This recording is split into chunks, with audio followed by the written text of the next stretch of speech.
chairman knows this, the deputy, our policy shop, we are focused on ensuring that this is front and center, considering how central this threat will be going forward. Well, these are low-cost, high-tech weapons, if you will, and has been dominated by China. 90% of drones are produced by China, I'm told. What does that tell us about what we need to do here at home? Well, sir, it's not just, first of all, making sure we're less reliant on Chinese technology in any part of the supply chain, which is something we can speak to because that's been an aggressive part of our effort at DoD. But also recognizing it's not just China. Of course, Iran invests substantially in drone capabilities, and then learning a lot from partners on our side, like the Ukrainians who have developed systems and fielding that quickly. So commercially available, attritable, that we can produce at home is important to us. Congratulations to all three of you, and we wish you well. I yield back. Thank you, sir. Thank you, gentlemen, for the question. Real quickly, is it the press story is accurate that 40% of the long-range bombers from Russia were destroyed in that attack? Is that an accurate number? So I'm not exactly sure what the percentage is, but I also know that I may not say that in open session. So I'll take that and get back to you through appropriate channels. Thanks, gentlemen. Ms. Kaptur. Thank you, Mr. Chairman. We welcome our guests. I come from a family of combat veterans going back a long time. And my comment is the use of certain words and what they imply. When I hear warrior ethos, and I hear it a lot from you, Mr. Secretary, I'm concerned. All the soldiers in our family, all of whom fought and received medals for their combat service, call themselves soldiers. Marines are trained to kill. In terms of domestic policing, our police and our National Guard at the state level, carefully used, but also our state police are used in civil enforcement, and they are good. I don't need any reply. I just am concerned about what those words you often utter actually do in people's minds and change the language we have used since the founding of this republic. So that is a concern of mine. I wanted to go to the general and chairman, if I could. We've heard a lot this morning about defense industrial base. And this is something I ran for office on a long time ago.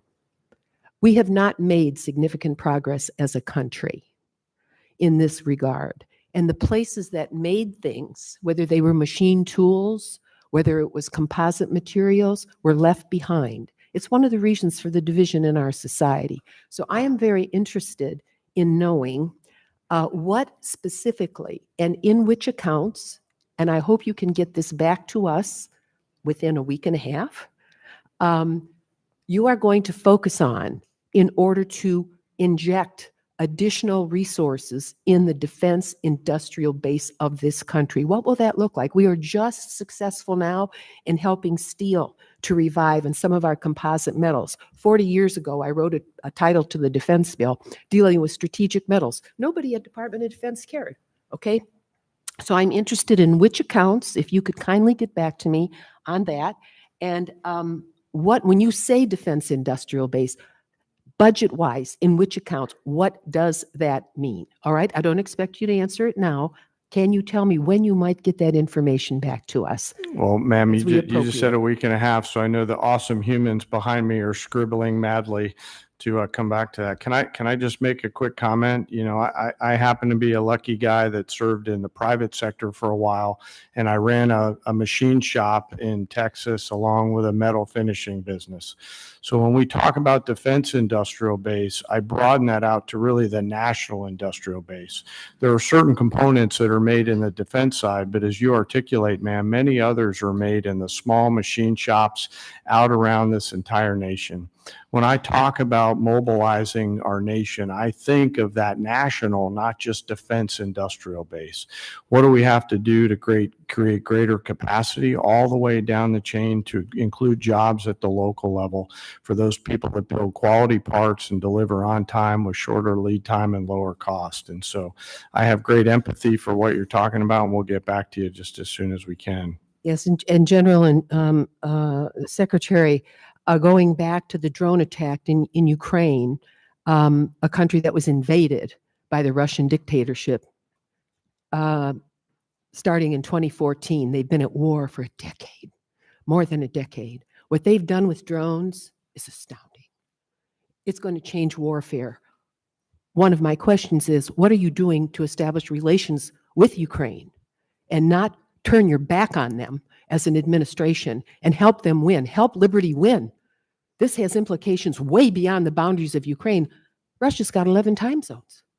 I mean, this is the most important test of liberty for our NATO alliance in my lifetime, and we better help win. And that involves moving forward faster on drone technology. I'm very worried about our air bases where we have secure assets. Mr. Secretary, can we defend them today if they were to have a similar attack? We're certainly very focused on that, ma'am. And we're learning every day from Ukraine. I think we would need to clarify what win means. This president is committed to peace. He's committed to stopping the killing. And he was not in office when it started in 2014. There were no additional incursions in his first term. And then under the previous administration, Vladimir Putin sought to take Ukraine. We're committed. This administration's committed to peace, to stopping the killing. And we think that serves. Did you just American leave interests. Ukraine, Mr. Secretary? Did you just leave Ukraine? General lady's time's expired, but if you can get I did back not leave to Ukraine. us on that. No, that Have would you be great. visited Ukraine? No, ma'am. My first trip No. there, sir, was General lady's 1973. I time yield back. has expired. Mr. Carter, you're recognized for 5 minutes.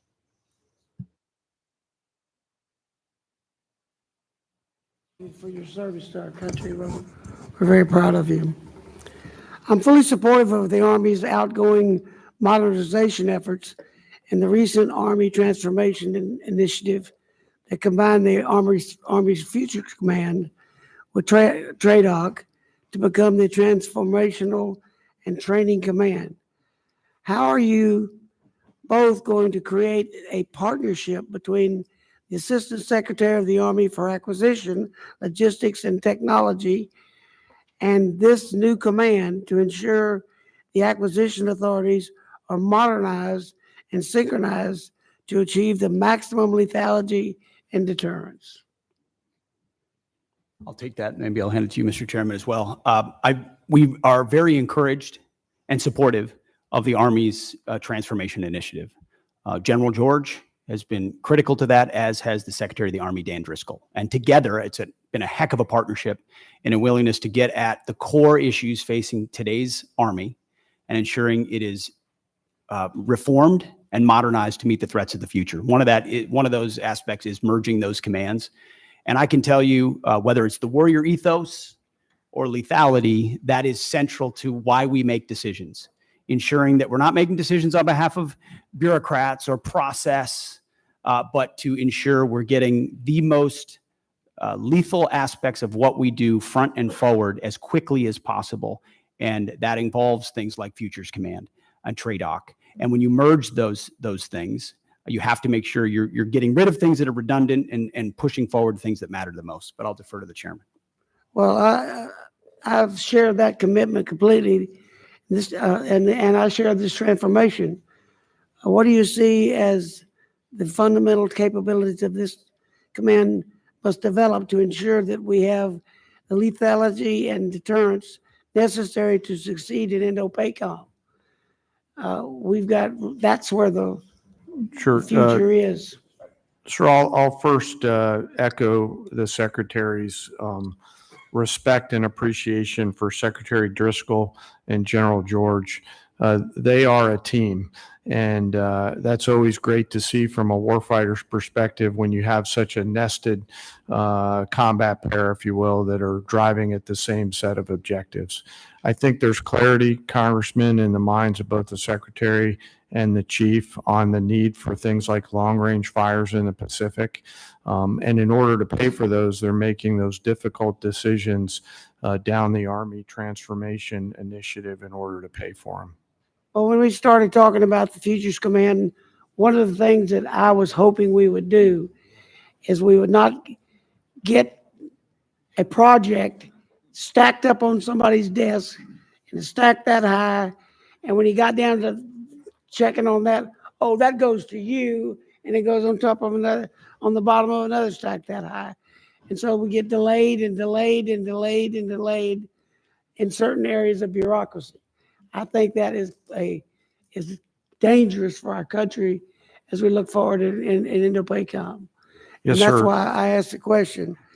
Another issue that's very important, the department has historically relied on outdated production techniques of energetic manufacturing, which may have remained unchanged since the Second World War. How is the department ensuring that investment in next generation energetics manufacturing, such as AI, machine learning capabilities, and enabling and assurance of quality assurance, robotic driven load, assembly, and pack, and automated formation processes, a prioritized and transitioned out research and development that is capable of producing these pathways. In other words, a modern way to load and turn out ammunition in the simplest terms. We're robustly funding things like DIU, like SCO, like the Office of Strategic Capital, to ensure that commercially available options, other companies are able to compete that traditionally are not involved in procurement at the Defense Department, so that the valley of death is eliminated, and you're able to bring in actual competition and dynamic solutions. Otherwise, ammunition is a great example. It's very antiquated in many cases. We're still making rounds the way we made them after World War II. You have to project out what you want to make, send that signal to industry, and then allow innovators to enter that space so they can bring new technology and rapidly field those new technologies. Otherwise, you're stuck doing it the same way you've always done it. Sir, I was going to add something, but I'll hold off if you're going to roll. You can get a written response to the Yes, sir. gentleman from Texas on that. That's a concern to all of ours, is to modernize our manufacturing capability for we can get back manufacturing to the United States. Well, Mr. Cuellar, you're recognized. Thank you, Mr. Chairman. Mr. Secretary, and all three of you are welcome, and thank you for your service. I represent an area from San Antonio all the way to Laredo, the border. In San Antonio, we got Joint Base San Antonio, the largest joint base in the Department of Defense that contributes over $151 billion to the Texas economy. We support 266 mission partners. San Antonio also has the second largest cyber footprint in the nation, hosting the 16th Air Force cyber. And then, of course, the military facilities that are the best in the country also. Along with that, going down to Laredo, the largest port in the country, 9th largest in the world after 8 Chinese ports. Number 9 in the world is Laredo.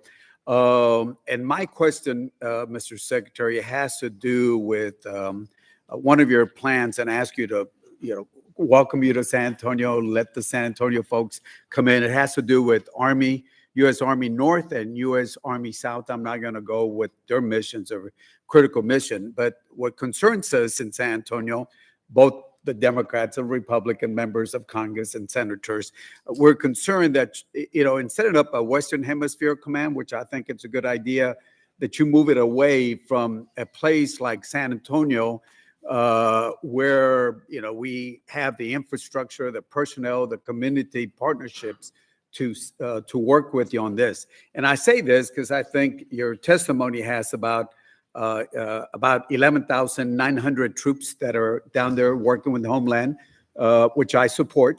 And keeping in mind what's happening with the cartels in Mexico and other places, I would ask you to, when you look at this Western Hemisphere Command, that you don't move it 1,500 miles away from the border, especially in a place like San Antonio. I think we got a few Texans here that can talk about the rest of the state of Texas, and some wannabe Texans also that can talk about what the facilities we have. But I would ask you to, as you consider this, to keep the command, Western Hemisphere Command in San Antonio. Well, sir, count me amongst some of the wannabe Texans. Tennessee's close enough. Hey, we got no state income tax. Keep that. It's true. I appreciate that concern. It is something that has come up multiple times in conversations with Secretary Driscoll and General George in reviewing their Army modernization plan and consolidation, with the recognition that some of those changes, when we go through a posture review and as we're looking at commands, are going to include some tough choices. Some of that includes ranks and positioning, but you still are going to have, at some level, a south and north bifurcation. The question is where that is headquartered, and we are in an ongoing review on that of exactly where that will shake out. But I would encourage continue deliberation with Secretary Driscoll. They have been thoughtful about it and will continue to be.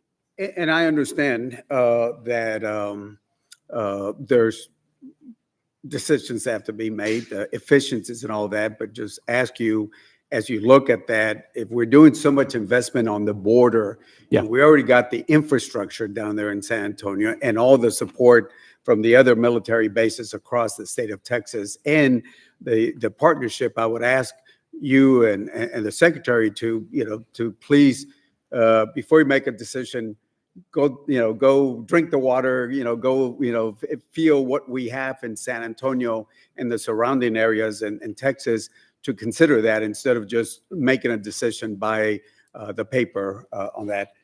And certainly ask you to consider also the second largest footprint that we have at cyber there in San Antonio, and working with the top cyber university, UTSA there. And of course, the military facilities that we have, which are in the best.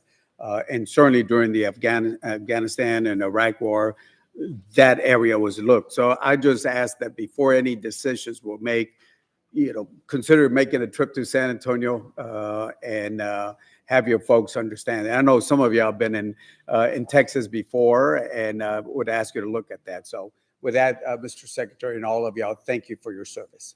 Well, noted, sir, and thank you for your contributions to securing the border, which has been a huge priority for President Trump. We're going to get 100% operational control. It's because of support and folks like you. Thank you. Thank you for your service. Thank you. Thank you, gentlemen. Chairman Womack.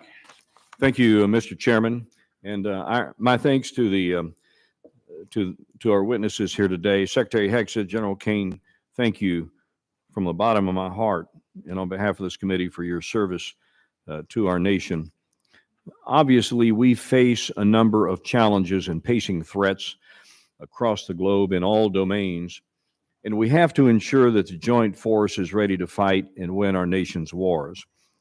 So let me begin with General Kane.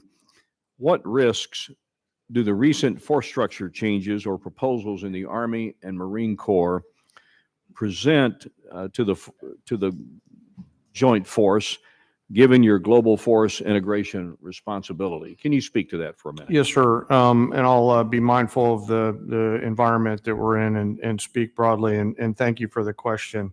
We are having to make some difficult choices to pivot some of the combat capability that we have now to the combat capability that we need in the future. Both services, alongside the Department of the Navy and the Department of the Army, are making those changes in order to provide us with the combat capability and capacity that we need at scale to create the dilemmas that we have to deliver for the joint force and our adversaries. So at this point, we're doing the right pivots, Congressman, to make sure that we have the right depth that we need. Secretary Hegseth, both of you understand the unique value proposition that the National Guard provides the joint force, having served. And gosh, for a long time, it was just me and Hal Rogers up here as the Guard guys. So it's good to have some company. As we're looking to be efficient with federal dollars, I always kind of believe that the Guard and the reserve component structure in general brought what I called value to the force. That I realize it's probably not at the same level of proficiency that the active duty counterparts might have, but they bring value to the force. And when we need to surge responsibly and quickly, then the Guard and Reserve are certainly at the ready to do that. My question is pretty simple. Can you both commit to ensuring that the National Guard component is resourced and equipped properly to meet not only today's operational demands, but those in the future? And I ask this question having had experience back in the day when the National Guard was more or less a reserve force, and it was only after 9/11 that we began to use the National Guard in a truly operational form. And I thought it did a lot of great things for the Guard. I thought it brought value to the force, and I worry sometimes that we may, pivot back to the time when the National Guard is relegated to more of a reserve structure rather than able to surge with our forces in a moment's need and be able to deliver combat capability and combat service support capability when needed. Can you speak to that, Secretary? Sir, I think it's an excellent point. The National Guard and Reserves bring great value, not to mention the civilian skills, the additive civilian skills that they bring. Completely recognize the shift that happened after 9/11. I was a part of that, as were many people in the Guard of our generation. I think we're entering another phase, especially under President Trump, with his focus on the homeland, where the National Guard and Reserves become a critical component of how we secure that homeland and apply those civilian sets across the spectrum. So when you're looking at, say, the Army, for example, what we need in the active Army vis-a-vis the National Guard will not be a reflection of what we need or don't need. It will be a right sizing of where that particular application would be best used. And the National Guard is a huge component of how we see the future, sir. General Kane. Sir, the policy makers tell us what size our force should be. What I will commit to you, and by the way, thank you both for your service in the Guard. As a fellow Guardsman, you're legendary in those hallways. What I will commit to you is that I'll make sure that the voice of the Guard is heard at the policy level, pursuant to my job as a chairman. I yield, Mr. Chairman. I thank the gentleman. Mr. Case. Thank you, Chair. Mr. Secretary, at the Shangri-La Dialogue in your speech of May 31st, you stated, and I quote, "Here in the Indo-Pacific, our futures are bound together. The prosperity and security of the Indo-Pacific are linked to those of your people." You went on to talk about the benefits from the, quote, "peace and stability that comes with a lasting and strong American presence here in the Indo-Pacific," end quote. Do you believe that the only way to achieve our contributions to peace and security and stability in the Indo-Pacific is through military strength alone? Sir, certainly not through military strength alone, although military strength is the business that we're in. So we're building partnerships across mill to mill, whether it's the Philippines, Japan, Australia, more actively than any other part of the world, because the application of American strength is not America alone. It's by, with, and through partners who share mutual objectives. And so we are very invested in military to military relationships. So you, as the Secretary of Defense, believe that we need to take a broader approach in the projection of national power, national influence than simply our military. Is that correct?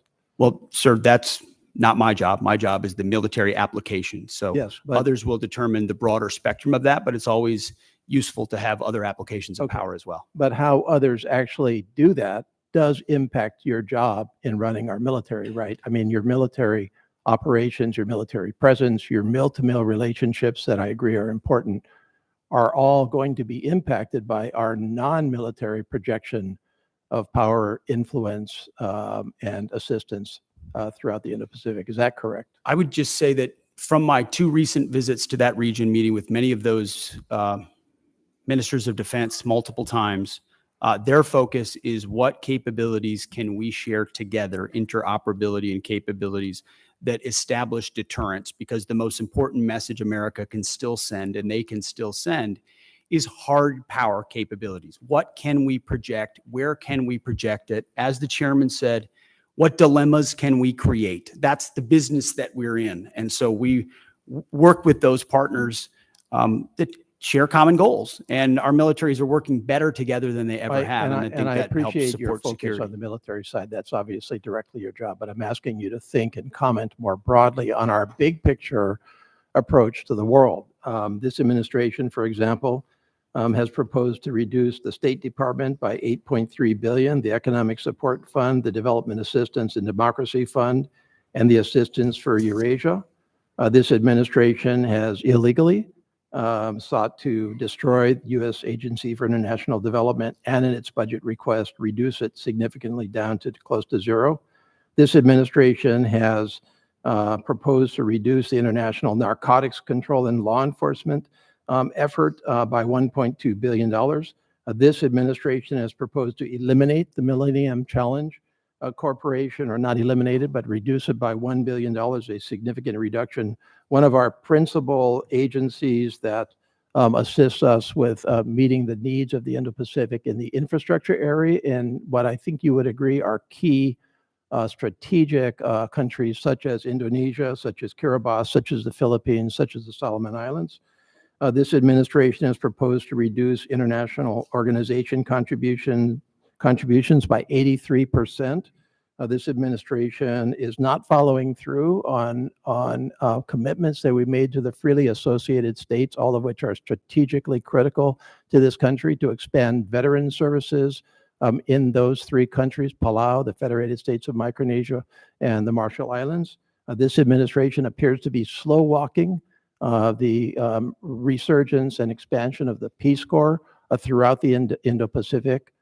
Do you think that that will affect your job in the military space with your relationships with those countries? No, sir. I would add to that list the elimination of most USAID programs, which I don't hear anything about because a lot of them were wasteful and duplicitous, and I'm glad we got rid of them. Well, I've had those And in conversations as far as with those you mentioned countries. international organizations, the 83% reduction, again, I hear nothing about that because you- most have of you those talked to those international countries? organizations are not serving U.S. interests. Mr. And so we shouldn't Secretary, be have you funding them talked to if they're those not countries serving about U.S. the interests. impact? So I don't hear from our allies problems about that. Well, I because don't think you're talking to the those right were not people. part of their calculus Yeah, of American if you talk power. to any one of those countries, they'll tell you that they're deeply concerned with the reduction of non-defense dollars, and it will in fact influence our presence and our contribution to your stated goal of peace and stability I and think they security respect in that the we're Indo-Pacific. reducing waste on programs that aren't actually affecting Gentleman, change time on the has ground. expired. Mr. Diaz-Balart. Thank you, and to 3 of you, thank you. Thanks for being here and thanks for your service. Mr. Secretary, I have 2 questions. First one is, and you mentioned recruitment at the beginning. During the last 4 years, we got used to just hearing how the recruitment was not doing well, and it was just the new reality. And then all of a sudden, that reality has changed.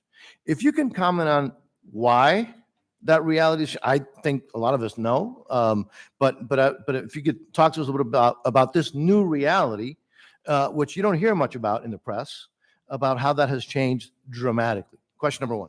Question number 2 is, a number of years ago, Southcom was moved from Panama to South Florida. There's a lot of reasons for that move. It was to get it because it was in close proximity with others like GIATA South, Special Operations Command South and Homestead, Joint Task Force Guantanamo, the Joint Task Force Bravo in Honduras, the U.S. Coast Guard 7th District, which is the busiest district in the entire country, but also because in South Florida, you have this multicultural, multilingual community.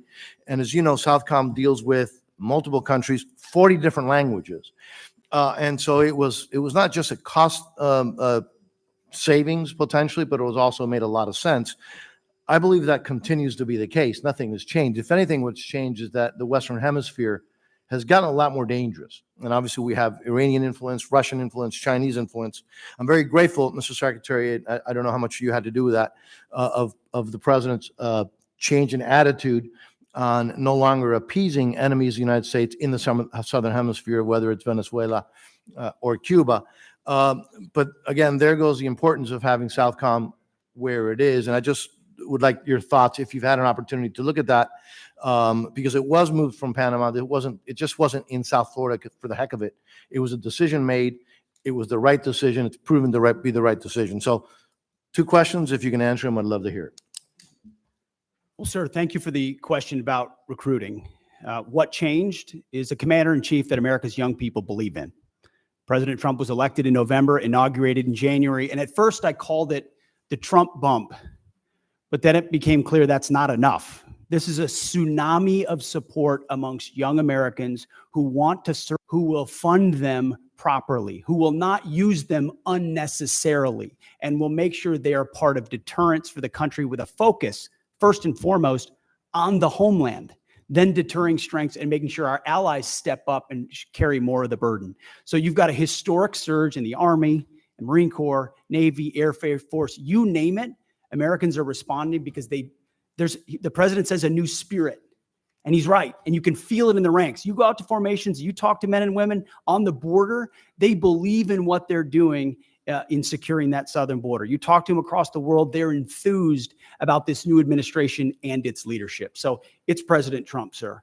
And then as far as Southcom, it is President Trump's focus on our hemisphere has in many ways reinvigorated the mission of Southcom and the recognition of securing American interests, but also pushing back Chinese malign influence. Panama is a great example of that, but across Central and South America. So Southcom is right where it is. We're grateful for the great work that they do. I've had an opportunity to spend a lot of time with them and their commander, and we work by, with, and through a lot of allies. Mr. Secretary, I'm a little confused. Are you telling me that the folks that are now voting with their commitment to the country are not upset that they're not able to use different pronouns? Is that not a priority for the folks that are now signing up for our military? Well, sir, if they wanted to get a woke indoctrination, they could just go to college. Instead, they're joining the military, where we're focused on the basics. We know men are men, women are women, standards will be high, and we're getting rid of the distractions, the ideologies, the politicization that was in our ranks, so that soldiers, men and women, can do their jobs on behalf of the nation. I think that's all that American people, all the people who want to serve want, is that clarity and that support, and President Trump is giving it. Well, Mr. Secretary, I would also add that I think having you there has made it very clear what the attitude is. And I will tell you, to me, it's really, really refreshing, and I thank you all. I appreciate yield it. back. Thank you, sir. Yields back, Ms. Lee. Thank you, Mr. Chairman. Thank you for being here. Mr. Chairman, I ask unanimous consent to submit to the record an article from the New York Times entitled, "China's Chokehold on This Obscure Mineral Threatens the West Military." Without objection. Mr. Secretary, this article that I just referenced outlines how the Department of Defense paid an Australian firm 10 times more than it paid MP Materials, an American firm, to onshore the full ecosystem of rare earth production. MP, the largest U.S. rare earth producer, has invested $1 billion of its own capital since 2020 and employs more than 800 Americans. Yet it was undercut by an Australian firm that never even broke ground in the U.S. MP Materials is ready to install their samarium processing equipment and help the U.S. combat China's export controls. And I want to note that China produces the entire world's supply of this obscure rare earth metal that is used almost entirely in military applications because of its its use in heat resistance magnets. So my question is, in accordance with the administration's America First agenda, do you agree that subsidies should first support U.S. companies already investing, hiring, and paying taxes in the United States? And can I have your support in ensuring that the department critical mineral policies will align with this goal? Ma'am, it's an excellent question. It's something we have been very focused on. In fact, my deputy secretary, it is his number one is ensuring that sourcing of critical minerals, whether they're heavy or light rare earths, are sourced reliably in America first. Yeah, and if not, then amongst allies. I won't reveal or talk about more than that in a setting like this, because we have reserves and we have capabilities, but at the same time, Yeah, we have to aggressively work. And MP Materials, Mountain Pass, is a great example of a place where we can partner with industry. But what does China do? You know this. China undercuts the market intentionally to try to corner the market, and we have to account for that in the way that in the things that we support. So the answer is yes, I can have your Yes, ma'am. support. Thank you. I also want to turn now to the collaborative combat aircraft. I represent Las Vegas, Nevada, so we're very excited that the department will base the CCA unit at Creech Air Force Base, which is the center of excellence in uncrewed aircraft systems. And I want to make sure that the department has the resources they need to make this program a success. Last year, the Air Force had to shift $383 million to the CCA program, plussing it up by 60%. Can you assure me that your budget request will fully fund the CCA program this year? Ma'am, it does fully fund the CCA, and we believe in the collaborative combat aircraft, the loyal wingman concept, this idea that you project power more robustly through autonomous, semi-autonomous systems that that amplify our lethal effect. So yes. Thank you. Great. Can you give me an update on the first flight and the production decision for Increment 1? And are we on track for the flight? When will it be? And finally, when do you anticipate the production decision this fiscal year? What quantity of aircraft will we procure? How many vendors will you award? And what factors are you considering? And feel free to chime in. You're talking about the CCA still, Yes. correct? My understanding is later this year on the flight. know but a date? As far as I don't know the exact date, ma'am. But Bryn, you might know. Yes, ma'am. We can get back to you on the specific date. It should be this fiscal year. And for our budget request, it's $804 million for the collaborative combat aircraft. Great. Thank you. How much time do I have left? I'll just, also, can you then outline what is planned for Increment 2? What type of capabilities can we expect and what timeline in critical milestones? We'll get back to you on that one. ma'am. Okay, thank you. With that, I yield. Thank you, gentlelady. And I'd just like to point out that Mountain Pass is in San Bernardino County, California. So one of the only critical mineral mines only left in the United States. So hopefully that'll change soon. Mr. Joyce. Nope. Mr. Elzey. Thank you, Mr. Chairman. Sergeant Major Troy Black. Thank you for all your years of service. You've been serving this country since Ronald Reagan was president in 1988. You leave behind a distinguished career in uniform, wearing that uniform, service to your country. You have served as the senior enlisted advisor to the Commandant of the Marine Corps and now to the Chairman of the Joint Chiefs. And I think, but what will be most missed, if you didn't know this about him, in 2010, he received the Bronze Star with a Combat V for running across several hundred yards of mine-in-placed fields to pick up a fallen Marine. You're a Marine's Marine. You will be missed. You are the pride of Louisville, Kentucky. And I'd like to say, on behalf of this committee and our nation, we're grateful, and fair winds and following seas.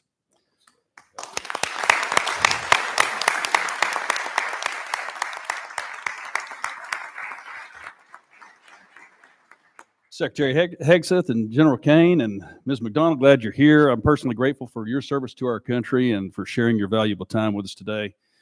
Raising you bring a non-traditional perspective to your tenure as chairman, having been a guardsman and an entrepreneur. Thank you for saying yes once again when called to serve, and also Distinguished Flying Cross and 2 Bronze Stars. You didn't get that by sitting behind a desk. You were a fighter pilot's fighter pilot.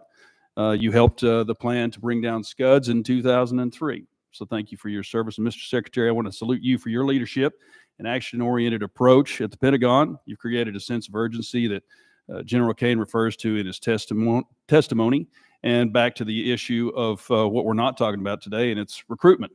Because in this family business, all volunteer force of ours, parents and their children who want to serve our country are now no longer afraid to sign up for fear of them being misused or not having their merit being rewarded appropriately. So thank you. You've also highlighted our service academies in that effort. Mr. Womack and I both serve on the boards of visitors at West Point and the Naval Academy, so thank you. I also appreciate your guidance on using commercial solutions in acquisition and on reducing the inflation that we have seen in the numbers of flag and general officers. And I think we can make the Pentagon a triangle pretty quick. There are more Navy admirals in the various systems commands than there are in the fleet. That's too many flags in D.C. and not enough at the waterfront or on the flight line. But speaking of acquisition, I want to turn to the plans of a sixth-generation fighter. General Kane, in his prepared statement, states that the F-47 will continue to ensure U.S. air dominance for decades. I'm a fervent supporter of not only F-47, but whatever the FAXX is going to turn out to be. And I want to make that clear to everyone listening. Our Navy, our Joint Force, and our future combatant commanders need the Navy's sixth-generation fighter, the FAXX. Relying only on the Air Force's sixth-generation fighter does not solve our air superiority challenge, because whether they're coming from Guam or Diego Garcia, the DIMPs are already set and the missiles are already guided. It's a non-moving target. An aircraft carrier moves its DIMPy every 30 seconds. So we can't do either of those with only the Air Force's plan by. So we either want to win or we don't, and I know we want to win. We have to do it with the FAXX. And a 3-year delay is a de facto cancellation and a win for China, and they are watching. And don't take my word for it. They're conducting unrestricted warfare against us right now. And if you read the 36 guidelines from the 6th century, and they talk about how do you defeat an enemy, or Sun Tzu, you defeat them at home with fentanyl, by taking out our military members before they can even join, 70,000 a year. They're being successful in how they're doing unrestricted warfare, and that's exactly what they're conducting. They're also showing us their 6th-generation aircraft right now, and there's at least 3 that we know they're working on. We can't give the field to them and say 5th generation is okay for the Navy, but it's not for the Air Force. We must have both. So several well-informed, well-respected leaders shared with us the importance of having both the Air Force and the Navy 6th-generation fighters, Admiral Paparo, General Alvin, and Admiral Kilby, acting CNO. I'm not going to put you all on the spot, but I just want to make it clear. If you'd like to address it, you may. I'm just putting it that it's that important to me. So what troubles me about the Pentagon needing to be a triangle now is that one of my favorite movies is Office Space. Remember Milton? Milton down there with the swing line. We're not really sure what he did, but he sure made a lot of trouble for everybody. I think we have a lot of Miltons in the systems commands and down there in the Pentagon, maybe at Cape, who are telling you that we can't do something when we absolutely can. They need to go. So let's get rid of the Milton. Let's invest in this generational investment. I'd like to thank Chairman Calvert, Chairman Calvert, for his investment in the FAXX and the bill, and present to this subcommittee later today. So thank you all. Appreciate it. Okay, go Navy. Mr. Morelli, you're recognized. Thank you, General, Chairman. I'm grateful for your service and grateful, Mr. Chairman, for the hearing today. I don't want to pile on, Mr. Secretary, and I'm brand new to this subcommittee, but I will say that in the same way we wouldn't go into battle without knowing the number of troops, our weaponry, the number of armaments, equipment, supplies. It's really almost impossible for this committee to do its job without details from the president, from the department on a budget request. So I wonder whether or not we could get a commitment from all of you to come back before the committee when the full, the president's budget request has been delivered, so you can answer questions in detail about it. Certainly, we'll make sure you get those details, Congressman. Well, getting the details is important, but also being able to answer questions about those details and what they mean, I think would be helpful. So obviously, this is the chairman's decision, but I would ask you to consider coming back before the committee when the president's budget request is submitted to us, so we could get your sense of the various items in it. I want to go back to a topic I think Ms. Kaptur raised, which is Ukraine, and I really appreciate your comment that when you referred to partners on our side like Ukraine, so I'm glad we still consider them partners on our side. Last week, the Ukraine Defense a contact group met in Brussels. I know we did not attend, you did not attend, and I don't believe you appeared even remotely, but that was a meeting which allies coordinated billions in aid to help Ukraine.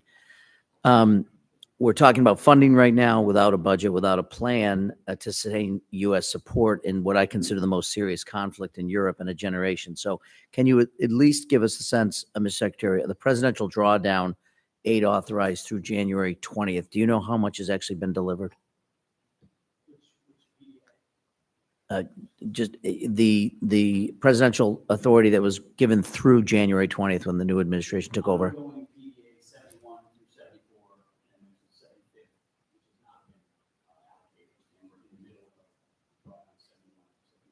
Okay, do you have a sense of the how much has actually been delivered?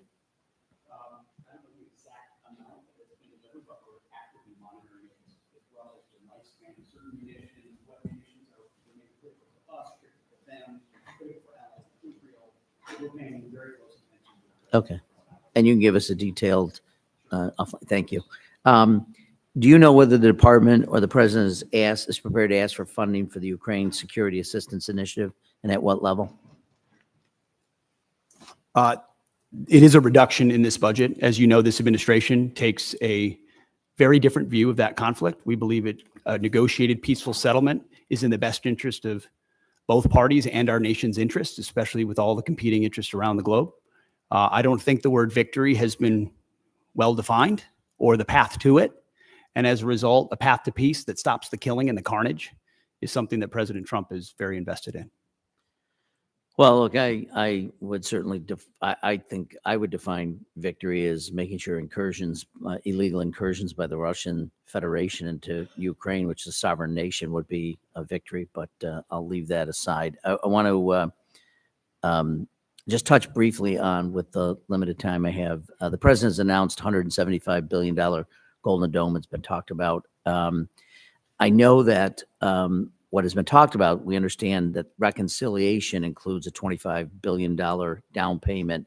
We haven't really received much in clarity on the specifics. Can you tell me what the $25 billion will be used for? Excuse me. There are many specifics that are not fitting for this setting.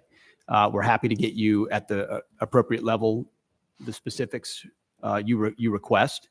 But what we've done is we've built out the entire understanding of what the architecture would look like, ensuring it includes existing capabilities that can be fielded rapidly. As President Trump has made the case, we need this now, not conceptually in the future. You know, we had SDI under Ronald Reagan, which was a concept. We've fast forward to the ability to deliver these things, and the American people deserve that kind of protection. So multiple layers for multiple different types of threats, coordinated with sensors, both on the ground and in space at other layers. And we've got one of our best Space Force generals fully focused on that project in General Gutlein, who has a background in understanding those types of architectures. So we've pulled the program up to the Office of Secretary of Defense to make sure it's monitored on a monthly. Can you tell us what the even more regular appropriations basis. request will be for Golden Dome in the 26 fiscal year? Well, the gentleman gets, Go ahead. Bren, excuse me, Ms. McDonald, you can get back to us on that and Sir. for the record, and we appreciate that. Mr. Fleischman, you're recognized. Thank you, Mr. Chairman. Want to welcome Secretary Hegseth, General Kane, and Mrs. McDonald. Thank you.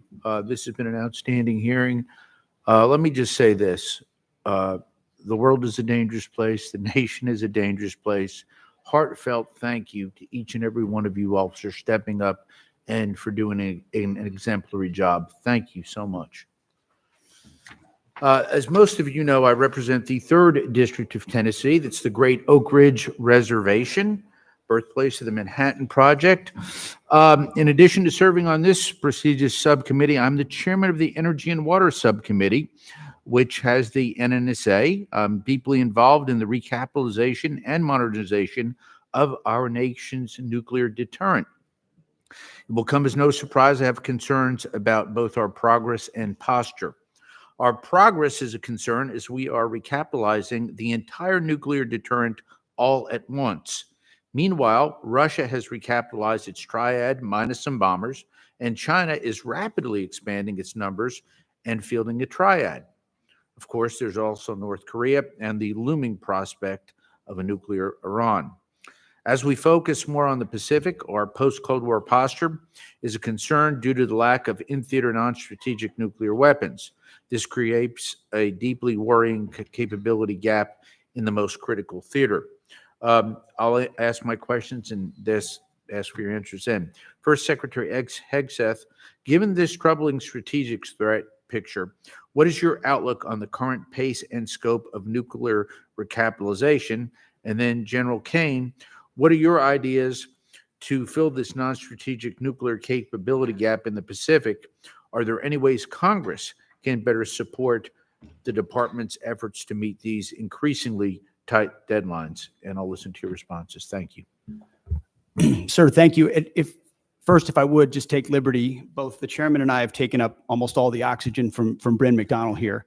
I would just take issue with the characterization that we have not delivered a budget and we don't have details and we're not delivering on it. She and her team have done a fantastic job of working as rapidly and as detailed as possible to deliver what we feel very confidently is a robust, detailed delivery of the president's agenda for FY26. So Bryn, thank you for the work that you're doing and all the details and focus on that have come through. And that the nuclear triad is certainly a part of it. NC3, every single aspect of that. Sentinel with the Nunn-McCurdy breach has to, we are taking a very hard look at that while fully funding it. Columbia class, critical. B-21, which for the most part has been a success story, but needs to be continually monitored as any major platform does. And then the SLICM-N as well, in investing in that capability, considering the advantages we have on the submarine side. So we are fully funding, in fact, even more so in most cases, that capitalization and modernization, which we have to, considering what our adversaries are up to. Thank you, sir. Sure. I just echo the Secretary's comments about non-strategic nuclear weapons, SLICM-N and the others. I think it really, for me, centers around 4 C's that we got to do across the enterprise. Change the culture to get after it faster. That's the first one. We got to create competition across the continuum in the defense and national industrial base. We need to buy better contracts and get greater capacity. So no ads other than that, Congressman. Thank you. So if I may, you all feel reasonably comfortable with the way that we're modernizing our triad? Well, sir, I'm not comfortable with the way the Sentinel upgrade had been happening. Understood. With the recognition that it is behind and can't be. And so we're getting at dynamic ways to address that. Different alternatives. Our Deputy Secretary and his team very focused along with Bryn. What do we fund? Why do we fund it? How do we look at new ways to do it? Because the way we've approached it so far has gotten us nowhere fast. Thank you. By the way, I welcome you all to visit Oak Ridge at any time. Thank you, and I'll yield back. Thank the gentleman. Mr. Aguilar. Thank you, Chairman General Calvert. That's right. Thanks to the witnesses for being here. That's okay, Private. Go ahead. The clock's still moving, Mr. Secretary, I want to express my severe concern with the deployment of the National Guard in Los Angeles without consultation of the state of California. There have been photographs that have shown these troops sleeping on the floor and have not been provided fuel, food, or water by DoD. How long will this deployment last, and why were we unprepared to provide them basic necessities such as food and water? The commanders and troops on the field are very well prepared, sir. They responded incredibly rapidly to a deteriorating situation with equipment and capabilities. We have made sure from the top down, as a Secretary of Defense who's been in a unit holding riot shields outside the White House during the chaos of the summer of 2020. I know what it's like to be immediately deployed into a situation like that. There are moments where you make do as best you can temporarily, but we are ensuring they're housed, fed, water capabilities in real time from my office, because I care that much about the California Guard and the Marines and the men and women who are supporting our ICE agents on the ground. You should check It's with your true office. every day, and that's a disingenuous attack that misrepresents how much we care about our troops and what they're doing to defend ICE agents. I'm not going to take the fact that we don't care about the troops. Nobody cares more about the troops at the top than this secretary and the chairman and our department. We stated very publicly that it's 60 days. Because we want to ensure that those rioters, looters, and thugs on the other side assaulting our police officers What is the know that we're not estimated going cost? anywhere. What We're is the here to estimated- maintain the peace on behalf of law enforcement Secretary, officers in Los Angeles, appreciate which you Gavin answering the Newsom question. won't do. What is the estimated cost of the deployment for the Guard and the Marines to LA, and where's this funding coming from? Will it be coming from quality of life programs that affect our service members or our families? If you want to wait till I finish. Before the I hand it to, question, such as updates, housing and barracks. before I hand it to Bryn, the insinuation that we're pulling money from housing and barracks in order to fund this is disingenuous and incorrect. I'm just asking. Bryn can give you the numbers. Absolutely. So the current estimated cost is $134 million, which is largely just TDY cost, travel, housing, food, et cetera. Where's it coming from? That's the cost, but where's it coming from? Out of their O&M accounts. With the most recent deployment of the Marines, Mr. Secretary, what's the justification for using the military for civilian law enforcement purposes in LA? Why are you sending war fighters to cities to interact with civilians? Every American citizen deserves to live in a community that's safe, and ICE agents need to be able to do their job. They're being attacked for doing their job, which is deporting illegal criminals. That should happen in any city, Minneapolis or Los Angeles. And if they're attacked, that's lawless, and President Trump believes in law and order. So he has every authority, and he has done mobilizing President, National Guard or active duty troops under U.S. code to Yeah, protect let's talk about- federal let's talk about the agents US in code. their job, which is Let's talk exactly about what US we're doing, code. and we're proud to 10 do USC, it. We're Mr. proud to Secretary, do it. 10 USC of the US Code 12406 as a legal basis that the president used cites 3 examples and circumstances for the Guard: invasion by a foreign nation, rebellion or dangerous rebellion against the authority of the government of the United States, or the president is unable with regular forces to execute the laws of the United States. Which authority is triggered here to justify the use? I don't know. You just read it yourself, and people can listen themselves, but it sounds like all 3 to me. If you've got millions of illegals Think and the you don't know where president they're is coming unable from, to they're execute the laws of the waving United flags States? from foreign You just countries said- and assaulting police officers Said and the law president enforcement is officers. unable to That's the execute the problem. laws of the United States? No, That's- the that's governor of pretty dangerous. California is unable The to code execute the says- laws of the code United says States. The president, you said The all 3 governor apply. of the California has failed to protect his people, along with the mayor of Los Angeles. And so President Trump has said he will protect our agents, and our Guard and Marines The are law proud to do also it. says, Mr. Secretary, that the orders for these purposes shall be issued through governors of the states. You and I both know that President Trump has all the authorities necessary, and thankfully he's willing to do it on behalf of the citizens of Los Angeles, You on behalf of also- our ICE agents, and behalf of our country. We've also pulled $1 billion for the border as well. So this just goes into the same, fund, 134. What did Congressman, you what's the- indicate, 134 million? I was asking Ms. McDonald. Okay. 134 million goes on top of the billion that's been pulled for the So the border. funding that was pulled for this year was largely in FSRM, and in this budget, we're actually looking to plus that funding back up to backfill that for our troops and for their families. Thank you. Thank you, Mr. Chairman. Thank the gentleman. Mr. Valadeo. Thank you, Chairman. Thank you, Secretary. Thank you, General. Thank you, Ms. McDonald, for being here. I know a lot of things have been asked already, and since I'm the bottom of the totem pole on seniority here, all my questions get asked first. So I'll hit one that's a little closer to home for me. Secretary Hegseth, thank you for addressing the challenges military families have faced under the Global Households Good contract. I've heard directly from my constituents about these issues, so I appreciate your I've heard directly from my constituents, so I appreciate your directive to review the contract and raise rates during peak PCS season. Can you commit to continuing to work with us to monitor the impact and make further improvements as needed? Sir, I appreciate the question.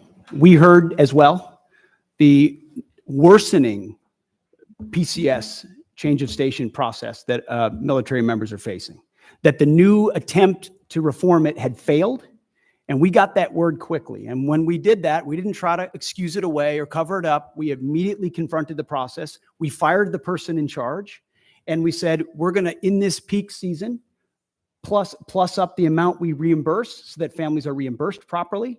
And we use both systems, the legacy system and the new system, to ensure their needs are actually met.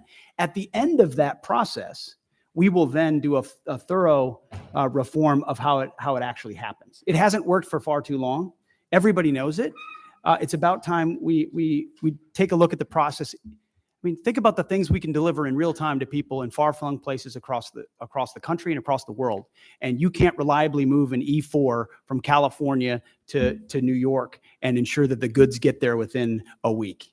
That's a failure of the United States military, and we're going to fix it. I appreciate that. Next question, Secretary Hegseth. With rising tensions involving Russia and China, what steps is the department taking to ensure our defense industrial base can meet surge demands across multiple theaters? Are we seeing adequate investments in munition stockpiles, logistics, and supply chain resilience, in particular when it comes to critical inputs like rare earths and other essential minerals? I would just echo exactly what you said. It's because of the urgency of the moment, the reality of the threats we face, the threats that are joining forces in a sort of an anti-American, anti-Western bloc, are developing capabilities that they're fielding and trying in other theaters to refine them. The munitions that we have, where we use them, how we procure them, and what we use them for, the supply chain that goes into the materials on those munitions. Unfortunately, we inherited a department that didn't pay enough attention to that seemed to think sourcing from adversaries was going to be okay in a time of contingency or crisis. We are changing that. Or content to make the same munitions we've had in the past because, well, they were made in somebody's district or they were made in somebody's state. And that's the way we always do it. We're not doing that anymore. We're making the tough calls based on the threats we face, matching it to the capabilities. And I'm happy to sit in front of every and any committee and explain why we're doing it, because it's about time. It's about time we challenge that. And that doesn't mean we don't want input. We do want input. We know why people are invested in certain programs and certain systems, but it's our job to make the tough calls. And President Trump has asked us to do that. I'm willing to make the tough calls, whether it's on personnel, systems, platforms, modernization, and partner with folks like General Kane and the Joint Staff who've been with us in every step of the way. I appreciate that. So we got a little more time. So Secretary Hegseth, as the department looks to stay ahead of near-peer threats, will the defense budget continue to invest in hypersonic weapons and defense systems, including unmanned, high-Mach, and next-gen aviation technologies? The answer is yes. In a way, unfortunately, the previous administration did not. So if you're looking at long-range fires, autonomous systems, hypersonics are part of warfare of the long-range drones, a part of the warfare of the future. That means we're investing in them to be better than our adversaries. Not accept the fact that we have matching capabilities, but what more can we do to enhance those so we're ahead of the curve? Because when President Trump says we have the best platforms, the best systems, the best fighters, the best ships, the best vehicles, he means it, and we mean business on it, and we're going to deliver it. All right, thank you. And I've got 30 seconds. So General Kane, Congress had $1 extra to invest today most effectively to strengthen our deterrence posture against China, Russia, and threats to the Middle East. Where should it go? 20 seconds. Wow, I'm gonna take 19 of those, Congressman. Probably in munitions. I don't know how much we'd buy for $1, but I'd want to make sure that the joint force is properly armed at scale at the tactical edge, and the youngsters that volunteer to serve have what they need. I appreciate that. Thank you, Chairman. I yield back. Thank the gentleman. Mr. Joyce. There we go. Thank you, Chairman. Secretary, everybody, I appreciate, we had to go out to other, you wouldn't believe this, but there are other hearings taking place. So I went over to bug Secretary Turner and now came back. So it's your turn. Secretary Hegseth, your April 30th memo on Army transportation and acquisition reform directs the Army to expand pre-positioned stocks of equipment to the Indo-Pacific. I expect we would need to enhance our industrial base capacity to support this effort. Can you discuss the importance of increasing pre-positioned stocks in the Indo-Pacific and how this affects the Army's resources for FY26? It's a great question because it marries up two things that need to be linked and synced and often aren't, right? The capabilities that we have in the priority theater and where we pre-position those capabilities. So my job exists on multiple axes of that. One is working with allies and partners to make sure we have places to pre-position them, many of which we can't talk about here today. But in the event of a contingency, we can't be relying on a supply chain that reaches all the way back to the States or even to Hawaii or even to Guam. You need to recognize the pre-positioning of stocks. But then you have to have those stocks, and they have to be the relevant ones for the systems that you're deploying. And you need a defense industrial base to deliver on that, which is why we've made historic investments in munitions, focusing on priority munitions that would be applied in our priority theater, with a recognition that every munition we spend somewhere else. And I say that as someone who very proudly, we conducted a very successful freedom of navigation campaign against the Houthis to ensure that our ships don't, and by the way, 2 of our ships transited the BAM successfully and the ceasefire held very recently. So doesn't mean you don't expend munitions, you judiciously expend them with an understanding that you have to safeguard others for future fights and pre-positioning, and then invest in your industrial base. And I think that's why you see a budget with a 13% increase. 13% increase in a defense budget is significant and allows us to both invest in the president's priorities and fast track munitions that we're going to need. For a guy chairing a committee that has to cut his by 57%, I can tell you being a plus 13 is a lucky day. Chairman Kane, our forces face growing challenges sustaining operations across contested environments, particularly in the Indo-Pacific. China is investing in capabilities designed to disrupt supply lines, access to forward operating bases, and target critical logistic nodes. What steps are you taking to strengthen contested logistics capabilities, and what investments can Congress make to ensure that you have operational resilience? Well, Congressman, thanks for the question. History tells us that the professionals talk about logistics, and that's what was the big differentiator between us and our adversaries in World War II, is really the logistics power. Our teammates within the Joint Force are looking carefully at this right now. And as we look at the adversaries' threat arrays that they have and our ability to defeat them and move the combat capacity that we need to through those difficult places is a key part of that. I don't have a specific number for you, but what I'll commit is, as we think through what contested logistics looks like, as we think through what forward supply points on the first and second island chain might look like, we'll stay close with the committee to make sure that we're communicating early, often, and always about what our needs are. I certainly appreciate that. And I throw out that having a small Air Force Reserve airport in Youngstown, Ohio area. Some great C-130Js up there, Thank you. Congressman. Yeah. Appreciate the help on our fire department for the new inventory we got. But the old stuff we had there, you had maybe 8 planes. You're cannibalizing 3 to feed the 5 because we didn't have parts and storage and those type of things. And I think that's has played out in other areas for us as well. And we need to not only make sure we have the manufacturing industrial base, but we also have the ability to have the parts and inventory on to keep all those things online, or we have to remove them from Yes, service. sir. I know General Alvin and the team at the Air Force is looking hard at that too, to make sure that we've got the right stuff on the shelf prior to that we need, not just in the C-130 community, but the other airframes within the Air Force. And frankly, the Joint Force. Parts are always going to be a driver. And I'm really encouraged by the innovation that's happening to look at things like additive manufacturing, where we get a hold of the specs from companies like Lockheed and others and can just 3D print right on the spot of the requirement.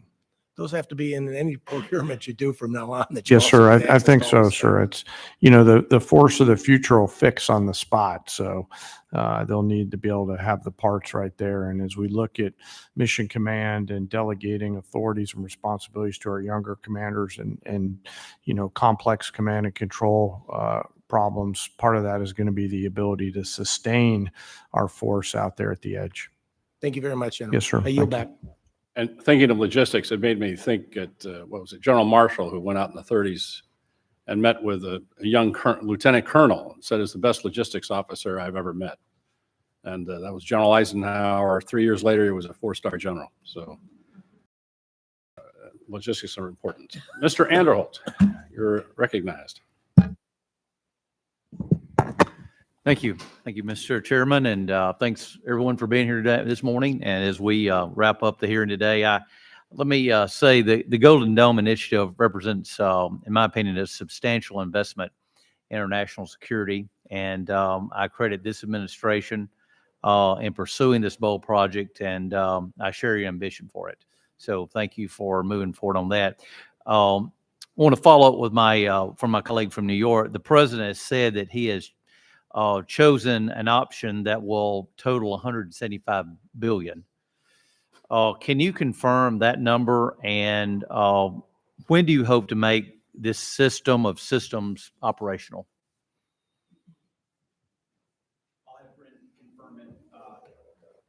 I'll confirm it, but our belief is that 175 is the totality, that this is the initial investment, but that a lot of the investment will eventually be in systems, some of which are already in production. We'll need to ramp up the production of them because the president has charged us with having this mission capable by the end of his term.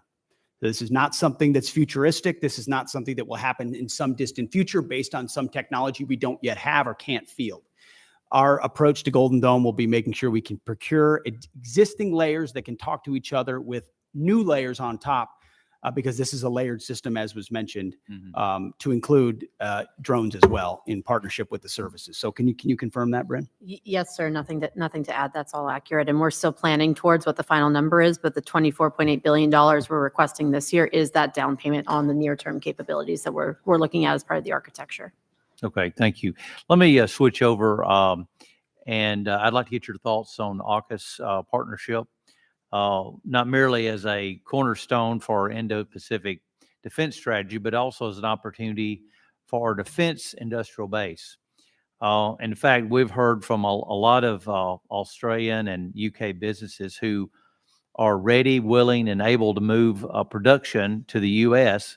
given the new regulatory framework under Pillar 2. Britain and Australia set the standard for defense cooperation, bringing real capability and firepower to the fight. Can you preview how this administration intends to fund Pillar 2 efforts to develop and field joint capabilities between all three partners? It's a great question, sir. I've spent a great deal of time with both Minister of Defense Marles from Australia, as well as Secretary of Defense Healy from the UK, to really get our arms around what would be mutually beneficial in this trilateral arrangement. So there's the recognition with Australian in Pillar 1 that they're investing in our defense industrial base. We want to provide them capabilities. We want to make sure those capabilities are part of how they use them with submarines, but also how they integrate with us as allies. In Pillar 2, we don't want to rely just on the architecture of the previous administration. We're looking at sort of the opportunity for a signature program or programs we can work on together that benefit all three, that create processes or procurement opportunities of systems we need for future fights. And we've had, in fact, as recently as last week, I spoke with Secretary Healy about that. And we're looking for those 1 or 2 signature programs. We've got a menu of options. We're at the point where we'll get to right sizing it and determining it. And you feel at this point that things are on track, and you're. That's what we're monitoring, especially in Pillar 1, sir, to make sure that expectations are properly set, so that we're not missing deadlines or expectations are shifted in the wrong direction. So we're having honest conversations with our allies, like we should, with a recognition that by investing in each other in that defense industrial base, we can have a multiplying effect. Thank you. I yield back. Thank you, gentlemen. Ms. McCollum, any closing statement?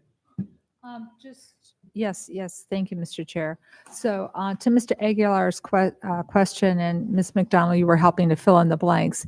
The money's coming from FSRM, and that's about a 25% cut to that budget to fill on what's happening on the border and now what's happening in Los Angeles. If you could get us the details of what's not going to happen in that account because of that, that would be fabulous. We might want to look and see if we prioritize things in next year's budget to make sure that they're covered. Mr. Secretary, the top line on the budget before us is $830 billion. It is not $901 billion. It's just not. That's the number we have to work with. You can talk about an increase. You've got a lot of things baked in. Hopefully that goes in reconciliation, $6 billion for revitalizing shipyards, 3.5 for F-47s, 25 for Golden Dome. But that's all in reconciliation. And we can't include that in any of our planning. And that's why we are so concerned about getting the money outbreaks in front of this committee. And I'll give you an example. The Navy, their J-books, where they break everything down. I know you're really familiar with them. We had 30 of them in front of us when we were getting ready to do our appropriation last time. We have 0 in front of us this time. So, Mr. Secretary, I know, I believe, honestly believe you want to provide the information, but time is of the essence because this committee wants to do its best work together, both Democrats and Republicans, to make sure the women who serve in our armed forces have the equipment that they need to do the missions that they're assigned to and come home safely because we honor their service and their commitment. Get us the information. Thank you, Mr. Secretary. I thank the gentlelady, and I just make, that's where we're going to agree that we need some more detailed information. We're going to go ahead and we're going to go upstairs here and do the subcommittee mark, but then we're later this week, we're going to do the full committee mark on this bill. The Senate is pushing off doing their appropriation bills in general until after reconciliation passes because they want to incorporate that. But we don't have a luxury of time. We'll just have to work out the differences we have in conference. But it's hard for us to do our job without the J-books, without the detailed information. And I know you know that. And so you might talk to your friends at OMB. And if OMB has any friends, I don't know if they do, but and see if they can get this going for us because it'd be very helpful. With that, Mr. Secretary, thank you. Chairman, thank you. And Ms. McDonald, thank you. We appreciate all of you being here today. We're adjourned. Thank you, General. In the wake of Hurricane Helene, the U.S. Army Corps of Engineers has been on the ground, working alongside state and local partners to remove storm debris, clear waterways, and help communities rebuild. At one of the debris management sites in western North Carolina, truck drivers bring in load after load of storm-damaged trees to be turned into mulch and then hauled away to landfills. So at this site, they're taking in all of the debris they're collecting off of the waterways across this area of North Carolina in Watauga County. And they bring the truckloads of debris in, and behind us you can see where they unload that debris. During a routine debris haul from a waterway debris site in Watauga County, one of our truck drivers spotted something unusual in the rubble. A hand-carved piece of wood worn by time and water, but shaped with care. One of the first days that Jennifer and I were here, we noticed him sitting here. So we went up and we asked the monitors up there, we were like, hey, what is that all about? And he said that one of the truckers found him at the bottom of his truck and when he was unloading his debris, and he said that he just couldn't bring himself to put it through the grinder. Instead, he placed it aside and shared it with the team at the temporary debris management site. They too saw something special and decided their TDMS needed a mascot.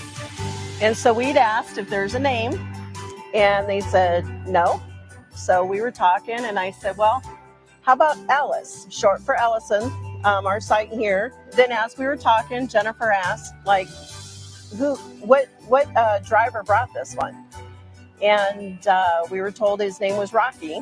So we said, all right, so it's Rocky Ellis. Every day, this carved piece of wood reminds the team why the mission matters.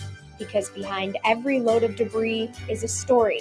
Rocky Ellis is a symbol of resilience, gratitude, and the people of Western North Carolina. I just think this whole experience has been very humbling, and it really makes you appreciate and value what you do have. Because a lot of people lost a lot. That's what we've got to live off of, you know, is those little reminders of just how precious life is.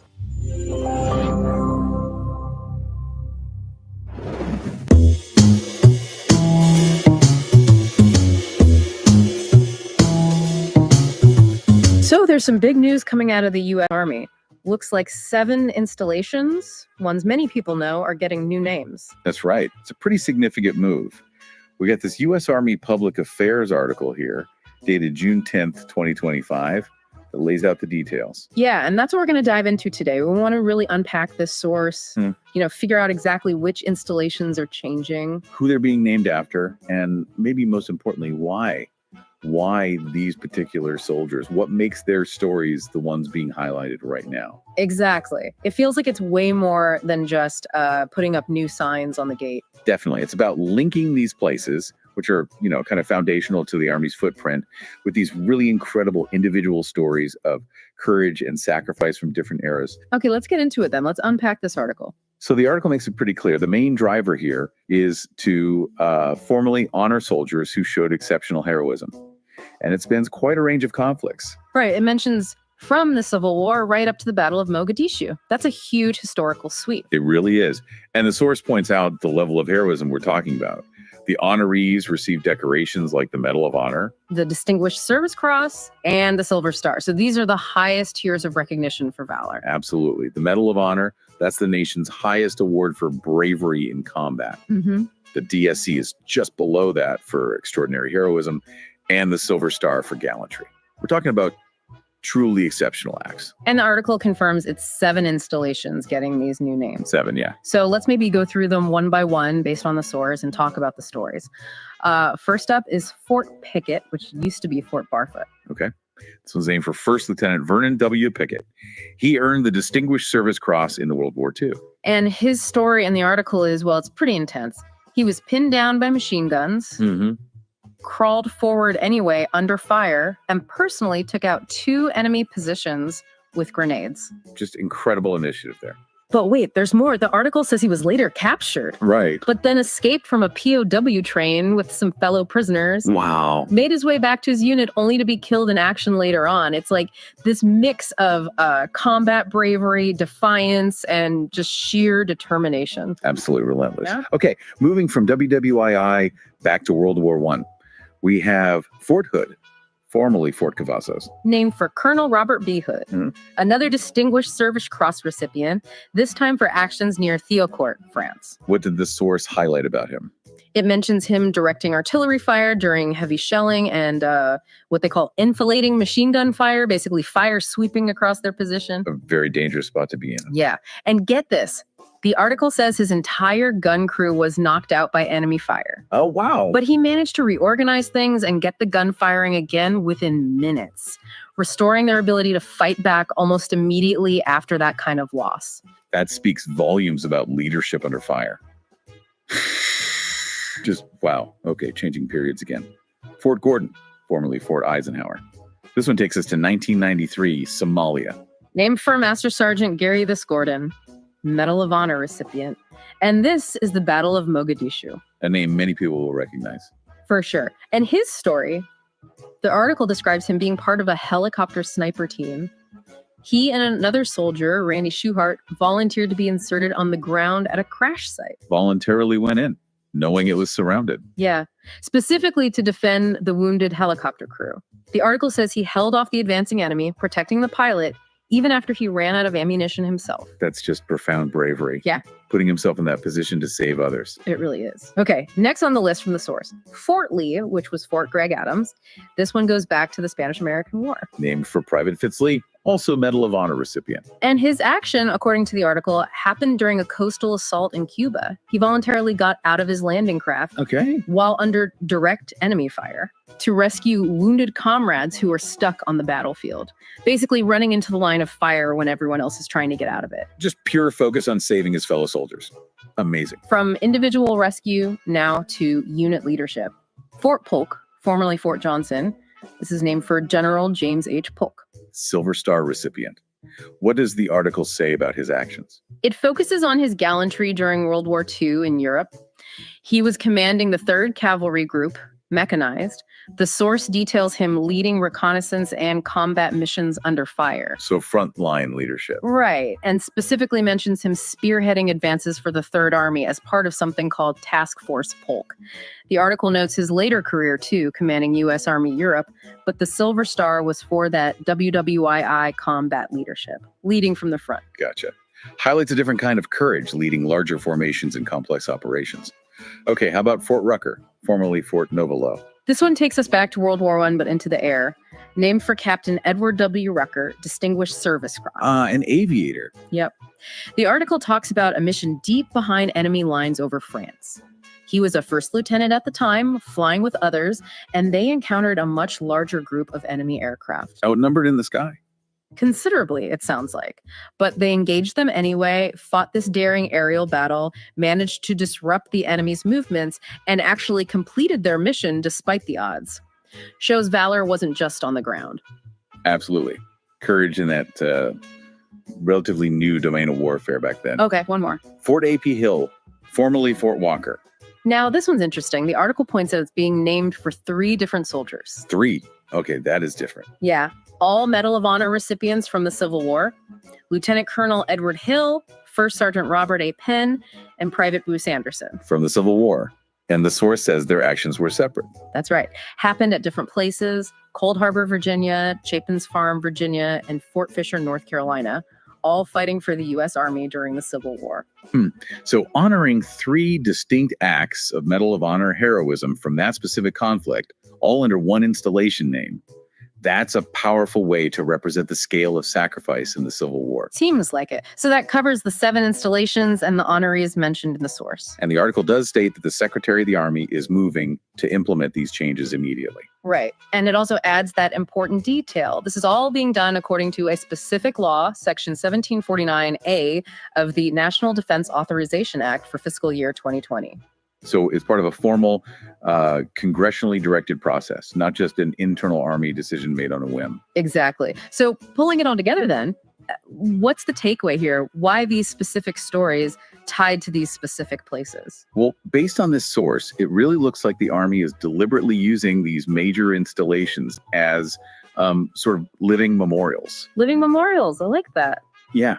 They're connecting the physical ground where soldiers live and train today directly to these documented accounts of extraordinary bravery, effective leadership, and, ultimate self-sacrifice. So by naming Fort Gordon after Master Scott Orden, for example, everyone there gets a constant reminder of that specific act in Mogadishu. Exactly. It embeds the stories, the values right into the daily environment. It's not just a history lesson, it's present. It reminds everyone from recruits to senior leaders of the ideals the Army stands for, exemplified by these real people. And it covers such a range too. Officers, enlisted, different wars, different types of courage, Pickett's defiance, Hood's resilience, Lee's rescue, Rucker's aerial combat. Right. It shows valor isn't just one thing. It takes many forms. And linking these specific diverse examples to the installation names makes those values tangible. Makes sense. It connects the institution's identity to individual human action in extreme circumstances. That's what I say. Okay, so to wrap up our deep dive into this Army news source, we've seen it details the renaming of 7 installations. Each named to honor specific soldiers recognized with the highest awards for Valor, Medal of Honor, Distinguished Service Cross, Silver Star. And these stories span American military history, from the Civil War through World Wars I and II, the Spanish-American War, right up to Somalia in 1993. We heard about ground combat, leadership under extreme pressure, selfless rescue missions, aerial bravery, a real cross-section of military heroism. So thinking about this collection of stories, Pickett fighting back after capture, Hood restoring fire under shelling, Gordon choosing to defend the crash site, Lee running into fire for others, Polk leading from the front, Rucker battling in the skies, and the combined Civil War honors at A.P. Hill.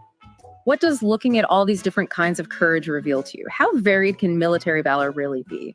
And maybe think about how these names on gates and buildings might serve as more than just history, how they act as constant, ongoing reminders of what individual sacrifice and bravery can look like within this large institution. Something to ponder.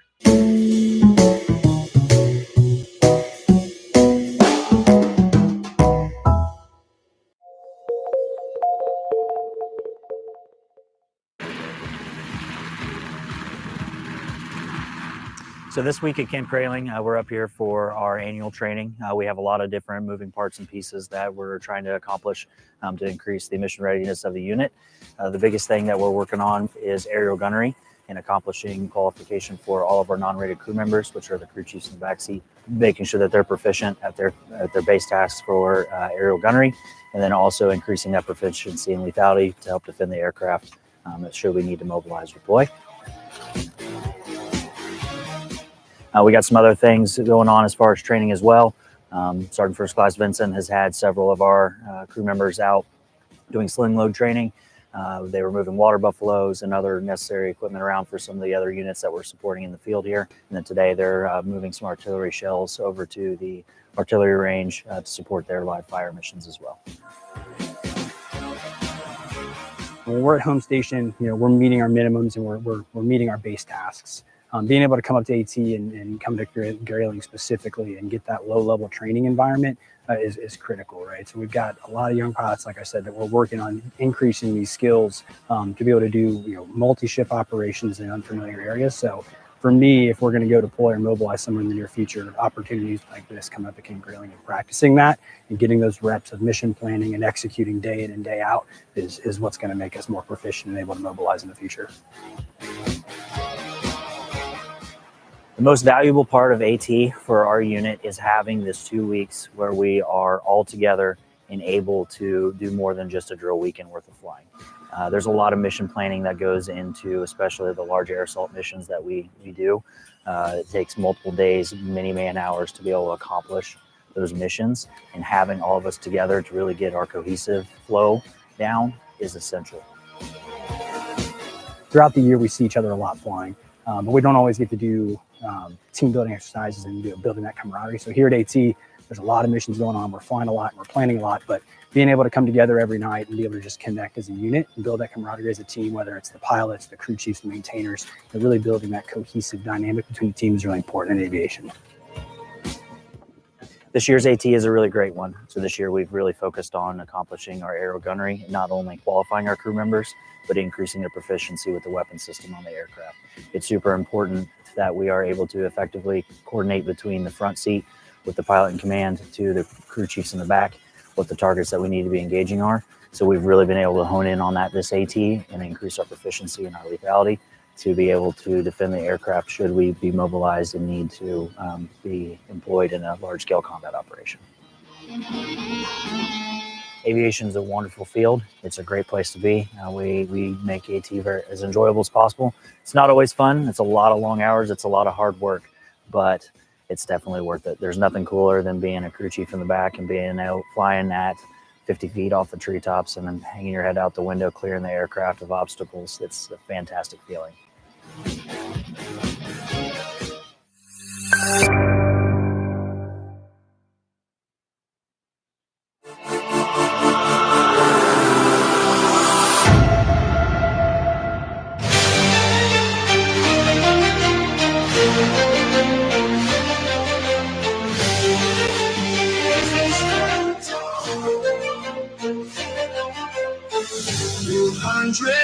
Years we stand tall.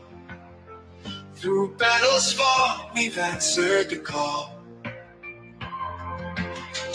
From valley shadow to mountain high, we carve our story across the sky. Marching strong through history's tide. Side by side with honor as our guide. From dawn's first light to setting sun, the fight for freedom is never done.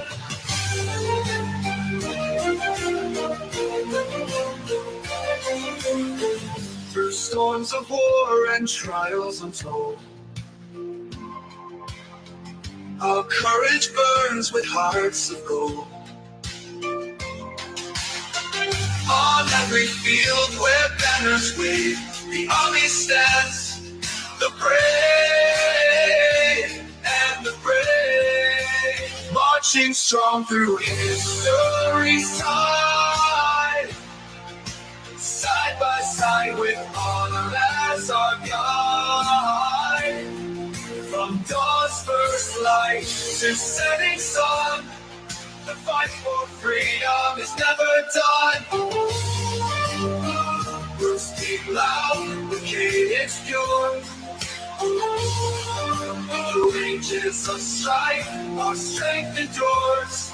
United together, one nation, one will. A promise of hope we always fulfill. Marching strong through history's time. side by side with honor as our guide. From dawn's first light to setting sun, the fight for freedom is never done.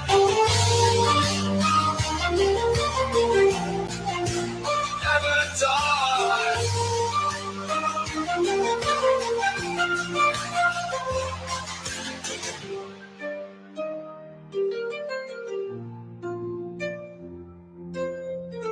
Drums beat loud, the cadence pure through ages of strife. Our strength endures, united together. One nation, one will, a promise of hope we always fulfill. Marching song through history's tide, side by side with honor as our guide. From dawn's first light to setting sun, the fight for freedom is never done.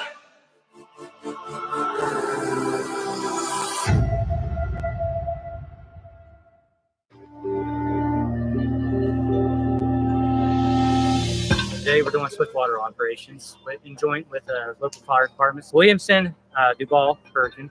As we've seen, we get flood issues all the time. I think it's very essential to study up, brush this up. Not only the National Guard, but other fire departments. Working together, I think that we can, one, be safer at it, two, be more effective.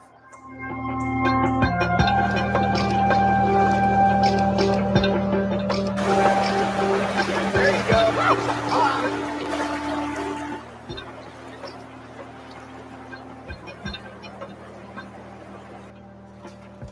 Having more teams, expanding the knowledge, whether even if the town doesn't have a swiftwater. As we've seen, towns that we never really seen flood, have flood. So I think it's very essential to broaden the knowledge of this. At the end of the day, save more lives.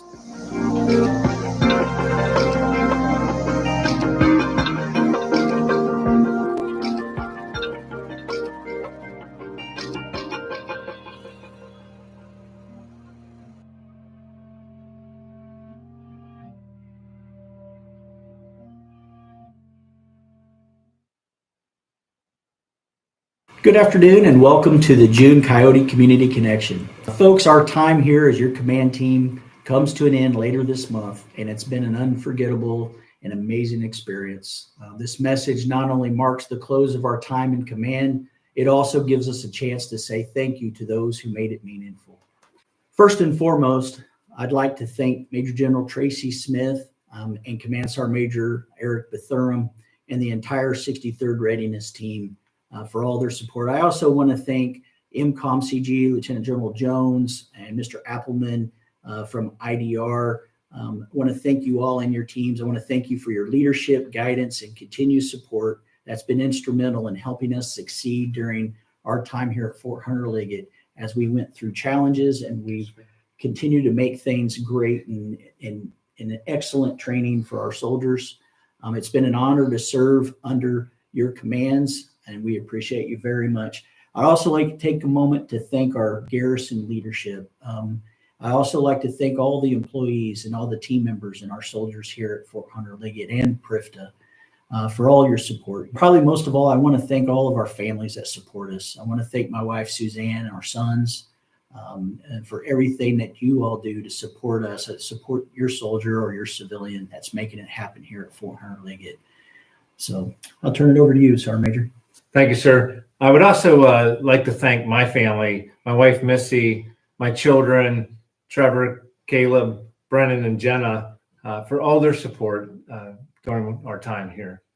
And it's been an honor to serve alongside the professional corps of soldiers and Army civilians who work tirelessly every day to support the warrior readiness in the community that works and lives at Fort Hunter Liggett.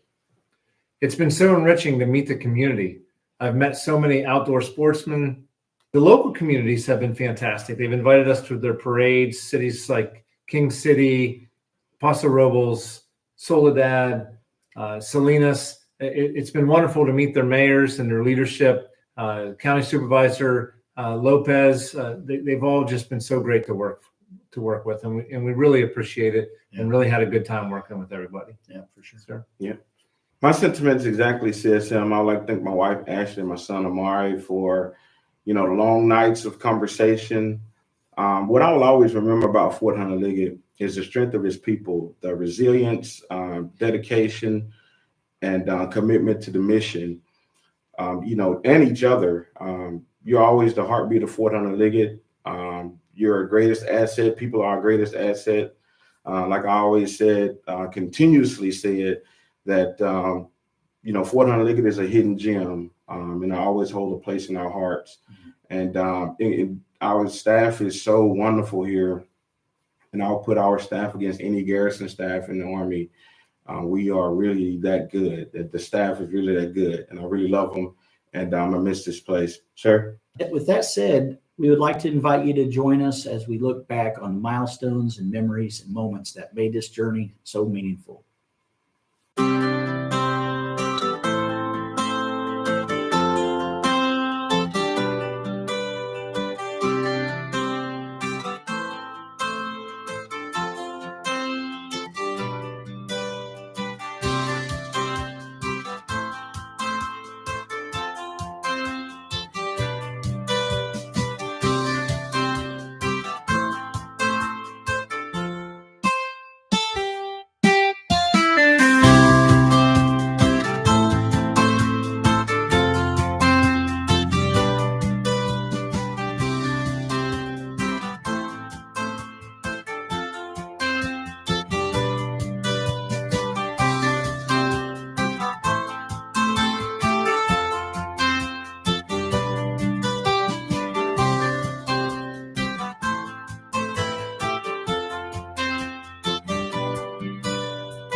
And from the bottom of our hearts, thank you for letting us be a part of this incredible community. We'll always carry these memories with us, and we're proud to have stood beside you. Team, we thank you for your support, your service, and your commitment to excellence. Yeah. And with that, we say, Coyote strong, Grifted proud.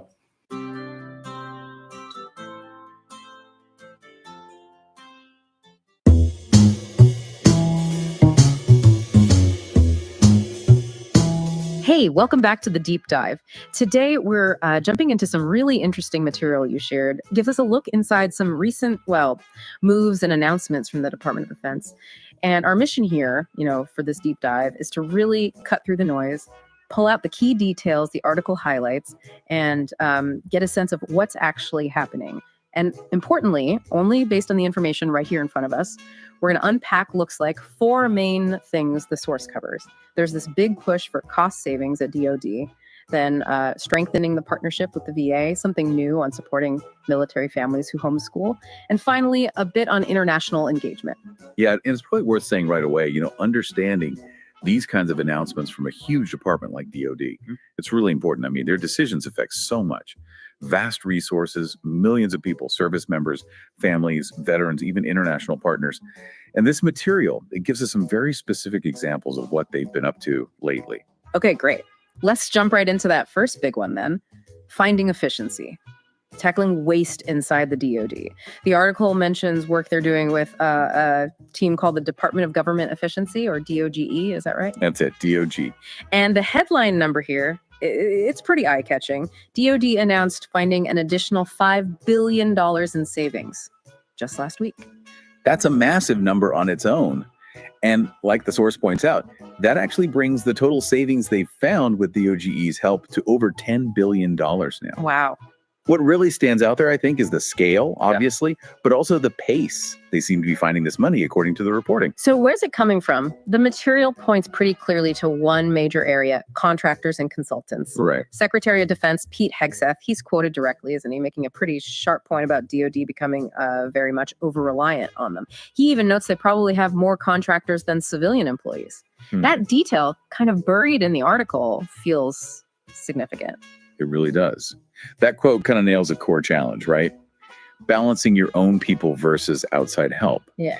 And based on how the source frames it, the leadership clearly sees that balance as, well, out of whack, affecting efficiency, costing too much. And the source gives a really powerful example of this. Working with DOGE, the Air Force apparently cut its biggest management consulting program. Just gone. And the numbers for this one program, they're kind of staggering based on the article.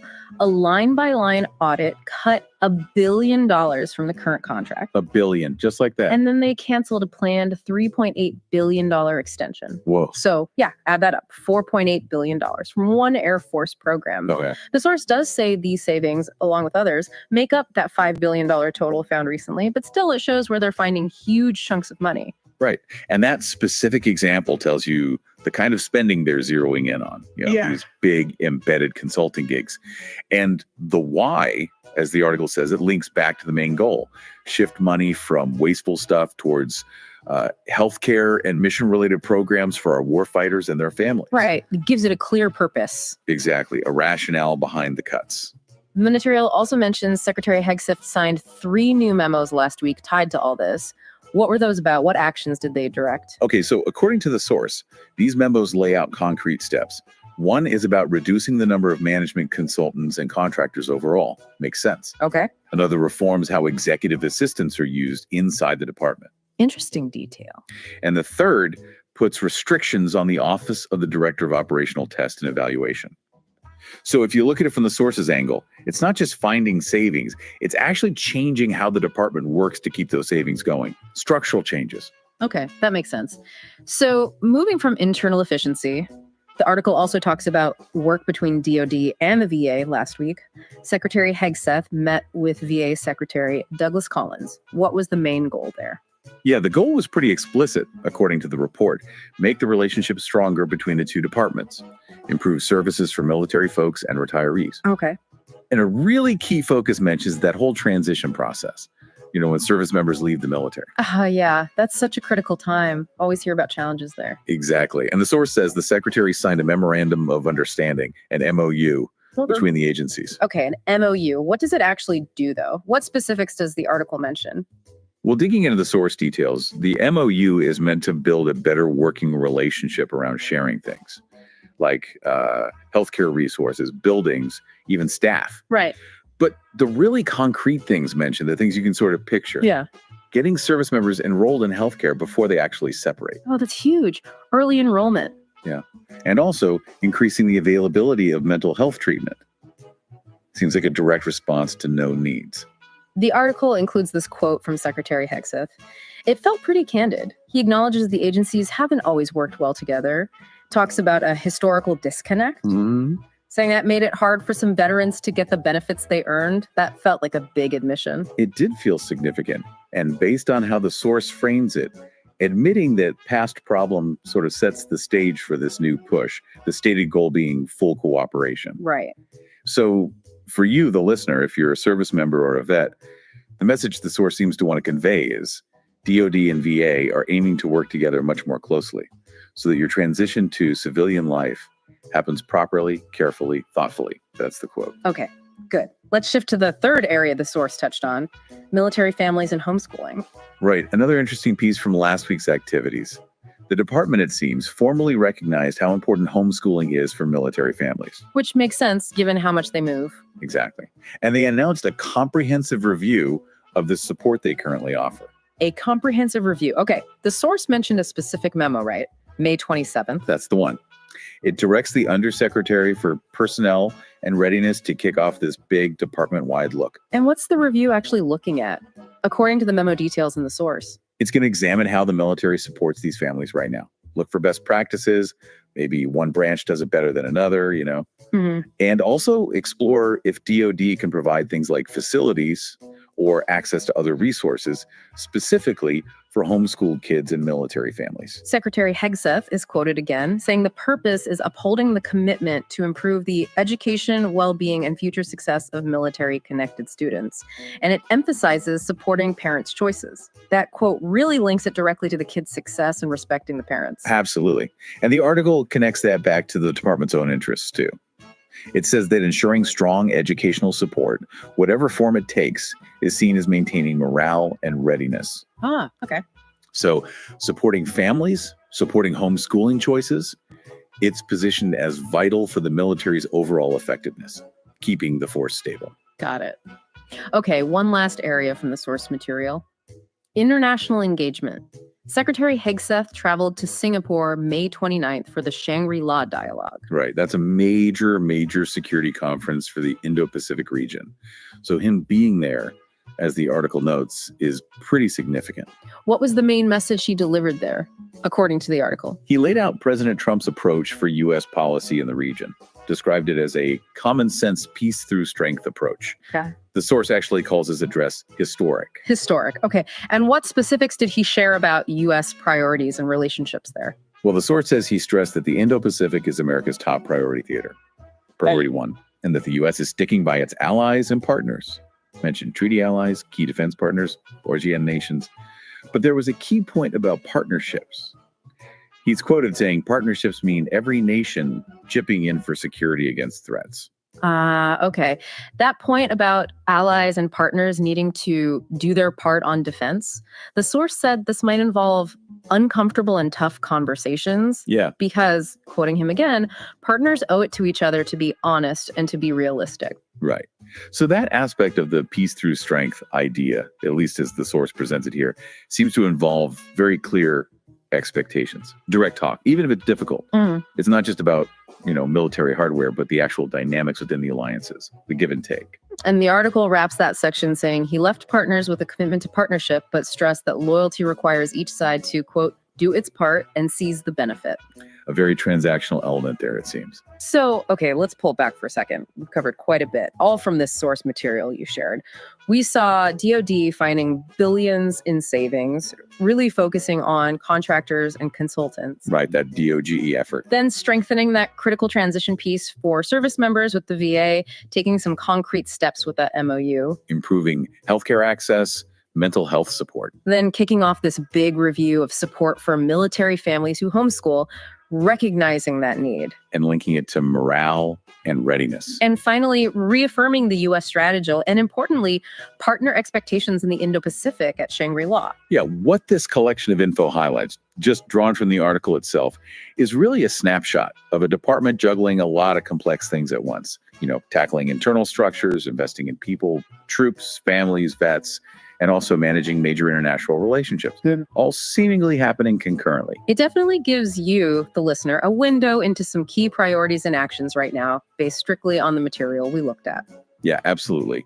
And maybe that leaves us with a final thought for you to chew on. How do these different efforts, all described here in the source, potentially connect or maybe even compete? You've got this drive for internal efficiency, cutting costs. The contractor focus. Right. Then you have investment in people, the VA help, the family support, homeschooling. Things that cost money. Exactly. And then there's the big strategic engagement overseas, the peace through strength posture. How does a massive organization like DoD balance that internal push for savings with the need to invest in its people and project strength globally? Do they reinforce each other or create new tensions? Something to think about. Definitely something to think about. Thanks for diving deep with us today. Hope this helps you feel well informed on these topics.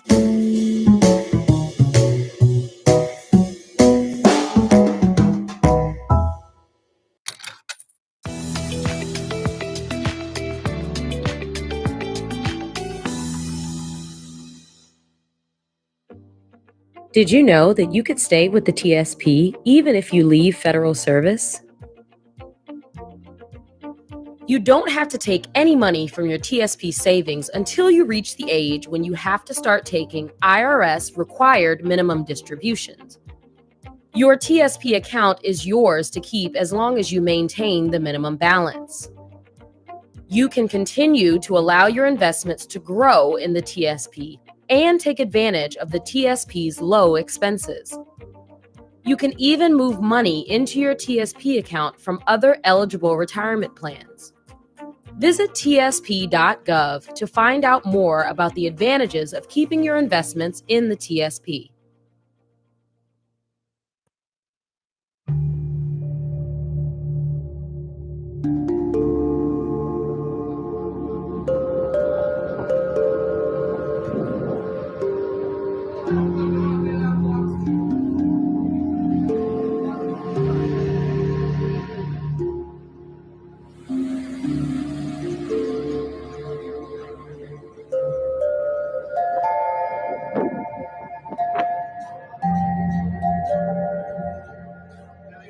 My name is William Ilolohea from Tonga.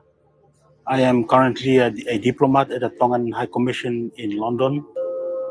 Tonga is the last remaining kingdom in the Pacific. We like to say we've never been colonized. There are about 170 islands. The most northern island lies 500 kilometers off the main island, Tongatapu, in the south. We've got around 105,000 people. We've got a large community in New Zealand, Australia, and in the United States. Tonga Islands are Christian islands. Many people have left to seek better opportunities in Nuku'alofa, but also they managed to emigrate for a better life, to provide a better education for the children. Tonga was coined by Captain Cook in the 18th century as the Friendly Islands. And so we have kept that name, Kingdom of Tonga, the Friendly Islands.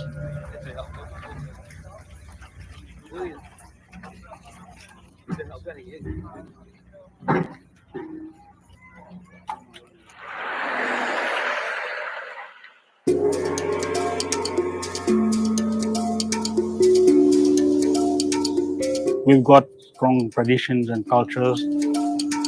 People are very religious, and we've got many churches all over the kingdom.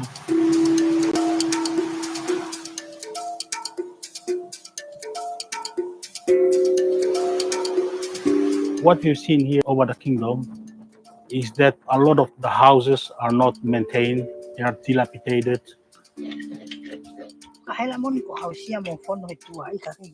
People living in those homes have not enough money to rebuild or to renovate. Getting a loan from the bank is very difficult.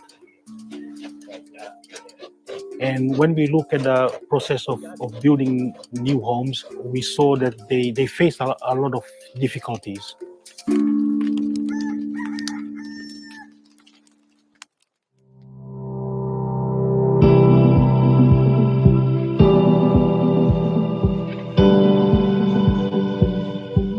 I was at APCSS in 2016, ASC 16-2. You know, it was a very interesting course, eye-opener for me. I really wanted to make my time there useful and to show that you can go back and do something for your country. I think one of the last presentations we saw was Dr. Laurie Foreman's presentation. So in 2016, I was giving the lecture on economics and security. And in that, I defined economics as the science of scarcity and choice. And one of the examples I used for scarcity was this issue of sand. Because apart from air and water, sand is the commodity most consumed by human beings. And it may seem unusual until you think about concrete for buildings and glass for windows. And of course, that also means it's in computer chips and so on and so forth. The scarcity in sand has led to all sorts of transnational crime issues. There are sand mafias. People have died over this. And so this was the example I raised during the presentation. And at the end of it, Viliami came up to me and said, I found my project. One of the nice things is that he realized you can't just ban sand Tonga, after all, needs critical infrastructure just like every other country. And he was fortunate enough to find an alternative in his research that is this ferronickel slag. It's a byproduct of nickel mining. We went down to Tonga to see the project several years later and where he was progressing. I mean, this is too good to be true, right?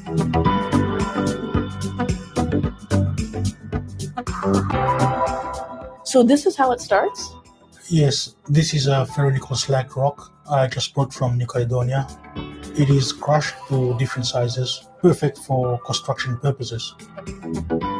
So talk a little bit about the ways you can use this project. You can use it for a house like this beautiful house, but can you also use it in things like rural roads or ports or other infrastructure?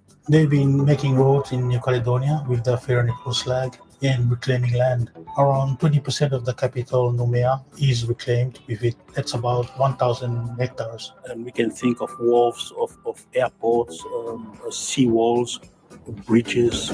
We put some funds together to import 40 tons of ferronickel slag. When we imported it, we partnered with a local block manufacturer and we tested the different amounts of ferronickel slag with cement.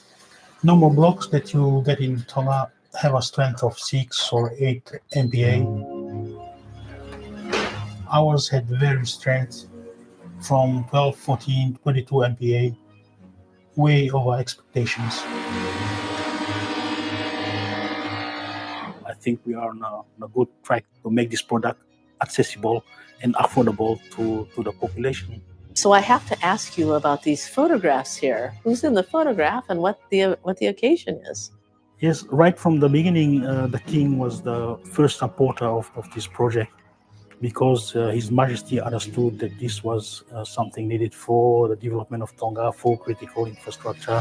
When we started building the homes, I invited their Majesties to come and look at the different types of blocks we can and also the slag. I can't remember of any other time, but he came to a private home. His royal guard had to come first and plant the king's flag. Yeah, it was a proud moment. That was a royal command. I think that's one of the reasons I'm still excited about this project is to have the support of His Majesty. So when we designed the house, we wanted to make sure that we understood what we were designing. If we wanted to call it the perfect Tongan home. So the first thing we went to are the women. I asked my sisters and my aunties, like, what's the first thing you would want in the house? And she said, I want space so I can do my weaving. When we asked the men, they said, we want space to drink our kava. And that's why for us, it's important to incorporate a big veranda to enable the mat weaving and the kava drinking at night. That's so important in the lives of Tongan families.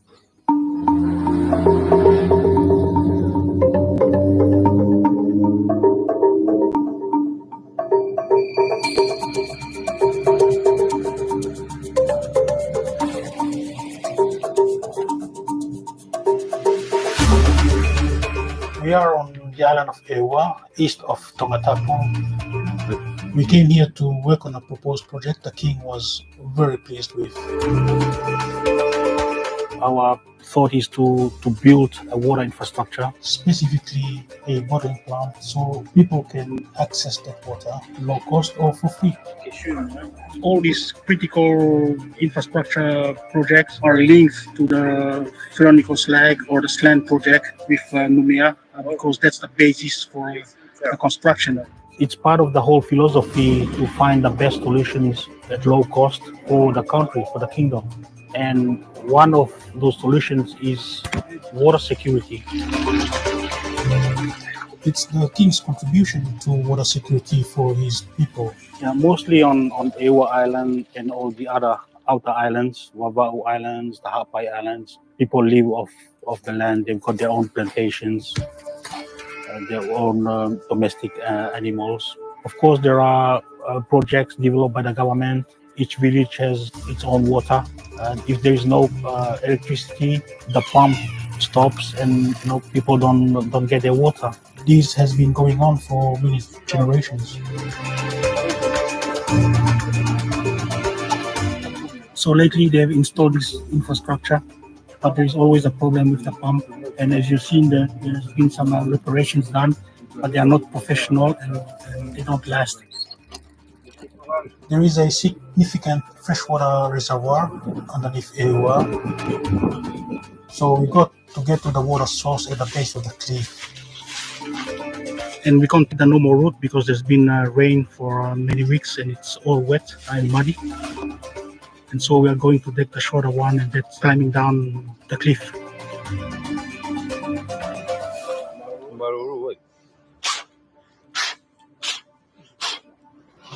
So we've got a guide with us. He's the town officer of the village of Houma. And of course, I have Archibald Kisling, our environmental expert. He's from Switzerland and is the honorary consul of Switzerland in Nouméa. And his partner as well, Laurent, from Vanuatu. And also Semisi, who's been working for me on this project for a couple of years now. There's the water we're after from there.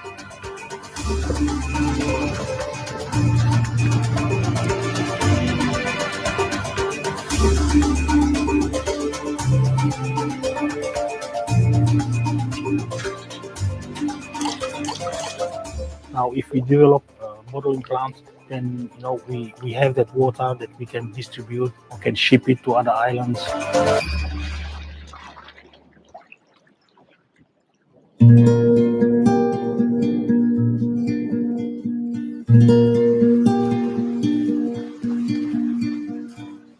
When I drew up the Pyramidal Slag project, I instantly knew that what is good for Tonga is good for the neighboring islands. Before you talk about building infrastructure, you have to have that key ingredient already in country and not rely on bringing it when you have a project. It's a cost for taxpayers, for the donors, but it's also costly for the people implementing the job. The small island developing states have to stockpile. Where can we apply this project? I looked around the Pacific and I saw Vanuatu, Tuvalu, Kiribati. Also, I came around to the island of Banaba. It was called Ocean Island. After the independence, it was called Banaba. They are also a semi-autonomous island. So the landowners decide for the development of their own land. So Banaba has a unique story in the world.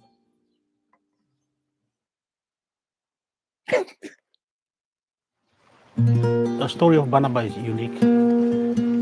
It's an island made of phosphate.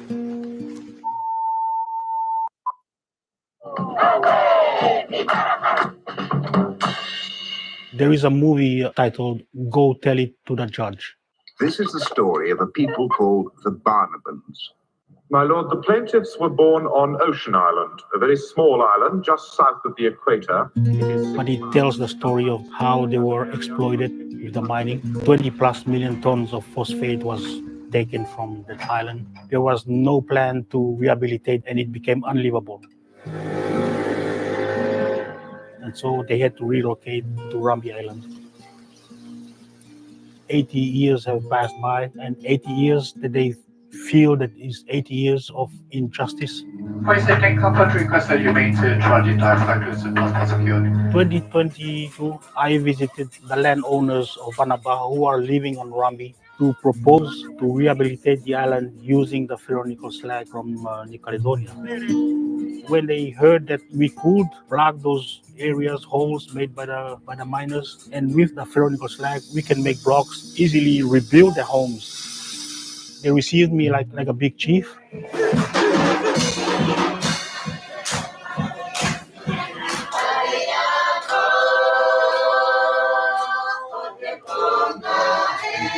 But I'm not a chief.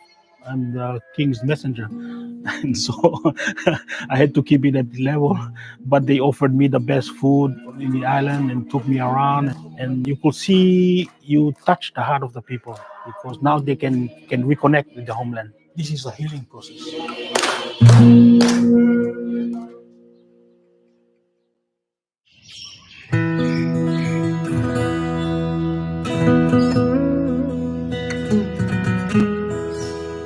The Republic of Vanuatu is part of Melanesia. It's situated near the Fiji Islands and New Caledonia.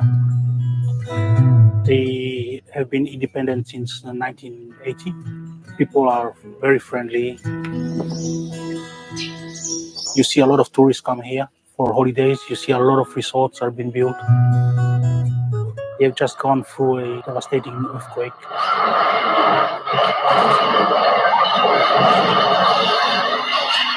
So there is rebuilding going on.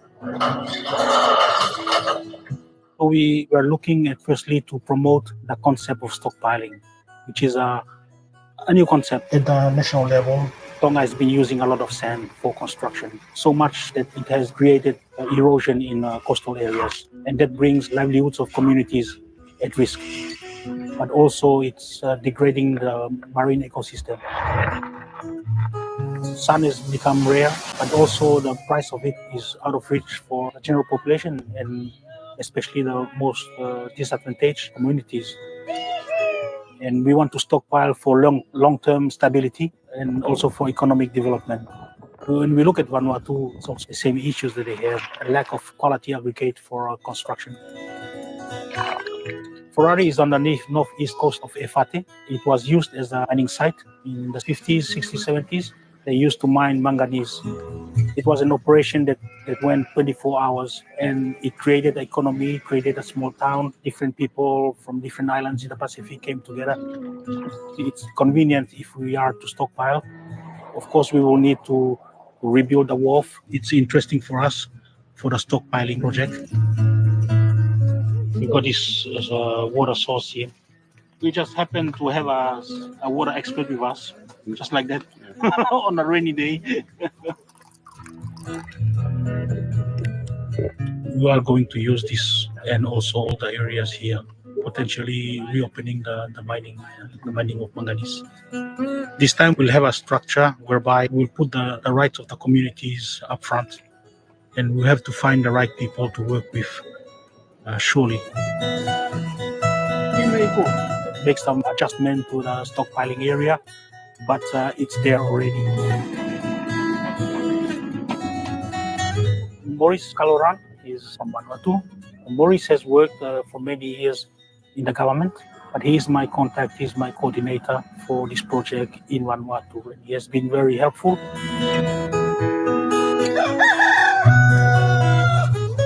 We were in Ferrari also to speak with the landowners because they are the key to this project. It was surprising to know that the landowner of Ferrari mining site did his secondary school in Tonga at the same school where I was, and so there was a strong bond that was just, bonus. He had a lot of proposals in the past that never came to fruition. And we came with a proposal that looks at the well-being of the community, the landowner, the government, and the people of Vanuatu. And I think that the landowner understood that very well. He was very excited of the idea.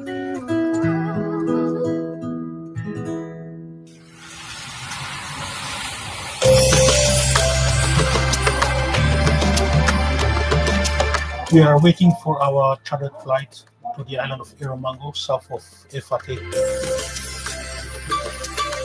We are going to Eromango because we have connected with the landowners. The first thing they said to me was they've been waiting 44 years for the government to build roads. And when they heard about this project, they wanted to make sure to catch up with me.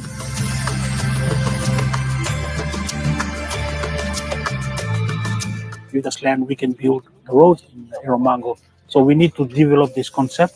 And that's why one of the steps was to go directly to the landowners in Eromango and to meet with them, to hear their concerns and to see whether they can trust us. Our project is to approach them with respect. I give them the opportunity to say yes or no as they feel it, as they want. They're dying to see roads being built so they can connect with other villages, but also they can access their lands. We went to the water to look at the port because if you are talking about bringing in equipment, you need to have a good wharf. That's something we are keen to add to our project concept. When we look at Erromango, there is no industry at all. They just made their own blocks manually. I think they had some issues with mixing sand and cement and water.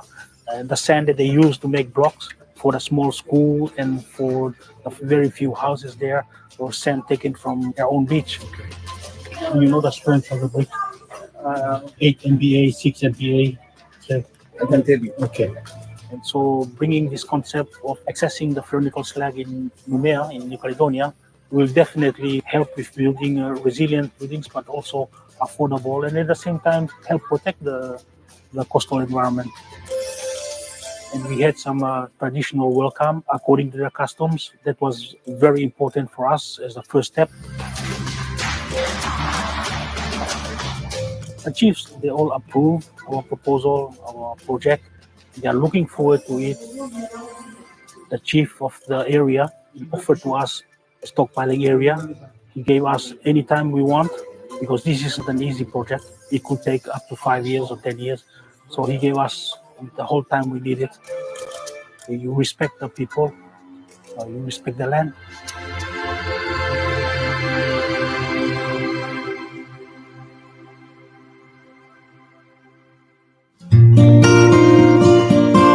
So it's a project that I devised when I was at APCSS. It's an unusual project. It's very new for Tonga and for the Pacific. And in so it was very difficult to frame the cost of doing this project. I had to use my own funds to push it, knowing that at some point it becomes a project of national interest. But it turned out quickly that the king was very interested. It's a royal command, and I know what I have to do. And at any cost, I will push on with this project. It's been a journey for him in terms of the things he's had to learn, the connections he's had to make. This transcends government. It involves private sector. It involves communities and individuals. And so it's been a very complex project. But he has not let up on this, and he has been pursuing this for almost 10 years now. And we were able to see firsthand in Tonga where this can go and what the potential is. And I'm so honored to be able to award Viliame the Alumni of the Year Award for 2023. And we were fortunate to do that at a reception in Tonga, in the presence of, and presented by, actually, the Crown Prince himself.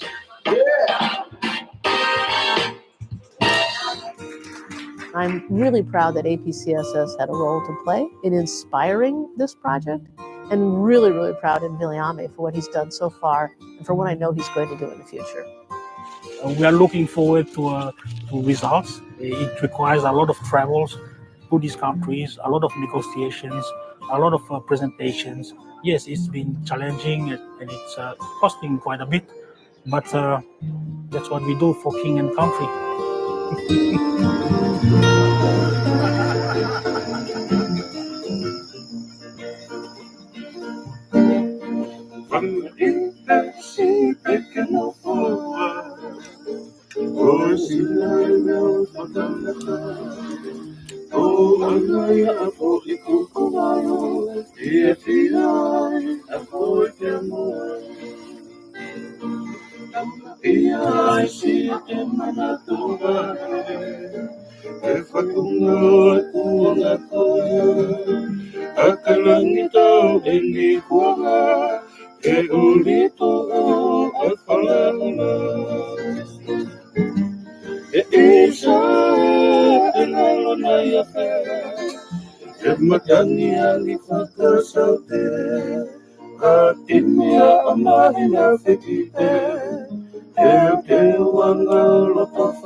Your TSP investment options, the Lifecycle Funds. The TSP has a selection of individual and lifecycle funds that let you diversify your retirement savings.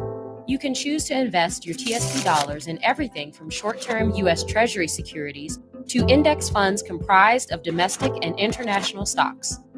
In this video, we'll talk about the professionally designed lifecycle funds, also known as the L funds.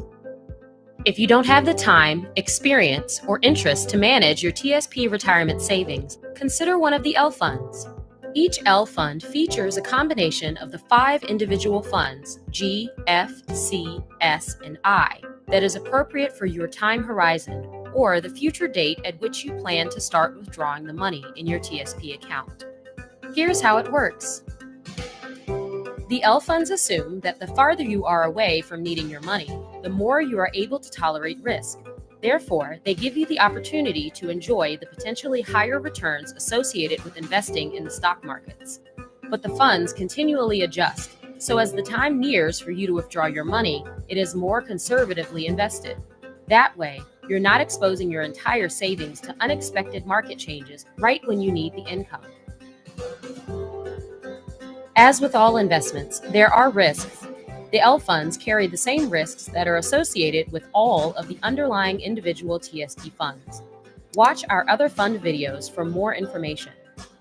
To find out which L fund might be right for you, or to learn more about the other TSP funds, watch our entire series of fund videos, or visit tsp.gov to review our fund information sheets. This day in Army history, July 3rd, 1775. General George Washington takes command of the new Continental Army in Cambridge, Massachusetts. On June 15, 1775, the Continental Congress resolved that a general be appointed to command all the Continental forces, and unanimously voted to appoint George Washington its general and commander-in-chief. Washington formally received his appointment and commission on June 17th as General and Commander-in-Chief of the Army of the United Colonies, and of all the forces now raised or to be raised by them. Washington swiftly traveled north to Boston and assumed command of the various colonial militias combined there, called the New England Army of Observation, making it the nucleus of the new Continental Army. For more information about the Army's proud history, go to history.army.mil.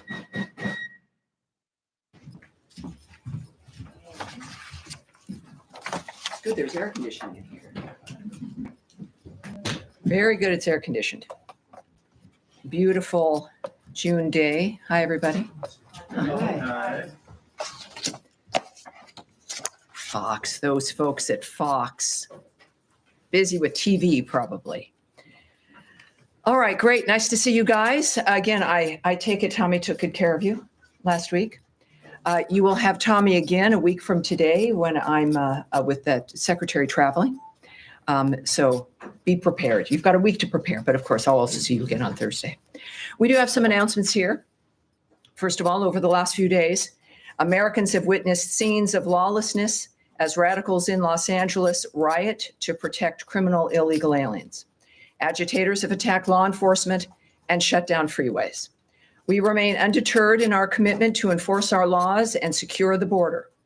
During recent days, the administration has taken illegal alien gang members, child predators, rapists, and burglars off the streets. Thanks to the historic action across all of government under President Trump, the border is more secure than it ever has been, with illegal border crossings at a historic low. The border crisis that unfolded under the previous administration, however, did untold damage. The big, beautiful bill, as an example, before Congress will build on President Trump's progress, ensuring we have the resources to enforce our laws and secure our border. To that end, the United States is committed to disrupting the illicit manufacture and trafficking of fentanyl, a leading cause of death of people aged 18 to 49 in the United States. Yesterday, the United States announced that it is sanctioning La Chapitos, a powerful faction of the Mexico-based Sinaloa cartel, along with its 2 fugitive leaders. The United States is also designating a regional network of Los Chapitos associates and businesses based in Mazatlan, Mexico. This network engages in drug trafficking, extortion, kidnapping, and money laundering. Under Secretary Marco Rubio, The State Department will continue to protect our nation by keeping illicit drugs off our streets and disrupting the revenue streams funding Mexico-based cartels, violent and criminal activity.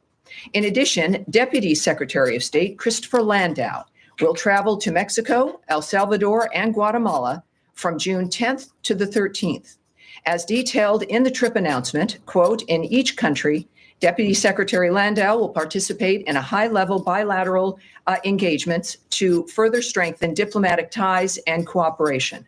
He will engage in discussions to drive the private sector led economic growth, boost U.S. commercial investments in our region, and highlight the importance of ending illegal immigration. In addition, there are additional announcements today, of course. The United States sanctioned 5 individuals and 5 sham charities for financially supporting Hamas under the guise of humanitarian work. Additionally, we are targeting a fraudulent charity linked to the Popular Front for the Liberation of Palestine, the PFLP.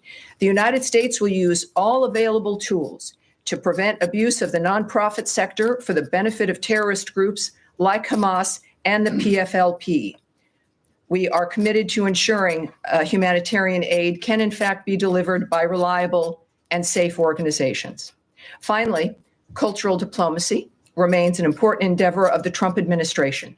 The Kennedy Center exemplifies this commitment, and its gala is tomorrow night, led by the musical Les Miserables. The center will have a season that will have Broadway, ballet, opera, and even Dolly Parton, in addition to a lot of other great things for kids as well. In this world of ours, it sounds very nice and very appropriate.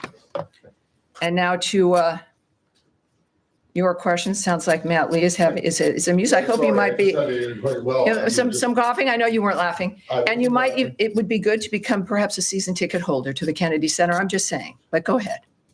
I would be happy to be a season ticket holder. Yeah. And I would love to see Les Mis because I never saw it. There you go. But anyway, listen, just on your Yes, sir. copper, and then I want to go shoot really quickly to the Middle East, just on the top. The State Department doesn't have any role in what's going on in LA in terms of quelling the violence. Is that correct? Well, as I would view it, and I think that we all know that many of the aspects regarding illegal immigration, certainly on the issue of visas, the controlling of the border, the designating of foreign terrorist organizations, is one part of a whole of government effort to keep the country safe, to keep Americans safe. Don't push me off here. I'm answering your question. And so when we see the dynamic of what's happening in Los Angeles, it is, I think, quite appropriate for Americans to see this, and it is the nature of what we are working to do together through the Trump administration to secure this country and to secure our streets. And that means, yes, removing criminal illegal aliens and getting them back to their home countries, and certainly at least getting them off American streets so that Americans can feel safer in their own homes and in their own communities. And so in the midst of that, when we talk about it, of course, it's the State Department, it's the DOJ, it's ICE, it's the Department of Homeland Security, it is the White House. It is a multitude of departments working together to envision and implement President Trump's vision. Okay. Let me Yes, sir. Go to the Middle East. So Ambassador Huckabee gave an interview earlier today. I think it was earlier today, maybe it was yesterday, but in which he called into question, or didn't call into question. They basically said that the administration is not particularly interested in seeking a two-state solution for the Israel-Palestinian conflict. And I want to know, I mean, he's been outspoken on this issue in the past before he became ambassador, but is he speaking on his own, or is this now administration policy that you're no longer so interested in that kind of a resolution? Well, first of all, I'm not going to characterize the ambassador's remarks. I'm not going to explain them or really comment on them at all. I think he certainly speaks for himself. At the same time, of course, ambassadors are there and they're working with their host country. But when it comes to American policy and certainly where the president stands, I'd suggest you call the White House. Okay. All right. Yes, Andrew Mitchell. Hi, thank you, Tammy. Let me ask you about part of the potential enforcement of the administration's policies to deter illegal immigration. There is reporting of a potential plan to send undocumented immigrants or others who have been detained to Guantanamo, perhaps as soon as tomorrow. While there is a court case pending to rule out Guantanamo as a place to send people, saying that it is not necessary, it is too expensive, and that the conditions are intolerable. But that this would include Europeans from allied countries countries that would willingly accept deportations of their illegal immigrants here. So what is the State Department's position on whether European illegal immigrants, migrants, who have been detained should be sent to Guantanamo rather than to their host countries, including countries that would very willingly accept them? Do you think that this would damage relationships with our allies? Well, first of all, I can tell you that this entire dynamic, it's managed by DHS, first of all. It's certainly not a dynamic managed by the State Department. I can also say that, of course, it's not new that we are moving criminal illegal aliens to Guantanamo prior. It's not the final destination. It's prior to their being sent to their home country. But when it comes to each country, I'm not going to speak to that. But I would suggest that well, I won't speak to any country when it comes to the illegal aliens, the criminal aliens that may or may not be sent to Guantanamo Bay.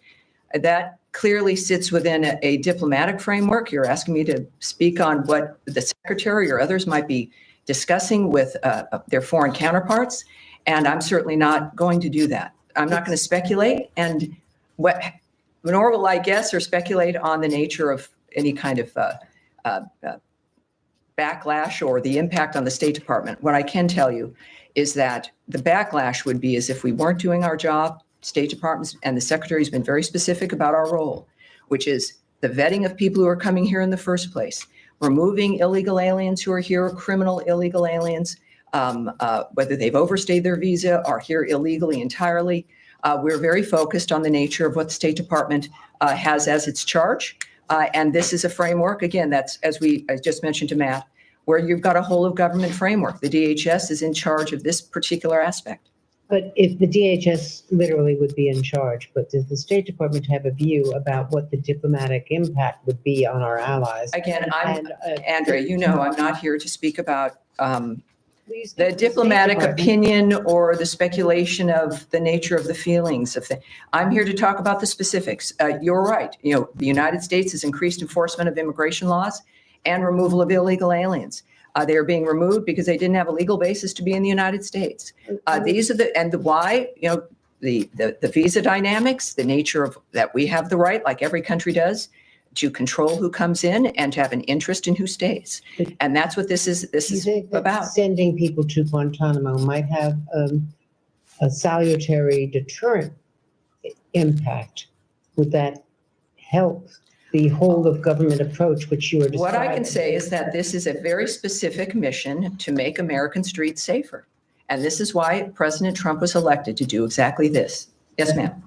Thank you. Just going back to Matt's question on Huckabee's comments, I know you said that the ambassador speaks for himself, but he was appointed by the president. He does represent the U.S. government in Israel. So is a two-state solution a goal of the U.S. State Department currently? You know, I'm not going to speak again. What I said to Matt, and what I'll keep saying, is I'm not going to parse the ambassador's remarks. That's not what I'm going to do here. And I'm also not going to speak about the nature of what people say that he was claiming or not claiming. I'm not going to have a speculative conversation about that right now. I would suggest that when it comes to the policy of the United States, that sits with President Donald Trump. And he's just he's like a 15-minute walk away from this building. Call them. And in fact, I think they would have an answer for you, I would think. Okay. And then of course, the president sets the policy, but Secretary of State is in charge of foreign policy. So irrelevant of Yes, what I'm not. Ambassador. Yes, I'm not going to begin a conversation speculating based on a statement Ambassador Huckabee may or may not have made. I would suggest when we think about the policy, yes, Secretary Rubio implements President Trump's vision for foreign policy. In speaking on that issue with everything going on in this world, we are focused clearly on the nature of the things that are in front of us. And I would just suggest calling the White House to make a determination of the Trump policy, the Trump administration's approach in this regard. So Secretary Rubio doesn't make foreign policy. It's his vision and implementation of President Trump's point of view and President Trump's vision. And so that's what Secretary Rubio does, and obviously does it very well. Yes, sir. What's the vision that he's implementing here, Tammy? I'm not going to begin to speculate or go into this. I'm just not going to go here. Ladies, if you want to speak about the National Security Advisor, also call the White House. Yes, sir. Just to follow up on that issue. Sure. And this will go ahead. Sure, but what we have heard from the president is he wants the United States to take over Gaza, which is obviously one of the occupied Palestinian territories and would be part of a future two-state solution. So is that? I mean, you haven't mentioned that, but should we assume that is part of the policy, and therefore that opens the question of what about the West Bank and East Jerusalem? And is that? I mean, Ambassador Huckabee seems to be suggesting there wouldn't be a future Palestinian state in those remaining areas. So we kind of know half of the answer to the question, in that you've said it's President Trump's view and decision, and he's stated that, although you haven't restated it here about Gaza. So it's just if we could clarify what. Well, there's a focus on Gaza, and for a very good reason. And that's what we're focused on: is the ceasefire, is stopping the carnage, dealing with what's going on in Gaza. After, of course, the horrific events of October 7th, the nature of what's happening with Iran and its death squads of Hamas and Hezbollah and the Houthis, it's a full plate. And what one does is you start at the beginning and you move forward. We are still working on dealing with either certainly ceasefire and peace for Gaza, and then, of course, the aftermath of that and rebuilding and dealing with what that means. At some point in time, that will hopefully be the major conversation here, right? Is in the aftermath and the rebuilding and how that's happening. And I would expect that to be a conversation that we'll all be engaging in. But is it still the policy that the US should take control of that territory? Look, what I've heard President Trump say, and what I know the secretary has always said, is that Hamas can't exist, that we've got to get a ceasefire, that we've got to have new ideas for making sure this doesn't happen again and again and again. I know that the president has called for new ideas to help make that happen. I know that he has had some new ideas and how to do that. We know the region has chimed in with what it believes it can do when it comes to aid and even rebuilding. But the fact of the matter is right now, Hamas won't even let the hostages go. Hamas still won't put its weapons down. Hamas is still playing games as people still die, as we do work to get food and aid into that region. So we're still at that kind of dynamic, and we will get to the other part, I hope, as soon as we can. Nadia. Thank you, Tammy. Just on the Middle East again, the Israeli Prime Minister said today there is significant progress in releasing the hostages and the ceasefire. Does the State Department share his view? And also I want to ask you about the 20 people who have been killed today around distribution center. Last briefing, I believe you said that the Israelis are investigating that. I'm just wondering how these people have been killed daily now. Not one day passes without people being killed around this food distribution center. How can they get their food safely? Well, of course, that is exactly what we've all been working on, right? Is getting food and aid safely in. We also know that the UN had a horrible dynamic where they had flour that they report was stolen by Hamas, and that the problems, and as I've said regularly, we all know it's a war zone. It's a war zone led by terrorists who don't care about humanity or the future. Regarding what's happening on the ground there, I would refer you to the IDF in Israel, which continues, of course, to investigate. And in the case of what's being led by the IDF in Israel there, I think that's where you'd need to go in that regard. And there was a third part. What was this? Talking about the significant progress that Netanyahu is talking about today. Yes. Well, again, I can't speak to what the prime minister has said. Sharing anything with you, the State Department? I can't speak to that at this point when it comes to what Netanyahu has said. Saeed, yes, and this will be the end for this particular stretch of questions. Yes. Thank you very kindly. Sure. Just to follow up on the questions that were raised on the two-state solution and so on. Sure. Now, we know that President Trump in his first term came up with the deal of the century, which spoke almost in detail about his vision. Let me ask you this. Now, there are 5.5 million Palestinians between Gaza and the West Bank. And I want to ask you, if there is no position of the State Department at this time, because the State Department has always... What I said was I was not going to speak about the issue. I did not say there was no position, sir. Be very careful, because I'm not going to have you put on the record something that is entirely not true. And I want you to proceed with that in mind. Okay, I take it back. I wanted to ask you, what do you consider the Palestinians in the West Bank? I mean, I will not provide you, Mike, what I consider. Under occupation? We are not going to, I will not, look, it was nice to be able to call on you, Saeed. I'd like to be able to have a question that I can answer, but you're asking me to speculate.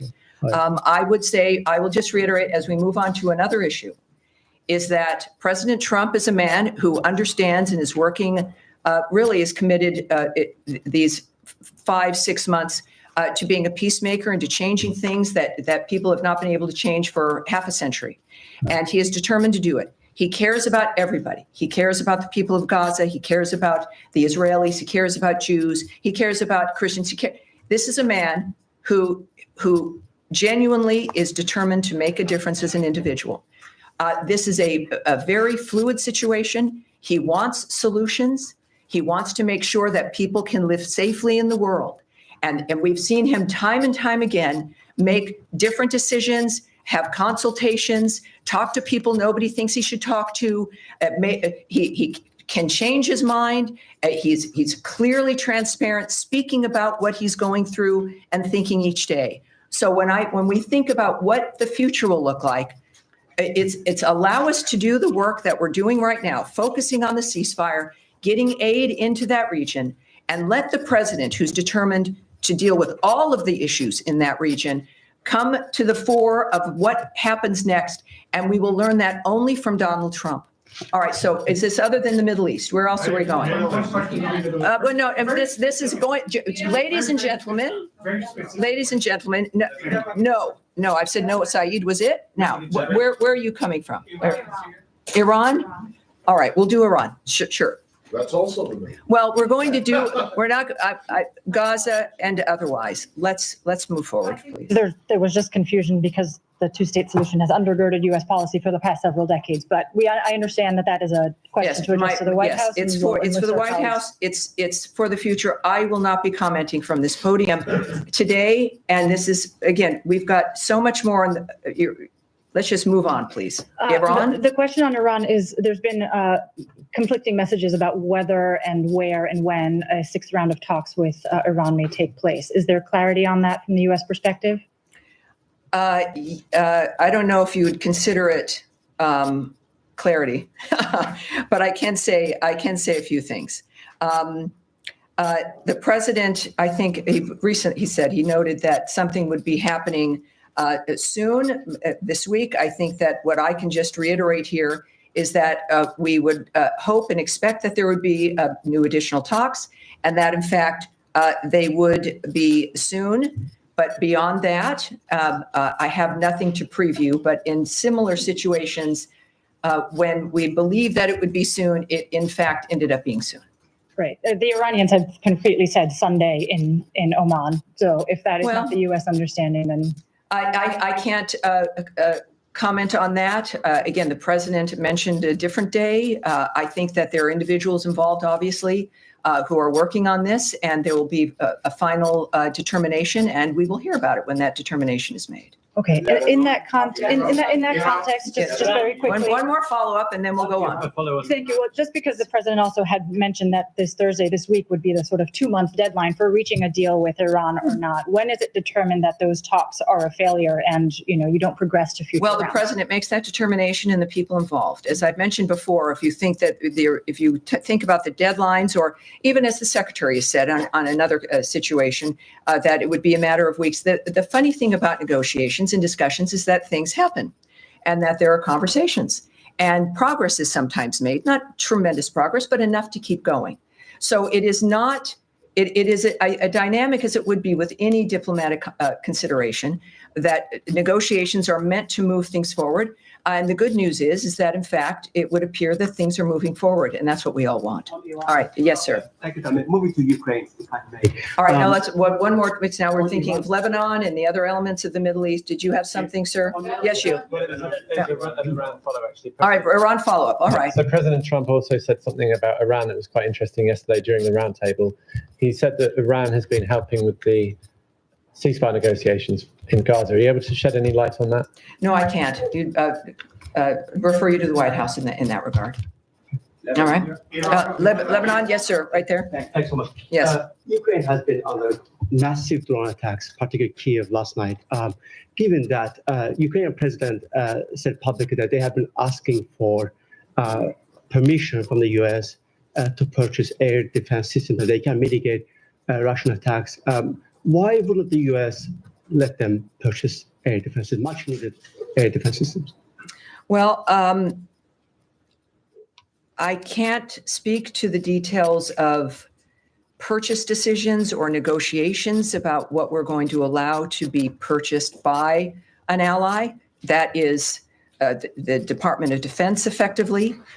What I do know is what the president has said and what the Secretary of State has said in a number of venues is that we certainly, and we've been Ukraine's biggest supporter and defender, literally, is that we want them to have surface-to-air missile protections, right? We want them to be able to deal with incoming missiles. We know that it's been discussed about our European partners who have those systems from us to get them to Ukraine. There's a number of different negotiations and aspects involved in this kind of dynamic that does not involve the State Department. It's about munitions and purchasing and all of that. What I do know is that we are doing and continue to wish to do as much as we can. That is not disputed. And I understand the Ukrainians, who are great friends of this country and have done, there's no disputing the bravery and the commitment of the Ukrainian people. If that was ever in doubt or questionable, this war and how they've defended their nation has dispelled any of that. I had the pleasure of being in a bilat with the Ukrainian delegation recently here, and they are astounding people, and they're remarkable, and they are committed to getting their country safe and this war to end. And so are we. The United States has proven that. The details of which are many, and I can't speak to that, and I certainly would dispute that we are not letting Ukraine do something. The opposite has always been the case.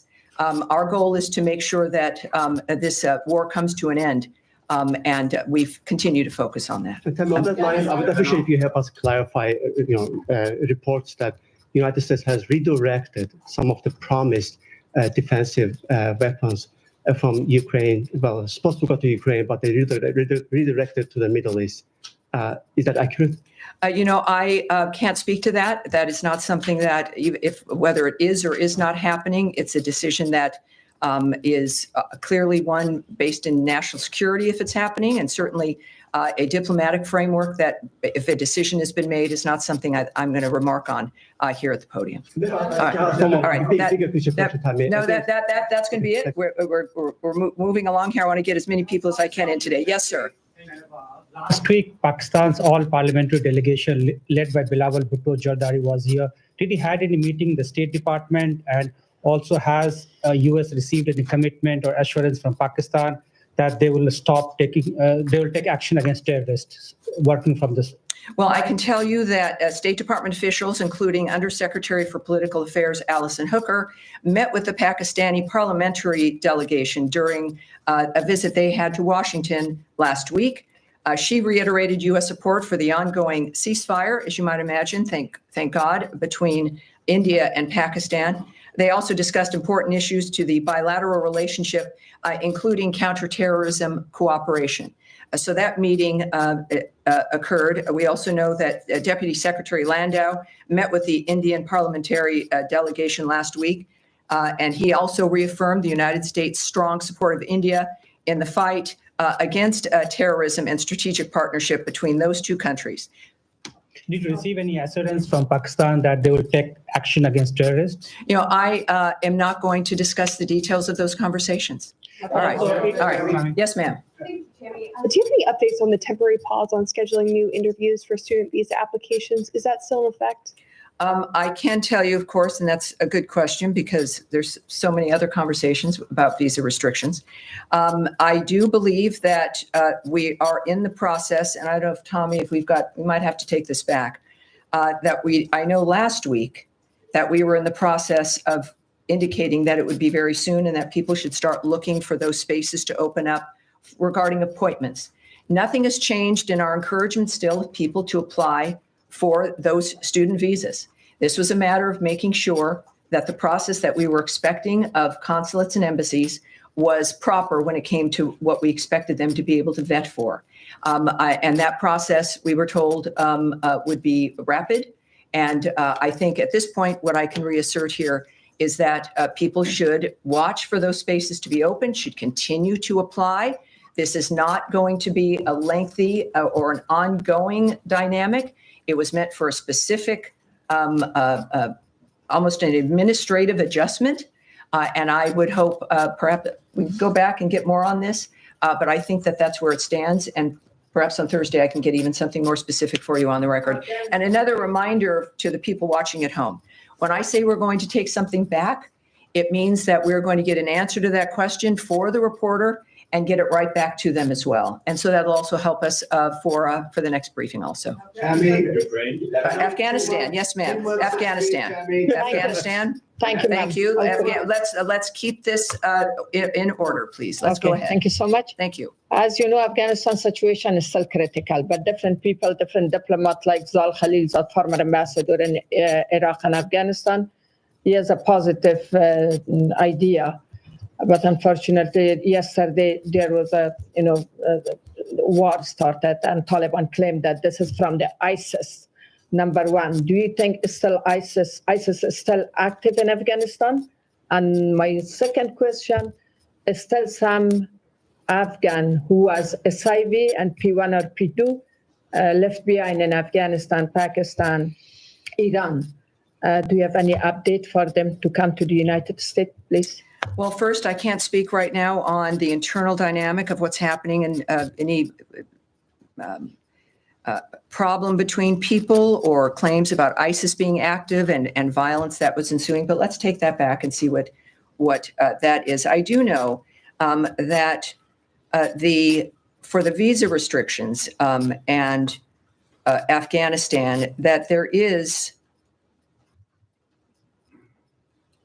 for the SIV visas, the proclamation that was used announcing this states that Afghan special immigrant visas are accepted.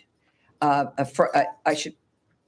say exempted from the suspension of entry to the United States. Consular processing of Afghan SIVs, including Afghan SIV interviews, continues at U.S. embassies and consulates around the world. All right. Yes, sir. Thank you. Me? Yes, you. Yes, sir, you. Yes, thank you. All right. If we're going to have disruptions, we're going to let's stop this if we could, Heather. Let's move, please. Let's get. We will remove you if you are not silent right now. So we are going to be respectful to your fellow journalists, and thank you very much. Thank you very much. Now we will go. Thank you, sir. Thank you very much. As you know, the Iraqi federal government has cut the budget and salary of the Kurdistan region. Have you addressed this issue with Baghdad? What is your position on the matter? and I have. Yes, we're aware of this. We are aware of this. And we urge Baghdad and Erbil to resolve their issues through constructive dialogue consistent with their constitutional responsibilities. Resolving the salaries issue quickly sends a signal that Iraq is creating an environment in which U.S. companies would want to invest. Successful resolution would also send a positive signal on broader cooperation for the benefit of all Iraqis, such as reopening the Iraq-Turkey pipeline and additional energy exploration, including with U.S. companies. When speaking with senior Iraqi officials, such as Prime Minister Sudani, Secretary Rubio has emphasized the importance of stability and prosperity in Iraq and the region. He has done the same in recent meetings and conversations with KRG President Barzani and KRG Prime Minister Mansour Barzani. U.S. support for a strong and resilient Iraqi Kurdistan region remains a crucial element of our relationship with Iraq. All right. Yes. All right.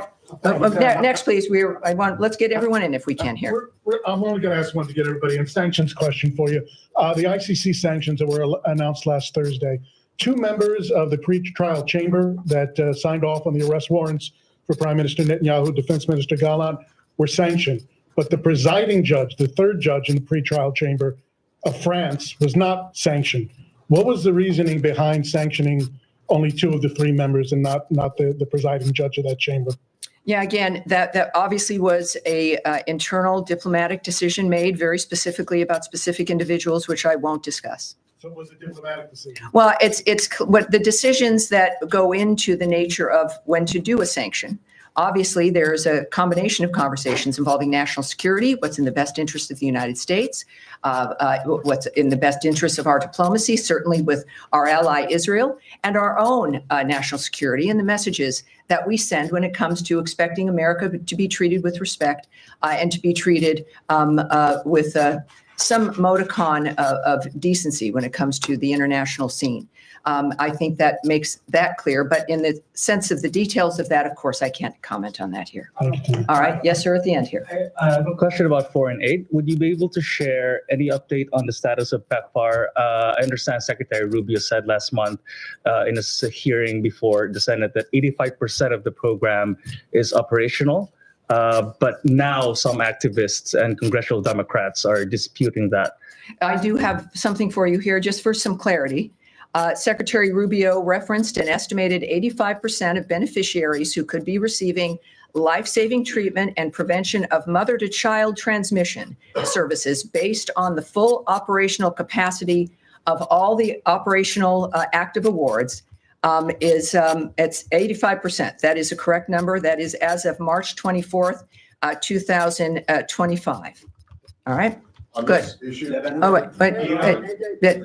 Well, hold on. This cable that went out today from Secretary Rubio instructing all chiefs of mission to abolish all USAID positions, local, direct, either direct U.S. hires or local employees. And sure, that was not a surprise. It shouldn't surprise anyone. A cable is something sent out from the State Department, in this case, of course, to missions worldwide, instructing them to do something. Essentially, there's many more uses and reasons for cables, and sometimes, surprisingly, said no one ever, they get leaked. In this case, it was an order regarding positions regarding U.S. aid that they were to be ended. And that was something that was previewed in February when we relayed the roadmap, if you will, of the reorganization, the renovation, if you will, of USAID, making sure that our aid efforts around the world met with what was important to the United States, to the America First agenda. So this was a cable telling our posts exactly what they were expecting to be told, which is that those positions were gone and were being eliminated. So it wasn't a surprise. It's nothing new. And it is exactly what we previewed in February and March of this year. All right. But we've talked to you. Yes. All right. Now in the back, young man right there. Yes. Young man without the tie. That would be you. Yes. I just, while we have questions on Israel, earlier today, 5 countries. Can you tell me, by the way, what is your outlet? Just a curiosity, and your name. Ryan Morgan with the Epoch Times. All right. Hi, Ryan. Welcome aboard. Thank you for having me. So I was just wondering if you have a quick comment about the 5 countries that sanctioned Israeli ministers Itamar Ben-Gvir and Bezalel Smotrich today. Yes, I do. I have something for you on that. And let me get that for you. There's just so much going on today. First of all, we find that extremely unhelpful. It will do nothing to get us closer to a ceasefire in Gaza. This, again, is about Allied sanctions against Israeli ministers. They should focus on, this being UK, Canada, Norway, and New Zealand, should focus on the real culprit, which is Hamas. Hamas put the people of Gaza in this situation by launching the horrific attacks of October 7th, which killed 6 British citizens and 46 Americans, and continue to hold hostages, of course, including the bodies of 4 Americans. We remain concerned about any step that would further isolate Israel from the international community. If our allies want to help, they should focus on supporting Special Envoy Witkoff's negotiations and backing the Gaza Humanitarian Foundation when it comes to food and aid. All right. Yes, sir, in the back? Yes, sir. Thank you, Tammy. My question is about Ukraine negotiations. Russians and Ukrainians came together in Istanbul last week and they announced a memorandum, and result of that, there was exchange of prisoners. What is your elaboration on that phase of the deal, and how do you follow these negotiations? Well, the president and the secretary have been saying for a while that the only real solution can come with the parties talking directly. And that is what we've been seeing here, at least in this regard. We, of course, remain in close contact with both parties at the highest levels. And we welcomed the success, the movement of, again, more prisoner exchanges. In this case, of course, the seriously wounded and young prisoners under the age of 25. As well as repatriating fallen soldiers, which in that instance was about 6,000 each, horribly. We are not involved, right? We're not involved in that as the State Department. If that was your question, of the United States, this was negotiations, conversations between the 2 parties involved. And that's all I can tell you is that we welcome that progress in the meantime. Are you in contact with the Turkish authorities in order to have them involved in some way to reach a deal between the 2 parties? Well, I obviously won't speak on, we talk with all of our allies on a number of different reasons all the time, but I won't discuss what the details are of those conversations. Yes, sir. Thank you, Tammy. Question on Iraq. When do you expect Iran to get back to you about your proposal? And President spoke to Focus, and he said Iran is acting much differently in negotiation than it did just days ago. What's changed from Iran from recent days? Well, I don't speak for Iran. And I think that what we will find is, as we've discussed, the expectation of further talks and those leading those talks and handling the situation. I would hope, as we all do, that we can finally have some answers and some agreement when it comes to the situation. On Iraq, you said that you are encouraging both Erbil and Baghdad, the Kurdistan region of Iraq and Baghdad, to solve the issue over the budget. Are you engaging with them? There are reports that recently the U.S. charged the affairs to the Iraqi embassy in Baghdad. He met with the Iraqi prime minister and he put direct pressure on Iraqi prime minister to solve this issue. Now the Iraqi officials saying that we are getting heated from the Washington to solve this issue. Do you have any updates Well, on that? in my previous answer to this, it's clear, even from this podium, we're expressing what we expect to see. And they know what we think. And we've been saying it over and over again. It's not, I'm not going to speak on rumors or single reports or somebody talking about a chargé d'affaires or an ambassador and what they're talking about and who they're meeting. That's not going to happen here. But we here have made it very clear that this is a situation that has to stop. And we know that, of course, as I've noted, that resolving situations like this will entice more companies to get involved in the area, making everyone's lives in the region better. All right. Yes, sir, in the back. I was behind the man with no tie. Behind our friend with no tie. Yes, sir. Go ahead. I should not wear the tie then. Now, right? you have a tie on. That would be you. Yes. No, you, sir. Oh, You. thank you Yes. so much. Yes. Thank you, Diamond. Too many with no ties these days. All right. No offense So to the no tie wearers. Thank you so much, Tammy. So after the ceasefire between India and Pakistan, President Trump offered to mediate on the issue of Indian-held Kashmir. I was just wondering what kind of follow-up we are expecting, like how State Department move forward, like inviting the leadership of both the countries, or like going to support UN Security Council resolution on Kashmir. Well, I obviously I can't speak to what's on the mind or the plans of the president. What I do know is I think we all recognize that President Trump, in each step that he takes, it's made to solve generational differences between countries, generational war. So it shouldn't surprise anyone that he'd want to manage something like that. He seems very much to be, and not just seems, but he has been the only one to bring certain people to the table to have conversations that nobody thought was possible. So while I can't speak to his plans, the world knows his nature, and I can't speak to any details of what he might have in that regard. You could call the White House. I have a feeling they would have plenty to say, but it is an exciting time that if we can get to a point in that particular conflict, thank God, but also thank Secretary Rubio and President Trump and the Vice President.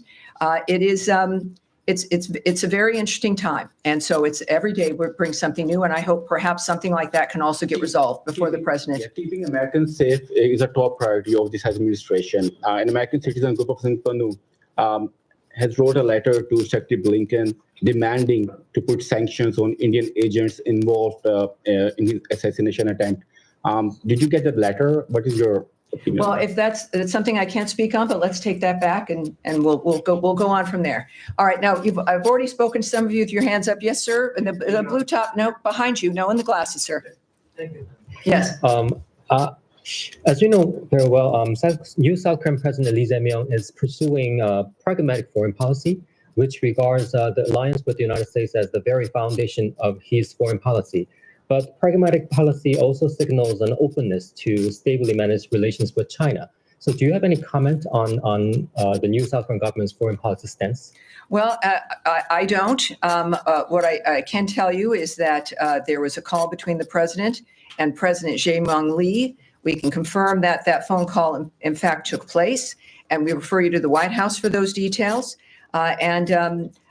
We congratulate the president on his election as the president of the Republic of Korea, and we're confident under his leadership that our alliance will continue to thrive.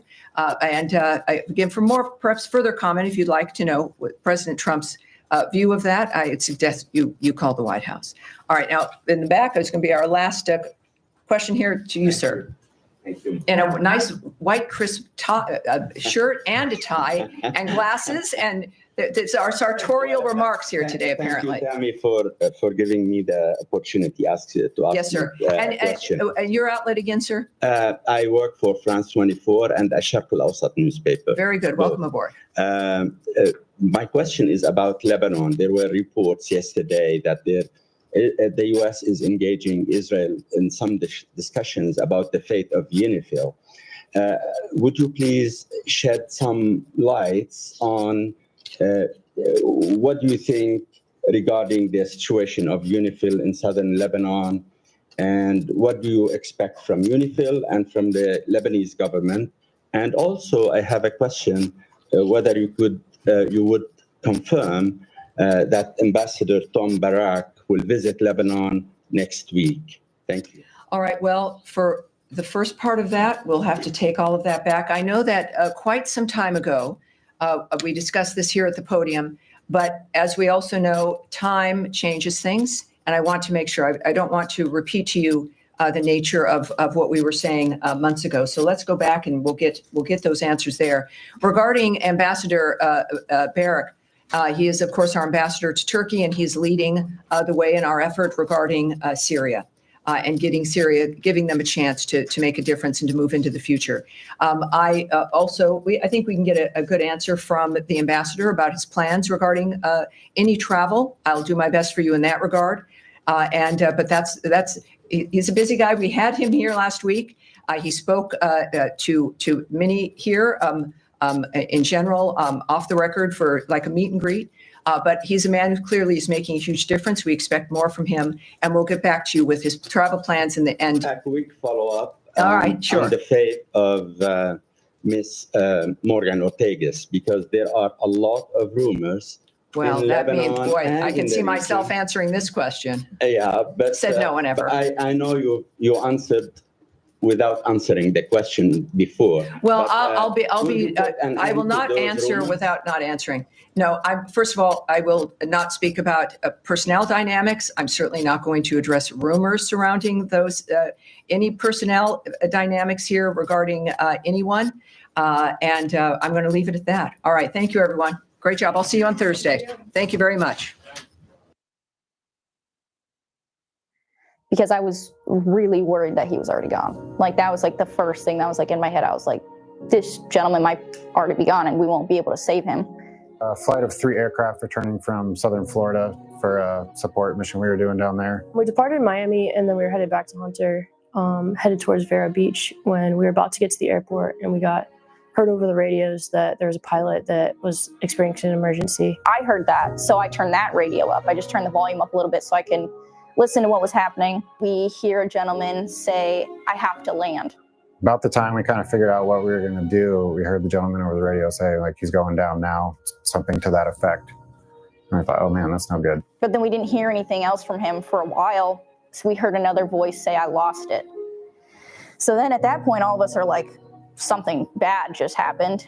So we offered assistance. We were told to wait initially. They didn't know where the pilot was located at. But we start flying towards over there, and then we just see something like neon orange 15, 20 feet away from the tree line. Eventually they found out where he was and that he had crashed his airplane near some trees in a field. Mr. Van Wagenen spotted it first, so I got eyes on it. I was like 1 o'clock, 12 o'clock. At the crew chief's direction, flew to the spot that they told me to, and then we found the aircraft. And when we get pretty much on the ground, I look out the window and I see an aircraft that's crashed. As they were climbing out, I could see the gentleman's hand just kind of on the edge of the aircraft, and the aircraft was a biplane, so the wings were almost folded over the cockpit. Pretty brutal crash. CW2 Van Wagenen, he got out of the left side. Our crew chief on the right side, Specialist Kaplan, got out as well. And she was standing at the crew chief door. Mr. Van Wagenen just goes, "Don't get cut, don't get burnt." And we were like, okay. So he hopped out, I hopped out, we ripped our helmets off. So at first I was really worried. I was like, I don't see him, where is he? But as I got a little bit closer, I could see he was in there, and he just looked pretty banged up. The pilot, he has some pretty good bleeding on his head. So I tell Specialist Kaplan to go ahead and wipe away some of the blood, check his head for other injuries. So I had to really dig deep and remember, especially with all the adrenaline. My mind was it was just racing. So I'm trying to focus on this, but I'm also thinking about this. And while she's doing that, I'm looking down his body, see if there's any other bleeding or any other injuries we can take care of before we pull him out. So they were able to pull the pilot out and render care until the EMS was able to arrive on the scene. And then as we took off, the life flight helicopter came in behind us and assumed care. I never thought something like this would happen, which is pretty crazy. I thought I would have panicked regularly, but I didn't. I was really calm. I like to think that us being there contributed to getting to the care he needed when he needed it. There was no hesitation from anybody in the crew to go in and provide assistance kind of in the face of danger. So I couldn't be more proud of the soldiers and the people I get to lead.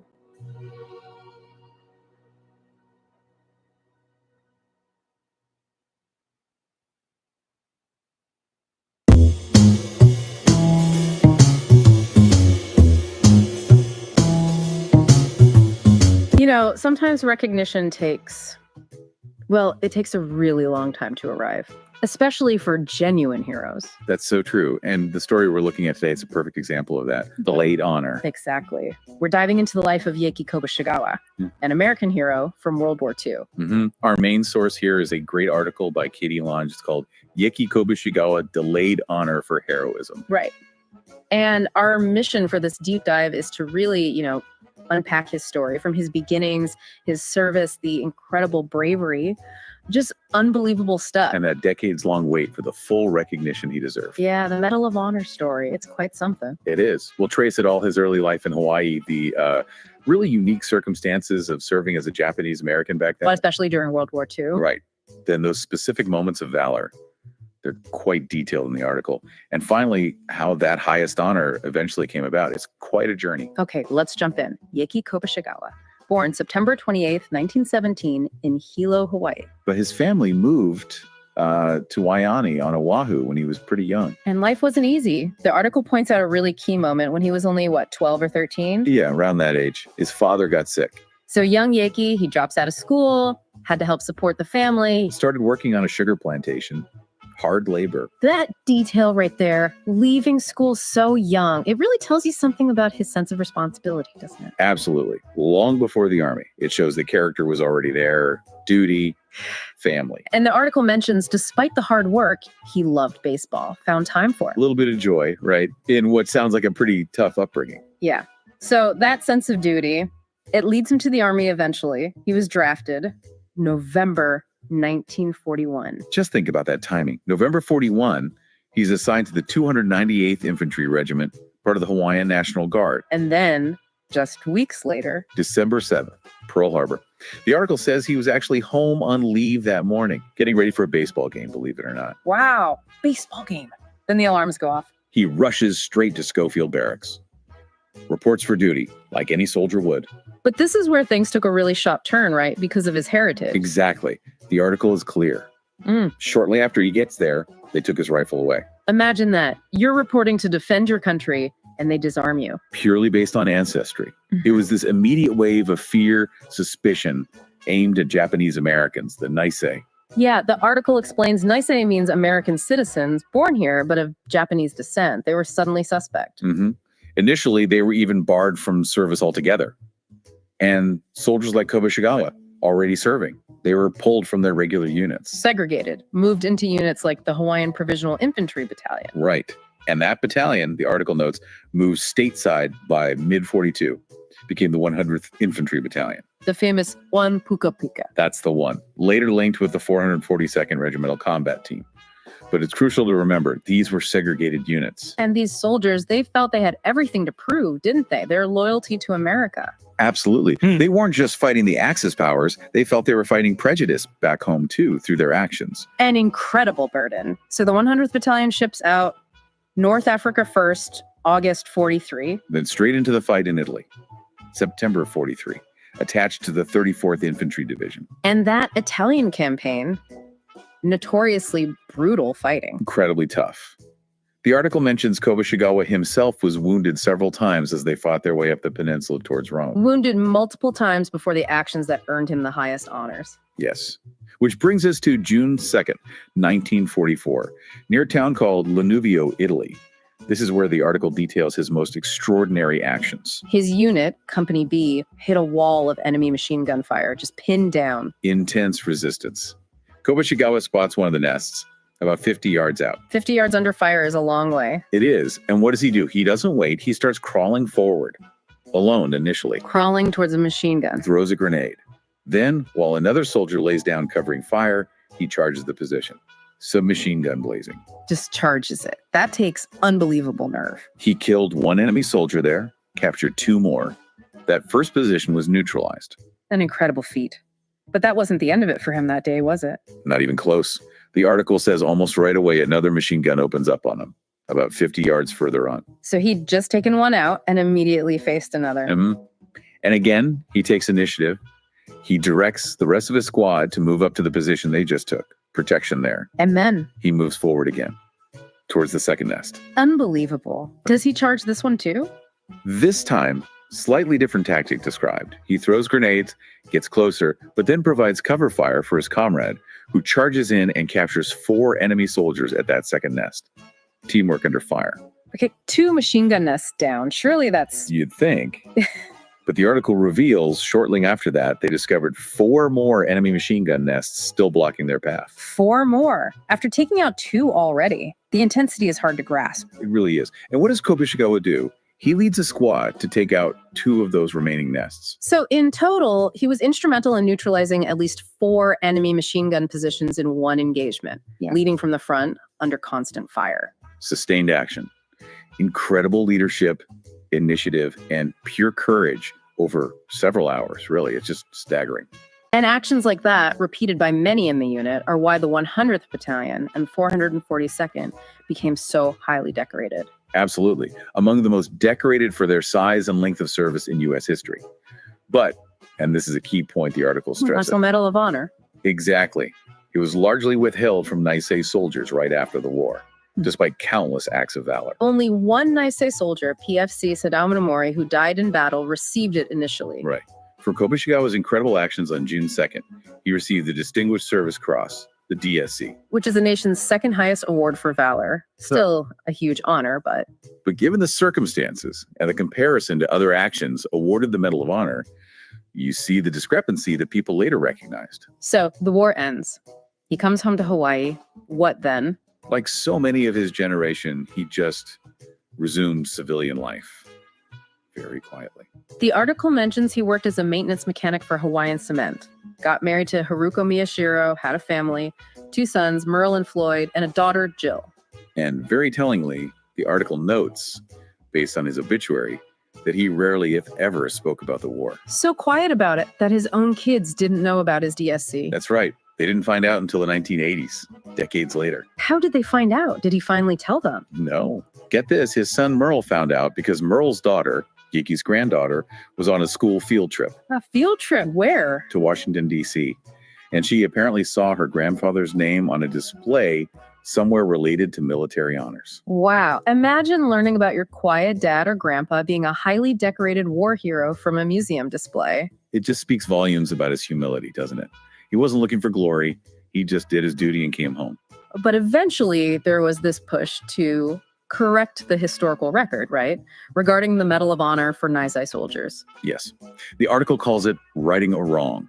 In the 1990s, Senator Daniel Akaka from Hawaii sponsored legislation. It pushed for an official review. A review of the DSCs awarded to Japanese Americans during the war. Exactly. Acknowledging the discrimination they faced and asking, basically, should some of these have been Medals of Honor all along? And the review found that yes, in many cases, they should have been. That's right. The review looked at 52 DSCs and 1 Silver Star awarded to Japanese Americans. They ended up upgrading 19 of those DSCs, plus the Silver Star, to the Medal of Honor. A major correction. And this led to that ceremony in 2000. June 21st, 2000. A very significant day. At the White House, President Bill Clinton presented the Medal of Honor to these Nisei veterans or their families. 7 members of the 100th Battalion were among them, and Yeki Kobushigawa was there. He was. One of only a handful, I think, who are still alive to receive it in person. He would have been in his early 80s by then. After all those years, finally getting that ultimate recognition. But here's maybe the most amazing detail reflecting his character. His son Merle shared this. What was it? His father, Yeki, initially didn't even want to go to the White House ceremony. You're kidding. The Medal of Honor ceremony? Nope. Apparently, when the Army contacted him about attending, his response was something like, just put the medal in the mail. But the medal in the mail, after everything he did, after waiting over 50 years, that level of humility is just almost incomprehensible. It truly is. It wasn't about the pomp or the ceremony for him. Maybe it was just enough that the honor was granted, the recognition itself. Wow. Just wow. He passed away a few years after that, didn't he? Yes, sadly. March 31st, 2005, back in his hometown of Waianae. He's buried at the National Memorial Cemetery of the Pacific in Honolulu. Punch Bowl. A fitting resting place. And the article adds that his Medal of Honor, it's now displayed at the National World War II Museum down in New Orleans. So his story, his courage won't be forgotten. It's there for people to learn about. Exactly. Preserved. So when you step back and look at this whole story, this deep dive into Yeki Kobushigawa's life, what does it really tell you about heroism, about facing down prejudice? Well, it underscores that incredible perseverance, doesn't it? Yeah. Bravery on the battlefield, yes, but also the quiet dignity in living through that discrimination and then living a humble life afterwards. And it shows how history sometimes takes a long, long time to get things right.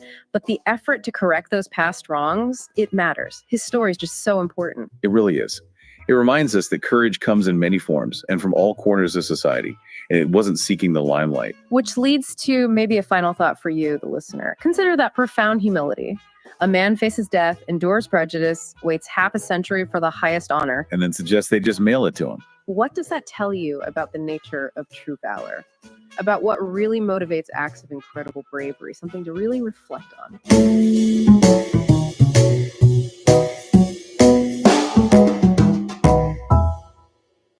Company and Field Grade Officer Leadership Development course, otherwise known as CF Gold. It is the premier Army medical course development program that the Army medicine community has to offer. And this year in 2025, the CF Gold program has approximately 230 students from all three Army components: Compo 1 Active Duty, Compo 2 National Guard, and Compo 3 Army Reserve. The cadre that put this together is quite a large team. We have approximately 30 members this year. And some of the things that this course enables us is to empower and inform those students at the company, the battalion, the brigade, all within the Army medical community into how they can best leverage the lessons learned from senior Army leaders that are here in San Antonio, Texas, and how they can take that to their units.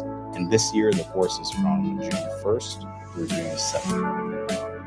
CF Gold is a fantastic opportunity for us as Brits to come over here and to actually understand and to work with our American colleagues. As we look to the future and potential conflict, we will almost definitely be working with integrated forces, so we could have that dynamic reversed with British medical staff under US command, or similarly the same construct again. And I think it's really important that we have that opportunity to develop those relationships and understand each other before we have to do that in an operational setting. People are our vital ground, and this is an opportunity to get to understand our peers and also to learn from each other, to take those lessons back into our own countries, but most importantly, to understand each other. So far, the experience has been amazing, building the partnerships between the active component, the National Guard, and the reserve component. So one of my key takeaways is hopefully I can build a stronger foundation. For AR MEDCOM, I would love to integrate some of the programs and missions that we have with some of our partner nations, host nations, as well as all of our three compos. If you're interested in the event, let your commands know now. We're only as good as the message that gets out is. So please make sure to share the page, share the comments, share the message behind CF Gold 2025 to ensure that it continues for quite a long time.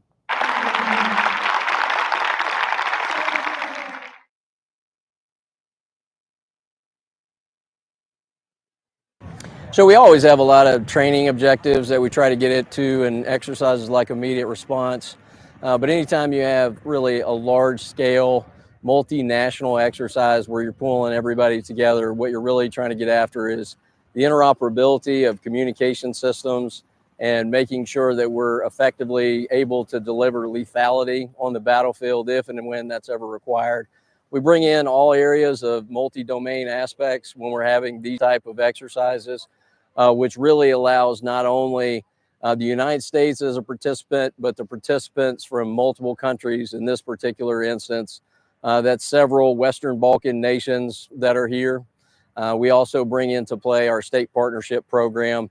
And as Albania is the host for immediate response for this particular portion of Defender Europe, then we also have the New Jersey National Guard participating here as well. It's always hard because that's what we have to do when we're testing the alliance, right? So in order to actually effect deterrence against all adversaries for the alliance, NATO has to come together and do these particular exercises to work through the friction points that you have for communications, what we call C4I, computers, information.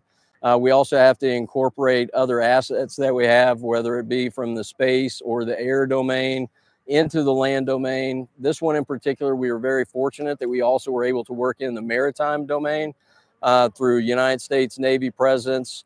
So that was a particular benefit to this particular exercise. And then still always trying to bring in the cyber and the space domains to make sure that we're effectively commanding, controlling our troops when we get into any type of multi-domain battlefield conflict against an adversary. And it is hard, and that's why you have to practice it and challenge it. Each and every time that you do it, you get better. You find out ways that you can improve. we have found that to be able to exercise this on smaller scales, it allows us to digest and work on those regional plans better, allows us to gain efficiencies in our ability to sit not only as a participant from EUCOM, but also in an observer capacity. It allows it to be satiated with more digestible chunks for all of the training objectives that we're trying to get after. The training objectives is really the interoperability of the engagement between all of the partners. Anytime that we do this, we do find areas where we can improve, in particular with our C2 interoperability, and also the incorporation of other multi-domains like space and cyber into it. So when we do it, we always take those lessons learned and incorporate into the next round of immediate response, Defender Europe, or whatever the exercise might be, so that we're in a continuous improvement stage for everything that we do to improve, to show that we have the lethality and the readiness and the interoperability in Europe, and NATO is strong. You know, our adversaries need to know that. So the SPP partnership that we've had with Albania is going into its 25th year next year, celebrating the 25th anniversary. And through that time, we've seen a tremendous increase in the partnership, professionalism, and the relationships between us and Albania, to the point where we're about to hopefully see their light infantry battle group certified by NATO next year. This is the first time we've had our engineers deploy to this exercise. Not only were they able to utilize all their live ordnance without the restrictions that we have in the United States, but they were also able to teach the Albanians and our multinational partners on the techniques, tactics, and procedures for the engineers and demo destruction. As you saw today during the exercise, it's all about the relationships. You know, in the event that we have a real world crisis, we have the relationships, we have the trust, we have the interoperability already being built. So if the real world crisis did happen, we're already a step ahead of the game. General Kenji and the Albanian leadership are very excited. Not only the U.S. partnership, but the New Jersey partnership. We've allowed them to learn from us. We've also learned from them. So it made an overall better exercise that will help U.S. Army, Europe, NATO, and the region in the future.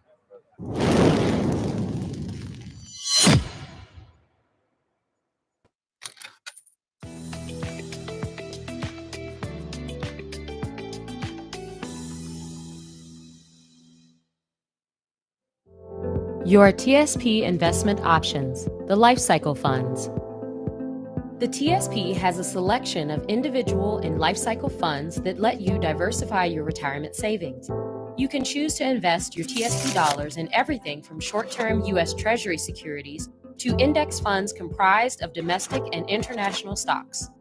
In this video, we'll talk about the professionally designed lifecycle funds, also known as the L funds. If you don't have the time, experience, or interest to manage your TSP retirement savings, consider one of the L funds. Each L fund features a combination of the 5 individual funds, G, F, C, S, and I, that is appropriate for your time horizon or the future date at which you plan to start withdrawing the money in your TSP account. Here's how it works. The L funds assume that the farther you are away from needing your money, the more you are able to tolerate risk. Therefore, they give you the opportunity to enjoy the potentially higher returns associated with investing in the stock markets. But the funds continually adjust, so as the time nears for you to withdraw your money, it is more conservatively invested. That way, you're not exposing your entire savings to unexpected market changes right when you need the income. As with all investments, there are risks. The L funds carry the same risks that are associated with all of the underlying individual TSP funds. Watch our other fund videos for more information. To find out which L fund might be right for you, or to learn more about the other TSP funds, watch our entire series of fund videos, or visit tsp.gov to review our fund information sheets. Still recording over there too. Yep. All right, man. So who are you?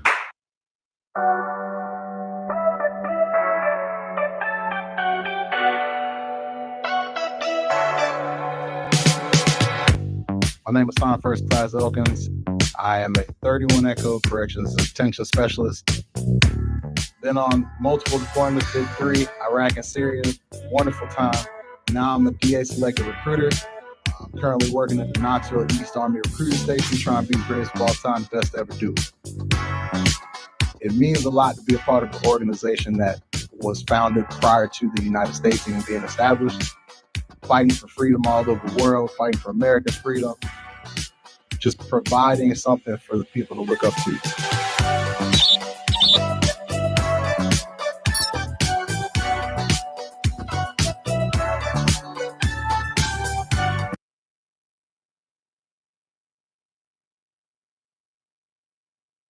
First, we need to go ahead and say welcome to our distinguished guests, veterans, families, and friends. It's my honor and privilege to welcome you to this special event commemorating the 50th anniversary of the Battle of Koh Tang. Today, we gather not only to remember a pivotal and historic moment in our military history, but to pay tribute to the brave servicemen who fought with unwavering courage during the final battle of the Vietnam War. To the veterans who are with us today, thank you. Your presence here is a powerful reminder of the sacrifices made, the bonds forged, and the legacy carried forward. We are humbled by your service and deeply grateful for your willingness to share your stories, your strength, and your truth. We're also honored to welcome our guest speakers, which I just mentioned earlier, each of whom bring unique insights and powerful perspectives that help us better understand the events of May 15th, 1975. Your voices help ensure that this history lives on, not just for the facts on the page, but as a lived experience for those that were there. As we reflect today on the meaning and impact of the Battle of Koh Tang, may we remember not only the bravery and loss, but the enduring spirit of those who answered the call. Thank you for being here and for helping us to honor this important anniversary with respect and remembrance it deserves. If able, at this time, please rise for the presentation of the colors by the Civil Air Patrol, cadets from the Middle Georgia Composite Squadron, followed by the national anthem sung by Bianca Broussard.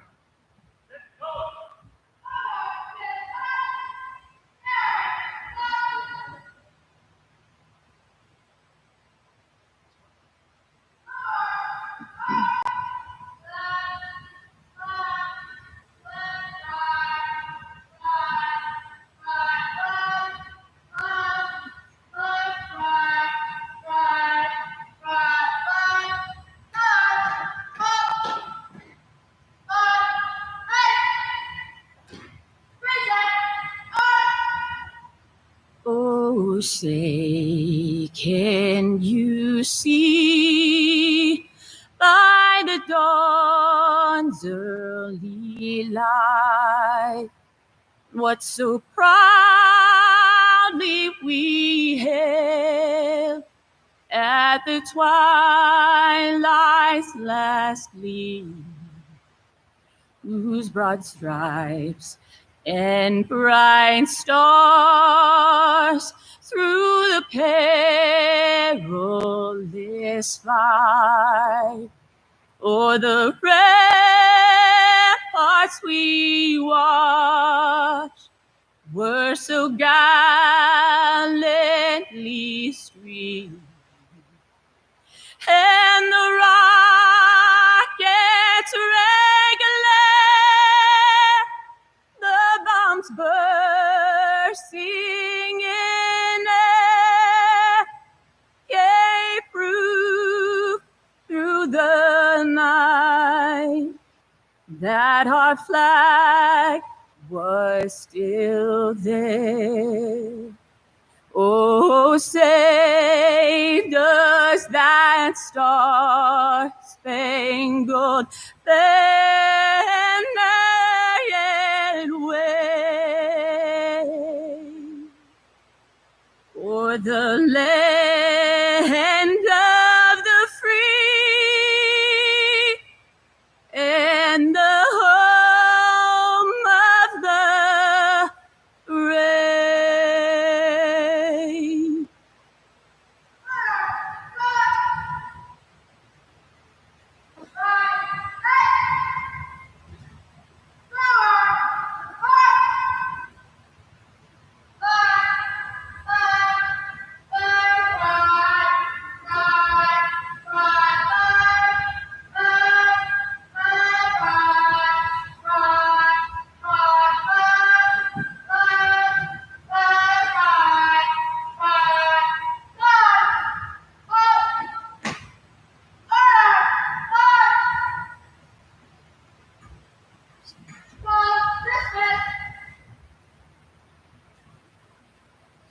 All right, everybody, please be seated. Let's give it up for Miss Bianca. That was an amazing rendition, as well as our Civil Patrol cadets.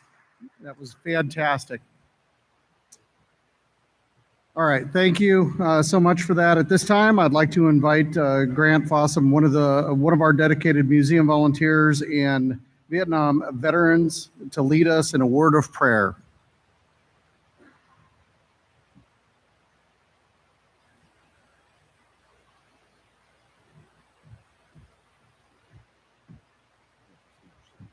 Let's pray. Heavenly Father, we're thankful for such a beautiful day and thankful for this opportunity to be together to learn something more about the history of our country. We thank you for the men and women who served during that time and for those who are here to present to us some stories about that particular battle, which is so distant to many of us and for many of you never heard of before. Thank you for the dedication of our military, ready to serve wherever they are. We think also of the 41 men who died during this operation. Thank you for this day. Guide us. Let this information be helpful to us as we continue to grow in our love of this country and our love, our sincere depth of appreciation for the military that serves. In Jesus' name we pray. Amen. Thank you so much, sir. Thank you so much for that. Okay, so this is where I left off earlier, right when I began. And for those that don't know me, my name is Dan Rhodes. I am honored to be the Museum of Aviation Foundation president and CEO. Honored to be able to represent you all in the community here at the museum. Okay, at this point, would like to hear the remarks from our distinguished guests on stage. They're going to help us remember, reflect, and carry forward the legacy of those who served during the Battle of Koo Tang. Moderating the discussion is Dr. Michael Dolsky, Air Force Reserve Command Director for the Office of Historical Services. And please, at this time, if you would welcome Dr. Dolsky to the podium. You almost got two introductions. I know, That was so cool. Two for the price of one. All right. Good afternoon, everyone. How about that rendition of the anthem? And before we got started, we learned that was the very first time those members of the Civil Air Patrol presented the colors. So they did a fantastic job. Yeah. All right. Thank you, Dan, for the intro twice. I like that. Thank you all for being here today. Thank you, esteemed guests, for coming to share your stories with us. Of course, thank the museum for providing this amazing space for us to convene today. And I would note that we are just coming off a major anniversary for the museum at 40.5 years old. So for 40 years, we've been able to enjoy this place. So thank you, museum, for providing this space too. Yeah. So we enjoy a particularly strong bond of fellowship here at Team Robbins, both with the base, with the museum, with the Air Force Reserve Command. I mean, we're trying to find different ways to help engage us all in the past that we can learn from and hopefully build upon and grow through together. So I was asked today to come in and do one of the more difficult jobs, which is introduce people far more spectacular than myself and then just get out of the way for them to do their job. So I'll try my best. You all let me know how I do afterwards. So I'm going to talk about why we're here very quickly, who's here, and then we'll get after it. So as it says up on the screen there and on the flyer that hopefully enticed you all to join us, this is the Heritage Series 6th event. So I'm particularly honored to be part of the Heritage Series whenever that we're able to join up here with the museum for a couple of reasons. So as you see on the left-hand side, there's a quote that we use in the Air Force history program. It says, "History makes you smart, heritage makes you proud." Well, after 20 years of chasing history, I don't know how smart I am. I certainly don't feel it, but the heritage side of this is something that we live and breathe in the Air Force. And by heritage, looking over on the right side of the screen, I mean a couple of things, really. What I mean is a more personalized engagement with the past. And it's not, as Dan had said earlier, just reading some things off a page. What am I looking at? Oh, yep. Not reading signals well either. So it's from my perspective, heritage means, drawing on the past in usable ways to help us connect as a community, to think about the values, the traditions, that which unites us. So we're going to hear today a couple of stories from people that definitely have amazing stories to share with us. But I'd like us, as we're going through it today, to think about this inspiration, this pride in service, these common values, and what these stories represent. I'll try to tie it all back together at the end.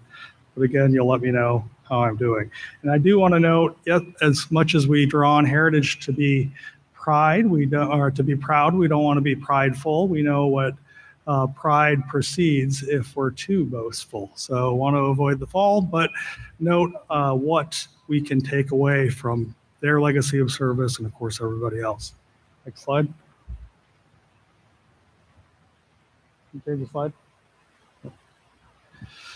So just to contextualize, I am geographically challenged, like most Americans, but I want to put it up there for you all to see where we're talking about today. So Cambodia, that little red dot off to the far right for you all, and then to blow up, we're going to talk about Koh Tang today. And gee, even in the blow up, it's so small that you can't even see it there. But from a small place come very big events. And I asked Google, that famous source of scholarship, 2 days ago, Google, how far away is Cambodia from Warner Robins? Just to situate it for us. And Google, infallible as always, spit back 15,156 kilometers. But, for us Americans, that's 9,417.5 miles away. So why are we talking about a place so far away and a time so far away as well, 50 years ago? So we're going to answer that question here as I started to lay out, not just sharing stories about past events, but talking about those communal values and the traditions and what we take away from these events. So just to set the scene, if you do the next slide. On 12 May 1975, the container ship you see before you, SS Mayaguez, was captured by Cambodian forces. And then very quickly, the Gerald Ford, president at the time, and his decision-making apparatus went in to overdrive to figure out what are we going to do about this, right? And I'm not going to steal any thunder from my esteemed participants up here, but just to suffice to say, very quickly, there was a decision made to try to rescue the 39 crew members that were aboard ship that day. And a couple days later, of course, drawing on the amazing resilience of the force of Marines, Air Force, Navy, began a rescue operation. So we're going to hear more about that here in a moment. There was intense resistance. There were heavy casualties taken. There were multiple helicopters shot down in the initial rescue attempts. Now, very quickly, the civilians came up on another fishing vessel, so all 39 were returned. The operation was called off, but the fighting wasn't over for those that were on the ground. So we're going to hear about the tremendously challenging circumstances that people such as our panel members here today faced at that point. So although a success, all 39 civilians did come home, there was a tremendous cost incurred for this, to include, I think most poignantly, the 41 final names on the Vietnam Wall there in Washington, D.C. So this was obviously an event fraught with emotion and significance and resonance, and that's what we're going to bring today for you all. So you don't want to hear from me, you want to hear from the folks with the vivid details, and boy, are they going to bring them. Just conversing with them last night, sharing stories, you all are in for a tremendous treat. So on to my real job. First off, I have the privilege to introduce Daniel J. Hoffman. So Dan, after graduating from Purdue in 1974, which, pay attention, there's a lot of Big Ten stuff going on here today. Yep. After graduating from Purdue, Dan answered the call to serve, joined the Marines, was commissioned as second lieutenant, and he faced his first major test as a young lieutenant in Koh Tang. It was during this recovery, and for which the events that took place on Koh Tang, he received the Bronze Star for valor. His commitment to serve didn't stop there. Dan's been past president of their amazing veterans organization that brought these two gentlemen here today, the Koh Tang Mayaguez Veterans Organization, and he's a dedicated advocate for Veterans Affairs, ensuring that they have access to the services that they most need and deserve. So it's an honor to have him here today with us. So we want to welcome Dan. Yeah, thank you. And then sitting to Dan's left is Fred Morris. So imagine this for a moment. Being a young Marine, I know you can conquer the world at that point, but 18 years old, 3 days out of boot camp, and then you're over here in this situation that you're in here today. Fred was on the first helicopter that landed on Koh Tang, and he was on the last helicopter out, being wounded in between.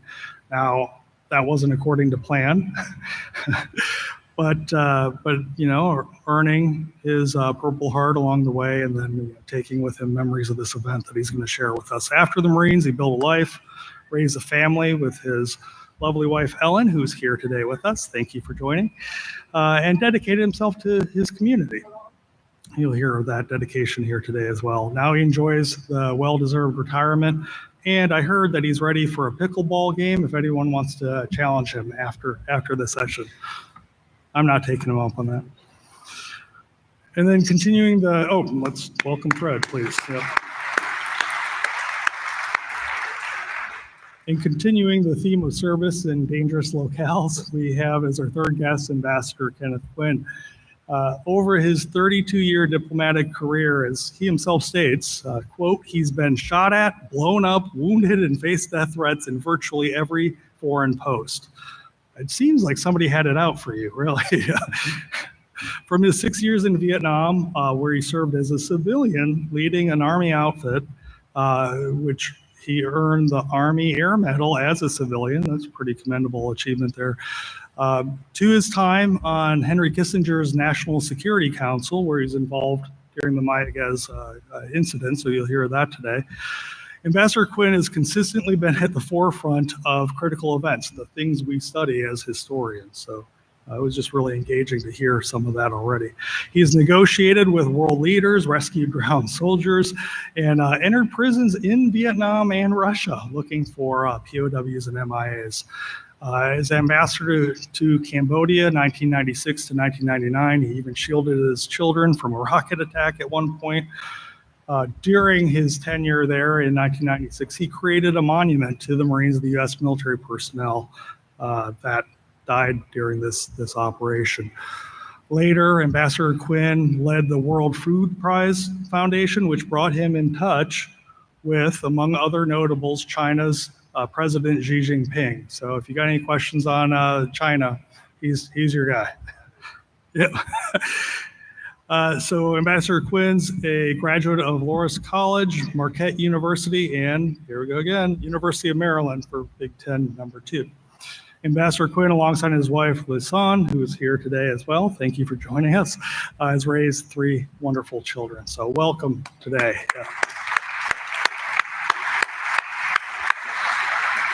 So we're going to go round robin. The 3 of them will present. Afterwards, we'll take a short break and then come back together for some questions for you all to engage them. So without further ado, I'm going to turn it over to Dan. Thank you, Dan.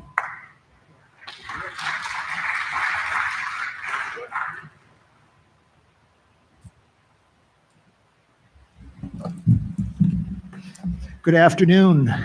First thing I'd like to say is it's an honor and a privilege to be here, and we thank you very much for the opportunity that this has given us. Next week, Tuesday, in Washington, D.C., we'll be laying a wreath at the Tomb of the Unknown Soldier and celebrating the 50th anniversary of the Koh Tang Mayaguez Veterans Organization. We'll have guys coming from all over the country. It's the 50th anniversary.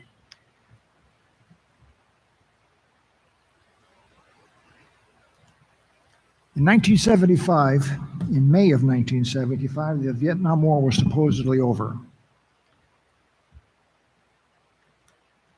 Just 2 weeks after the fall of the embassy in Saigon, rogue elements of the Cambodian Khmer Rouge Navy captured the SS Mayaguez, a U.S.-flagged unarmed merchant ship.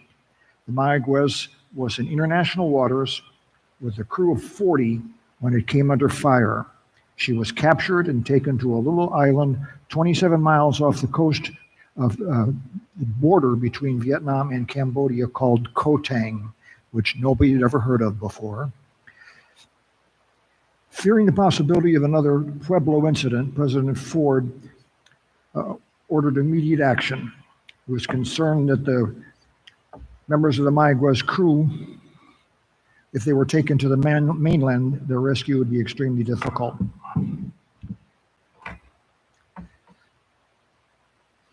In a hastily thrown together operation, forced into action with totally incorrect intelligence, and the ill-conceived battle plan, which unfortunately required joint operations between units that had never served together, it resulted in the deaths of 41 U.S. servicemen who hold the dubious honor of being the last 41 names on the wall, the Vietnam Veterans Memorial.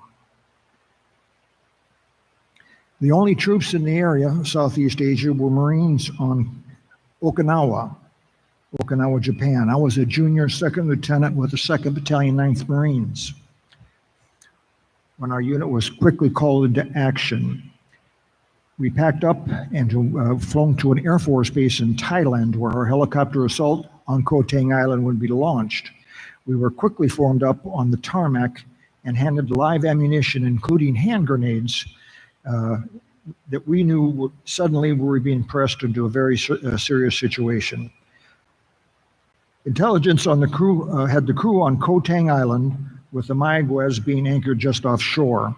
There were no maps available of the island. Our officers quickly put together a battle plan. Koh Tang Island is mostly dense jungle, and the only place that you could land helicopters were on 2 strips of beach on the northern end of the island. I'm having a little problem with my eye, I'm sorry. The tide had to be out for those beaches to be functioning as a landing zone. It would require a 2-hour trip from Utapao, Thailand to Koh Tang. Initially, the only large helicopters in Southeast Asia were U.S. Air Force HH-53s called the Jolly Green Giant. And that's one right there over your left shoulder, up high. That's a big helicopter. You can put about 25 Marines combat loaded on it. And that helicopter was actually involved in the Koh Tang operation 50 years ago. Fred will tell you a little bit more about that. These helicopters and their crews were special operations and search and rescue squadrons, and they had never had any experience transporting or working with Marines, putting them into a island or a amphibious assault, whatever. Inserting them was going to be a problem, but they were the only helicopters available that could fly the distances and carry the weight that we would have. We were told not to worry, as the intelligence from the CIA suggested that the island was defended by 15 to 20 local fishermen / pirates that might have automatic weapons. The plan to assault the island was with 9 helicopters carrying my rifle company, Golf Company, along with the battalion commander, his staff, and initially 2 tubes of 81 millimeter mortars, which would be our heaviest support weapons. 2 helicopters, each containing about 20 Marines, would land on the west beach, and the remaining 7 helicopters with 2 rifle platoons and the command element would simultaneously land on the each beach. Then we would spread out and sweep through the island, rescuing the Mayaguez crew in the process. The helicopters that dropped us off would then fly back the 218 miles to Thailand, refuel, and load up Echo Company, the second company to fly back into Koh Tang. and then the second wave would reinforce us on the island. That required more than a 4-hour turnaround. The helicopters would then again fly back to Thailand, and our remaining rifle companies would be shuttled to Koh Tang late in the afternoon and evening. It was a grandiose plan. It was unfortunately doomed from the start. With the exception of our senior officers and staff NCOs, most in our battalion had zero combat experience. The CIA intelligence reports were inaccurate, to say the least. Instead of less than 20 lightly armed fishermen, the island was defended by a reinforced battalion of over 200 Khmer Rouge Marine-type troops who had years of combat experience. And unbeknownst, they were the control of the island was between Vietnam and Cambodia. There was rumors of oil in the area, and that's why the Cambodians had reinforced the island, unbeknownst to our intelligence, the CIA. We were heading in. We were supposed to come in at sunrise. We got held up, and the Khmer Rouge could hear us and see us coming, and unfortunately, they were ready for us. It was an immediate disaster. Using their heavy machine guns from their well-dug-in defenses, the Cambodians literally blasted the first 2 helicopters on East Beach out of the sky. First one exploded into a gigantic fireball that blew off the front end of the chopper. It was crashed in about 5 feet of water, resulting in 13 killed and 13 more swimming out to sea to avoid the heavy fire. The second chopper in on East Beach had its tail rotor blown off by an RPG, and 20 Marines and an Air Force crew of 5, several of whom were wounded, ran to the beach where they huddled down in some rocks. They would remain isolated there for most of the day. They could have been easily overrun by the experienced Khmer Rouge, but they utilized superb fire discipline and let them stay there, surrounded, and used them as bait, where they were able to severely damage several more helicopters throughout the day who attempted to rescue those Marines from the East Beach. Things weren't much better on West Beach. The first helicopter was able to offload 20 Marines under heavy fire and then lift off. But he was so severely damaged that the chopper crash landed in the water just after taking off, resulting in further loss of life. The second chopper in on West Beach received so much damage that he couldn't even land.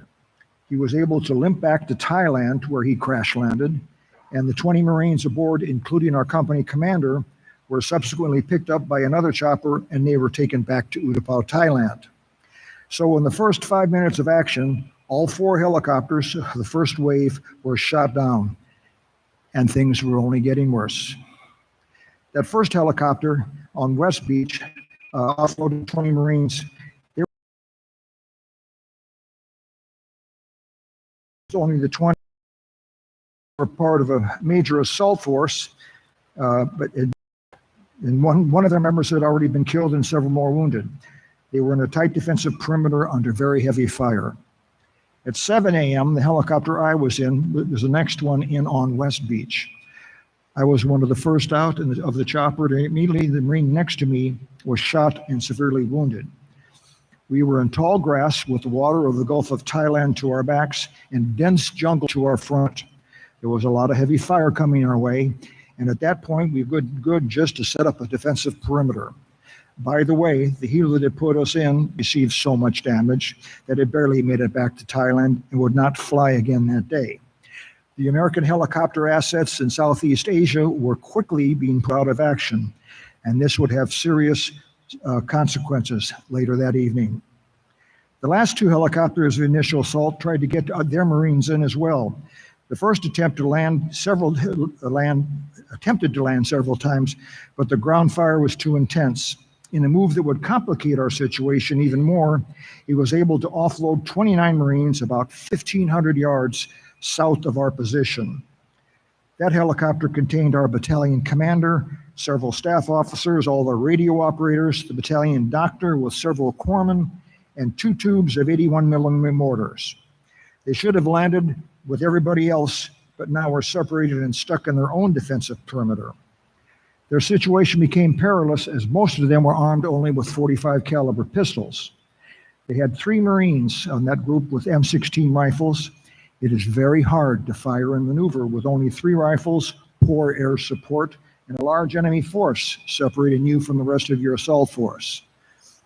That last chopper attempted to land on West Beach at least 5 times, always under heavy fire. Each time he received intense enemy fire and couldn't get in. He was persistent though, and after in-air refueling, he finally got his Marine offloaded about 9:30 a.m., 2.5 hours after it was supposed to be landed. And he actually took some wounded off the island. So 3.5 hours after the first choppers went in, we were separated into 3 groups. The 20 Marines and 5 Air Force crew pinned down on the East Beach, being used as bait for the helicopters trying to get them out. The isolated command element pinned down with only 3 rifles, 1,500 yards south of our position, and less than 80 effective Marines, several of whom were wounded, in a horseshoe-shaped defensive perimeter, outgunned and pinned down with a vastly superior enemy force to our front, and the water with no place to go to our rear.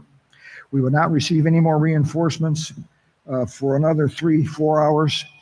And all that morning, we were dealing with major problems with communications and command and control issues, as well as the lack of effective air support.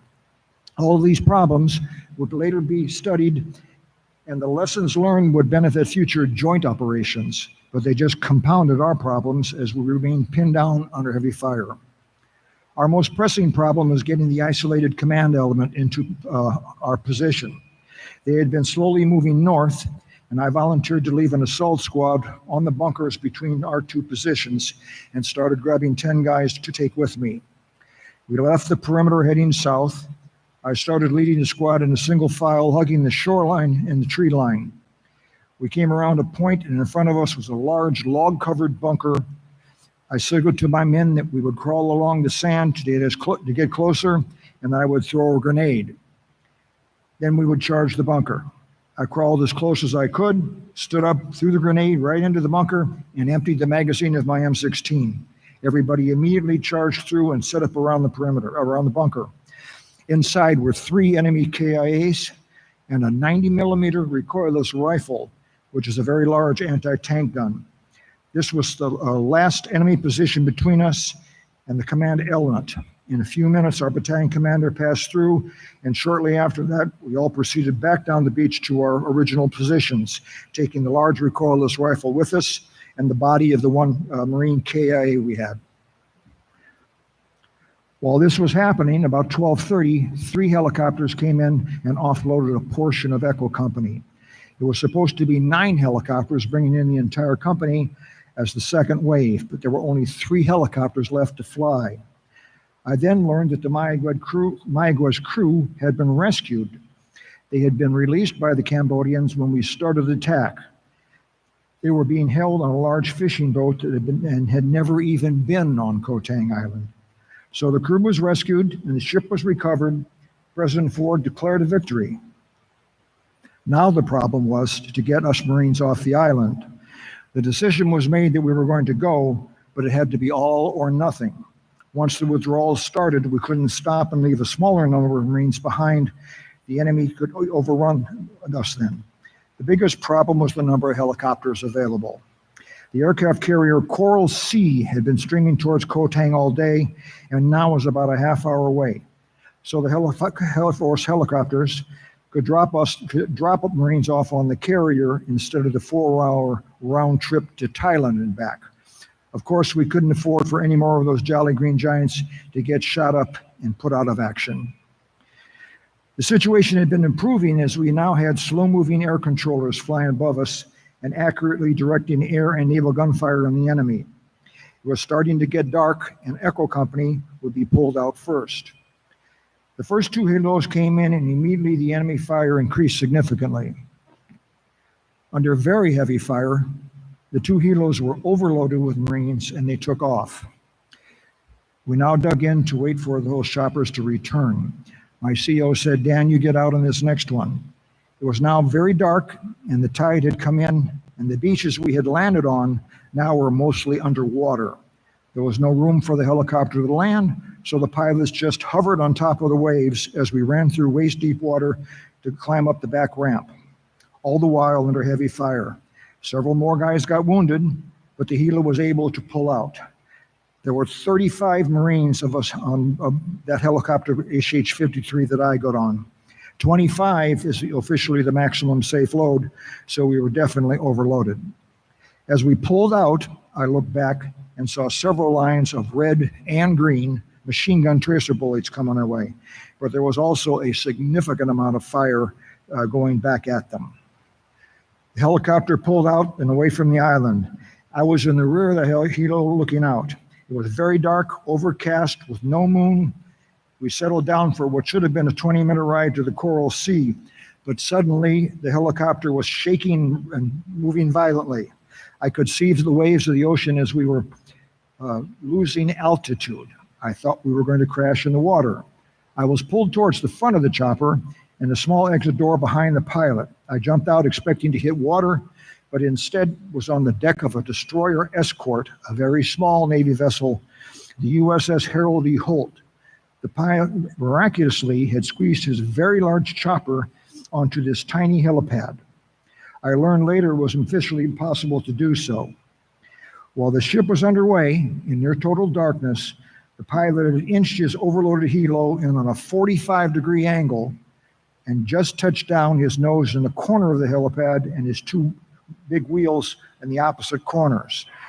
The helicopter was so much larger than the landing pad that the rear ramp was hanging out over the ocean. That's why I couldn't even see the ship.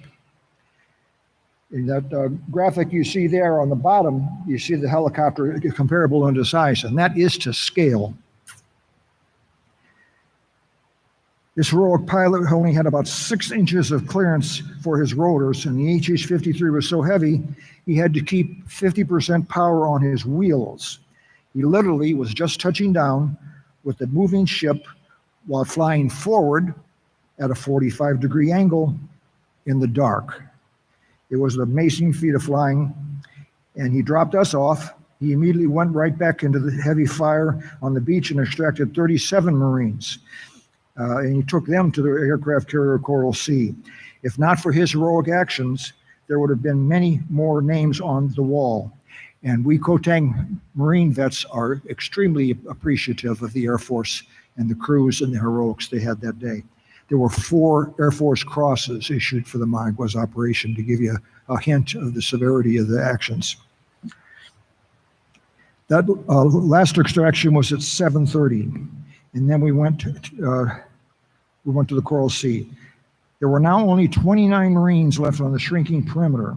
As they slowly pulled back, the enemy moved forward into the fighting positions our guys had worked on all day to build. It got very tense for the last group, waiting for the helicopter to come back for them. Finally, at 9:10 that night, they were pulled out. To emphasize the absurdity of this operation and the chaos and heavy fire of that last extraction, somehow 3 Marines from Echo Company, not our company, had been left behind. We were told that they had been killed during the extraction, but reports surfaced years later that their 3 had been captured, tortured, and killed. When I learned of this, it started me on a downward spiral with post-traumatic stress disorder that almost took my life. Like most of the guys in 2-9, I got out when my enlistment was up, and I went back to civilian life with a wife and family, and during the late 70s and 80s, had almost no contact with any fellow veterans. The mood of the country back then was anti-military, and we just didn't talk about our experiences very much, if at all. In the mid-90s, I started to have a few problems. I couldn't sleep well, was drinking too much, and had anger issues, with anger and stress at work and in my marriage. I became depressed and withdrawn and gained a lot of weight. I was suffering from post-traumatic stress disorder, but it hadn't even been identified they didn't know what it was yet. It was so rare. In 1995, a new book about the Mayaguez operation was published. I read it and learned much about the operation I didn't know. But the author presented detailed information, albeit from questionable sources, that the 3 Marines had actually been left alive on Kotang. Learning this for the first time, my issues with PTSD became significantly worse. I was missing work, arguing and fighting, and drinking too much. At my worst, I couldn't even get out of bed. I became suicidal and dangerous to myself and others. Eventually cost me my first marriage.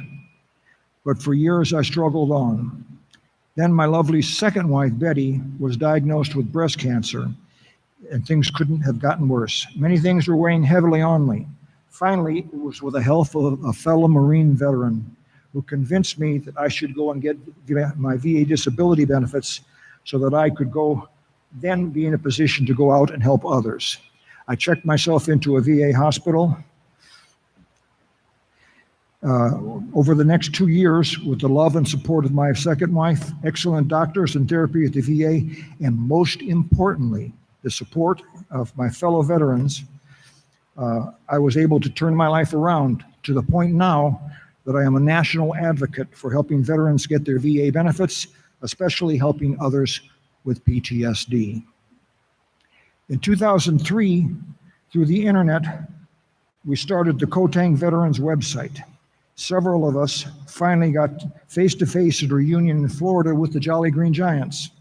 The first night together, we were out on the beach tracing lines in the sand in an attempt to possibly figure out how our 3 comrades could have been left behind. This question weighed heavily on our minds.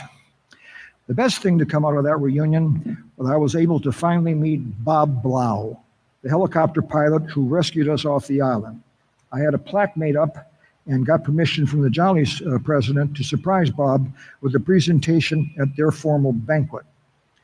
You've got to understand this room was filled with heroes with decades of search and rescue operations, dozens of decorations and awards, and hundreds of lives saved.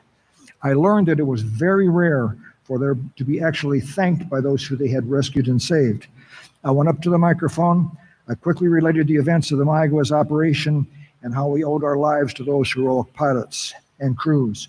I spoke of my ride to the USS Holt and how we were placed down on that Tiley helipad and the amazing actions of that pilot that saved so many lives that night.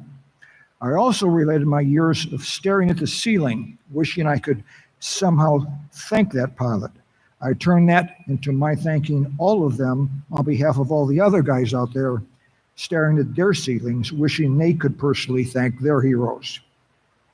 I then called Bob Blau up to the podium and gave him the plaque that I made and a big bottle of Crown Royal, from which we both took a swig. It was very moving, one of the highlights of my life and the start of our great friendship. We started getting together on a regular basis a few times a year, and our organization grew. So did our circle of friends and fellow Kotang veterans. In 2005, we were contacted by a television production company to be interviewed for a 1-hour documentary on the History Channel. The series was called Heroes Under Fire, and our episode was titled Deadly Reckoning. It was another life-changing event for me. Our story was being publicized, and the Battle of Kotang was being presented to the public, and was soon to be changed from something that most people had never even heard of to something that we could be proud of. Also around this time, I was given a Papillon puppy to take care of. These special little dogs are very smart and loving. They can sense when you're down and will do all they can to lift your spirits. Soon I was using mine as a PTSD therapy dog, which greatly improved my situation. Soon our memberships had grown large enough that we formed the Kotang Mayaguez Veterans Organization and starting scheduling our own reunions. Our goal was to help each other and to seek answers about those we left behind. My involvement with my comrades completely turned my life around. I cannot stress strongly enough how beneficial getting together with each other has been to us.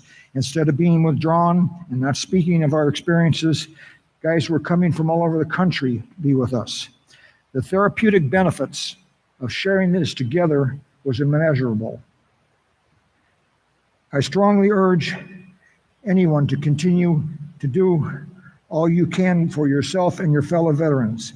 Seek out your brothers, and we must continue to be the strong advocates for a proper health care and veterans benefits for all of our veterans, and to assist upon a complete accounting of the POWs and MIAs.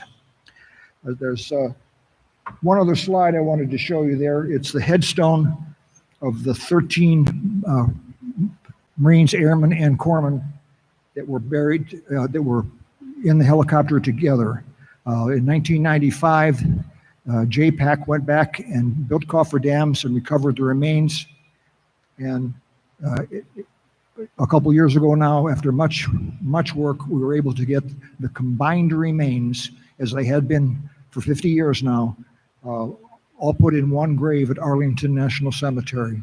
And our organization on Tuesday will be placing a wreath at that headstone. It's in section 60 at Arlington. Thank you very much.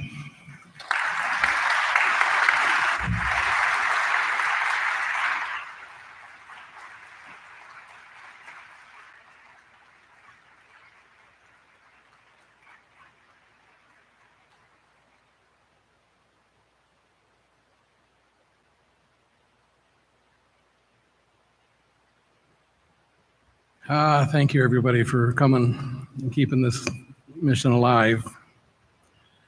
I live in Waterloo, Iowa now. It's the home of John Deere tractors.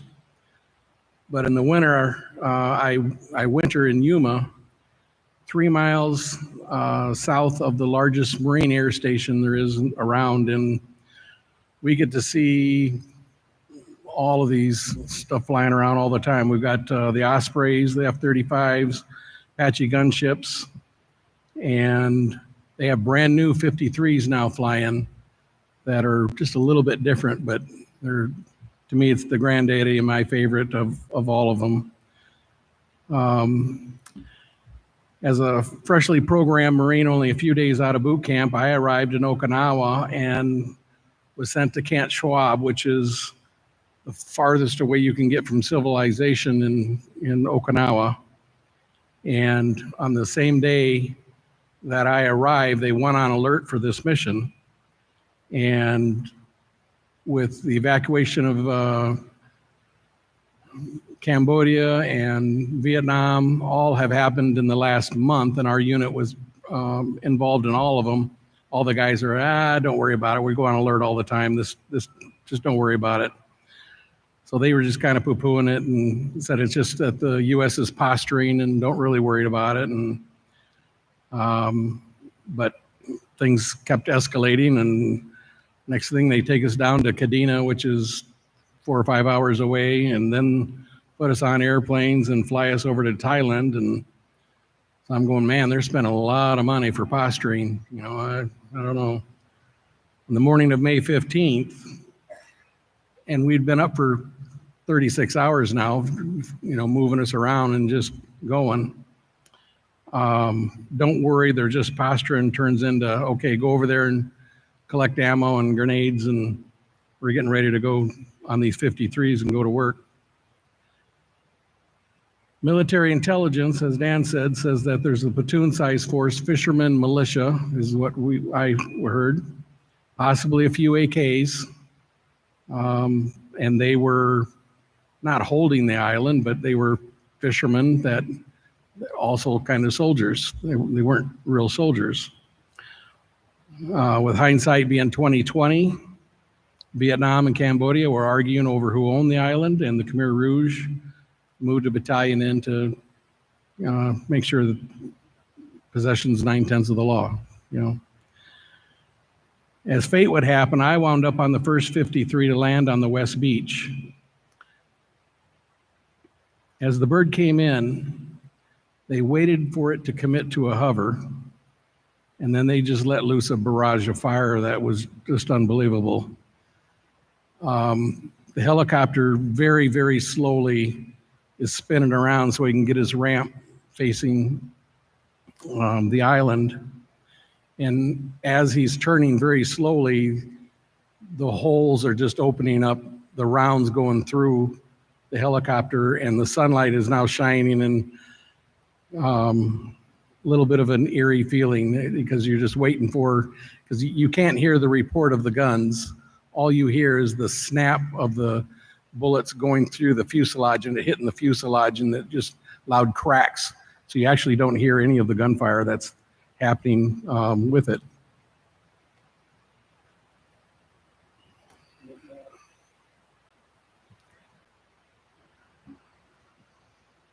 About that time, the gunner, the PJ, or whoever's in the back of the helicopter is motioned for us to go out, and we're all kind of looking at him like, yeah. And a round came through and hit a hydraulic line, a fuel line, something liquid, and it starts spraying all over the interior of that helicopter. And with that, no more invitation needed, and we all went out.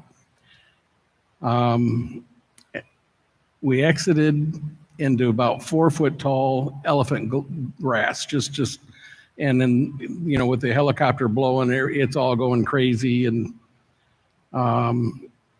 he took off, but he sounded sick. He never did get any elevation. He just wheels just kind of skipping over the water, and he gets out, I don't know, 600, 700, 800 yards and sits down on the water and turns over and sinks. And, we've got our own problems going on, but I'm watching that going like, oh man, what is going on? And so all survived that except for Flight Engineers Sergeant Woody Rumbaugh. He had rescued the pilot and the co-pilot and then failed to get himself out and went down with the helicopter.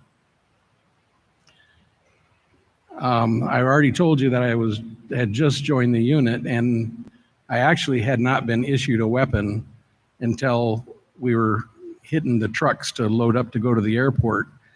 And so I've never got to fire this thing, sighted in anything.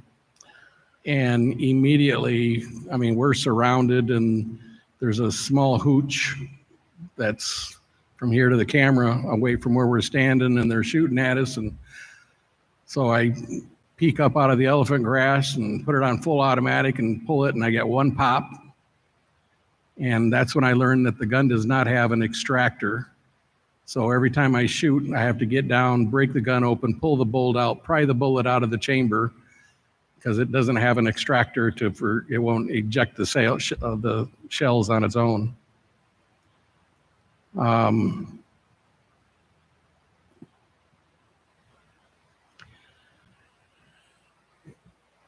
From there, that was kind of the highlight of the day, and it just went downhill from the rest of the day.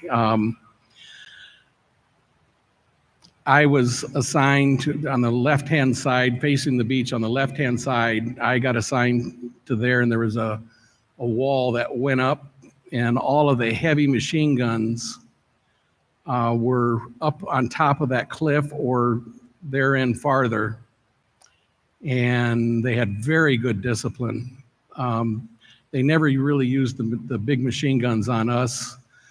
They wouldn't shoot them at all until a helicopter came in and committed to hover, because it takes those 53s, man, once they're hovering, it takes them a while to get moving to avoid anything. And then they would just let go, and their green tracers and their big rounds, just cutting them helicopters up. So they would go out, it would get a little quiet. We'd get our stuff together and work up a plan. Another helicopter would come in, and with in mind that we have one second lieutenant and one sergeant, and other than that, the rest of us are absolutely green, no combat experience whatsoever. And all these helicopters with all the command staff and people that kind of know what they're doing are all getting shot off. And so they're going back to Thailand, or they're going somewhere other than us. The other beach, as Dan had mentioned, those two helicopters completely fouled that LZ, so they're done putting anything in there. So they agreed that our side was the only side that they could do any more insertions. And the other problem with that is that they didn't tell the other helicopters coming in that they weren't going to their assigned LZ. So once they got there, and we get some fire support from an OV-10 overhead, and he's asking them questions about, well, where do you need help, whatever. Then he realizes they don't have a clue where they're at on the island, because they told they were going in on the east beach, they came in on the west beach. Now north is south and south is north.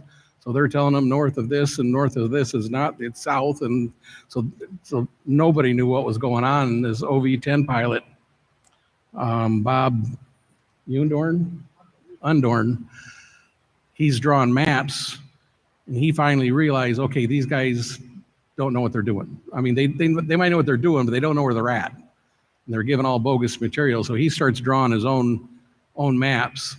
And when the Spectres got there, he was a huge help in being able to tell where the gunfire was coming from. The Spectres, for most of you know, that's one of the Spectres there. They got that 105 millimeter gun sticking out the side. And again, we got a second lieutenant he's in control of everything. And there comes a call on the radio saying, okay, we're here to help. What do you need help with? And he's like, well, who are you? He said, well, just never mind. We're here to help. What do you need help with? And so he explains out on this point that they're coming around this side, and he says, okay. And he put a little puff of smoke there. He says, is that the area that you're referring to? And yeah. And he shot that 105, and he says, oh, do I got jobs for you? And I never knew anything about the Spectre gunships. Never knew they were even involved in the mission until 20 years later. I thought the ships were, because we had two, a destroyer and a frigate or something, sailing around the island. And it wasn't until years later they found out the Spectres is what all the. Okay, so about 13 hours after we've been dropped off, a lot of stuff in between. Dan covered a lot of it. I'm going to try to spare you. We don't own but maybe 2 football fields worth of territory. And we don't own it. And we hadn't paid rent, and they're trying to evict us really hard with prejudice. Gunny came around and he informed us of what the extraction plan was going to be. And we weren't going to reduce, we already had reduced the size of the perimeter. In the afternoon, another company came in, doubled our size. Once we kind of got a little stable, pulled them off. Now we're back to our original 2 football size. And so he said, all right, we're not going to reduce our perimeter at all. All we're going to do is next load, you are going. And then the next load after that. So every third. And so I ended up being on the last load to go out. You saw a few of those pictures, like where that hooch is. The LZ wasn't a whole lot better than this open section right here of the actual LZ, and where the elephant grass, anywhere where you could walk or see. Everything beyond that is triple canopy jungle, and it is so thick that in the daytime it was dark in there. At night, it is beyond dark. It absolutely is pitch black. You can't see anything. There wasn't a moon. So the only time you could see anything is muzzle flash. So when somebody shot, a grenade went off, a mortar landed, and you got the flash of light, that was your only opportunity to see anything. With one exception, one of the Spectres, total accident through some flares. And it was during when one of the helicopter was coming in, completely killed their night vision. And when those flares are coming down and you're in triple canopy jungle, little blades of light, just everything in the entire jungle is moving. And you hear all the sounds of the Khmer Rouge trying to come in. By that time, our positions, my position might be to that airplane closest to the next position. So it's not like we really had control over anything, and they could come through anywhere they want. And it sounded like, because the jungles just sounds alive when that's going on. I was out about as far as you could get from where the helicopter was going to land. So if this is where the helicopters land, I'm 40 yards that way, and then down a trail 40 yards. There was one path, giving an idea of the intensity. The island where we landed was about 350 yards across. Where the two landed over there, we could not get to each other. It was that much intensity. But 40 yards in, there was one trail that went off to the left, and I was clear out on that trail. And that's where, I'm not a machine gunner, but I was improvise, adapt, you just, okay, you're a machine gunner now, go. And so that's where I ended up.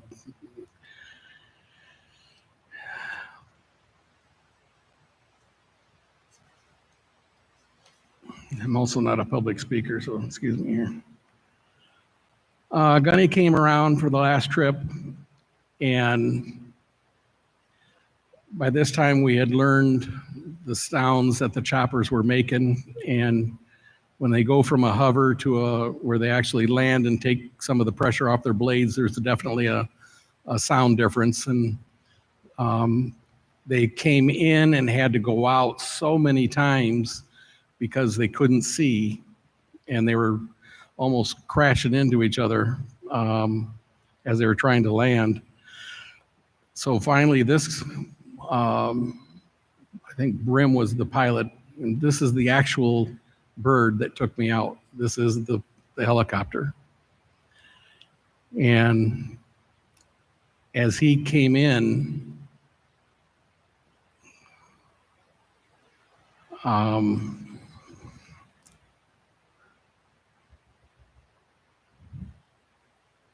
there wasn't anybody else coming to get us. This was the last bird out. The adrenaline is pumping. I'm the last one left in our group that's out there. The sound changes. I get up. I make it about 3 steps. A grenade, a mortar, something goes off in front of me. It knocks me clear off my feet. I'm supposed to run to the sound. Good luck after that. I get up and I make it to the open spot, which I know I got to go this way to get to the helicopter. I don't have my mind. I think I could have beat Jesse Owens. I was running that fast. And when I get to the helicopter, they have no lights on and I can't hear anything. I don't realize I've got to the helicopter, and one foot lands on the ramp. The other one, I go head first right into the side of the helicopter. They drag me on. I know Gunny was there, and probably the PJ or the back gunner. So they try to take off. I'm the farthest one out, I'm the last one there. And as they're trying to lift off, the sides of the helicopter are visibly just shaking. And I think we're overloaded. I don't know nothing about helicopters. I just know this don't look right. And at a previous reunion, the flight engineer for this helicopter, he says, hey, I got to interrupt you. He says, that wasn't your imagination. Lynn Riley was his name. And he went on to tell me that at Utapao, this helicopter was sitting on the tarmac. They're listening to the traffic and going, man, these guys are in trouble. They knew that they only had 3 jollies total to get 200 guys off. And they said, why is that helicopter? We have a crew right here. Why is that helicopter? And he basically said, oh, it's red tag, sir. You can't take it. And he says, fuel it.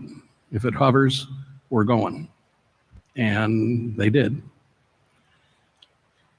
The gyro, or the part that balances the big blades, was out on the helicopter. And he said, it's only by the grace of God that thing even flew, let alone run 2 missions and got you guys out of there. He said, because no way should that have not just flown apart with what was wrong with it.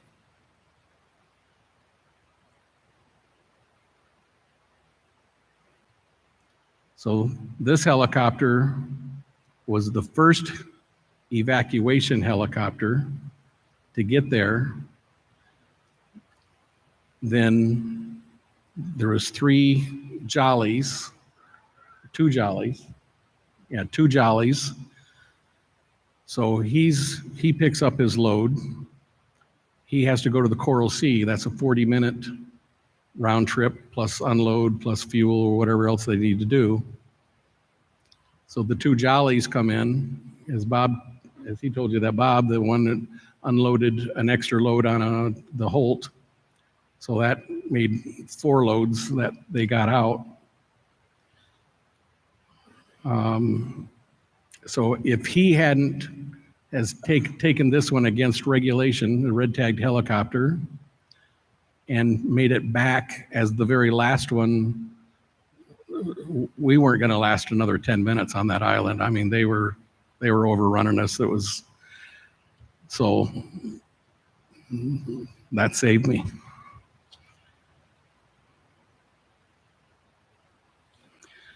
So once we actually got to lift off, the PJ came around, and I mean, we'd been on the island now for 14 hours. I hadn't had any water for most of that. It was over 100 degrees that day. When they told us to get ammo, and we really didn't even take chow with us. I mean, we were going to be done by noon. We were landing all these guys. We're going to walk, find the crew, get back on the helicopters, come home. So 14 hours later, that's a long friggin' day when you've been up that long.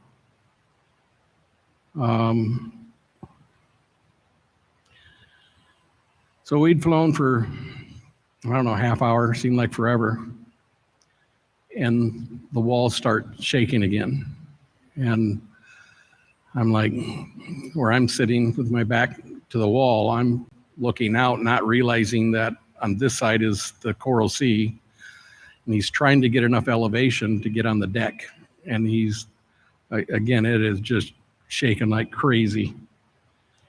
And as we took off, all these red and green tracers that were shooting at us,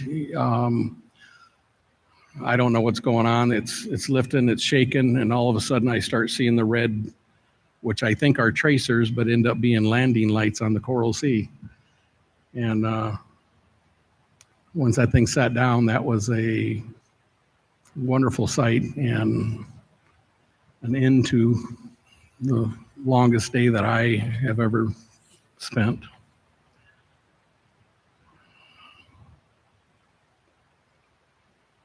That's all I got. Thank you.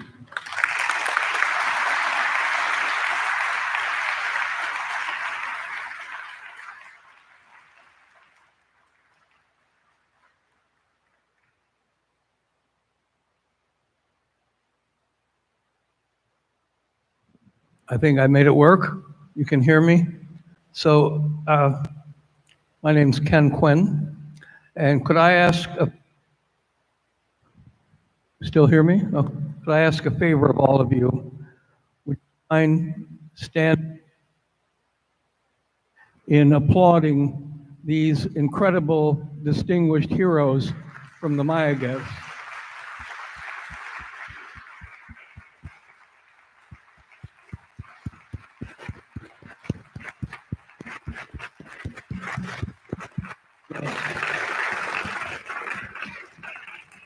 No, thank you. Thank you for that.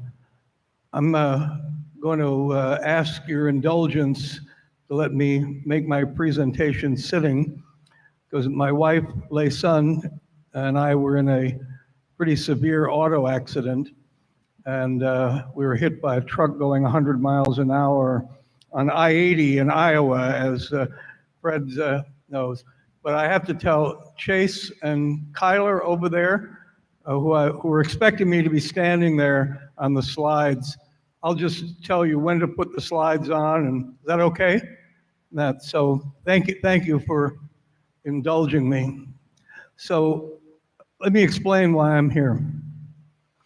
Actually, I'm here because Karen Ross from the staff, and yeah, what an honor and pleasure it is. And she found me in Iowa, in Des Moines, and invited me to come, and I'm so pleased to be here in this magnificent facility. So congratulations to all of you and the Air Force Reserve. But I was American ambassador in Cambodia in 1996. And as ambassador, as a State Department officer, I always wanted to show attention and importance of events.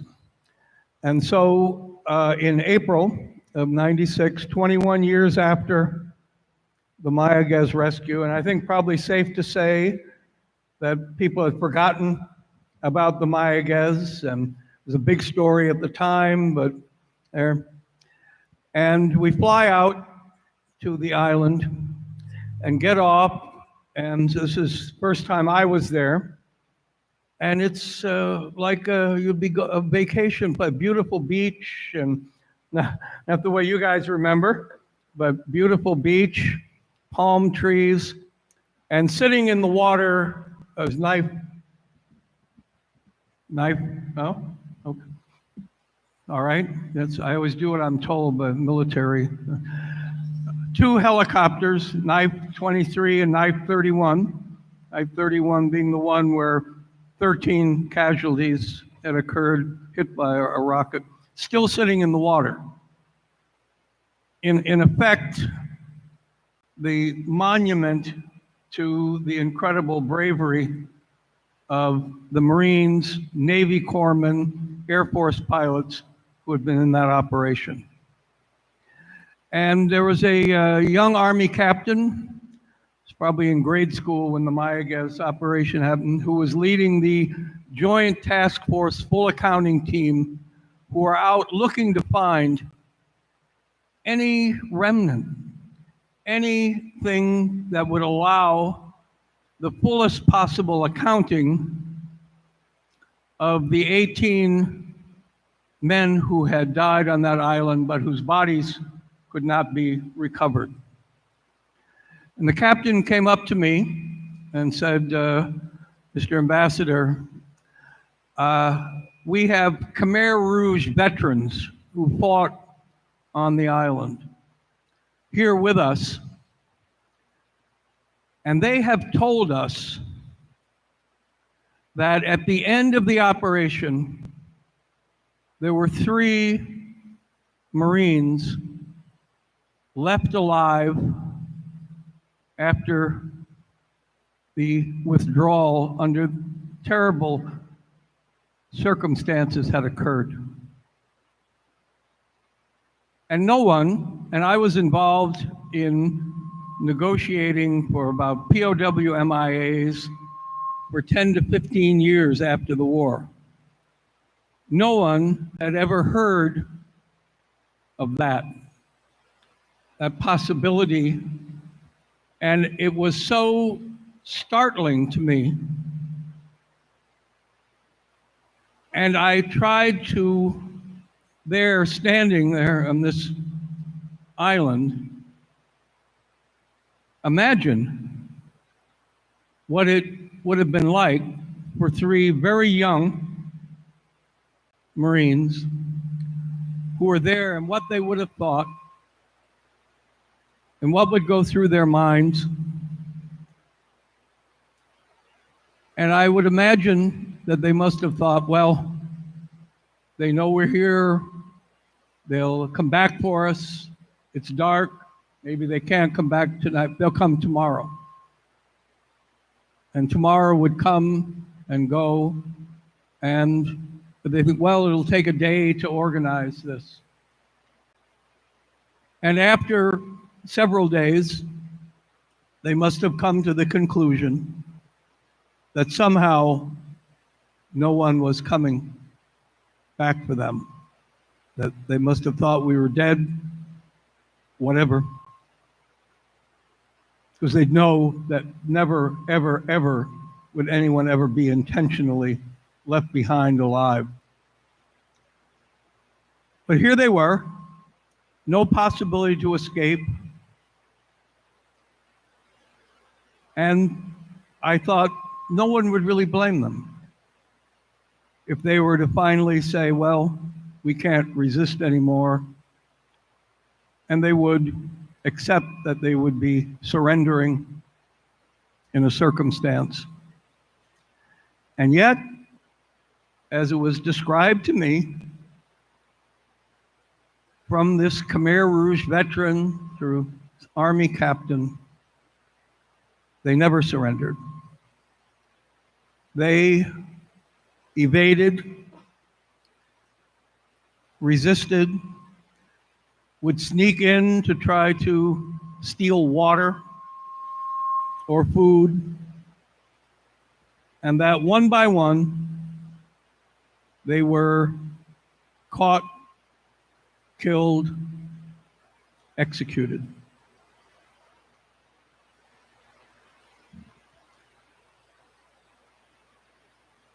And I thought, here were these three young men who lived to the very end, true to the Marine Corps motto, Semper Fidelis, Semper Fi. And yet, no one would know their story. No one would know of what they did and how they were true to that commitment. And so that night, when I got back to the American Embassy, I sat down to write a message to the State Department and tell the story and say there needs to be some kind of monument, some plaque, something put up so that people will know what they did. And as I got about halfway through writing this up, I realized that having spent 30 years in the federal government, that there'd be 10 or 12 reasons why you couldn't do that, or it would take this, or the Congress had to. And I crumpled up the message and threw it in the wastebasket. It wasn't classified, so I'm in trouble that. And instead, I called in my admin officer and a couple of Cambodian employees, and I said, I want you to go out and find the best piece of black marble that you can, and we're going to create our own monument here to them. So I'll come back and finish that, but I want to explain sort of how I got there. As I said, I'm from Dubuque, Iowa, went to a little small college there, and you get to become a diplomat by taking a test called the Foreign Service Exam. About 20,000 people take it. 1,000 maybe pass, and if you pass, you have to take a second exam, and they hire 200. And I took the test because it was free. You didn't have to pay like the law school exam or graduate record exam to go to graduate school. But, you know, what chance does some guy who went to Loras College from Dubuque have? And then the envelope came and it said I passed.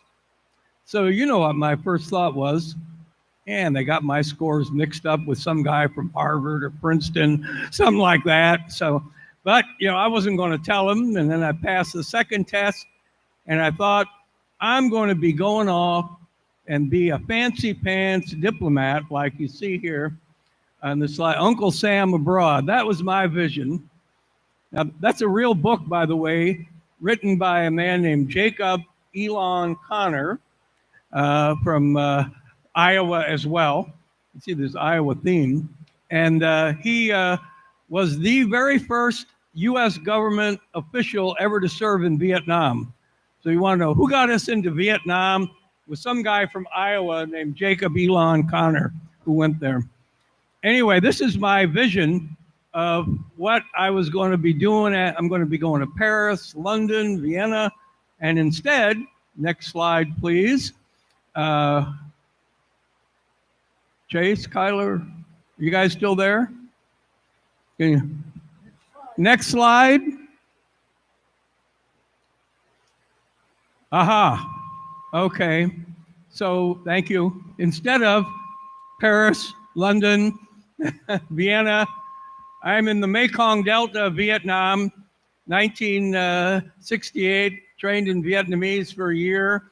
And I'm the civilian in the yellow shirt with my khaki pants. I think same pants I've got on here.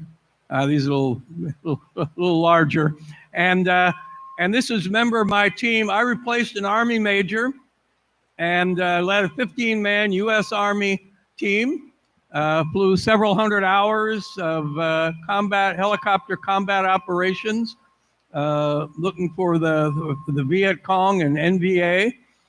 There, got shot at a bunch of times and blown up in an NVA rocket once. But there for 5.5 years. And then I was, next slide, please, transferred back to the White House. In 1974, my wife and I got married on April 29th, 1974. She was much younger than she looks now. And there we were. I'm an interpreter in Vietnamese for President Ford as Saigon is falling. Next slide, please. Next day, I went with General Wyand to Saigon. And the ambassador there, Graham Martin, wasn't preparing for an evacuation.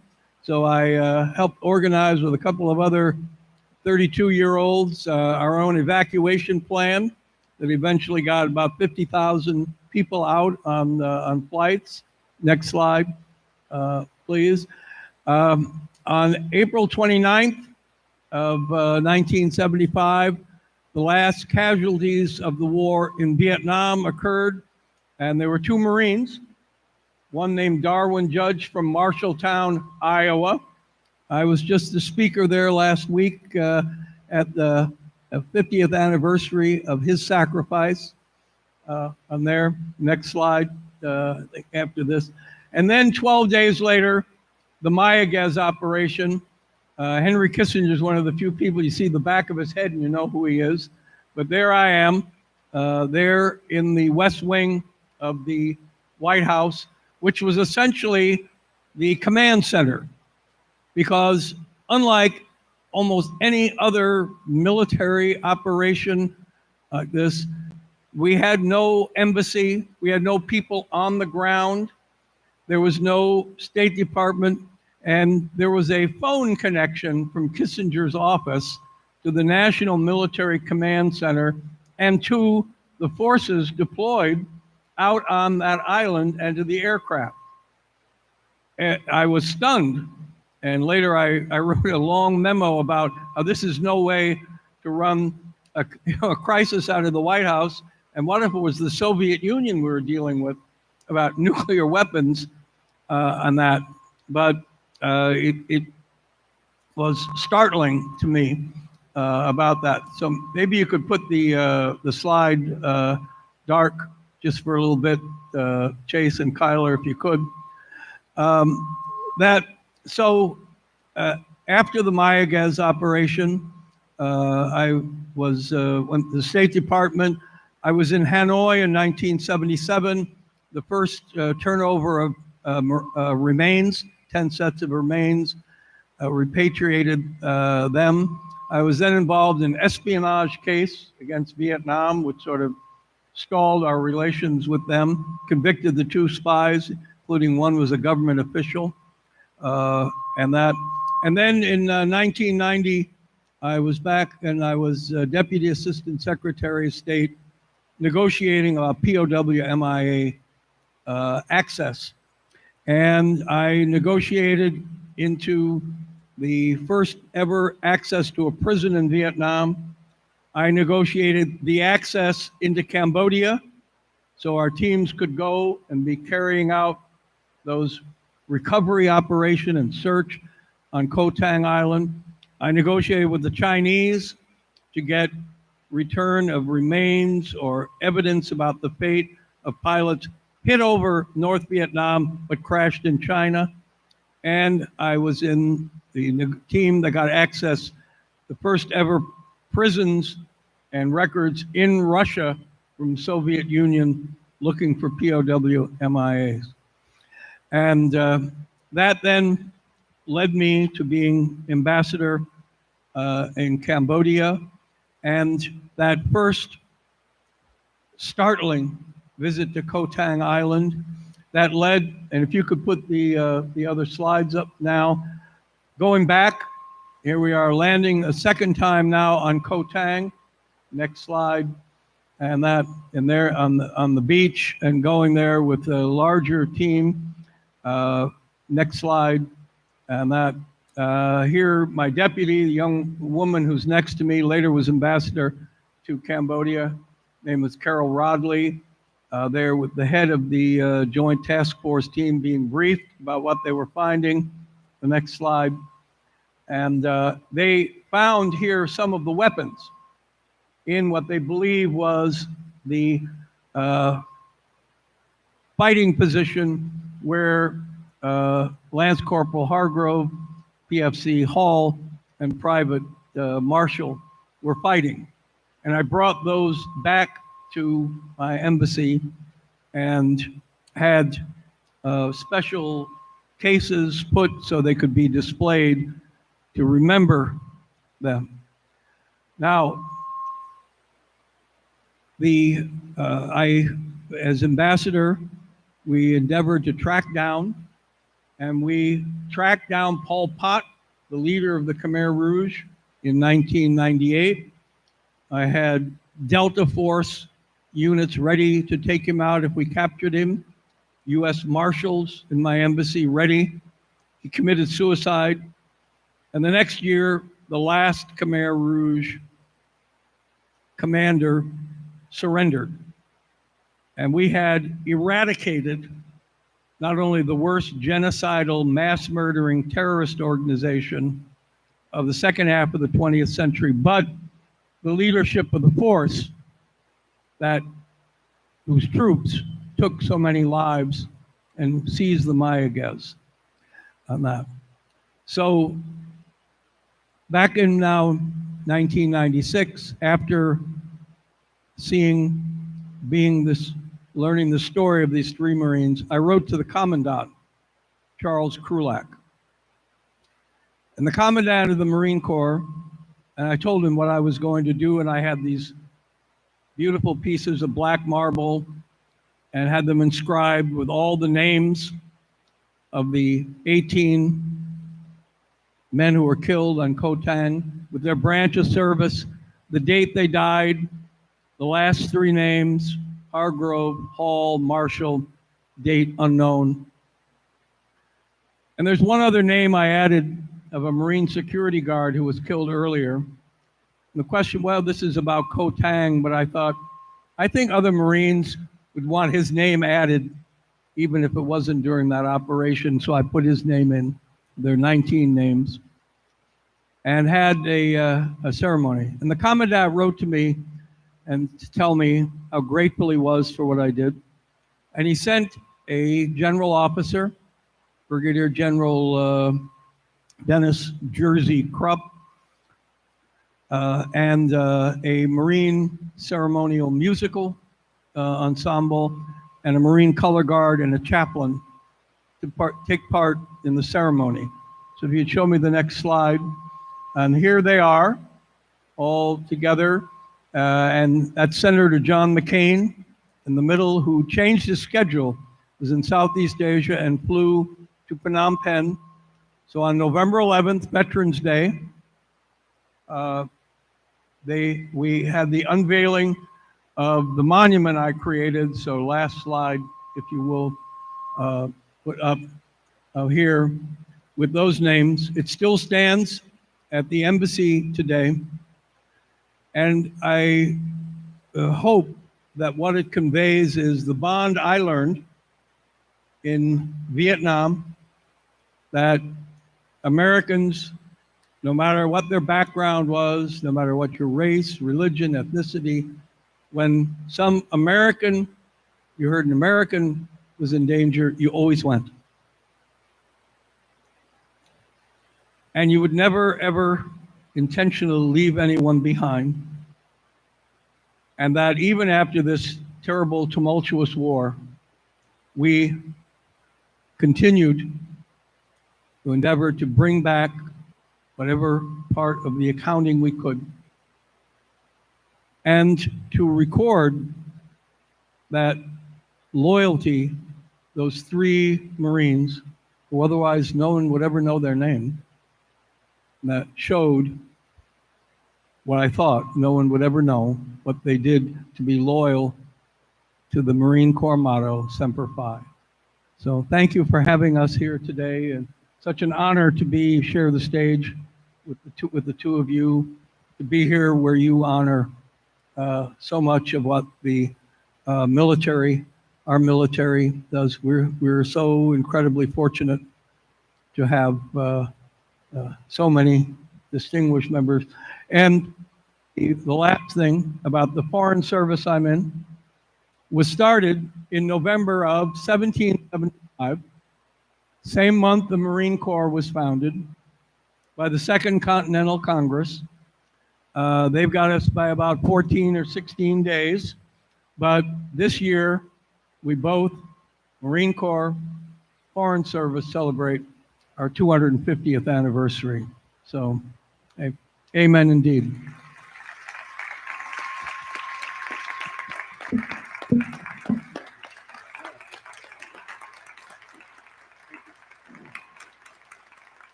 All right, if you'll humor us, we wanted to take a slight break just so we have sufficient time for Q&A with our esteemed panelists. So let's take 5 for everyone to have a comfort break, please.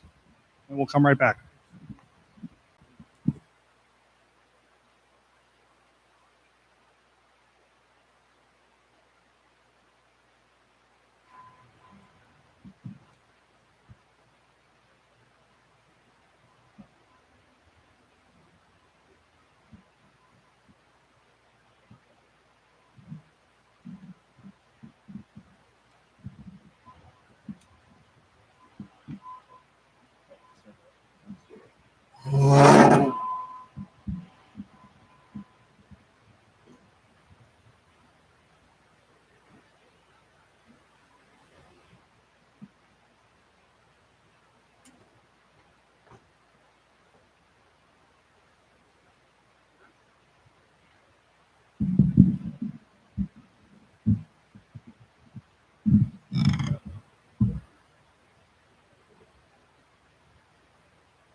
No.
right, everyone, if we want to start to gather back up.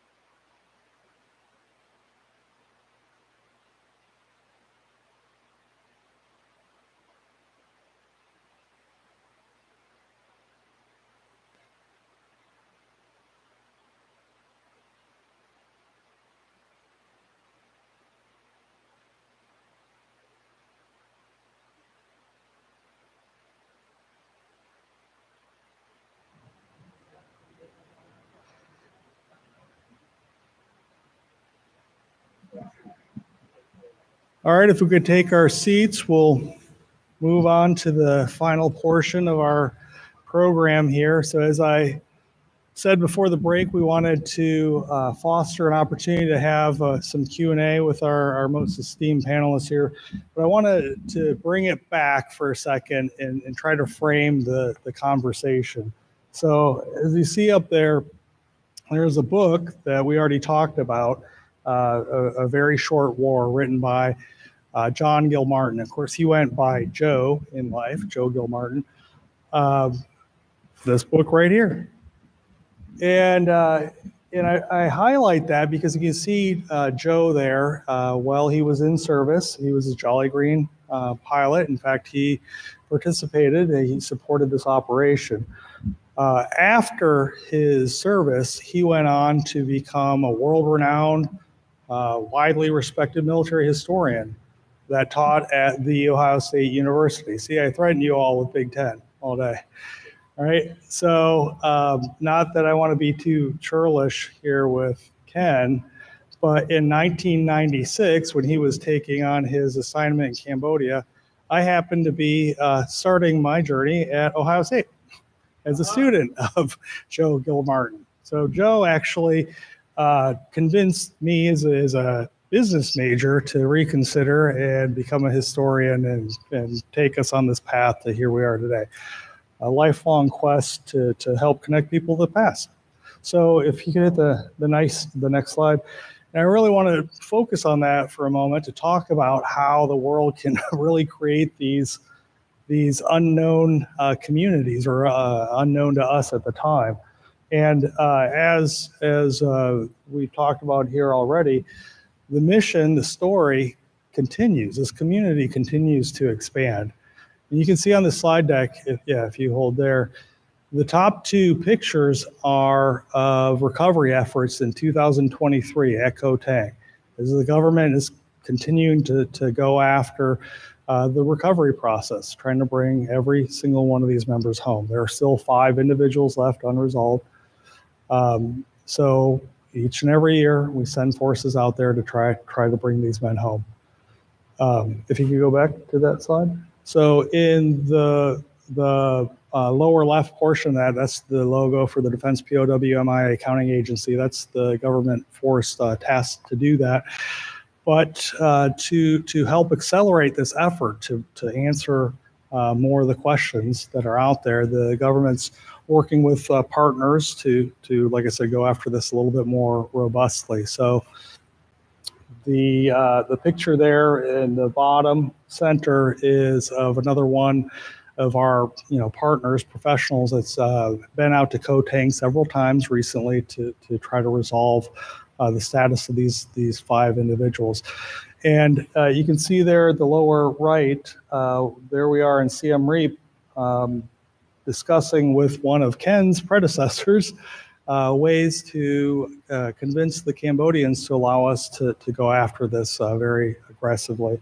That's in 2021. And just showing the historical insignificance of myself. I was in that photo, but you can't see me. So you can see my name. I swear I was there. That's in the red circle, right? It was successful, a successful trip. And yeah, we work very well with the Cambodians now as they try to help us send home these Americans. So the next slide, please. So yeah, I wanted to talk just very briefly. So why are we here? I asked that question at the outset. Why are we talking about something that happened so long ago, so far away? And I always like to frame that first with why are we like physically here? Why am I here at Warner Robins at the Museum of Aviation? And yeah, as they attested to, I mean, it starts with the fact that through the museum and the amazing foundation, they have brought together so many profound artifacts that help us focus on stories such as this, like that tale right over there. So with deep personal significance. Yeah, absolutely. So that's one reason. That's one explanation of why we're here physically. The other is, these three gentlemen hadn't all met until yesterday in person. Like, this doesn't just happen. I know it looks like it just happens, but that's because of the amazing work of people like Karen, Arthur, Aaron, everyone that pulls these events together. So again, the foundation, the museum brought these gentlemen here today to help explain their stories and share them with us. But of course, the last final magical part of this formula is you all. Not everybody takes time to come and engage with the past in this manner and try to learn from it and figure out what it means for us today. So throughout that all, I know I was a little waxing philosophically to talk about heritage and tradition and communal values and all that, but I feel that we have created this community here amongst us today, focused on some of these ideals that we heard about resilience and commitment and perseverance. So to me, that explains why we're here today, and I hope that spirit frames the questions and discussions that we have from here. So with that, we'll take some questions from the audience and see what you all have to ask of these gentlemen.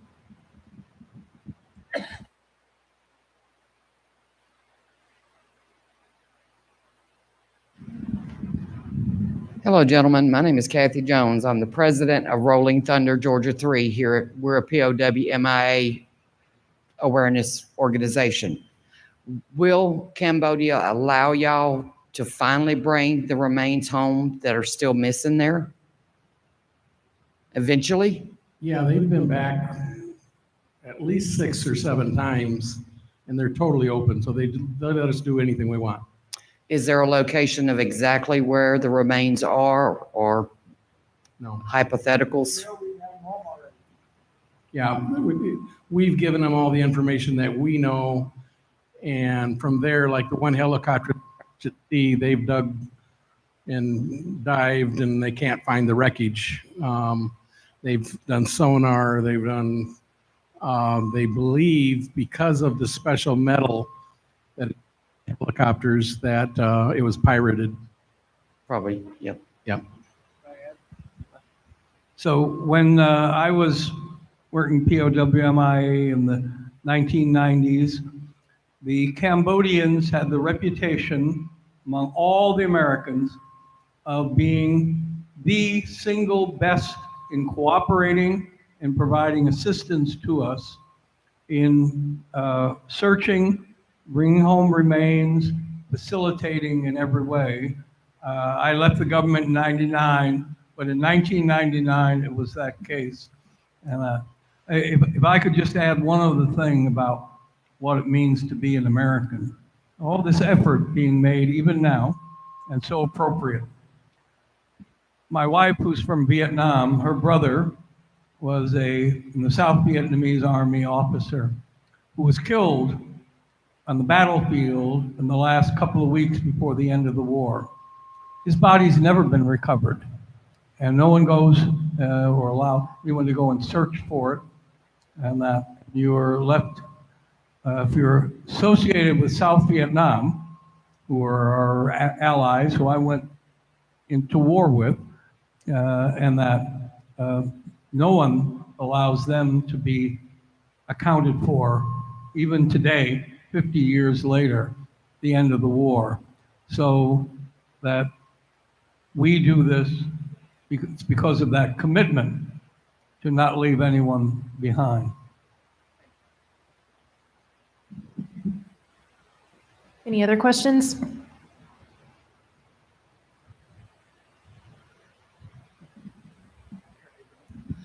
I'm curious about what diplomatic initiatives were done prior to the hostilities and these guys landing. I mean, who were we talking, the White House talking to try to resolve the issue where these crew members were? there was no one to talk to. Our embassy had left Phnom Penh, Cambodia on April 17th, and Marines coming in to evac, but nobody shot at them as they left. In Vietnam, we were totally gone from there. And so to the extent that you could try to get anything, and the Cambodians and the Khmer Rouge were just totally isolated from the world. And they were the radical extremists. And so there was no one, no ally, no friendly government, no unfriendly government you could go to. And so it was unlike almost any other event, and where we were sort of totally blinded to the situation, and nobody had ever heard of Koh Tang Island, that had never been a focal point, and trying to then use whatever intelligence we could get off satellites about getting pictures there. And so we really, all the things I saw, we didn't really know where the crew was. The best estimate was they were probably on Koh Tang, and we were going to attack the island, and no one knew that there was such a huge force there. The belief was that if you didn't act quickly, the Khmer Rouge, who were killing foreigners, would kill the crew. Or take them someplace where you could never get them.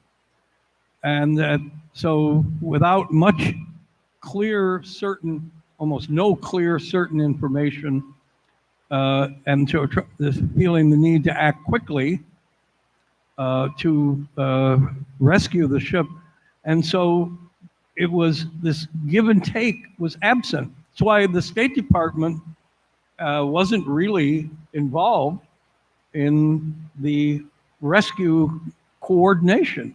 It was done out of the Henry Kissinger National Security Council White House office to the National Military Command Center over phone links, which, and the NMCC could link to the unit, the planes flying over Kampong Som, and about, oh, go ahead and, and bomb them to keep the Cambodians from bringing aircraft to attack the Marines. So it was almost unbelievably little information, and had to work. Snafu. Pardon me? Snafu. To the other guys, when my career many years ago, my rifle company, I had a young, one of my squad leaders, but he was a Marine, 18-year-old Marine like you guys, but he was on, I believe, the Holt. The Holt was the destroyer that pulled up next to the Mayaguez and retook the vessel. Was that simultaneous when your operation was going, or was that just before? Simultaneously. As we were landing on the island, they were landing. They took a helicopter to the Holt, disembarked the Marines. The Marines took the Holt same time that we were attacking the island. Anybody else? I've got something interesting to point out with regards to the Marines going on the Holt. The Mayaguez operation is unique in the fact that all branches of the service, 6 branches, were involved. Of course, the Air Force wasn't established till 1947, so there were huge operations in World War II where all the units, all the different organizations could have functioned together. But of course, we had the Marines and the Air Force and the Navy involved in Mayaguez. There was a Coast Guard C-130 that had explored and done some stuff on the island and kept track of the movement of the Mayaguez the first couple of days.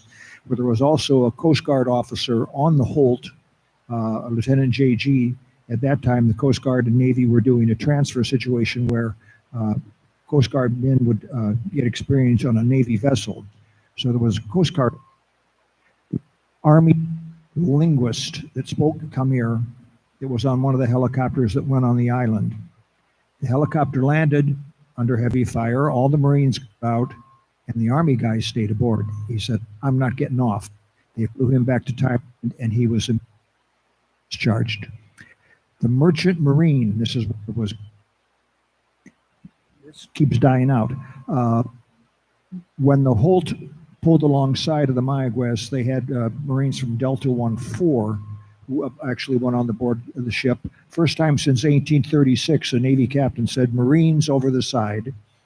And they went on the ship, but they had 5 Merchant Marine sailors with them whose job it was to get the Mayaguez started again. So we had the Army, Navy, Air Force, Marines, Merchant Marine, and the Coast Guard all involved in this one operation. I don't think they did much Coast Guard in Afghanistan and Iraq. I don't know. But I think the Mayaguez operation is extremely unique for having all 6. So I have a question for all 3 of you. The flyer advertising this event describes Ko Tang as the final battle of the Vietnam War.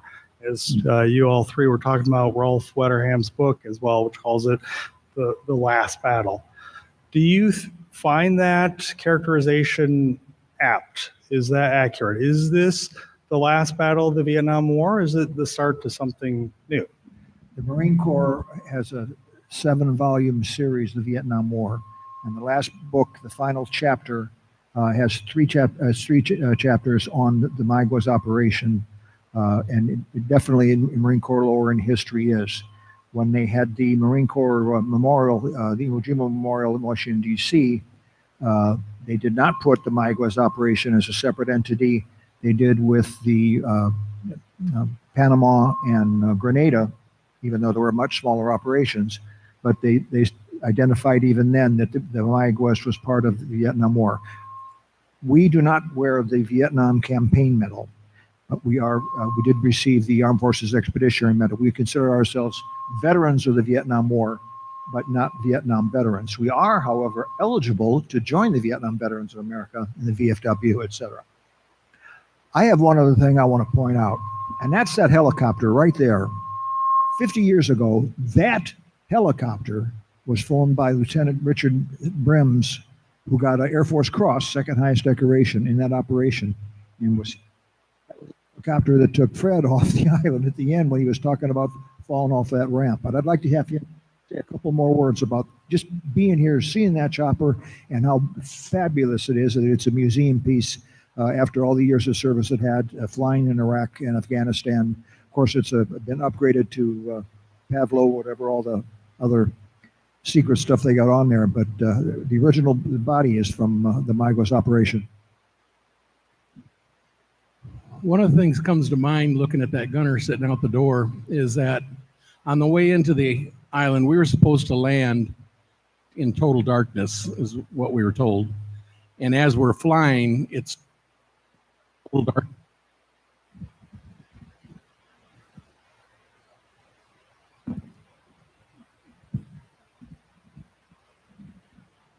It was total darkness at first, and without any warning, because that guy sitting up there, that minigun, I'd never seen a minigun before. I've never heard a minigun before. I didn't know they existed.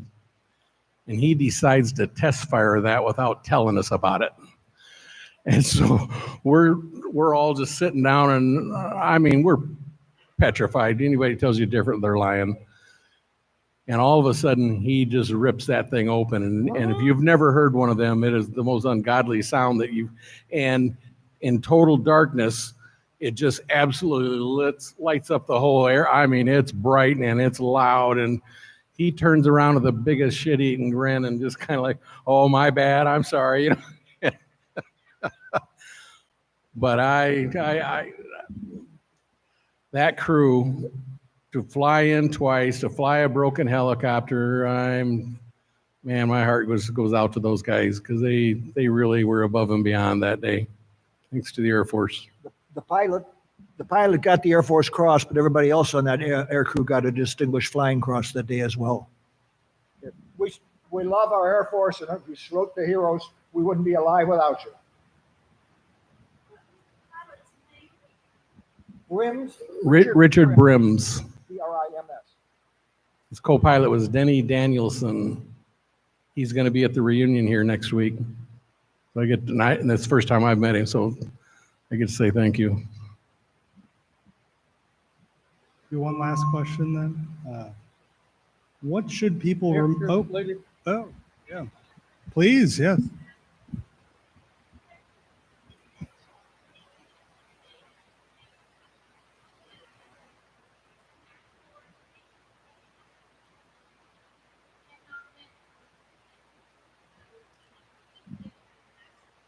Yeah, we are a 501c19 military organization, and yes, we've met several times. We haven't met Ambassador Quinn.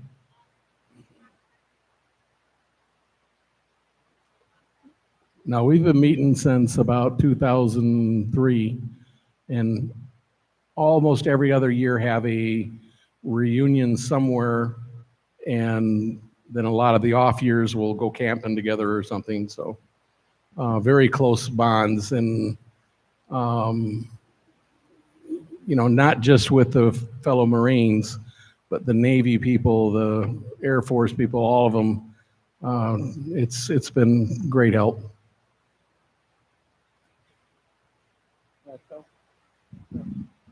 Can I tell one more Iowa story? I know I'm down here in Georgia, but I told you about how we got into Vietnam with an Iowan.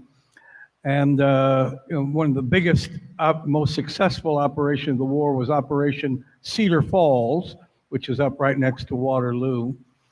And at the end of the 20th century, 1999, the two American ambassadors, one were both there in Cambodia and Vietnam. One was me in Cambodia from Dubuque.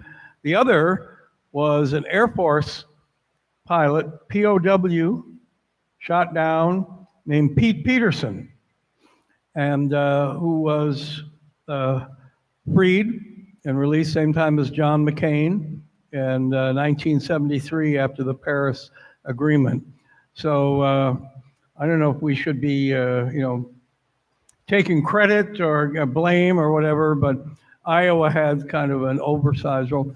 And next week, while you all are in Washington, there's going to be a ceremony in Des Moines at the Capitol, where there's a Vietnam monument, and the Marine Corps pilot who flew into Vietnam and flew the ambassador out off the roof of the embassy was a Marine pilot named Jerry Berry, who's from Iowa, and he's going to be there speaking. So any of y'all can drop in. You're very welcome to come and join us there for to remember the Marines and all of the other Iowans who gave from all services who gave so much.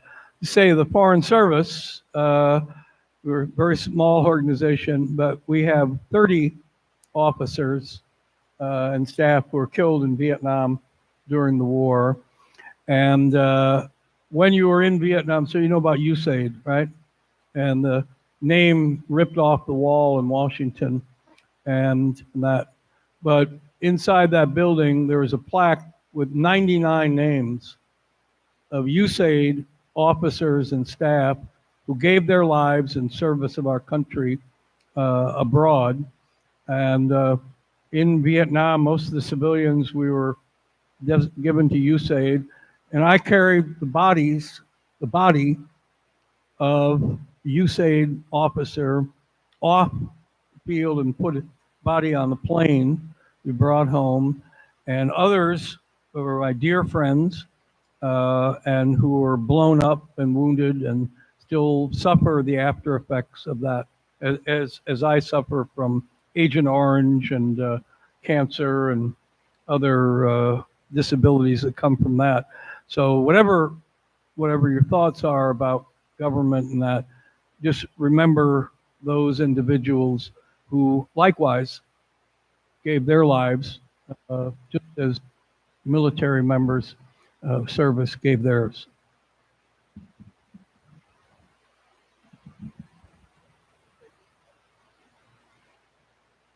we close, I'll just acknowledge that there are some additional resources if you'd like to know more about the events described today. Dan brought a couple of the books up. Please feel free to come up and check them out.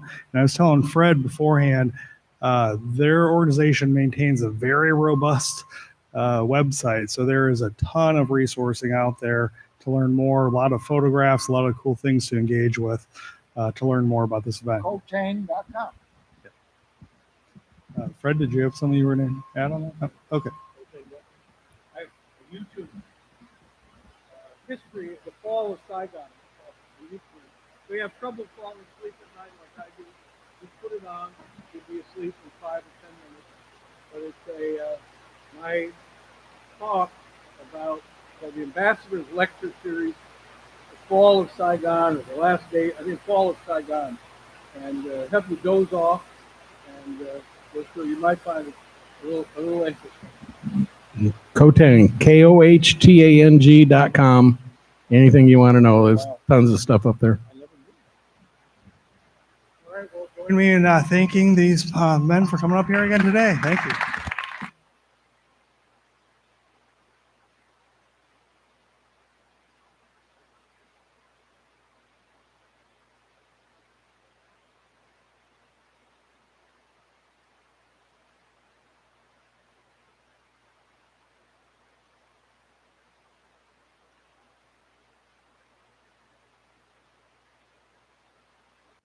Gentleman yields back. Chair now recognizes a gentlelady from New Hampshire, Ms. Goodlander. Thank you, Mr. Chairman, and thank you to our witnesses for being here today, particularly to you, General Kurilla and General Langley. I want to thank you for your incredible service to our country, and I will miss you very much as a new member on this committee. So thank you for everything you've done. General Kurilla, I want to take you back to 2022, your confirmation hearing when you testified that Iran, the Iranian regime, is the #1 destabilizing force in the Middle East. Is that still remains the #1 malign influence in the Middle East? Thank you for that. You know, you in your written testimony, you testified that Iran's nuclear threat, its best chance at restoring deterrence and imposing its will on the region is its nuclear threat. And you also testified that Iran has virtually doubled its enrichment capacity in the past 6 months, which is extremely alarming, I think, to everybody on this committee. And I just want to say at the outset that we are committed on a bipartisan basis to taking action on this issue. I'm proud to be supporting the Enhanced Iran Sanctions Act of 2025, and we welcome the Pentagon's help in advising Congress as we think through every tool that can be used to prevent Iran from obtaining a nuclear weapon. I want to ask you, General, about, as many of my colleagues have, the other pillar of the threat Iran poses, its funding for terrorist groups, and particularly the Houthis. So last month, the president reached a ceasefire agreement with the Houthis, the terrorist organization, the Houthis. I wanted to ask you the goal of that ceasefire agreement and the terms of the agreement. So when the president gave the mission to CENTCOM, it was a very specific mission. On March 10th, he said, I want the Houthis to quit shooting at our ships. That was the mission that was given to us. For 51 days, we pounded the Houthis. They were screaming to all of our partners in the region, to include the Omanis, to get the Americans to stop pounding them. And so they came and said, we will quit shooting at you if you quit shooting. We will stop shooting at you if you quit shooting at us. That met the president's goal. So stop shooting at American ships. That was the specific goal that was given to me. Understood. And the goal is to restore freedom of navigation in this important part of the world where so much of global commercial shipping depends upon the freedom of navigation. 30% of all container traffic. So has commercial shipping resumed? So that will be more of a lagging indicator when the insurance rates come down. We just did a freedom of navigation with 4 warships over the last week. Nothing was shot at them. We also had multiple other countries' frigates, and the UK destroyer went through there. I think you will see over time, as long as the conditions exist. Deterrence is always temporal.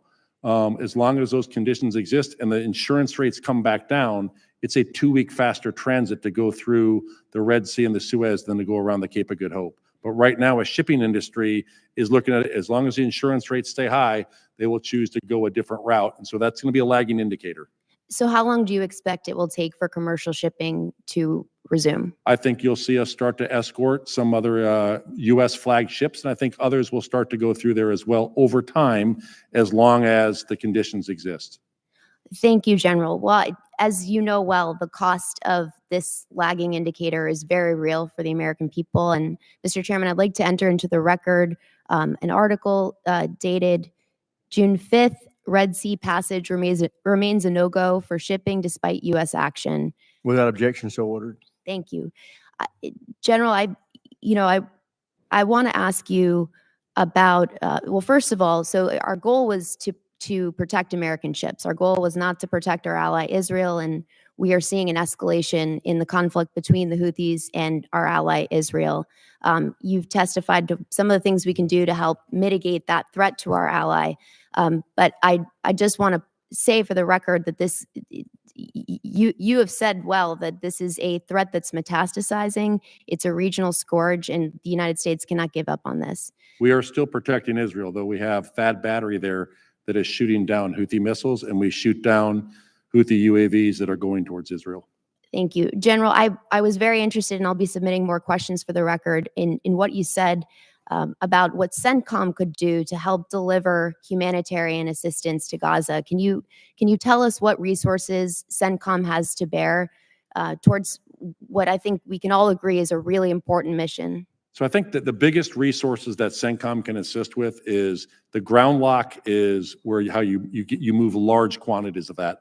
We assisted the Jordanians in scanning all of their trucks before they went in, and that met the Israeli security concerns of any trucks going in, and we delivered. Gentlelady's time's expired. Chair, and I recognize the gentleman from Guam, Mr. Moreland. Thank you, Mr. Chairman. I thank you all for your participation today, especially what you have in front of you. And over the last 18 months from the administration and CENTCOM and AFRICOM, you've engaged and you sustained some high-tempo operations involving missile defense and rapid force protection. You contested logistics and you counter-proxy engagement, so many of which reflect the type of challenges we're anticipating in the potential Indo-Pacific conflict. So lessons learned, I'd like to hear from each of you from this kinetic operations that you've been doing, whether it be from CENTCOM's counter Houthi maritime strikes or AFRICOM's experience in the dispersed operations and low access environments.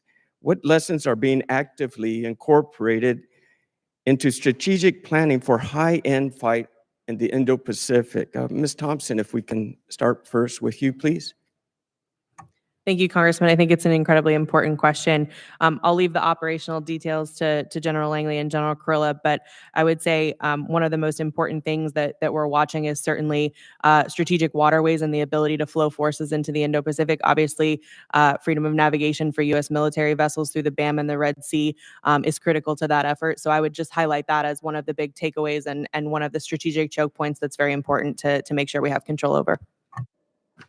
General, please.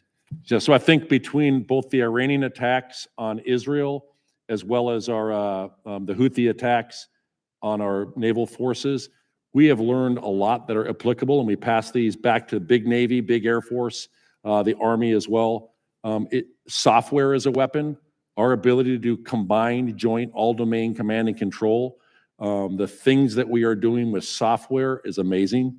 We have advanced that. We have engineers every day making improvements on our ability to do that. It's a warfighting headquarters. The things that we are doing with ballistic missile defense, the software is changing based on what we are seeing on the battlefield. The same thing I would tell you as it comes to counter UAS as well. We are making changes to the Navy software on the spy radars based on what we're seeing. It's the first time in the history of warfare that anti-ship ballistic missiles have been used against ships. I would remind you that the Truman spent 51 days in the longest sustained period of combat for an aircraft carrier since World War II, and they performed marvelously. Thank you. General? Thank you, Congressman, for that question. And from my perspective, in an operational sense, I look at it as supporting three different combat commanders to include CENTCOM in their globally integrated plan against their foe, especially Iran, and then and even EUCOM in their global plan as well as INDOPACOM. And on this map here that you see the strategic choke points. As far as AFRICOM and what we're charged to do in supporting those respective combat commanders in support of their global plans is to be able to keep us at phase zero of deter. And being able to deter and keep a free flow of commerce and freedom of action around us. So we work through our partners, a number of countries across the Maghreb for the end. Every exercise has that teed up as far as a objective to how we do that with shared objectives, shared intel, and common objectives, I should say, with other countries. And that's an enabler for us in my support plans to those respective combatant commanders. Thank you, General. General Kurilla, and most of my hearings, I'm always an advocate for the Army, right, in the Indo-PACOM area especially. But today I want to advocate for the Navy's role in CENTCOM. So how has the United States participated in this multinational maritime task force to counter both state and non-state actors within your area of operation? So I'm incredibly proud of the sailors in our Navy and what they've been able to accomplish. So when I look at CENTCOM, it has 3 of the 8 strategic choke points in the world. And what our Navy has been able to do to be able to secure those has been fantastic. I mean, they have really, when you look at what they have done both against the Houthis and in their interdiction of other things coming into the region, they've done a fantastic job. Thank you so much. Thank you for your service to the nation. I appreciate you all. Mr. Chairman, I yield back. Gentleman yields back. Chair now recognizes the gentleman from Illinois, Mr. Sorensen. Thank you, Mr. Chairman. Good morning and welcome to General Kurilla, General Langley, and Ms. Thompson. I especially want to thank the 2 generals here today for your many years of service, your dedication to our nation. Since this will be the last time that you appear before our committee, you have worn your uniform so proudly, and your country will always be grateful of that. Both sides of the aisle agree today that we must continue to improve support to service members as well as our standing around the world. But I must say that my constituents and I are still very angry that our men and women in the CENTCOM theater were put at risk by the signal mess with Secretary Hegseth, Vice President Vance, and other senior members of this administration. Our brave service members should never have to worry that our own leaders are giving enemies our mission secrets. As we've seen with the Houthis, we need to be able to properly protect ourselves from drones, and we should be outfitting our own warfighter with drones. The Rock Island Arsenal's Joint Manufacturing and Technology Center 3D prints drones that then get outfitted with the sensors and the systems needed for our important missions. And I think this is crucially needed, but to both generals today, can you talk about where we need to be going in terms of both our unmanned air systems and counter UAS capabilities in our regions? If I could just jump on the additive manufacturing 3D printing. So we have an innovation task force out there. One of them is Task Force 39, which has an additive manufacturing in Kuwait. We use that for both polymers and metallic additive manufacturing. We'll print parts, get that back, to get a system back up until that OEM part can come in. We do that on a routine basis. We are 3D printing drones down in Task Force 99, down in Qatar. And they do over these small attritable drones. We slap some cameras on them and we use those very effectively as well. So I think this is, when you talk counter UAS, though, a big part of it is the detect. And I think we have to do a better job to be able to detect. And that is something that we've made some recommendations on as well. General Langley.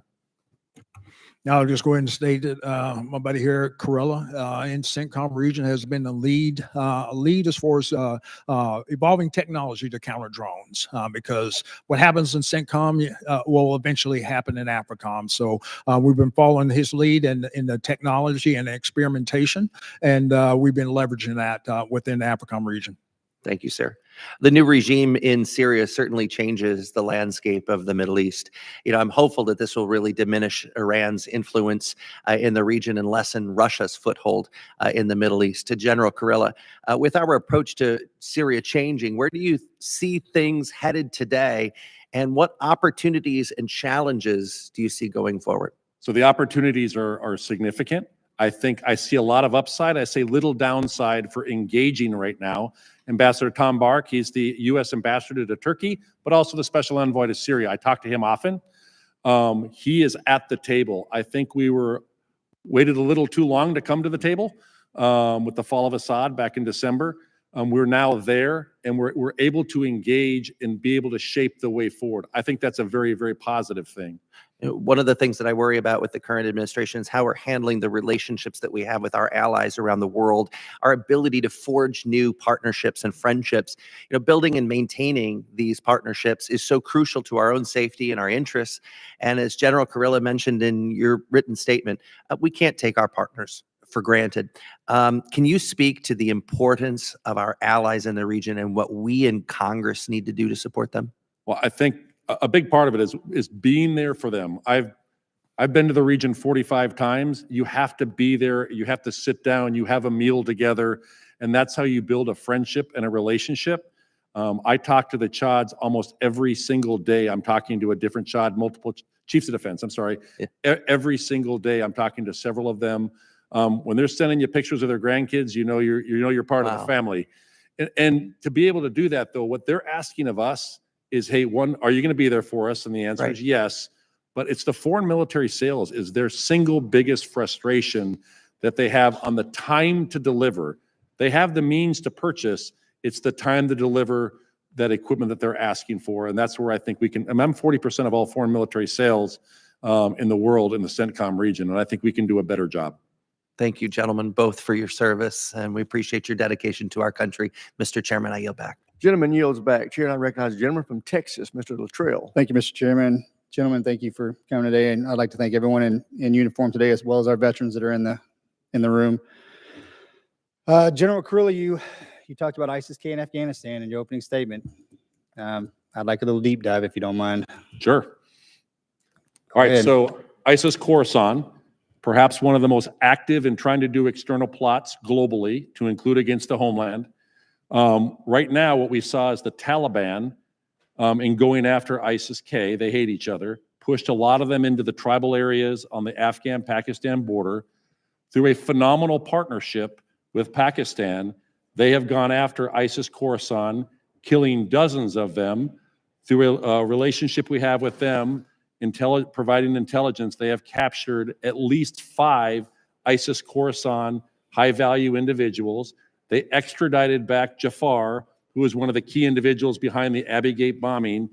And the first person he called, Chief of the Army Staff Munir, was me, and said, I've caught him. I'm willing to extradite him back to the United States. Please tell the Secretary of Defense and the President. So we are seeing Pakistan, with limited intelligence that we're providing them, go after them using their means to do that. And we're seeing an effect on ISIS-Khorasan. At the same point, they are continuing to move around. Sometimes they'll try and go back into Afghanistan. We have the means to be able to collect, but for the most part right now, they're hanging out right in that border area of Pakistan. And I would also tell you that, since 2024, the beginning, Pakistan had over 1,000 terrorist attacks in the western area, killing about 700 security and civilians and 2,500 wounded. They're in an active counterterrorism fight right now, and they have been a phenomenal partner in the counterterrorism world.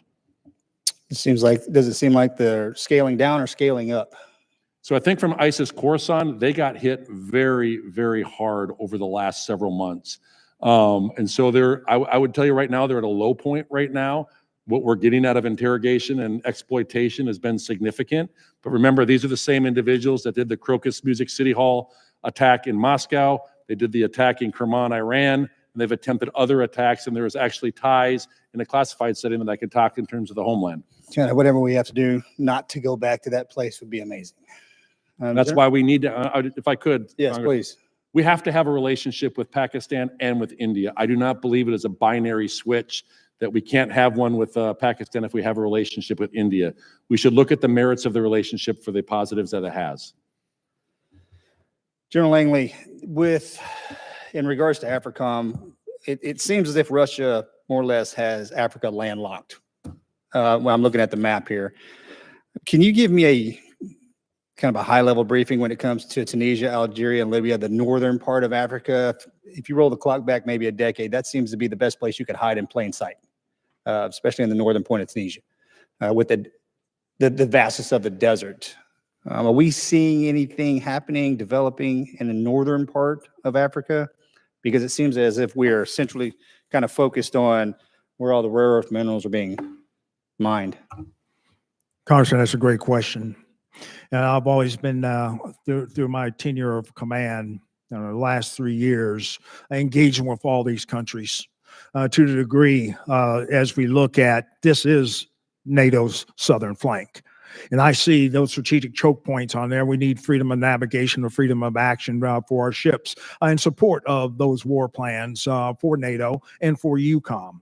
So I've been working overtime and engaging with these countries. Morocco's doing their part, and even Algeria, which in some realms that we disagree on some things, but Algeria, we were able to sign a non-binding agreement in cooperation. But I will tell you that Russia is still there. They're still trying to effect an agreement on their own so they can get basing access or port access. And as you even go down into Libya, I met with Field Marshal Haftar almost 2 times, engaging them to ensure that we can work with them because we have shared threats, especially along their southern borders of terrorism.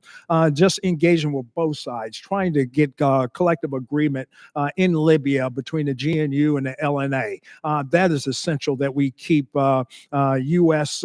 diplomatic agreements and cooperation with these countries because we see what Russia's trying to do, establish some ports across the Mediterranean, warm water ports, so that it'll affect their operations, try to get a decisive advantage. But we're not going to let that happen in phase 0 coherency operations that we do in AFRICOM. Thank you. Ms. Thompson, I have nothing for you today. Keep up the great work. I yield back, sir. You got it easy today from him. All right, we now have Mr. Cisneros is recognized.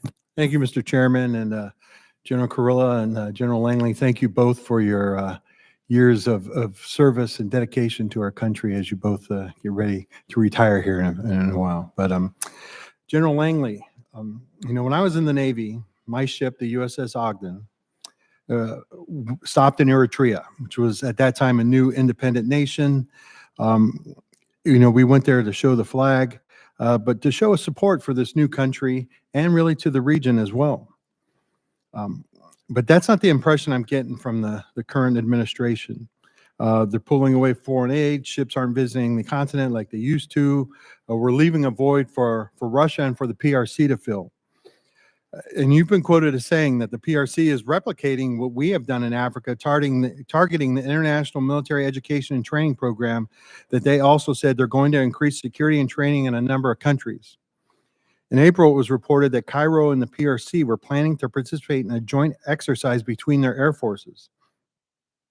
As the administration continues to pull back and the PRC continues to build relations, what, in your opinion, is the national security risk and impact to Africa as well as to us here at home? I'd say the CCP is trying to replicate what we do, what we've done in the past, and have a strategic advantage, and especially engaging with our African partners. Because they want to be able to establish a enabler to close the decisive gap that we've had over them for years. I'll just go into maritime sense, especially with their NETF, which is their Naval Expeditionary Task Force. They go around the periphery of the African continent, engaging with a number of countries. We need to be able to get that. You brought up your naval background. when we had the ARG Muse, we're not heel to toe anymore. We're not 3.0. We do need the amphibious readiness group and the Marine expeditionary units out there on ships. That is a force multiplier for crisis response or any other show of deterrence. I'd say, that's not. That doesn't go across political lines. That goes in operational lines. Navy, as I met with the vice admiral in their operation sense, but also met with Admiral Kilby and also Stuart Munch, and they are bringing up the capability to try to provide Africa with that capability so that we can compete with China, especially in the maritime sense. So I would say that one step in the right direction is getting those ARG Muse back out there and in the AFRICOM theater. All right, Gator Navy, all the way. Ms. Thompson, you said in your opening remarks that the department is working with its African nations to grow, working with them to increase operational independence for these African nations. But I think really what we're seeing, right, is they're not doing that. They're moving towards the PRC. As I referenced here, Egypt and the PRC kind of talking about doing joint operations. How does the department not see this as a red flag? Why aren't we doing something about this? Why are we pulling away and we're just pushing them in the direction of our, of our pacing threat here? Sir, thank you for the question. I really appreciate it. And I would point you first to our interim national defense strategic guidance. Our top two priorities are defense of the homeland, countering terrorist threats that have the capability and intent to strike the homeland, and then deterrence of the PRC, particularly in the Western Pacific. But obviously, as you outlined absolutely correctly, that bleeds over to the African continent as well. And so I would say from our Title 10 security assistance approach to the continent, but then also as we're in the development process for our national defense strategy, this is something that is top of mind. And this is certainly not an area where we're pulling back. We want to be very targeted and strategic in our approach to make sure that we are deterring the PRCs, particularly their ability to have a military advantage on the continent. So I would share your assessment on that front. Well, please take that back to the heads over there, right? As we continue to pull away, they are continuing to build relationships with China and the PRC. And, PRC is more than happy to fill that void as we pull away. And this should be a red flag that they are working with these things. And that is something that needs to be brought up and considered. And with that, I yield back my time. Gentleman yields back. Chair, and I recognize the gentleman from Georgia, Dr. McCormick. Thank you, Mr. Chair. General Kurilla, General Langley, it's been a pleasure working with you. I wish you fair winds and following seas in your next endeavors. I'm sure you'll be highly successful. We'll miss you. I consider you friends, and if any time you ever want to share a beverage or a box of crayons, just let me know. We'll always be available. General Langley, I'll start with you. The Djibouti Air Base Cluster is within striking distance of some of the Houthi weapons, and I was wondering, especially with the development of drones that have been developed in Iran and put together in Yemen, what are we doing for countermeasures, and do you think we could do better? How can we assist you in equipping our bases with countermeasures for those advanced drones and what they're trying to develop? Congressman, it's an evolving threat, especially with the Houthis on the other side of the Red Sea. And I will get into the specifics of what we actually need to improve upon, enhance upon. We're protected now. But I will get into specifics in closed session of things that I think that we can continue to enhance and evolve in that, because it's not just Djibouti; it's all the way down to Manda Bay in Kenya. So I will say that it is evolving. The Houthis are gaining in capability. And then there's other illicit actors in the region that can be a threat within East Africa writ large. Would you say that it's safe to assume that we have a ways to go to be secure in our endeavors? We will always do position improvement. Our fighting holes always need to be improved for force protection. That's my number one mission, is protecting the troops on the ground. And in regards to CENTCOM, we've seen everything from Tower 22 to the ship lanes really kind of being a proving ground for drone attacks and missile attacks. And I'm sure we're going to eventually encounter supersonic missiles and other things that are very, very alarming. What have you learned from those sort of contacts as we advance our technologies and we have these new technologies to deal with? You have, Congressman, you have to have a layered defense is the first thing, and you have to continue to improve upon your capabilities and evolve faster and move faster than the enemy can on theirs. Look at what happened in Russia with the Ukraine, when you watched also them go to fiber optic drones because of the EW and the jamming that was up there. So they're moving very, very quickly in terms of advancements. We have to move faster. Yeah, I just talked to an AI community about that very same thing, closing the kill chain, making sure that our next technologies, I mean, fly-by-wire is awesome, but it's kind of like a look back at the tow technology. I want to look forward and look at new terrain models, how we're going to do that. What's your feeling? And this is associated question that I just came up on just as we're talking. If we're going to have different navigation systems that aren't going to be controlled by semi-autonomous controllers, autonomous weapon systems that literally identify targets without any input once they're launched. They exist right now. The question is, would that be a good, I get a little bit squeamish when we talk about autonomous weapon systems that direct themselves and they don't have that final. I think those exist right now. They don't, I know they exist right now. It's when you get into that final mile, that final kilometer that then locks on a target. That's an autonomous target recognition system that has then taken it in and you can't jam it, et cetera. Yeah, good point. Good point. One of the other things I thought was really interesting is there's USAID and other things that we do in foreign investments we do that now come into question. Now, some of it's been wasteful, but obviously I'm not against foreign aid because it gives us real influence and really creates stability in different regions. Where do you think we could redirect those funds that have maybe been not spent on the most efficient systems? This is for both of you, and I know we only have 45 seconds left, but where can we best spend the money we do to influence and create stability in those regions that we're talking about right now? Well, I think from a USAID, State Department is now taking on that responsibility. For us, there are certain countries that absolutely don't have the natural resources, and those are things that we need to look at. And I can get specific with you, and if you have a written question, I'll turn it over to Mike. Phase 4 operations stability. I've seen it work in Somalia. You know, as they were going through lower and middle Shabelle from 2022 heretofore. But without that and recreating that and or getting it from other countries, that there's going to be a lapse in completing a credible force to do the hold. My best to you both, gentlemen. Love working with you. Simplify.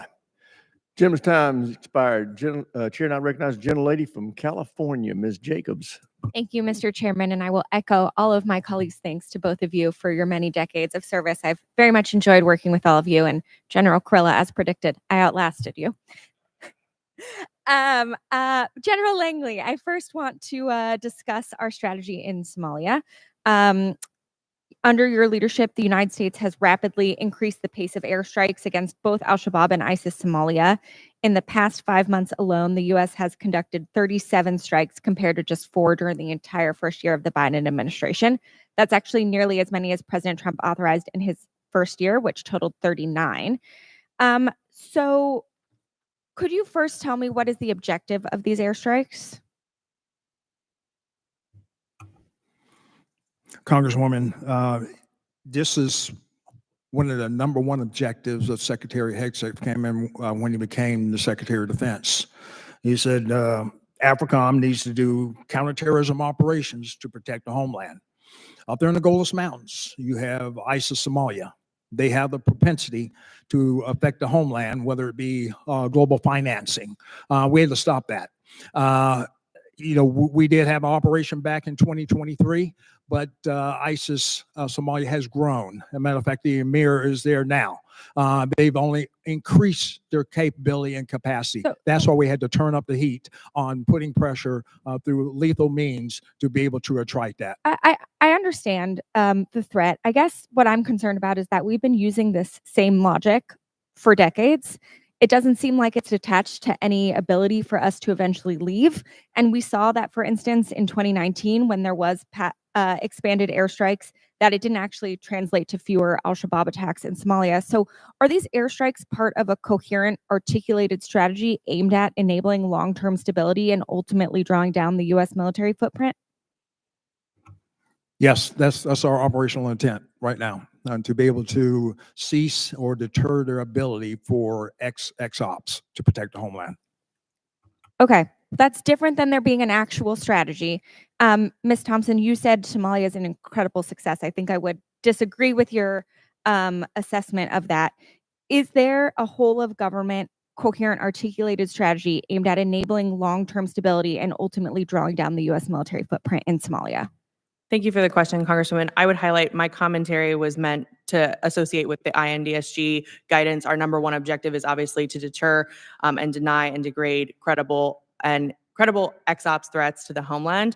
As I've highlighted, and as you highlighted in your opening comments, the significant uptick in strikes is demonstrative of basically attaching those activities to our number one INDSG objective. So I would articulate that is where the connection to the strategy is. In terms of force posture in Somalia on a long-term basis, this is something that obviously we would contemplate as part of the broader global force posture review, and no decisions for AFRICOM or for anywhere else have been made at this time. But it's certainly something that would factor into the None of this strategy there. sounds like an actual strategy to create stability in Somalia, so I will look forward to following up with you both on that. General Kurilla, I'd like to turn to you now on Yemen.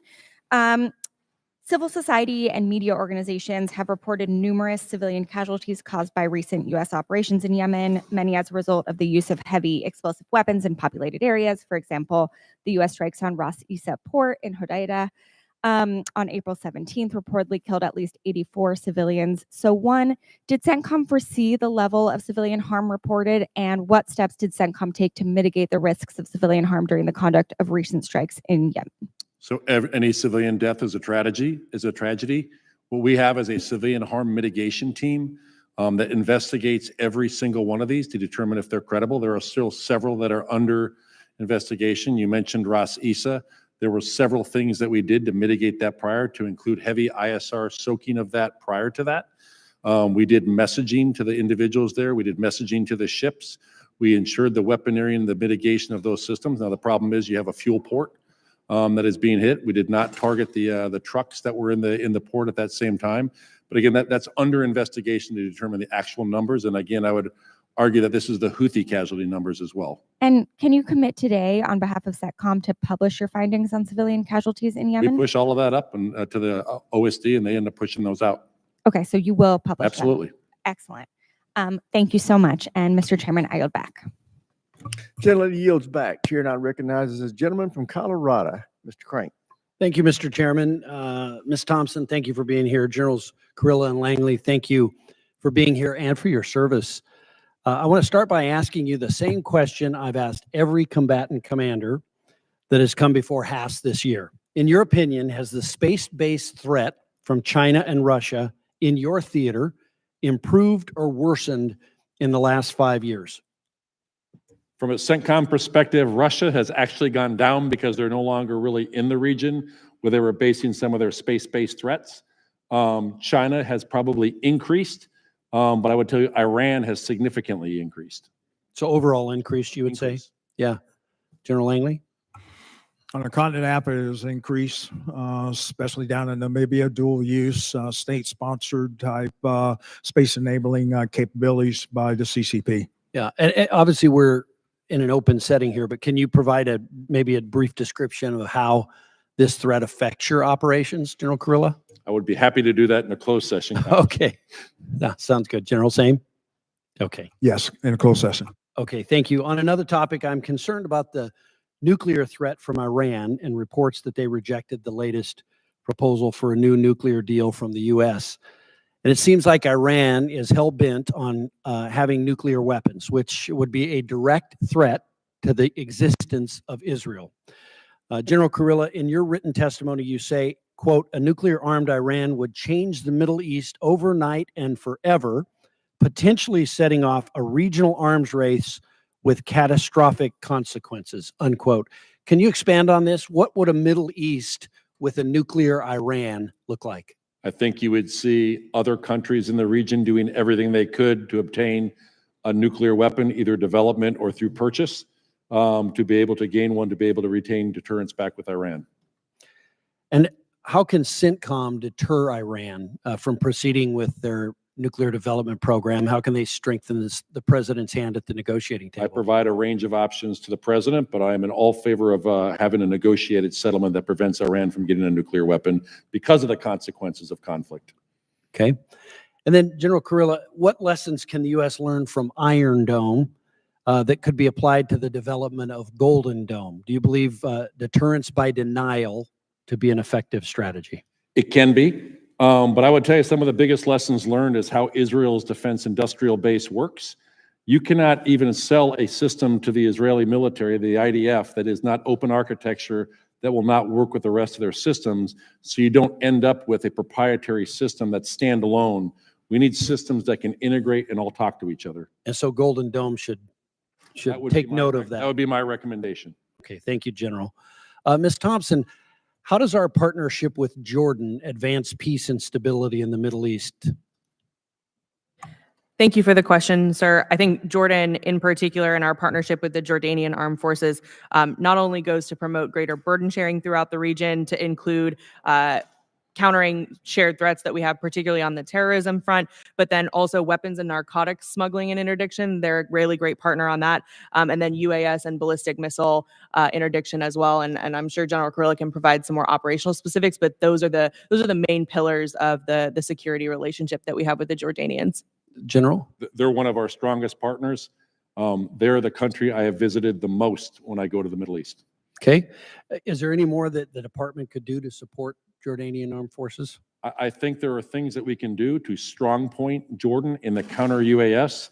Counter UAS in Jordan defends both Jordan, U.S. forces, and Israel. Okay. Thank you. Ms. Thompson, after years of neglect by President Biden, President Trump is right to prioritize our Gulf partners. How did his recent visit to the region advance U.S. national security interests? Thank you for the question, sir. And I would just highlight particularly the deepening of defense partnerships that we have. Not only, I mean, as General Kurilla has highlighted, obviously we have a long way to go on working through the kinks in our FMS process and defense industrial base, but deepening those partnerships to enable greater allied burden sharing, but then also interoperability and empowerment of our Gulf partners to take on more of the responsibility in the region, particularly given normalized relations with Israel for a fair few of them, is a massive step in the right direction for the posture we want to have in the region. And then I would also just highlight the commercial success as well. That's coupled with the defense success. And I think both per President Trump's comments and Riyadh really echo that sentiment. Thank you, Mr. Chairman. Thank you. Gentleman's time's expired. I do want to make the announcement that we will be concluding the open session at 12:30 and going into classified session a few minutes thereafter because votes are going to be called on the House floor at 1:30. So with that, the chair, I recognize the gentleman from New York, Mr. Ryan, for 5 minutes. Thank you, Mr. Chairman. I'm sorry to my colleague from Pennsylvania. I think I got here after you. Thank you all for being here. Especially given that it's both of your last hearings, Generals Kurilla and Langley. Just want to, that's an appropriate fist bump. Just want to commend and thank you both, as I know many of my colleagues have, but cannot be said enough.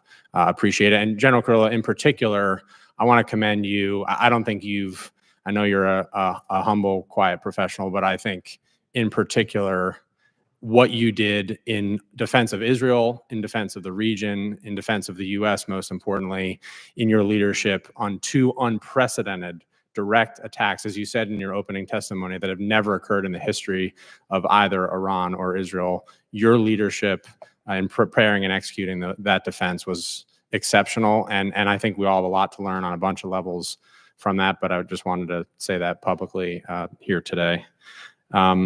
Ms. Thompson, appreciate you being here again.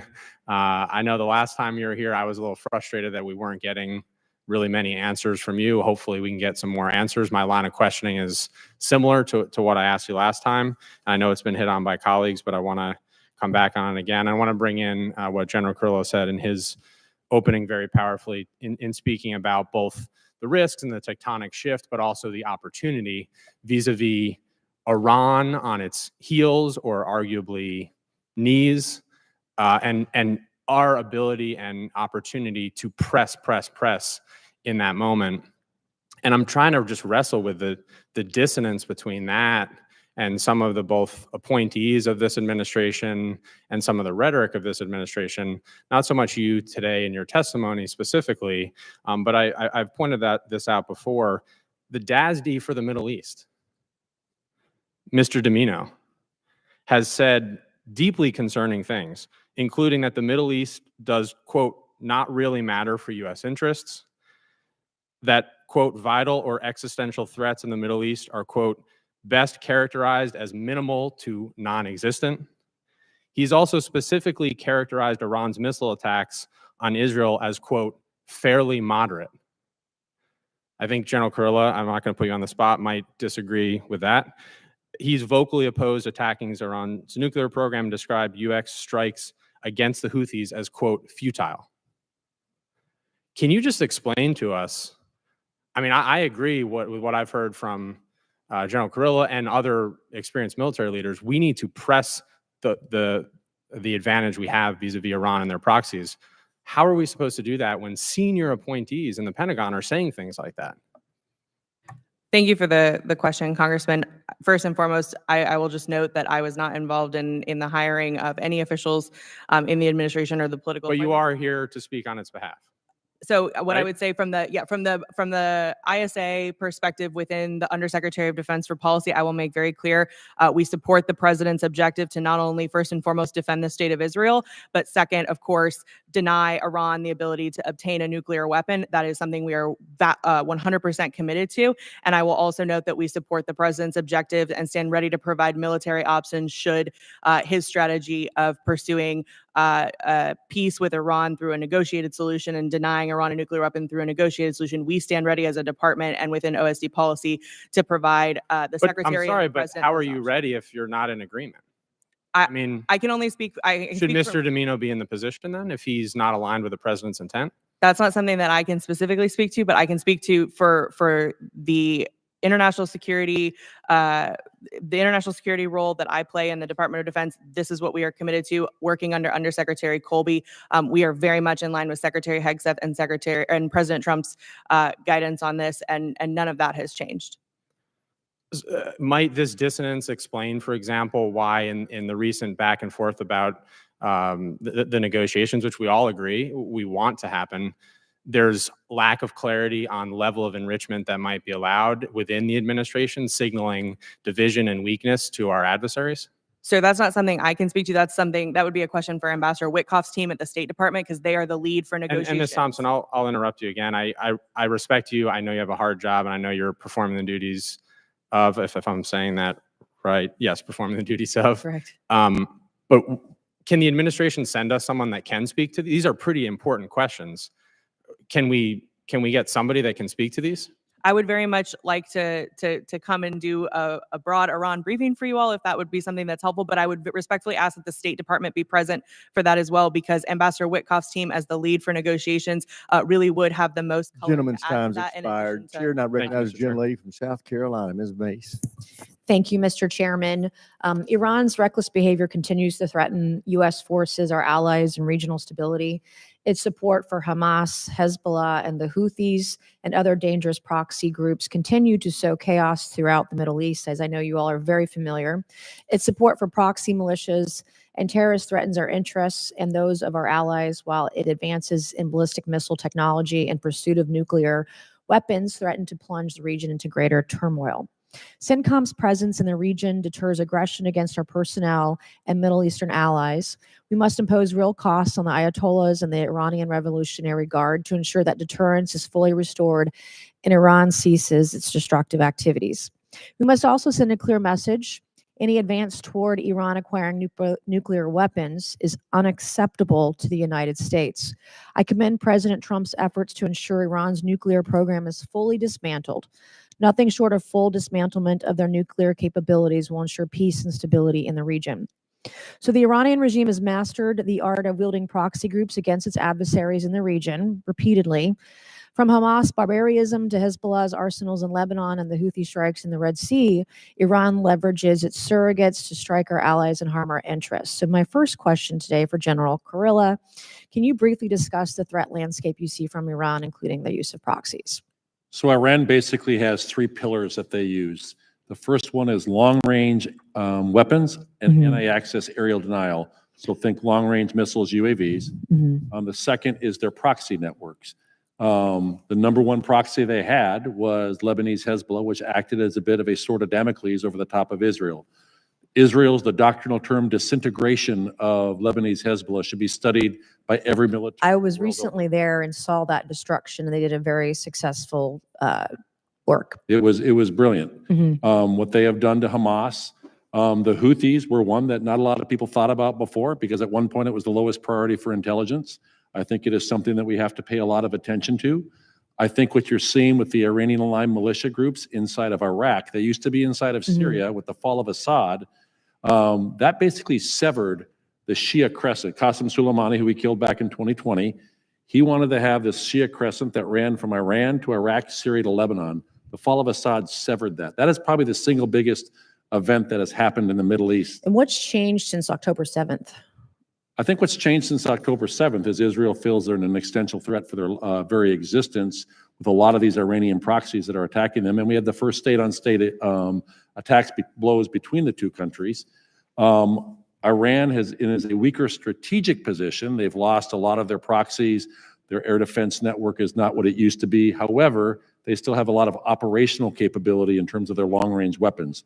At the classified session, I can talk in great detail their capabilities. Do you have any concern about the Houthis and their relationship with Saudi Arabia?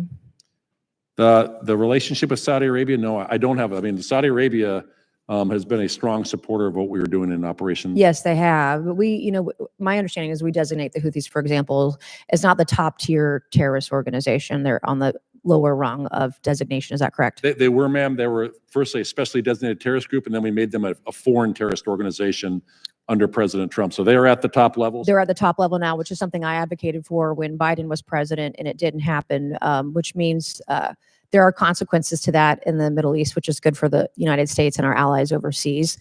Has the degradation of Iran's proxy network affected its ability to destabilize the region? So the one challenge we have with Iran, they get petro dollars. Okay. 90%, 85 to 90% of their oil is purchased by China. So China is effectively supporting and financing Iran's malign behavior. We still see the amount of funds that are going to the IRGC Quds Force, that is who runs the proxy networks outside of Iran. So as we look at the sanctioned oil, I think for the first time, the State Department sanctioned what are called the teapot refineries. These are refineries along the Chinese coast that these ships take this sanctioned oil. Iran, this is 10% of all Chinese oil they get. They import 70%, 50% goes to the Strait of Hormuz, but it's 85 to 90% from Iran. It goes into these teapot refineries. And I think the first time we've ever done is we've sanctioned one of those teapot refineries. Last question, thoughts on Qatar? We have a very strong relationship, military to military. Largest base there. They fund the base. They do burden sharing. When I ask them a question, they say the answer is yes. What is the question? Okay, Mr. Chairman, I yield back. Thank you. Gentlelady yields back. Chair now recognizes the gentlelady from Pennsylvania, Ms. Houlihan. Thank you, Mr. Chair, and that's what you get for being late to the gavel. I really appreciate your service, General. In general, thank you so much for your amazing careers and for the opportunity to speak with you. Most questions have been asked, so I'm going to ask the one that I have that hasn't yet been asked. General Langley, you spoke a lot about what's going on in Africa and the fact that you've had a conversation with our partners and allies, and that they understand and are embracing, in your, I think, words, their new roles and responsibilities. I'd like to believe that. And so let's say that that's true, because I hear that a lot from all of Europe as well, about Europe and Ukraine. Assuming that is true, can you describe how AFRICOM is operationalizing that process of transitioning the responsibilities and roles over to our ally partners? And can you also explain, and this is for both of you all, how you would measure, or what sort of metrics or benchmarks you would have to know whether or not our partners are indeed transitioning and are really truly prepared to be able to take on this sort of operational responsibility. That's my only question. So I'd love it if you would give it some real thought, because it's really, really important that if we assume that these folks can or are interested in doing this, that we have performance metrics or standards that we're looking for, and that we also have an operational plan that we have to transition those responsibilities over. Congresswoman, I'm grateful for the question. I know we last spoke when we were at Munich Security Conference, and we were in the throes of the Title 22 pause, and then at the forefront of the Title 10 review.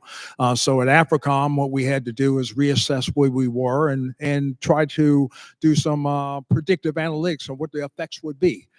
This is all in parallel with structuring our narrative of going to our partners, going to our allies, and come up with straight talk of what it really means of a shared burden for the sake of stability and security on the continent of Africa.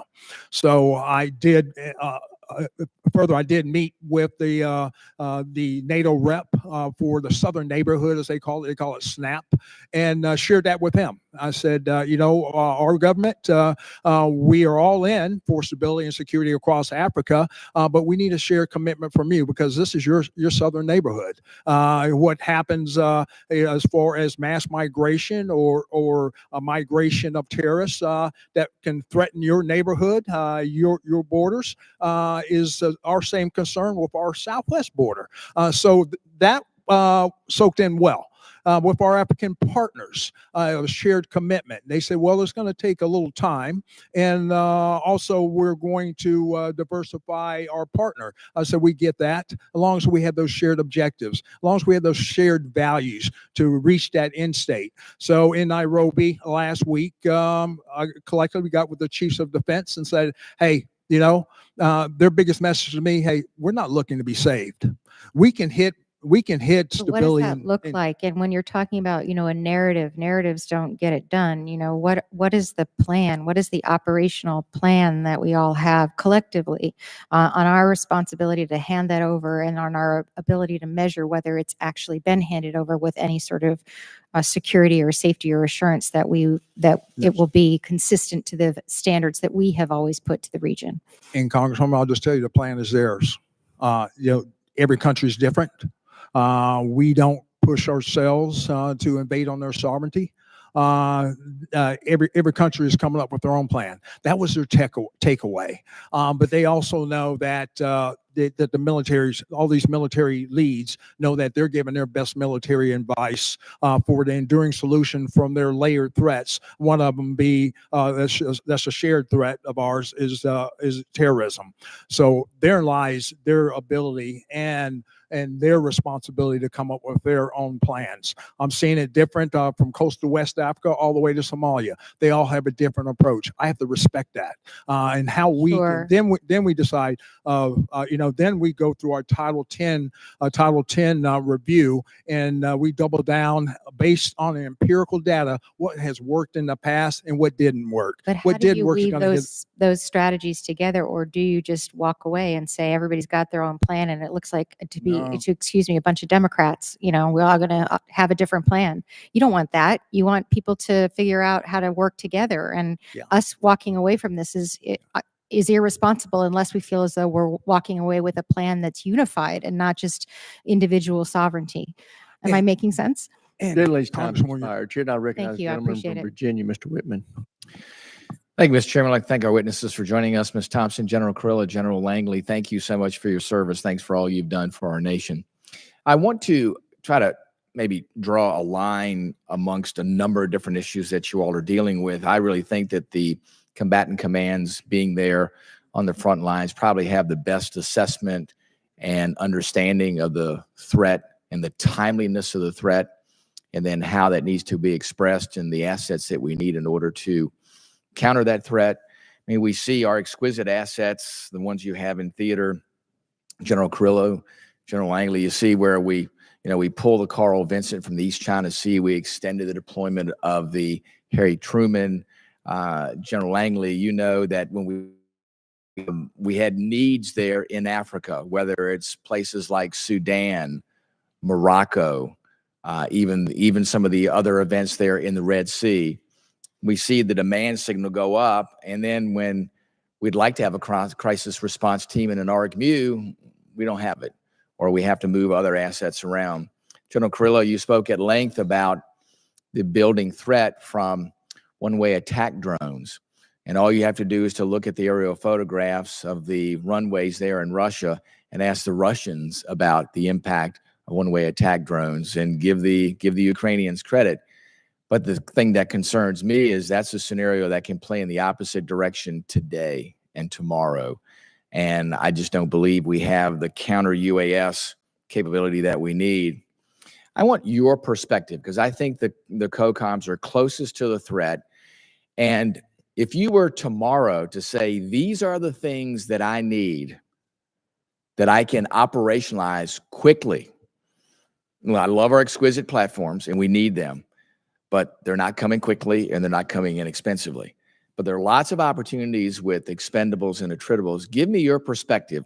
If you could give us on your UFOR list, if you could say today, my top priorities on the UFOR list, the way you see the threat as it is today, both of you, what would be your top 5 priorities to make sure this nation gives you at least a part of the tool set that you need, part of the kit that you would need to counter what you see and how it changes on a daily basis? So the greatest risk, Congressman, in the CENTCOM AOR is the unmanned aerial systems and ballistic missiles. Yeah. So it would be in the detect and kill of counter UAS to include swarms, large numbers.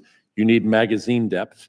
And then in terms of our air defense assets that are forward deployed, you have to be able to protect those from counter UAS as well. We need to be very mobile. We need to be able to integrate them into the systems. When I took over 3 years ago, if I walked into a base defense operations center, that's where they do all the command and control for the base to be able to defend against drones. You'd see 5 systems, 5 screens, 5 operators. Yeah. Now, when you walk in, we've been able to integrate that into maybe 2 screens and 2 operators, but you have now 7 systems integrated into there. So we need to really do better at the detect. We're only going to see the systems get smaller, more lethal. Electronic magnetic information, the electromagnetic spectrum, when we try and jam them, that's why the Ukraine and Russia went to fiber optics, going out to 40 kilometers with fiber optic drones. Yeah. You can't jam that.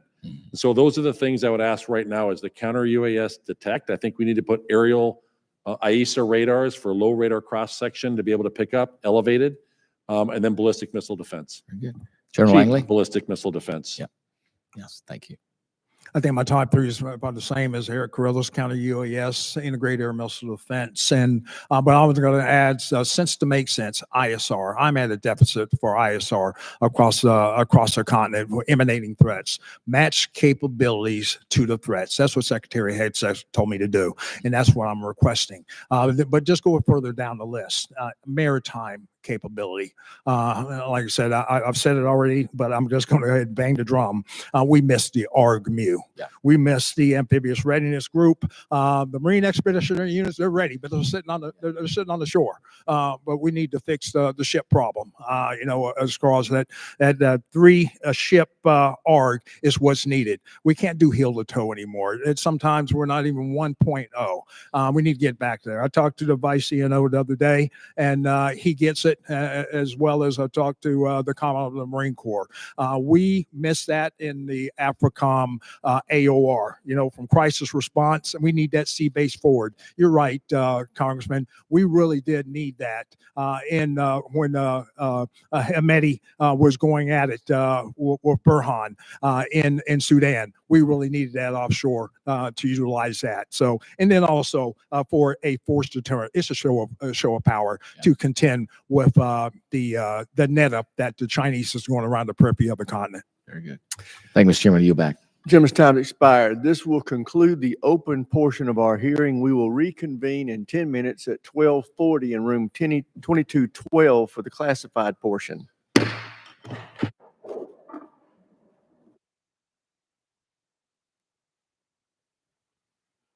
Why exactly do you serve?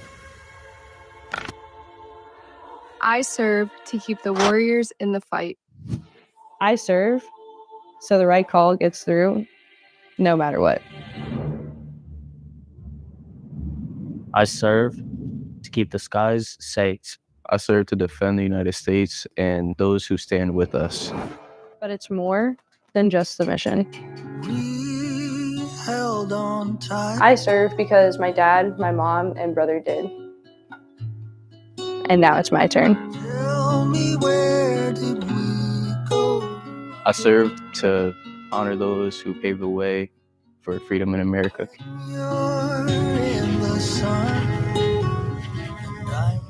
I serve because I found purpose in being part of something bigger than myself. I serve because I've seen the difference we make around the world, and it matters.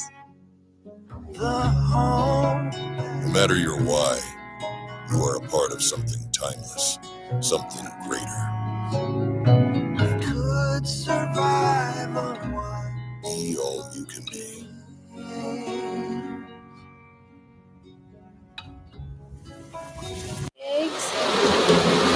Okay. And then you can just flip it up. I'll never forget our instructor said, as soon as you take the lid off, your focus goes directly into that hive. And everything around you quiets. See one emerging? Right there, smack dab. And so there are a lot of stressors, as we discussed, in life, being here, being away from family, coming off of this deployment. But this has been such an awesome hands-on learning opportunity where you open that hive and you are like, yes, what are we seeing? What are we doing? You know, there's a safety piece to it too. You know, you want to be gentle, you want to be careful. And it has been awesome to learn about. And it truly does take me away from the other life stressors as I learn about the process of making honey and taking care of the bees. Yeah, he said leave it open till we're done. Okay. Yeah. I have a wrist injury and it affects pretty much everything that I do.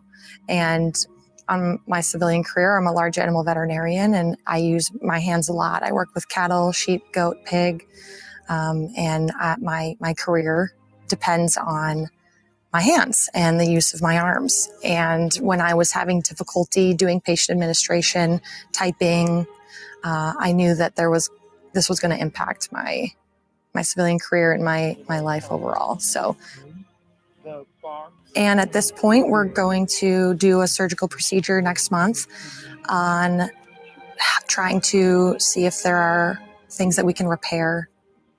I've come to terms with the fact that I am in pain right now, and I'm in pain doing daily function. And I know that going home and trying to do my civilian career with the pain that I'm in right now would not be feasible. So what I've come to terms with is getting this procedure will be better than where I'm at right now. Yeah, it's got quite a bit of blue. Yeah, it doesn't does. Backside Oh, looks yeah. nice too. That's a good. By being a part of a community, I have not only met people here at the SRU, but people that are within the bee community and have offered to help me even when I go home. It's basically a form of mentorship. And one thing that I've really enjoyed is that Fort Riley was able to have bees put on the property, and it was within walking distance of where our barracks are. And so not only do we have a classroom-based discussion where we learn about the bees and the process of honey and how to make beeswax and make candles out of the beeswax, but we get to go do hands-on with the beehives. I would like to continue beekeeping when I go home. One, for the therapeutic effect. I do think that the world shuts off around you as you're manipulating that hive. And I have really grown to like the bees. I talk to them. I say, good morning, ladies. You know, hello. Like that. Rather than squish any of them. You can just sort of Woo! like that. Get them all off. Gary's fearless. And then Survival 101. Don't make the bees mad. these are not bad bees at all. These are nice bees. I think this experience has been very impactful. We've gone throughout this discussion from me leaving a deployment early due to an injury to me going on remote management to get the care that I need with a new interest that I never thought I would have. I think that that's extremely powerful, and the SRU staff have all been very supportive and willing to teach, willing to help in any way, and willing to mentor. And so I've had a very positive experience here, and I've talked to my command at the 204th MCAS, and I've shared my experiences with my command and how positive things have gone so far for me. So I think the future is bright. I'd like to return to duty and get back to work, and this is that next step.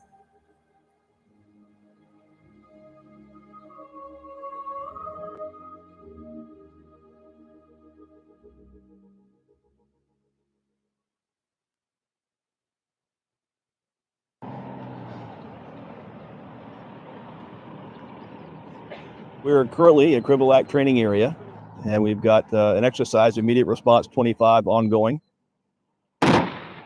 And that involves 8 partnered nations, 7 NATO allies in the U.S. We've got multiple units here, active duty, guard, and reserve. And really is a validating exercise for us. It's a significant collective training event. So it's a big deal for us to come over here and do overseas deployment for training like this.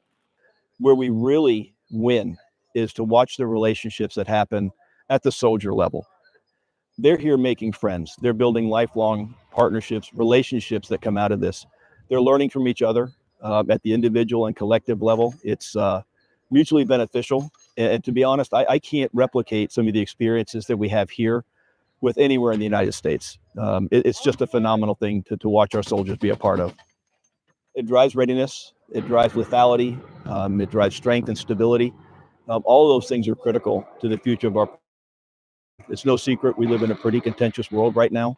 Exercises like this emphasize the importance of being able to work together, focusing on interoperability, and being ready for that challenge when and if it comes. It's important for us. One thing that we've done better than most, I believe, when it comes to partnerships, you take an exercise like this, we will do a detailed after-action review. We'll get feedback from our battalions, our companies, our supporting allies and partners here, and I will send it to the International Affairs Director at National Guard Bureau. I will send it to Major General Compton, who's the Deputy Commanding General for USARAF. Those are lessons learned. It's all the goodness, and it's areas that we need to improve so we don't make the same mistakes twice. This came together incredibly well. When you're talking about the complexity and level of operations, and honestly, some of it's dangerous. I mean, so this is a battalion level live fire exercise. That's a big deal. And to be able to do that in 2 weeks here at Krivolac training area, that's important. One thing that we all have in common is we wear the cloth of our respective nations. And there just comes a commonality with that. There's immediate kinship that we all serve the same purpose. But to come here and work together as allies and partners and build those friendships and relationships, that's heartening to me. That's how we win. And that's something that we do better than anybody. Get into formation.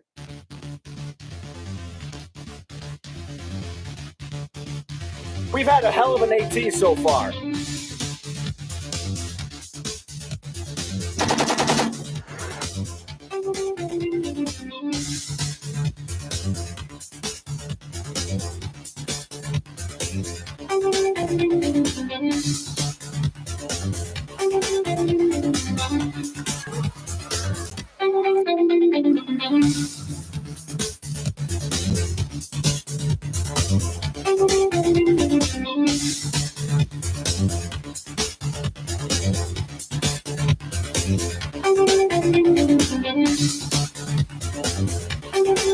Our history and our tradition matter.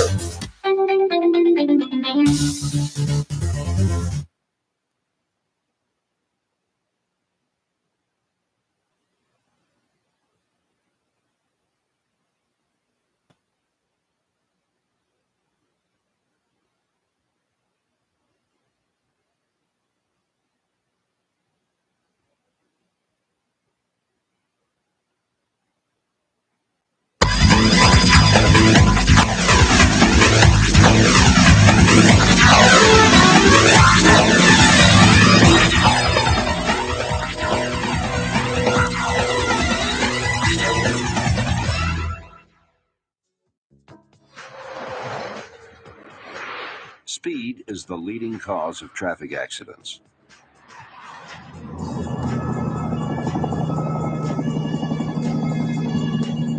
Regardless of the posted or unposted maximum or minimum speed limits, the driver must use personal discretion in choosing the appropriate operating speed. Just as in the United States, the law here requires drivers to adjust their speed for their type of vehicle and load to meet road conditions, traffic density, visibility, and weather conditions, while taking into account personal driving experience. There are signs used in conjunction with speed limit signs that must be obeyed under certain conditions. For example, BINESA requires that the posted speed limit on the sign must be obeyed when the roadway is wet. After encountering this sign, your speed must not exceed 50 kilometers or 31 miles per hour until the limit is lifted by either a higher or lower posted speed limit or a sign indicating you are leaving the boundaries of the city, town, or village.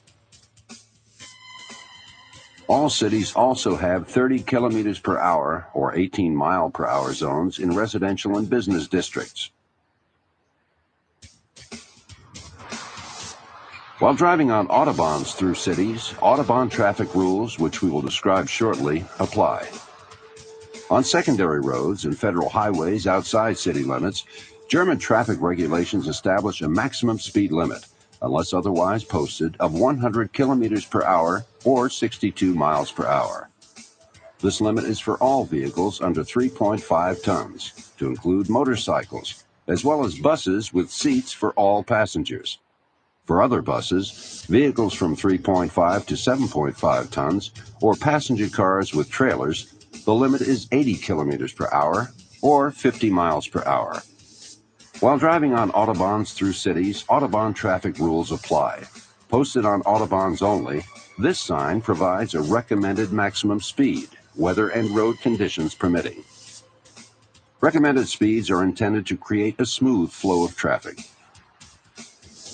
This sign is posted at intersections, along roads, and at entrances to roads, permitting only vehicles capable of maintaining speeds in excess of 60 kilometers per hour or 36 miles per hour. These minimum speed limits must be obeyed, except when road, traffic, visual, or weather conditions force drivers to proceed more slowly. With the exception of certain types of military vehicles, vehicles that cannot maintain the minimum speed are not allowed on these roads.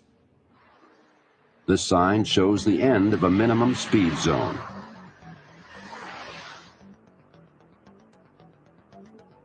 Drivers should never drive faster than is reasonable, considering traffic, load of vehicle, experience of driver, visibility, weather, and road conditions. When speed is doubled, the force of a collision is quadrupled.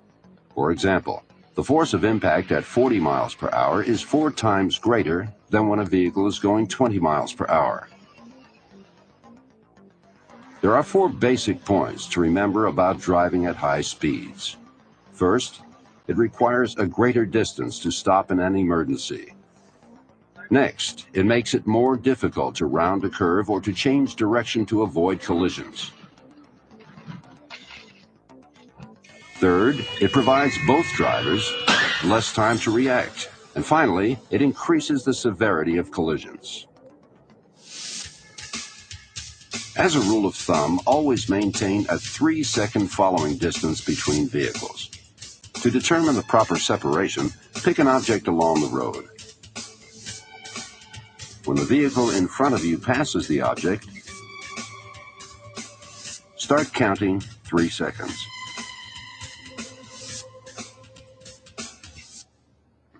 If you pass the object before 3 seconds, you are too close and need to slow down. In fact, a 4th second should be factored in for adverse weather, visibility, and road conditions. When traffic signs are absent, vehicles coming from the right have the right of way at intersections, junctions, and traffic circles. This rule applies to motor vehicles, bicycles, and animal-drawn wagons. right before left rule applies at all intersections regardless of the width of the street or the angle of the intersection, except on entrance ramps to autobahns and express roads. Except when a vehicle enters a public road from private property, a private road where the sidewalk continues with a lower curb, or a parking space. In these cases, traffic on the public road has priority. Another exception, to vehicles coming from a pedestrian priority zone onto through roads. Drivers exiting such areas must yield to all traffic, to include pedestrians and bicycles. It could occur that the priority is at that intersection only. The priority road sign is posted at the beginning of a priority road and again at each intersection or junction.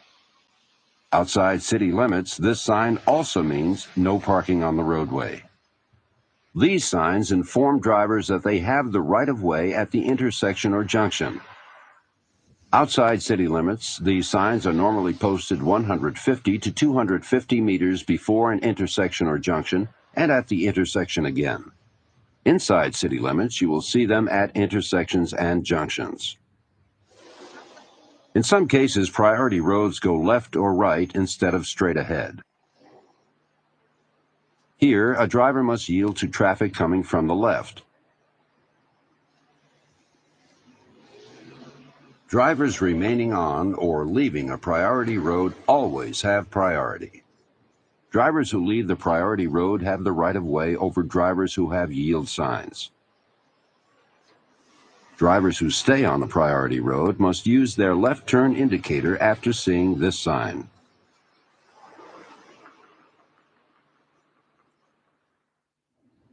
At intersections, drivers should yield to streetcars coming from the left and not insist on the right-of-way. Drivers must wait for streetcars that have stopped to allow passengers to get on and off, except at pedestrian islands. Drivers may proceed with caution after the streetcar doors are closed and the driver's side of the road is clear of pedestrians. Drivers do not have to wait until the streetcar begins to move forward. Finally, streetcars have priority over other traffic when tracks go through a traffic circle. Vehicles entering must yield to vehicles already in a traffic circle.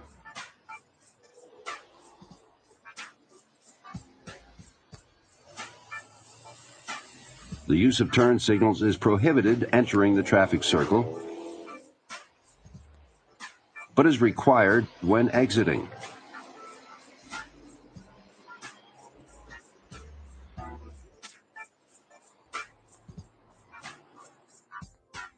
Buses pulling into traffic from marked bus stops have the right-of-way. Bus drivers indicate their intention to enter the flow of traffic with directional signals. Public transportation and buses approaching bus stops using their flashers may not be passed.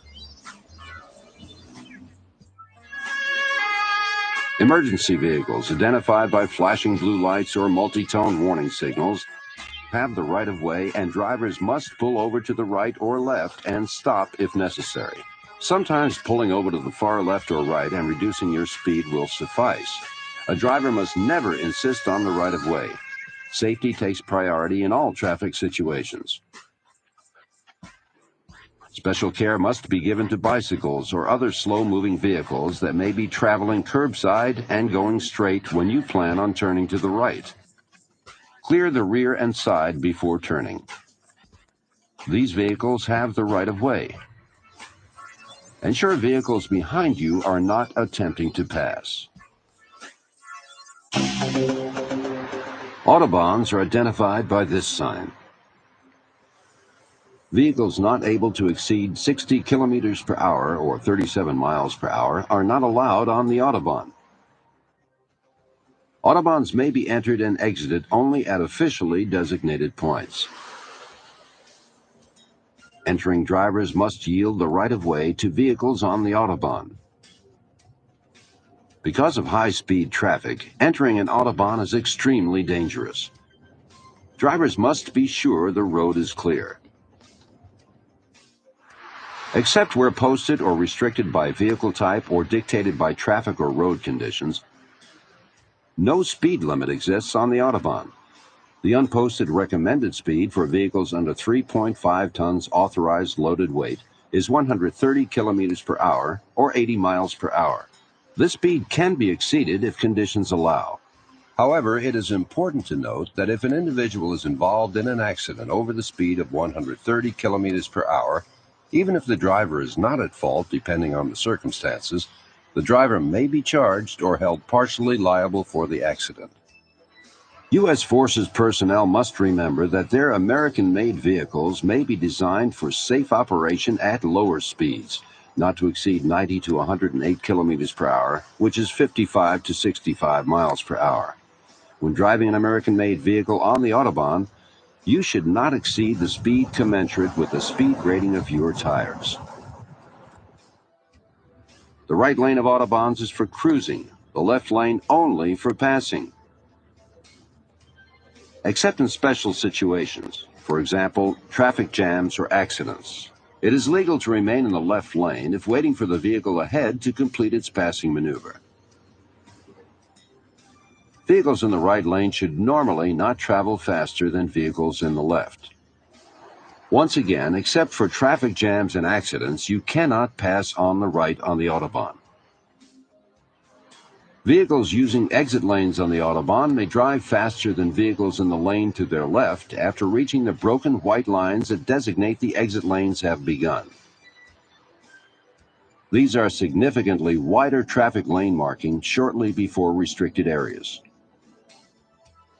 Autobahns have dividing strips in the center with guardrails. Crossing dividing strips is illegal, except where directed by German police. When approaching or going through repair or construction sites, drivers must watch out for this sign. Autobahns have hard surface shoulders. Vehicles may be driven here only when mechanical trouble occurs.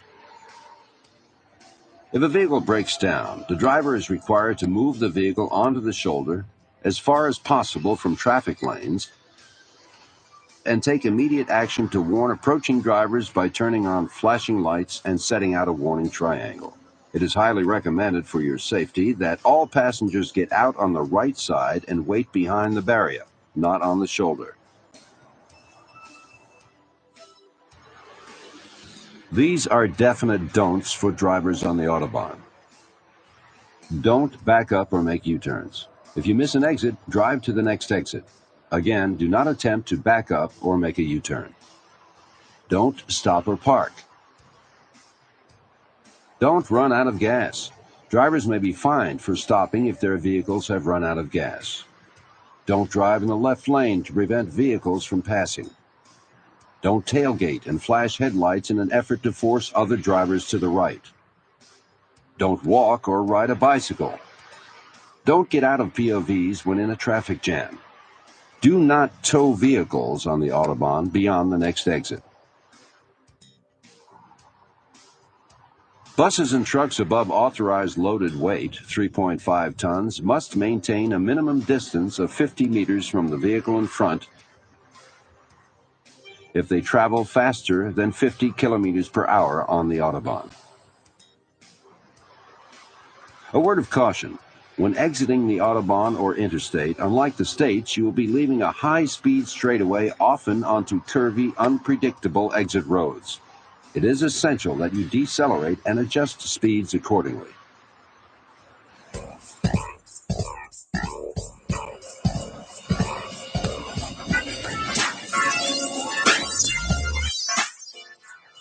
Railroad crossings are marked by these traffic signs.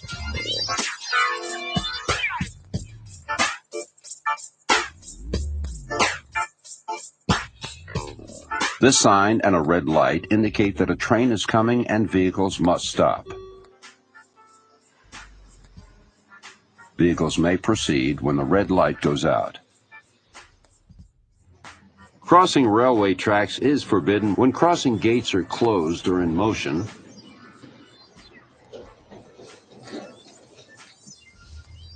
when the expected approach of a train is made known by a flashing light or other visible or audible signals. When a train is approaching.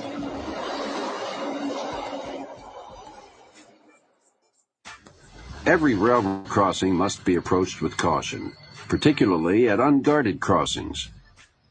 Drivers should proceed carefully, being alert to sounds of approaching trains while looking in both directions. Drivers must be especially alert when there are 2 or more tracks at railroad crossings. Although a train on one track has passed, another may be coming from the opposite direction on another track. Drivers should not change gears when crossing tracks, as this increases the chance of stalling. To avoid being stranded on the tracks, drivers should wait until there is room to clear the tracks.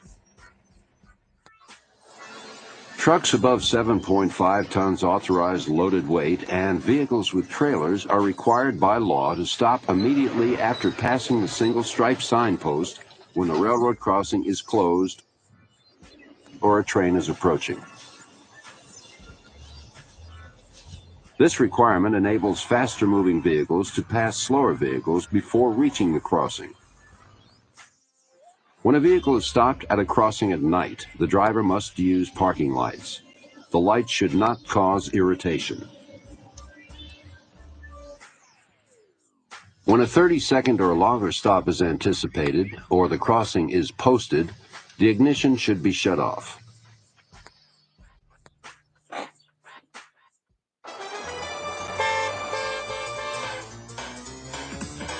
Warning signals include the horn, turn signals, and flashing headlights. A driver must alert road users when there is a potentially dangerous situation confronting them. Drivers must take care to use warning signals in a way that does not confuse other drivers. For example, leaving turn signal on without making a turn.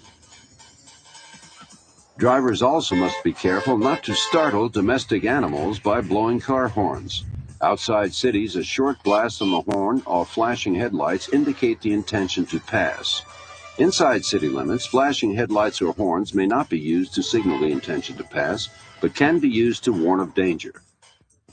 The turn signal is used for all turns and to warn other traffic of the driver's intention to pull away from a curb or a parked position, change lanes, leave a traffic circle, pass, or move the vehicle in any way that may interfere with other traffic. For example, going around obstacles in the roadway. Using the turn signal does not relieve the driver of the responsibility of safely operating the vehicle. Drivers must use electrical signal devices if operational. If electrical signals fail, drivers must have the deficiency repaired immediately. U.S. Forces POVs, regardless of age, must have serviceable seatbelts installed for the driver and each forward-facing passenger. German law requires seatbelts for all occupants be fastened while driving. A shoulder belt must cross the shoulder and chest, not the face or neck. A lap belt should be low over the hips, snug and not twisted. The military makes you, the driver, responsible for ensuring that all occupants in your vehicle properly wear and use restraints. Could you please buckle up? Failure to have occupants use restraints will result in the driver losing driving privileges. German law states that children under 12 years of age must sit in a restraining seat that conforms with U.S. Department of Transportation approved equipment suitable for the child, or approved restraint devices under Economic Commission for Europe Regulation 44. Further, children under 12 years of age are authorized to sit in the front seat of POVs only when rear seats are already occupied by children in that age group, or the vehicle does not have a back seat,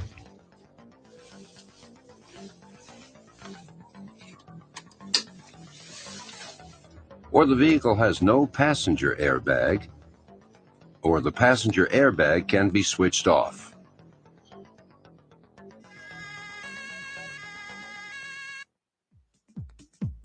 Alcohol is one of the primary causes of fatal traffic accidents. Drinking and driving is very dangerous and in Europe can be very expensive. Apprehension by host nation police can result in loss of driving privileges, fines, and possibly imprisonment, depending on the circumstances of the offense.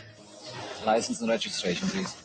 Under the implied consent provision in USERA Regulation 190-1, USAFE Regulation 31-202, and US Nav Euro Instruction 11240.6H, persons holding U.S. Forces POV driver's licenses and operating POVs are deemed to have consented to chemical tests by law enforcement authorities.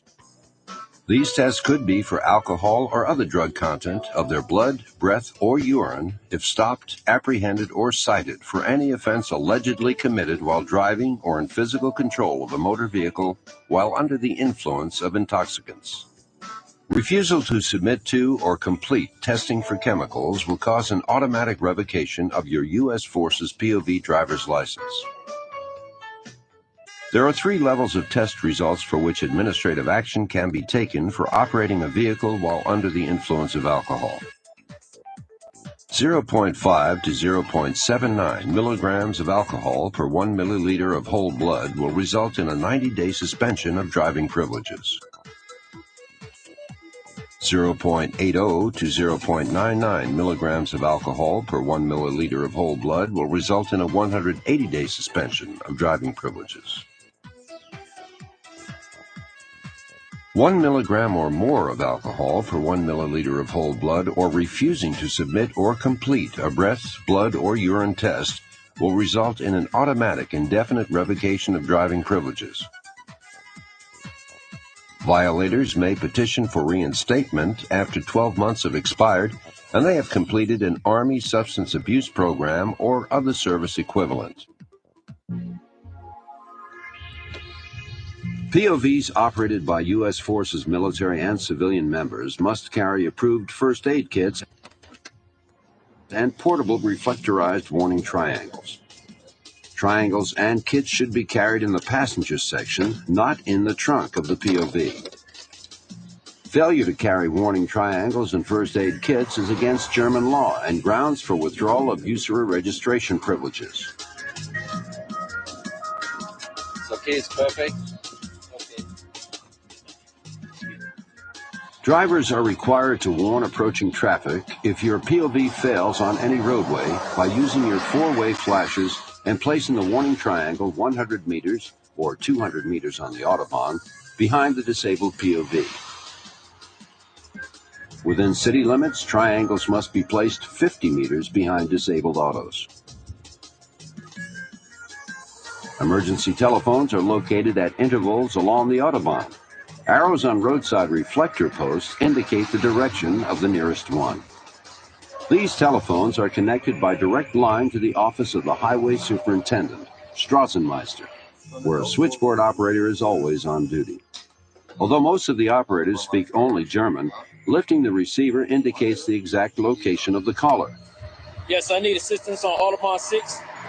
I'm marking 672.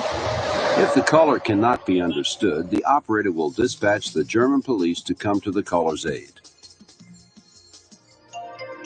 The minimum acceptable tire tread depth must be at least 1.6 millimeters over the entire traction surface. Anything less, and it will be grounds to fail a USERA USAFE POV inspection. Radial tires and bias ply tires cannot be mixed. 2 snow tires and 2 regular tires may be used, provided they are of the same type, that is, all radial or all bias ply. Studded tires and tires that protrude beyond the fenders are prohibited. When this sign appears, snow chains are mandatory to use. The speed limits on roads marked by this sign is 50 kilometers per hour, or 31 miles per hour. Right on red. In Germany, when a green arrow is attached to the right of a traffic light, it permits POV operators to turn right when the light is red. You must come to a complete stop before the white line, make sure no traffic is coming, and make the right with your right turn indicator on. U-turns. This sign prohibits you from making a U-turn at the intersection where it is posted. Mobile phones. German law prohibits the use of mobile telephones when operating POVs or riding bicycles.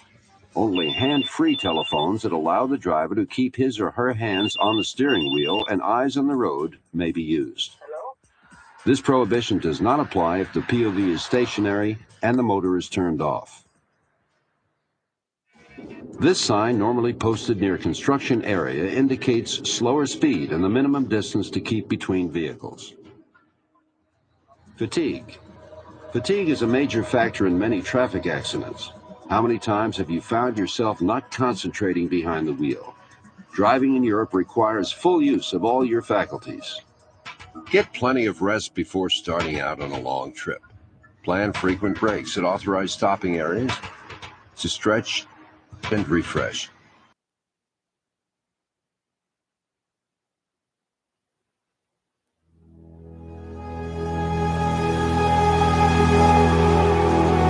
We're the West Virginia National Guard. We're here to support the Special Olympics. We do this twice a year. The events are happening here at UC Lately Field in Charleston, West Virginia. Everything is stationed out here in the village. We have people helping at each station to help facilitate all of the organization and how everything is running and flowing. We're just immersed in the process. I started, it's probably been since 2015. I enjoy it, right? As we're cheering on the competitors, they love us here. We love them being here, and we're always excited to help and just be here. So I personally, for probably the last 15 years, have supported this event, being part of Joint Force Headquarters. There's about 550 competitors, and I believe we have around 100 support staff out here helping to support this event. It's great to see how they smile every year when they come back for this event. People see us in uniform all the time, generally in country, but also being in the community, being a part of the community, letting them know that we care. It's the same feel that I give to my soldiers. I want to show that I do care about them. I care about their personal lives. I care about their development. I care about their career. It's all about care.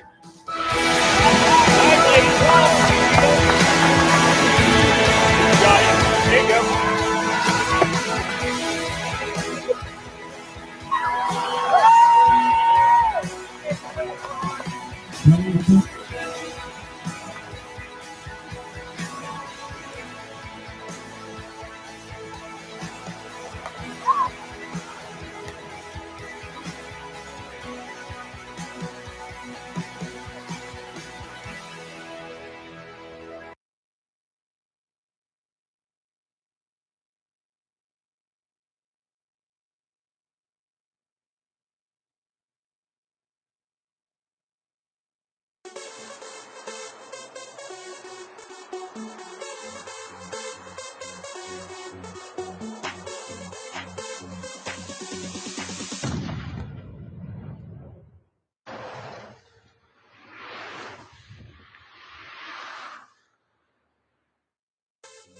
Hello, I'm Oberkommissar Lothar Müller of the German police.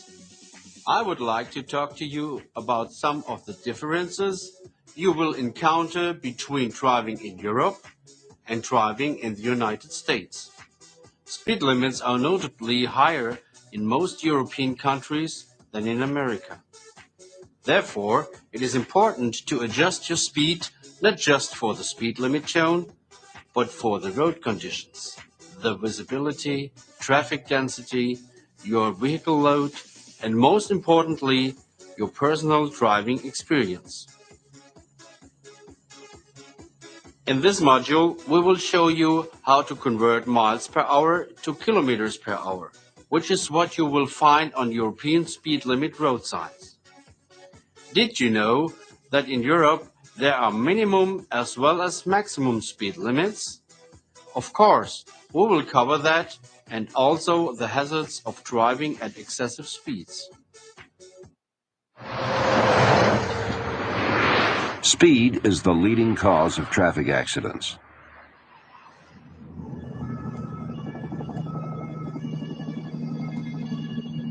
Regardless of the posted or unposted maximum or minimum speed limits, the driver must use personal discretion in choosing the appropriate operating speed. Just as in the United States, the law here requires drivers to adjust their speed for their type of vehicle and load to meet road conditions, traffic density, visibility, and weather conditions while taking into account personal driving experience. There are signs used in conjunction with speed limit signs that must be obeyed under certain conditions. For example, BINESA requires that the posted speed limit on the sign must be obeyed when the roadway is wet. Speed limits in Europe, except for the United Kingdom, are posted in kilometers per hour. You must be able to convert kilometers per hour to miles per hour when driving a vehicle with a speedometer gauged in miles. A quick conversion formula for kilometers to miles is to multiply the kilometers by 6 and drop the last digit of the result. For example, 30 kilometers times 6 equals 180, or roughly 18 miles per hour. Germany has two types of speed limits: posted speed limits indicating the maximum and minimum speeds allowed, and unposted speed limits that apply to certain types of vehicles or certain types of roads. If no higher or lower speed is posted, the speed limit within German cities, towns, and villages is 50 kilometers or 31 miles per hour. The boundaries in which this unposted limit applies are indicated by a sign bearing the name of the city, town, or village. After encountering this sign, your speed must not exceed 50 kilometers or 31 miles per hour until the limit is lifted by either a higher or lower posted speed limit or a sign indicating you are leaving the boundaries of the city, town, or village. All cities also have 30 kilometers per hour or 18 mile per hour zones in residential and business districts. While driving on Autobahns through cities, Autobahn traffic rules, which we will describe shortly, apply. On secondary roads and federal highways outside city limits, German traffic regulations establish a maximum speed limit, unless otherwise posted, of 100 kilometers per hour or 62 miles per hour. This limit is for all vehicles under 3.5 tons, to include motorcycles, as well as buses with seats for all passengers. For other buses, vehicles from 3.5 to 7.5 tons, or passenger cars with trailers, the limit is 80 kilometers per hour or 50 miles per hour. While driving on Autobahns through cities, Autobahn traffic rules apply. Posted on Autobahns only, this sign provides a recommended maximum speed, weather and road conditions permitting. Recommended speeds are intended to create a smooth flow of traffic. This sign is posted at intersections, along roads, and at entrances to roads, permitting only vehicles capable of maintaining speeds in excess of 60 kilometers per hour or 36 miles per hour. These minimum speed limits must be obeyed, except when road, traffic, visual, or weather conditions force drivers to proceed more slowly. With the exception of certain types of military vehicles, vehicles that cannot maintain the minimum speed are not allowed on these roads. This sign shows the end of a minimum speed zone.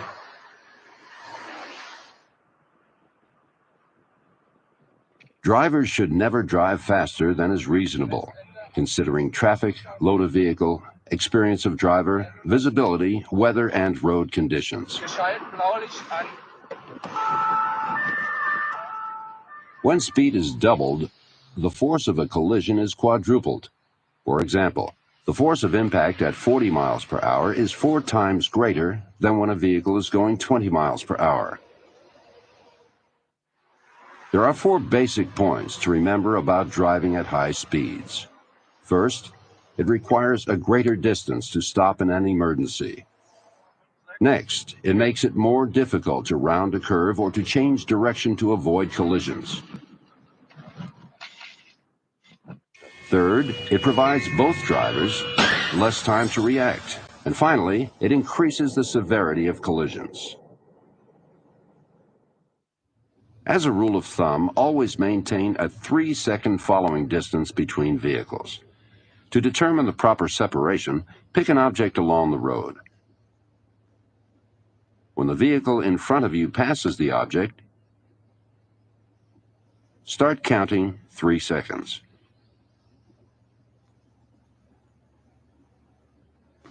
If you pass the object before 3 seconds, you are too close and need to slow down. In fact, a 4th second should be factored in for adverse weather, visibility, and road conditions.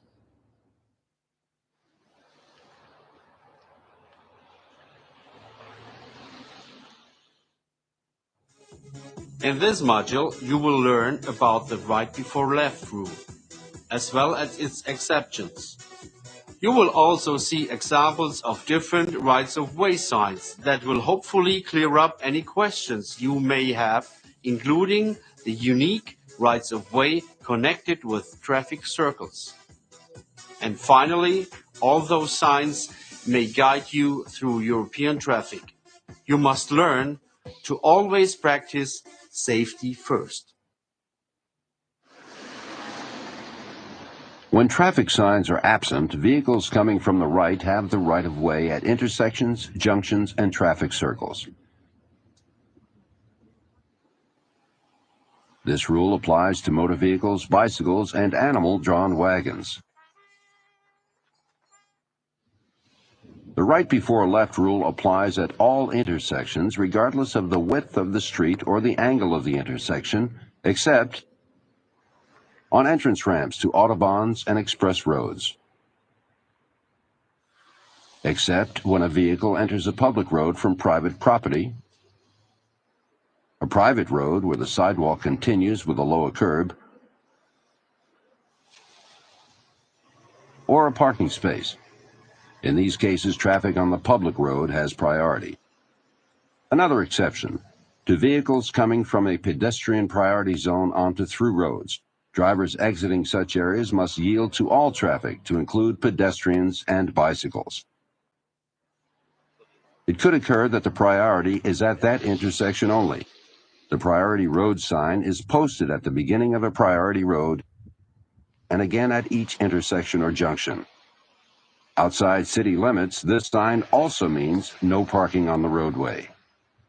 These signs inform drivers that they have the right of way at the intersection or junction. Outside city limits, these signs are normally posted 150 to 250 meters before an intersection or junction and at the intersection again. Inside city limits, you will see them at intersections and junctions. In some cases, priority roads go left or right instead of straight ahead. Here, a driver must yield to traffic coming from the left. Drivers remaining on or leaving a priority road always have priority.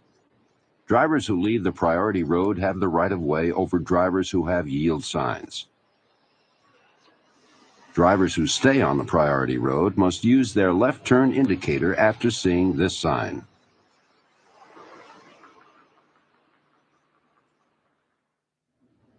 At intersections, drivers should yield to streetcars coming from the left and not insist on the right of way. Drivers must wait for streetcars that have stopped to allow passengers to get on and off, except at pedestrian islands. Drivers may proceed with caution after the streetcar doors are closed and the driver's side of the road is clear of pedestrians. Drivers do not have to wait until the streetcar begins to move forward. Finally, streetcars have priority over other traffic when tracks go through a traffic circle. Vehicles entering must yield to vehicles already in a traffic circle.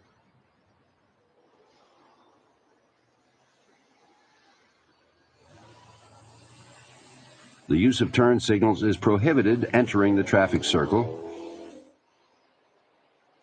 but is required when exiting.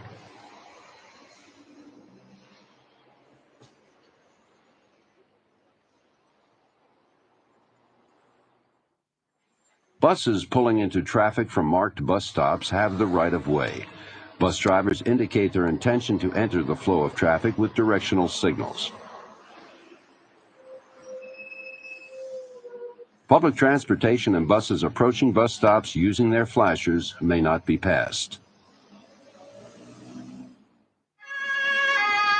Emergency vehicles identified by flashing blue lights or multi-tone warning signals have the right of way, and drivers must pull over to the right or left and stop if necessary. Sometimes pulling over to the far left or right and reducing your speed will suffice. A driver must never insist on the right of way.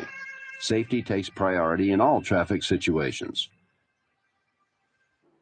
Special care must be given to bicycles or other slow-moving vehicles that may be traveling curbside and going straight when you plan on turning to the right. Clear the rear and side before turning. These vehicles have the right of way. Ensure vehicles behind you are not attempting to pass.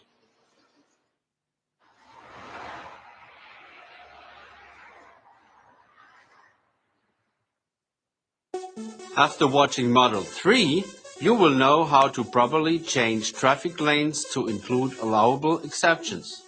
Another consideration is the weight limitation on driving in specific traffic lanes. German traffic laws define a traffic lane as that part of the road required for unobstructed vehicle traffic. According to German traffic regulations, traffic should remain in the right lane of two lanes going the same direction, except when passing, both on and off the Autobahn. Drivers may disregard the requirement to keep to the right in traffic light controlled and dense traffic situations. Drivers of passenger cars and trucks with a total weight of up to 3.5 tons may drive in any lane of roads having two or more lanes going the same direction within city limits. Changing lanes is permitted only if other traffic is not endangered. In all cases, change of lanes must be indicated with directional signals. If one lane of traffic on a road with two or more lanes in the same direction is blocked or otherwise discontinued, each vehicle in the continuing lane must allow one vehicle to merge from the discontinued lane. This is called the zipper technique. Violations of the proper use of traffic lanes are grounds for administrative fines.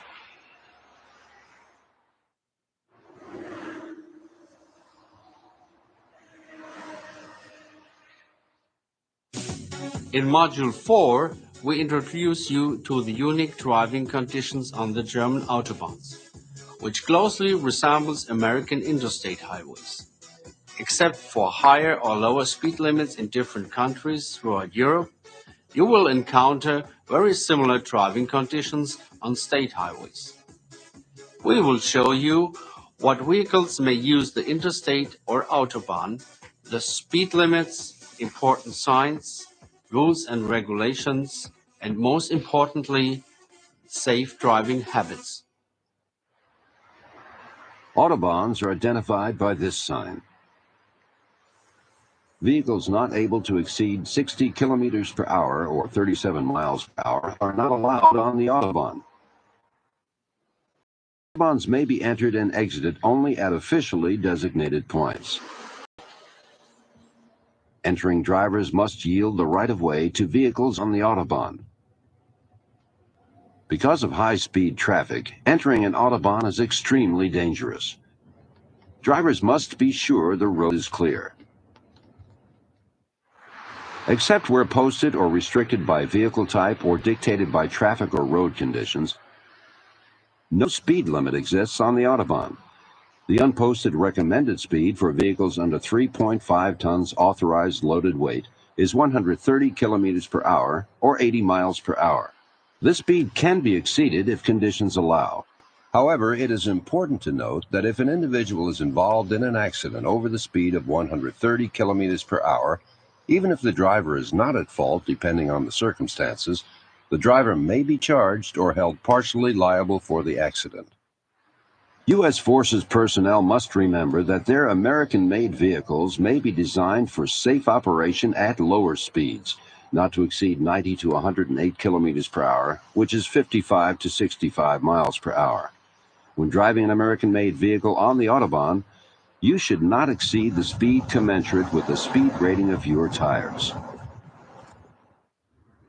The right lane of Autobahns is for cruising, the left lane only for passing.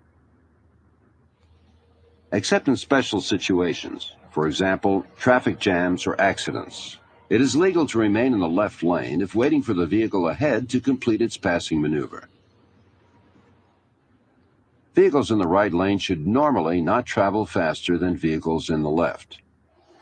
Once again, except for traffic jams and accidents, you cannot pass on the right on the Autobahn. Vehicles using exit lanes on the Autobahn may drive faster than vehicles in the lane to their left after reaching the broken white lines that designate the exit lanes have begun. These are significantly wider traffic lane markings shortly before restricted areas. Autobahns have dividing strips in the center with guardrails. Crossing dividing strips is illegal, except where directed by German police. When approaching or going through repair or construction sites, drivers must watch out for this sign. Autobahns have hard surface shoulders. Vehicles may be driven here only when mechanical trouble occurs.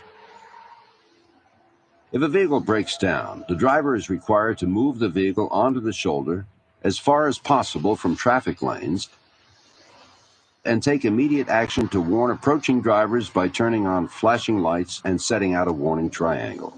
It is highly recommended for your safety that all passengers get out on the right side and wait behind the barrier, not on the shoulder. These are definite don'ts for drivers on the Autobahn.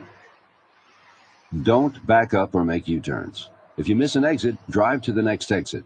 Again, do not attempt to back up or make a U-turn. Don't stop or park.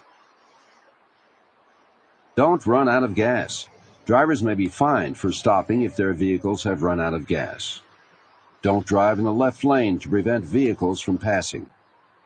Don't tailgate and flash headlights in an effort to force other drivers to the right. Don't walk or ride a bicycle. Don't get out of POVs when in a traffic jam. Do not tow vehicles on the Autobahn beyond the next exit. Buses and trucks above authorized loaded weight, 3.5 tons, must maintain a minimum distance of 50 meters from the vehicle in front if they travel faster than 50 kilometers per hour on the Autobahn. A word of caution. When exiting the Autobahn or interstate, unlike the states, you will be leaving a high-speed straightaway, often onto curvy, unpredictable exit roads. It is essential that you decelerate and adjust speeds accordingly.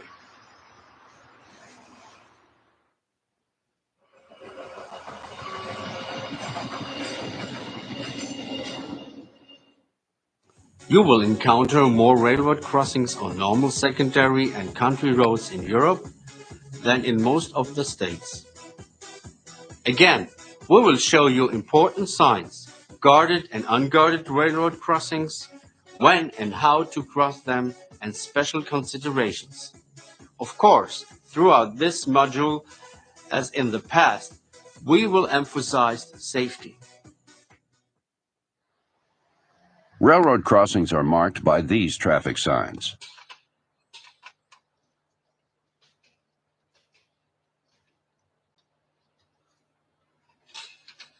This sign and a red light indicate that a train is coming and vehicles must stop. Vehicles may proceed when the red light goes out. Crossing railway tracks is forbidden when crossing gates are closed or in motion,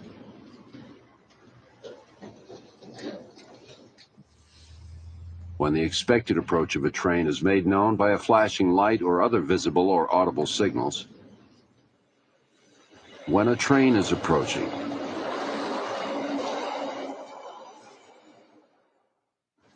Every railroad crossing must be approached with caution, particularly at unguarded crossings. Drivers should proceed carefully, being alert to sounds of approaching trains while looking in both directions. Drivers must be especially alert when there are two or more tracks at railroad crossings. Although a train on one track has passed, another may be coming from the opposite direction on another track. Drivers should not change gears when crossing tracks, as this increases the chance of stalling. To avoid being stranded on the tracks, drivers should wait until there is room to clear the tracks. Trucks above 7.5 tons authorized loaded weight and vehicles with trailers are required by law to stop immediately after passing the single stripe signpost when the railroad crossing is closed or a train is approaching. This requirement enables faster-moving vehicles to pass slower vehicles before reaching the crossing. When a vehicle is stopped at a crossing at night, the driver must use parking lights. The lights should not cause irritation. When a 30-second or longer stop is anticipated or the crossing is posted, the ignition should be shut off.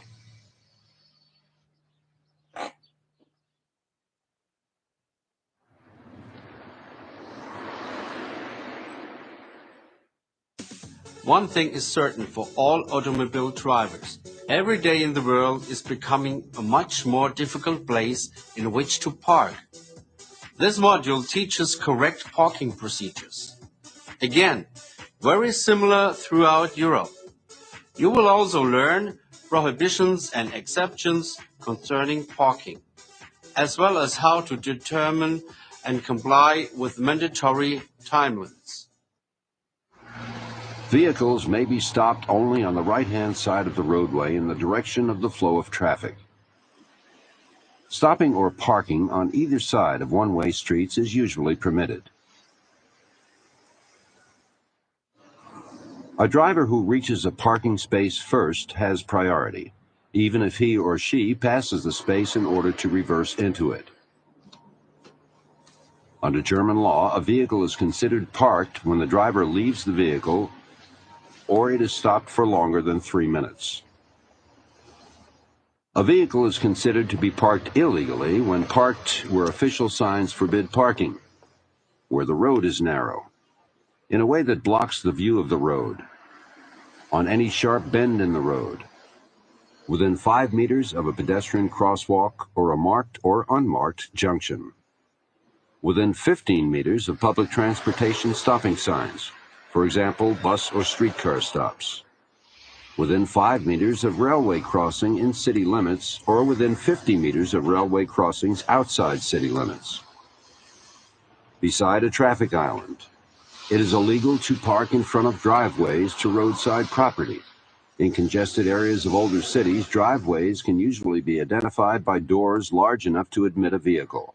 Drivers are required to obey signs reading either Einfahrt or Ausfahrt freihalten, which means keep entrance or exit free. Parking on the opposite side of streets from such driveways is prohibited if the roadway is too narrow to allow vehicles to leave the driveway, within the space necessary for streetcars and trains to pass, next to any dividing strip or barrier line on multi-lane roads, on the Autobahn except at locations provided for that purpose, on the roadway unless the vehicle is inoperable, at expired parking meters. If parking meter is out of order, the car may be parked as long as arrival time is marked by a parking disc and no more than the time allowed on the meter is used. Parking is also illegal on priority roads outside cities and communities, alongside other parked vehicles, double parked, on a roadway where there are directional arrows, and opposite the flow of traffic. Time display parking permits are required in areas where this traffic sign is posted. These parking discs may be obtained at gas stations or commercial establishments, and when used must be visible from outside the vehicle. The clock must be set with your arrival time.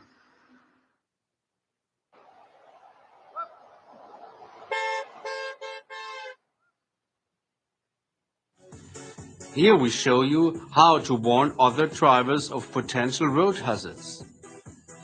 The correct use of turn signals, horns, and emergency flashes, and the differences in use both inside and outside the city limits.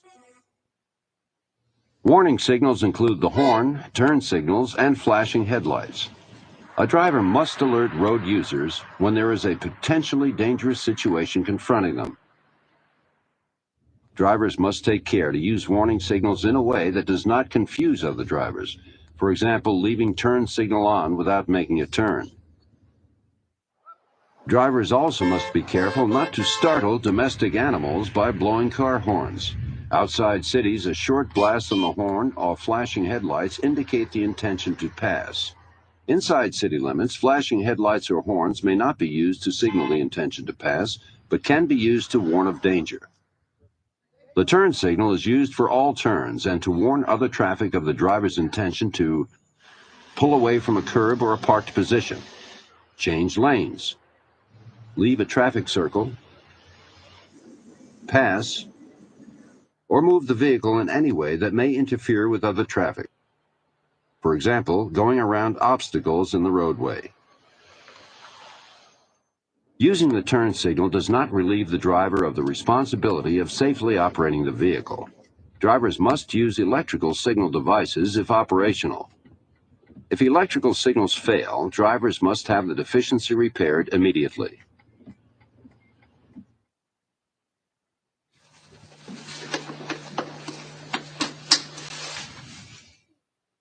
Just as in the United States, the proper use of seatbelts cannot be overemphasized.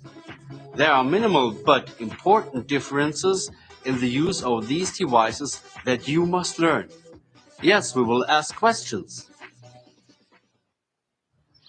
U.S. Forces POVs, regardless of age, must have serviceable seatbelts installed for the driver and each forward-facing passenger. German law requires seatbelts for all occupants be fastened while driving. A shoulder belt must cross the shoulder and chest, not the face or neck. A lap belt should be low over the hips, snug and not twisted. The military makes you, the driver, responsible for ensuring that all occupants in your vehicle properly wear and use restraints. Could you please buckle up? Failure to have occupants use restraints will result in the driver losing driving privileges.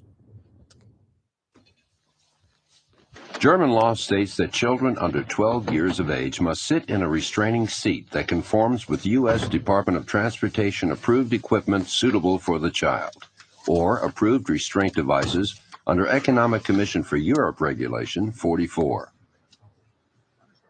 Further, children under 12 years of age are authorized to sit in the front seat of POVs only when rear seats are already occupied by children in that age group, or the vehicle does not have a back seat,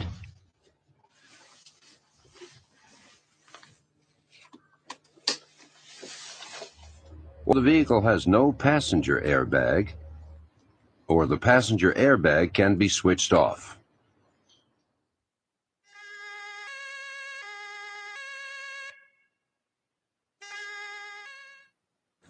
Driving under the influence of intoxicants is a global problem that makes life difficult for people in my profession and tragic for too many innocent victims. As a U.S. Forces authorized driver, you will see that you have strict obligations in this regard. You will also see that the penalties for disregarding these obligations can be severe. Alcohol is one of the primary causes of fatal traffic accidents. Drinking and driving is very dangerous and in Europe can be very expensive. Apprehension by host nation police can result in loss of driving privileges, fines, and possibly imprisonment, depending on the circumstances of the offense. License and registration, please. Under the implied consent provision in USERA Regulation 190-1, USAFE Regulation 31-202, and U.S. NAVUR Instruction 11240.6H, persons holding U.S. Forces POV driver's licenses and operating POVs are deemed to have consented to chemical tests by law enforcement authorities. These tests could be for alcohol or other drug content of their blood, breath, or urine if stopped, apprehended, or cited for any offense allegedly committed while driving or in physical control of a motor vehicle while under the influence of intoxicants. Refusal to submit to or complete testing for chemicals will cause an automatic revocation of your U.S. Forces POV driver's license. There are 3 levels of test results for which administrative action can be taken for operating a vehicle while under the influence of alcohol. 0.5 to 0.79 milligrams of alcohol per 1 milliliter of whole blood will result in a 90-day suspension of driving privileges. 0.80 to 0.99 milligrams of alcohol per 1 milliliter of whole blood will result in a 180-day suspension of driving privileges. 1 milligram or more of alcohol per 1 milliliter of whole blood or refusing to submit or complete a breath, blood, or urine test will result in an automatic indefinite revocation of driving privileges. Violators may petition for reinstatement after 12 months have expired and they have completed an Army substance abuse program or other service equivalent.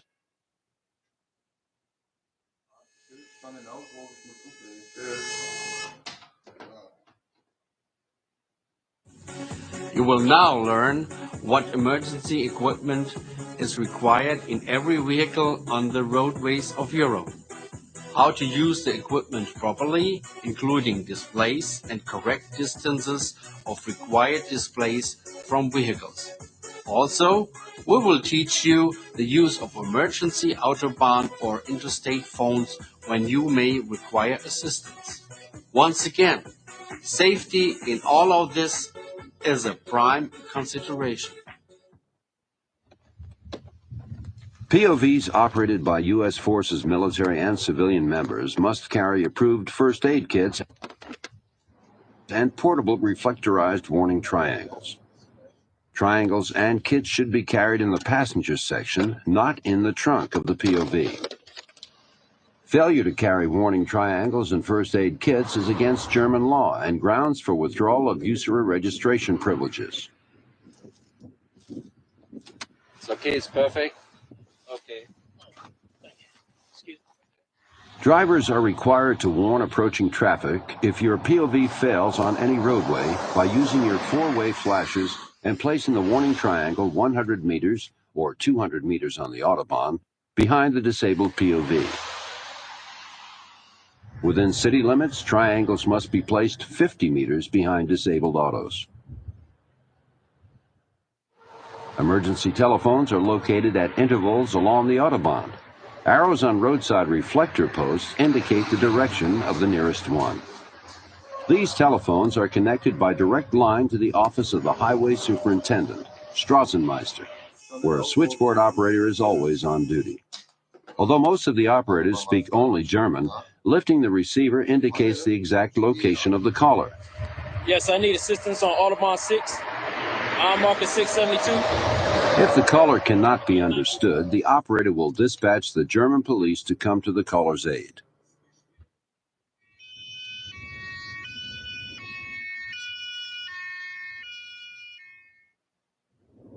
There is an unwritten law in Germany called the Good Samaritan Law.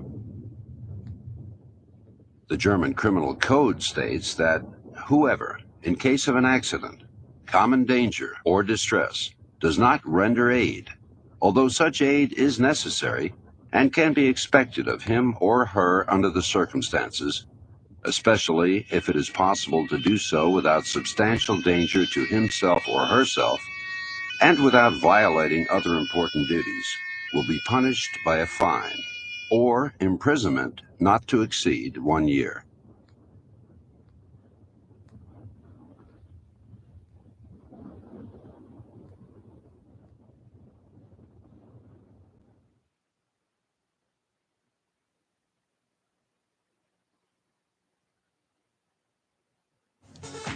Tires are critical in high-speed driving situations.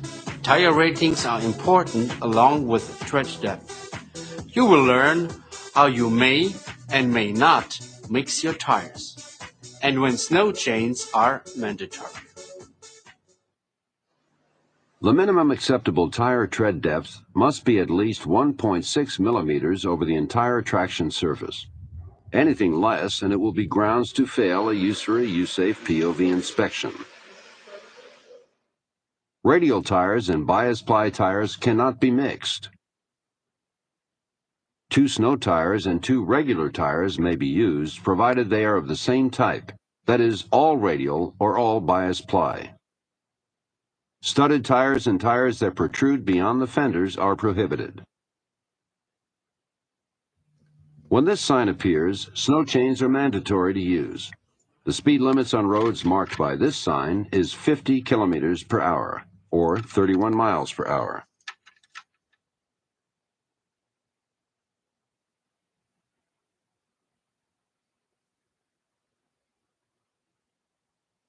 If you are a US Forces driver returning to Europe, you may be surprised at how many laws have changed. With these additional rules, we should like to clarify those changes for the old-timers and introduce them to the newcomers. We will briefly touch on Ride on Red, motorcycles, U-turns, mobile phones, camping areas, and other driving must-dos that you need to understand to make your driving more enjoyable and much safer. Right on red. In Germany, when a green arrow is attached to the right of a traffic light, it permits POV operators to turn right when the light is red. You must come to a complete stop before the white line, make sure no traffic is coming, and make the right with your right turn indicator on. Motorcycles prohibited. This sign means that motorcycles are not permitted entry beyond this sign. U-turns. This sign prohibits you from making a U-turn at the intersection where it is posted. Mobile phones. German law prohibits the use of mobile telephones when operating POVs or riding bicycles. Only hand-free telephones that allow the driver to keep his or her hands on the steering wheel and eyes on the road may be used. This prohibition does not apply if the POV is stationary and the motor is turned off. This sign indicates that camping with tents or trailers is permitted. This sign indicates that only residents should be driving on this roadway. This sign, normally posted near construction area, indicates slower speed and the minimum distance to keep between vehicles. Fatigue. Fatigue is a major factor in many traffic accidents. How many times have you found yourself not concentrating behind the wheel? Driving in Europe requires full use of all your faculties. Get plenty of rest before starting out on a long trip. Plan frequent breaks at authorized stopping areas to stretch and refresh. Plan ahead for long trips, anticipate delays, and schedule rest stops and overnights. But then again, you already know how to do that. After all, rest and preparation is exactly what's allowing you to pass today's test.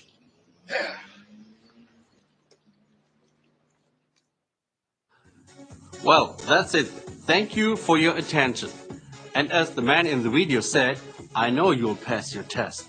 I'm looking forward to seeing you on the roads of Europe. But please, not in a business situation. I wish you well as you travel throughout Europe, and until then, auf Wiedersehen.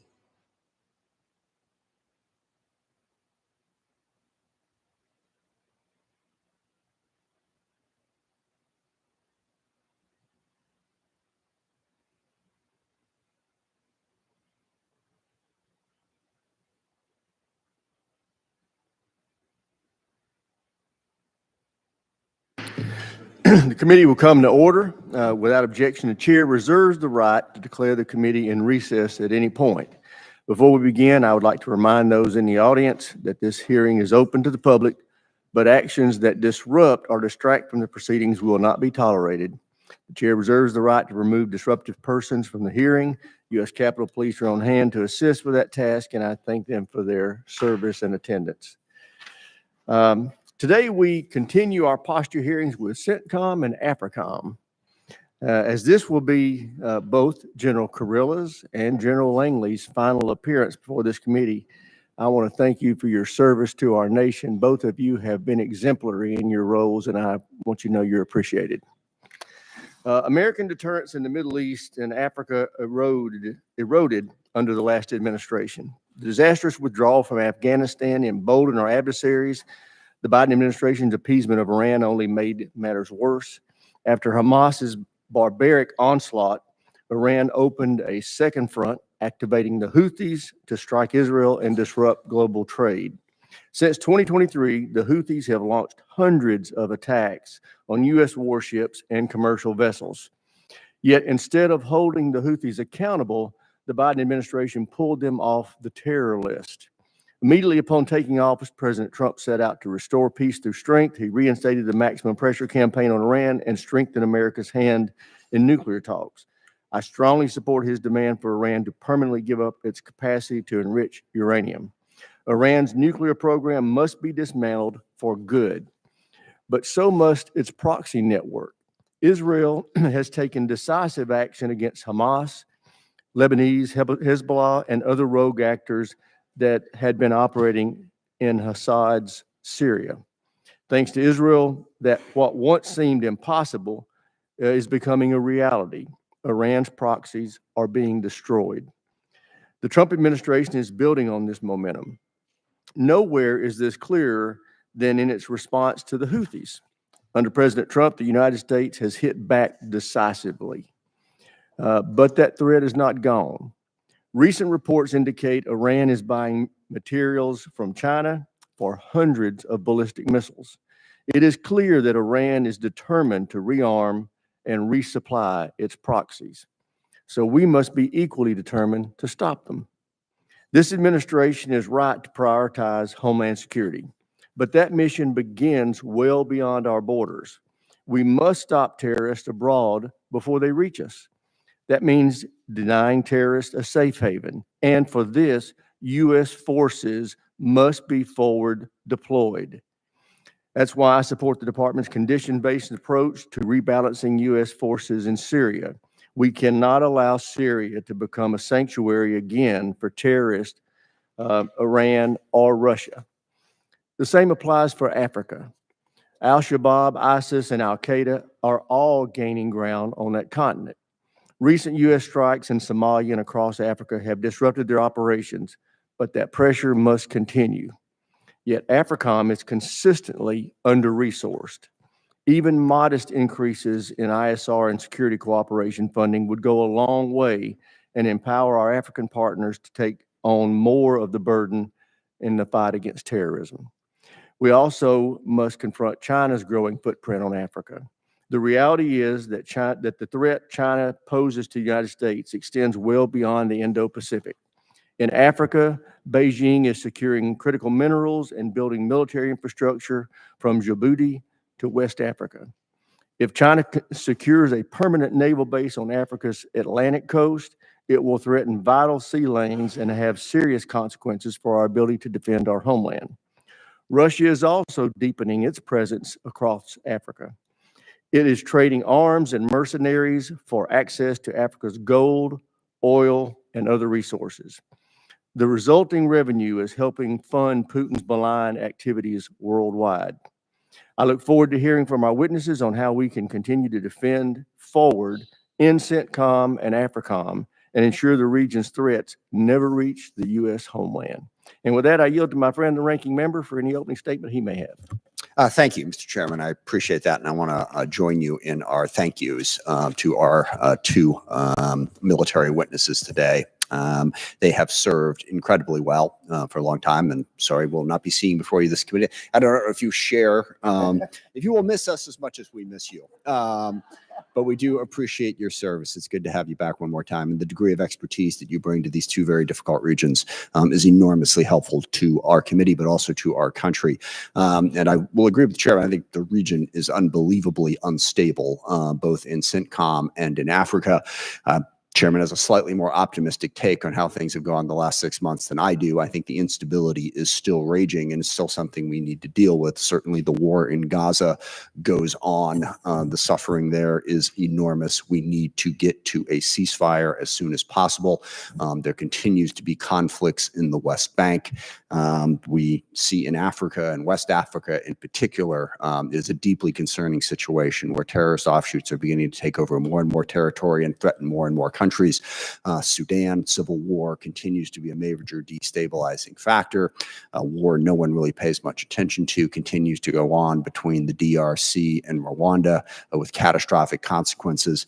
We have a lot of work to do in the region. Even in Yemen, yes, it's good that the Houthis for the moment have said that they're going to stop shooting at U.S. ships, but we still don't have commercial shipping traffic feeling free to go through the Red Sea. So we still have a lot of work to do to get after all of the instability in the region. I will agree with the chairman that Iran is the primary driving force in that without question. You see their hand everywhere: Syria, Lebanon, Yemen, Israel, Iraq. Getting an ability to contain that is crucially important. And I actually think it is good that President Trump is negotiating directly with Iran. Now, my Republican colleagues would pretty much lose their damn minds every time Biden even suggested that he might talk to Iran. So that particular hypocrisy grates a little bit. But it is a good idea to try to have a conversation. I think it is also crucially important in the negotiations that we focus on their support for proxies. It is their support for proxies that is the most destabilizing force in the region. But we also need to work more closely with our Israeli partners. I have an enormous amount of sympathy for the threats that they face from Hamas, from Hezbollah, from Iran, and others. But we need to find an alternative to Hamas. We need to work with Palestinians to give us some sort of future beyond Hamas. Partners in the region, as you well know, Jordan, Egypt, Saudi Arabia, the UAE, and others are working with those Palestinian partners, trying to generate that and being rebuffed constantly by the Israeli government. This war won't stop until Hamas is gone. I agree with that. But Hamas won't be gone until there is some alternative for the Palestinian people. I think it is really important that we step up pressure to try to push those negotiations and show the Palestinian people that they do have a future. If they don't think they have a future, it's going to be very difficult to stop this conflict. In Africa, I am very concerned about where that is going. The terrorist groups, as I said, seem to be taking hold in a number of countries. Russia has become more and more prominent in the region. They don't seem to be doing a particularly good job of keeping the peace, but they are still very present and have relationships with a number of countries. The path forward to that is not clear to me. I will close with a note of agreement with the chairman. These regions matter. They lead to greater instability. And when we talk about our primary concern being China, we must understand that the challenge with China is global. Any notion that we're going to pivot to Asia and therefore deal with China and just ignore the rest of the world, I think fundamentally misunderstands what is happening. As you gentlemen know, China is very active in Africa. They're very active in the Middle East. Russia is as well. This is a global challenge. These two regions are crucially important. We need to be present, but we also need to work with partners in the region to try to create greater stability in what is a very challenging part of the world. With that, I look forward to the testimony and the questions and answers, and I yield back. I'd now like to introduce our witnesses. First, we have Ms. Catherine Thompson. She's performing the duties of Assistant Secretary of Defense for International Affairs. General Eric Kurilla is the commander of United States CENTCOM. And General Michael Langley is the commander of United States Africa. Welcome to all of our witnesses. Ms. Thompson, we'll start with you. You're recognized for 5 minutes. Thank you, Mr. Chairman. Chairman Rogers, Ranking Member Smith, distinguished members of the House Armed Services Committee, thank you for inviting me today to testify on our defense posture and policy in U.S. Central Command and U.S. Africa Command, respectively. It is my honor to appear alongside General Kurilla and General Langley. The Department of Defense is reviewing our posture, activities, and resources across all combatant commands, including CENTCOM and AFRICOM, in line with President Trump's America First priorities to make America safer, stronger, and more prosperous. In line with President Trump's Peace Through Strength framework and under Secretary Hegseth's leadership, DoD is putting core American interests first in the CENTCOM and AFRICOM AORs to make America and our citizens more secure. America's core national security interests in the CENTCOM AOR are to 1, prevent and disrupt credible terrorist threats to the U.S. homeland, 2, deny Iran from obtaining a nuclear weapon, and 3, support Israel's ability to defend itself. State and non-state actors across the Middle East, such as ISIS, Iran, and its proxies, continue to threaten the U.S. homeland, as well as our forces and posture across the region. At the direction of the President, the Department of Defense maintains the forces and capabilities to defend against these threats to our national security. President Trump has already demonstrated his unrelenting commitment to keep Americans safe by conducting operations targeting Houthi terrorists in Yemen that successfully restored freedom of navigation and American deterrence. We will continue to work with our regional partners to enable U.S. operations, coordinate on approaches to regional challenges, and expand interoperability to address our shared threats. For example, our Iraqi security force partners now shoulder the majority of operations against ISIS remnants, requiring only a modest U.S. advisory role. In addition, the historic package of $142 billion in defense sales to Saudi Arabia, which Secretary Hegseth signed last month in Riyadh, will help lock in another generation of interoperability and burden sharing with critical regional partners. We will also continue to stand shoulder to shoulder with Israel, a model ally for the region, as they defend against threats from every direction. Secretary Hegseth has backed up this commitment with action and has authorized the deployment of a Terminal High Altitude Area Defense, or THAAD missile battery, and its associated U.S. military crew to Israel. In Africa, the most pressing security challenges include potential threats to the U.S. homeland emanating from terrorist activity, as well as China's ambitions to expand its military power projection capabilities via overseas basing, naval access, as well as an ambition to establish dominance over critical mineral resources on the continent that fund their defense supply chains. To address those security issues, DoD has 2 priorities in the AFRICOM AOR. 1 is to disrupt, degrade, and deny the activities of Africa-based terrorist groups that have both the capability and intent to strike the U.S. homeland or U.S. personnel and facilities. To this end, U.S. forces stand ready to engage and neutralize terrorists through direct action. At the same time, the department is working with African nations to grow their operational independence and empower them to counter shared threats. At the same time, DoD will work to prevent and counter efforts by China to position its own forces in the AFRICOM AOR in ways that threaten our ability to defend the U.S. homeland and deter Chinese aggression in the Indo-Pacific. We will also work closely with interagency partners to counter Chinese efforts to exclude the United States from critical markets on the continent. DoD's largest force posture location in Africa is Camp Lemonnois in Djibouti, which hosts 3,300 DoD military personnel and civilians that support AFRICOM, CENTCOM, U.S. Special Operations Command, and U.S. Transportation Command operations. This base, along with smaller enduring locations, provides support to contingency operations, episodic military-to-military engagements, and crisis response. To conclude, I want to emphasize the important role of Congress in enabling the Department of Defense to achieve our objectives in the CENTCOM and AFRICOM areas of responsibility. Your support and funding have been and will continue to be critical to advancing peace through strength. Thank you for the opportunity to testify on behalf of the Department of Defense, and we appreciate your continued support to the soldiers, sailors, airmen, Marines, guardians, and civilians who work every day to make the American people safer and more secure. Thank you. Thank you, Ms. Thompson. General Carrillo, you're recognized. Chairman Rogers, Ranking Member Smith, and members of the committee, thank you for the opportunity to testify before you today. I'm joined today by Command Master Chief Fleet Derek Walters, the Command's Senior Enlisted Leader of U.S. Central Command.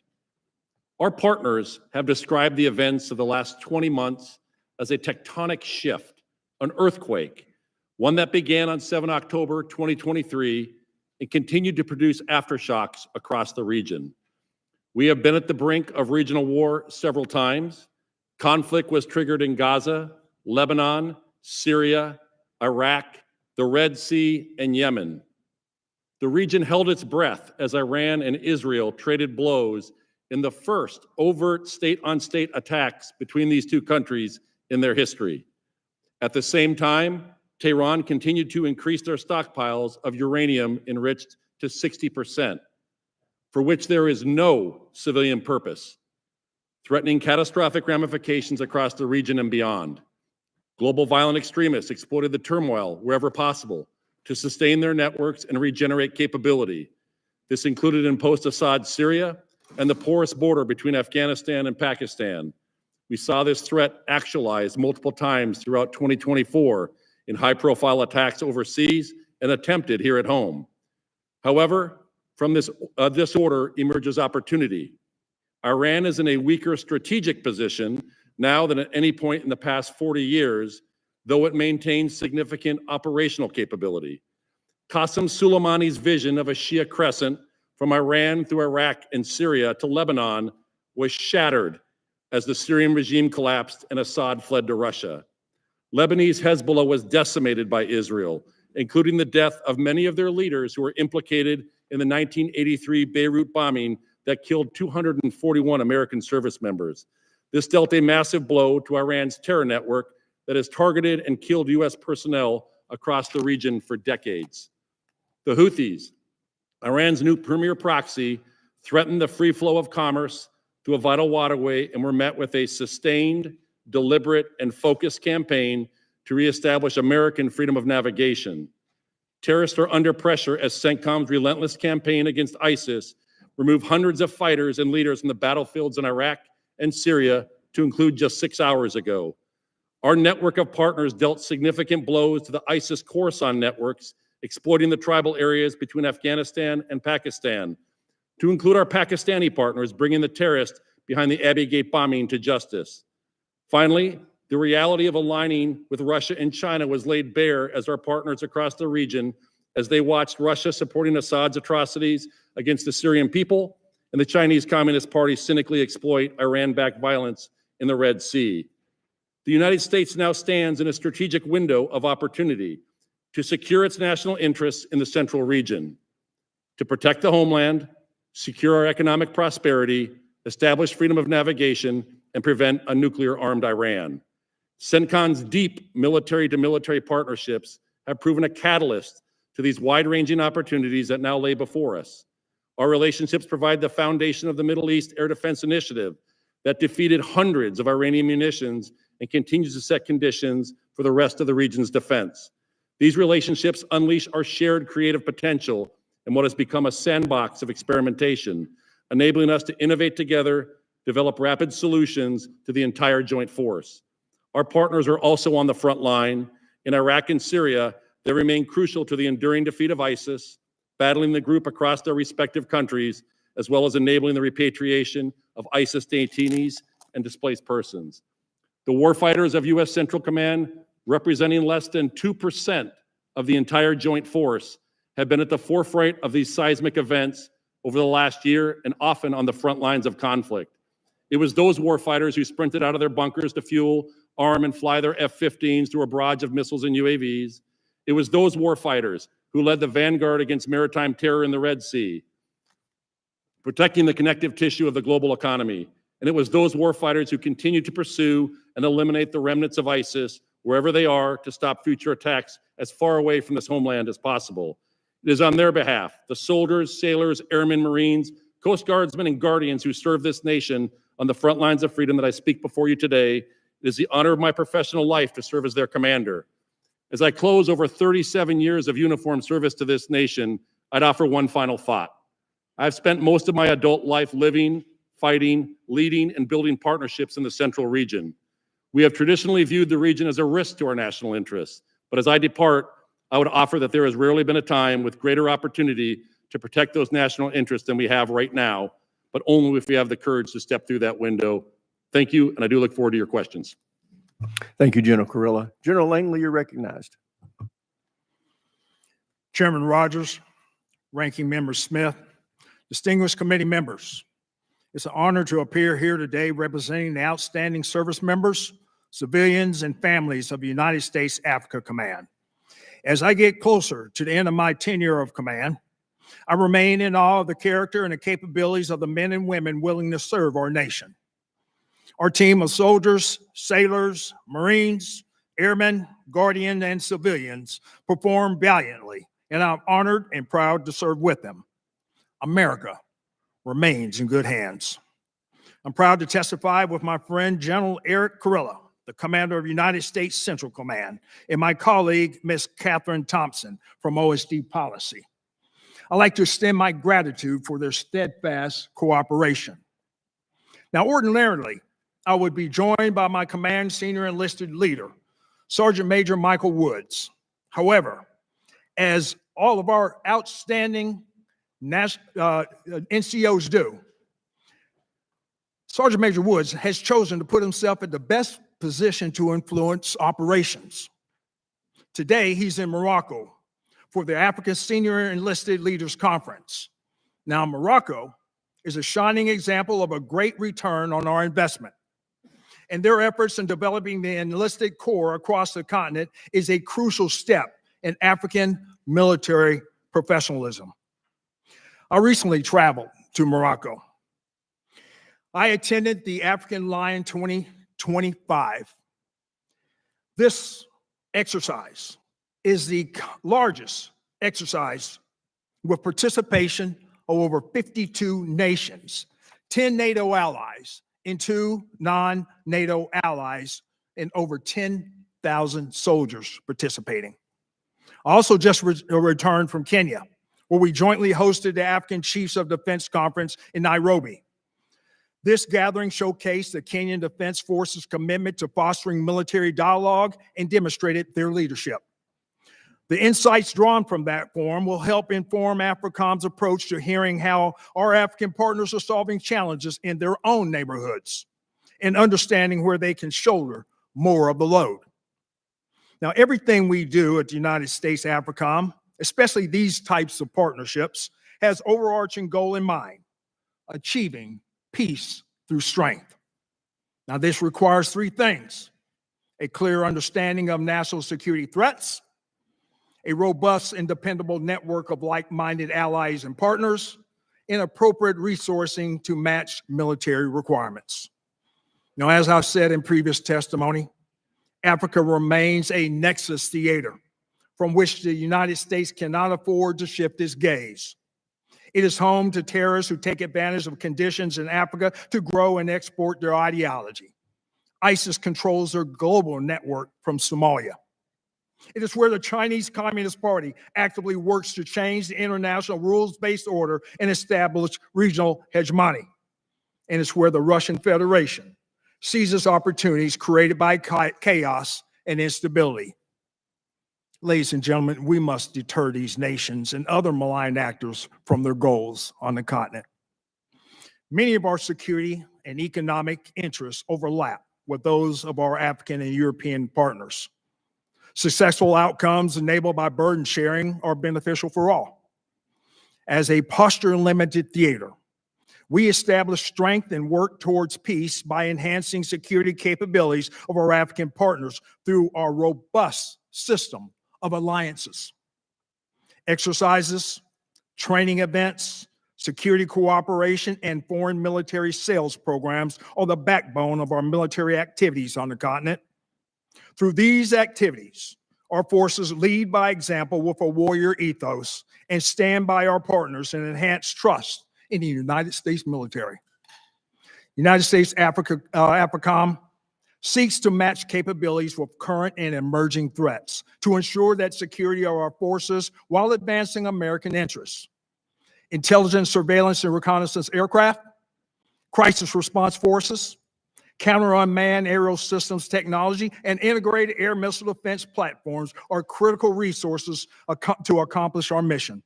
I welcome your advocacy in ensuring that these necessary tools are in AFRICOM's hands. Ladies and gentlemen, I appreciate the opportunity to be here today, and I'd like to close by thanking the committee for your stalwart support during my tenure of command. Our ability to accomplish the mission is always linked to your advocacy and encouragement, and I look forward to your questions. Thank you, General Langley. Chair now recognizes himself for questions. General Kurilla, Operation Rough Rider degraded Houthi capabilities and took a target off U.S. commercial ships. But they still keep hitting at Israel. What more can the U.S. do to support Israel against the Houthis and Iran's other terrorist proxies? So I would tell you right now that the Iranian proxies are at one of the weakest levels they've been. They did decimation of the disintegration of the Hezbollah, Hamas. However, the Houthis, the biggest challenge with the Houthis is they are being provided with Iranian weapons. They provide the weapons and they assemble them inside of Yemen. There are experts from the IRGC that are inside of Yemen, helping them to be able to manufacture these systems as well. So this is going to be a challenge going forward. We have got to stop the flow of the weapons into Yemen. Thank you.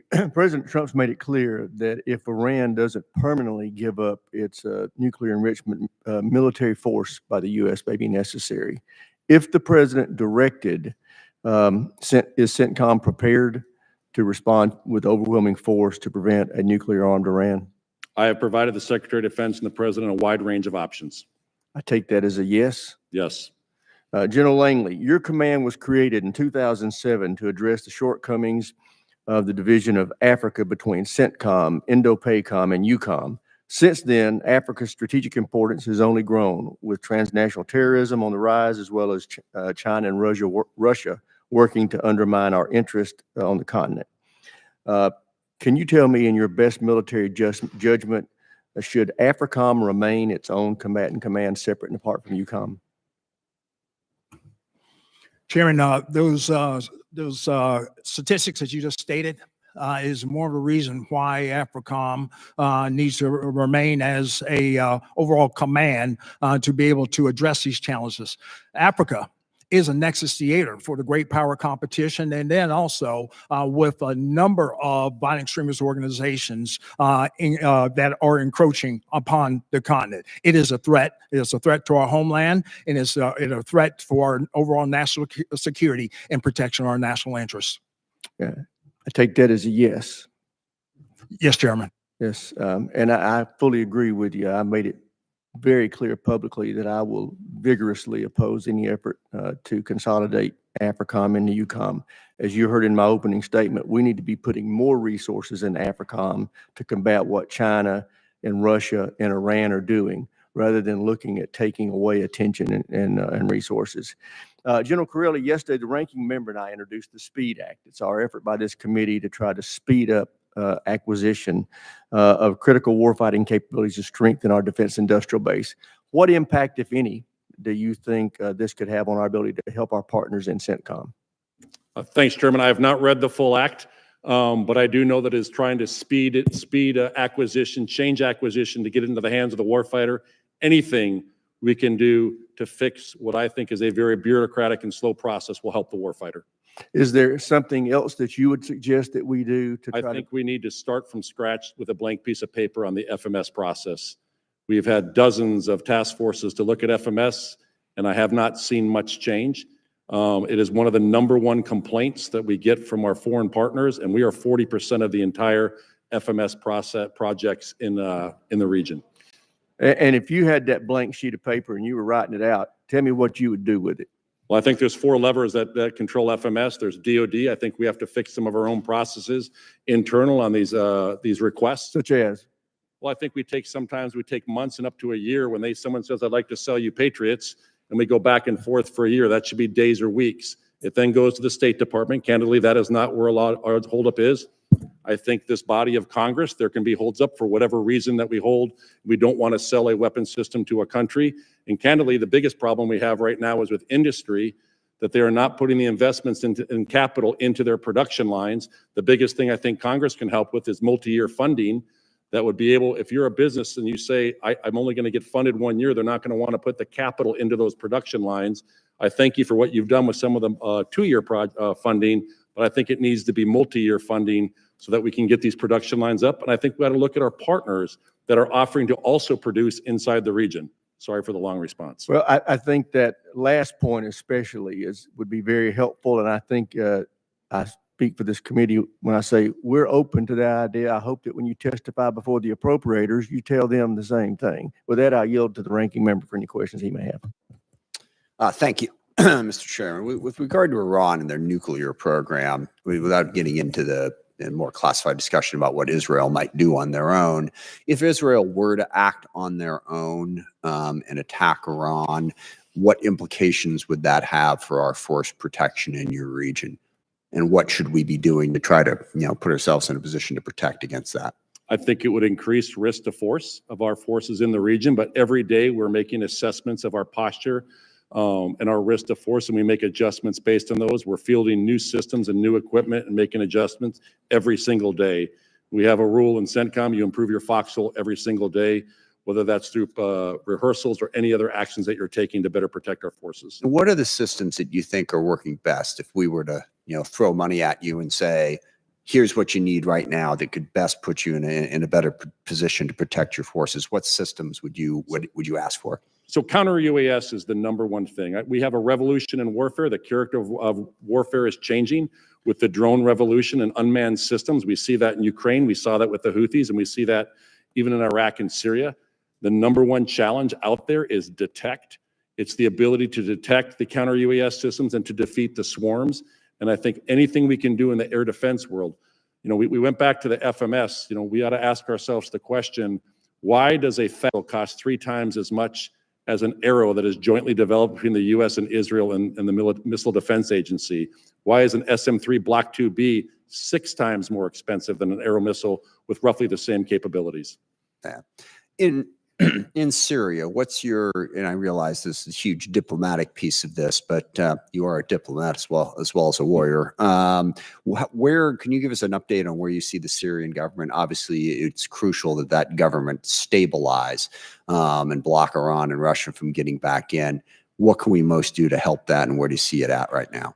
I think what the president did was talking about lifting some of the sanctions. That's going to allow other countries to come in and bring some of the investments. That is one of the things that's desperately needed, is the investments back into the country. We're working directly right now with the Syrian Democratic Forces, our Kurdish partners and Arab partners on the ground, going after ISIS to get them to integrate in with the new Syrian government. Turkey has played a very positive role in that. That is a big piece for the stability in terms of that. I think they got to figure out how to run all of the administration of their country.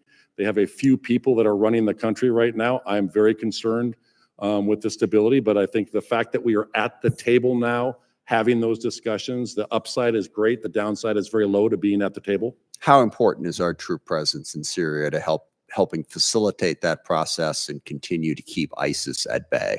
So our purpose for being in Syria is for the de-ISIS fight. We literally took a strike this morning on an external operations leader from Central Asia up in Northwest Syria. We're still waiting for the full results of that. That's what our forces do inside of Syria. We've made some adjustments, some consolidation of bases based on the fall of Assad. Right now, we're making an assessment going forward of what other bases. It's all conditions based, that I'll make my recommendations to the Secretary of Defense and the President. But right now, the guidance to me has been given to right now make an assessment on if any other adjustments that we need to make in our posture. Yeah, General Langley, there's a lot of concerning aspects to Africa, but West Africa right now seems to be the most concerning. I mean, it seems that the most capable terrorist organization is, gaining influence in multiple countries and threatening others. We don't have much of a presence there. What would be your recommendation in terms of how we contain that threat that is growing out of West Africa? Ranking member, I would say, since we moved out of Niger, we had to reset our CT strategy.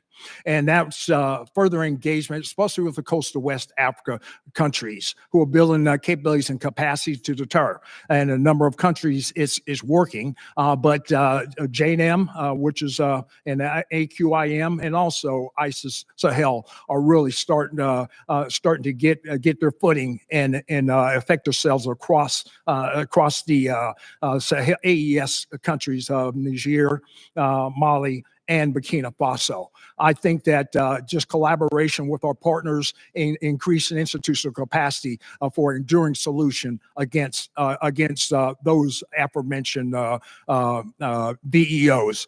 To do that, it takes a whole of government approach, not so much our whole of government, but their whole of government, and we need to invest in that. Thank you. Thank you, Mr. Chairman. I yield back. Chair now recognizes his gentleman from Arizona, Mr. Amedee, for 5 minutes. Thank you, Mr. Chairman. And thank you, generals, for your leadership and your service for our country. And as a former Army Reserve intelligence officer who served in the Middle East, it is incredible to see President Trump's bold vision and a Middle East defined by, quote, commerce, not chaos. Now, those words are now backed by decisive actions that nobody dreamed possible.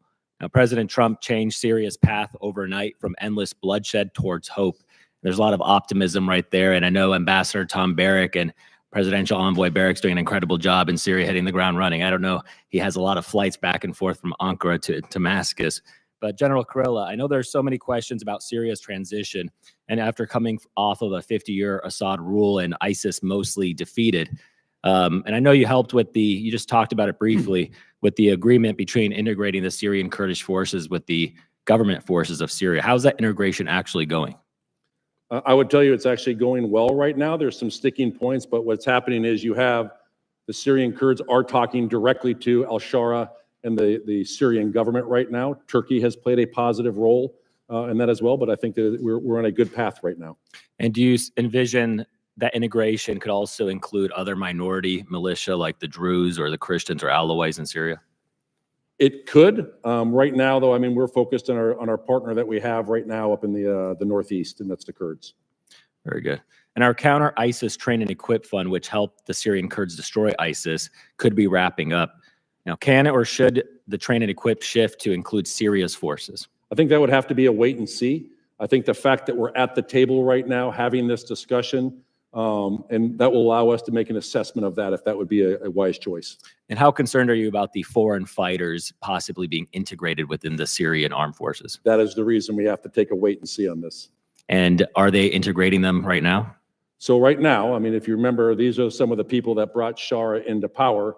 They are integrated into some portions of the government, and this is something that we have to make an assessment on. Very good. Now shifting toward Iraq, the same Train and Equip Fund is also used in Iraq.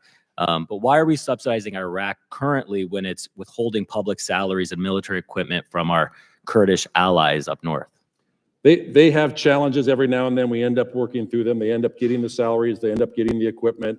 There's always small frictions that we have to work through, but they are getting what they need. Sure. And Iran's stronghold within Iraq, is that presence increasing even despite all of the setbacks that Iran has been facing the last few months? I think Iran is trying to double down on getting a grip inside of Iraq, but I think Iraq is a sovereign nation, and they don't want to be a vassal state of Iran.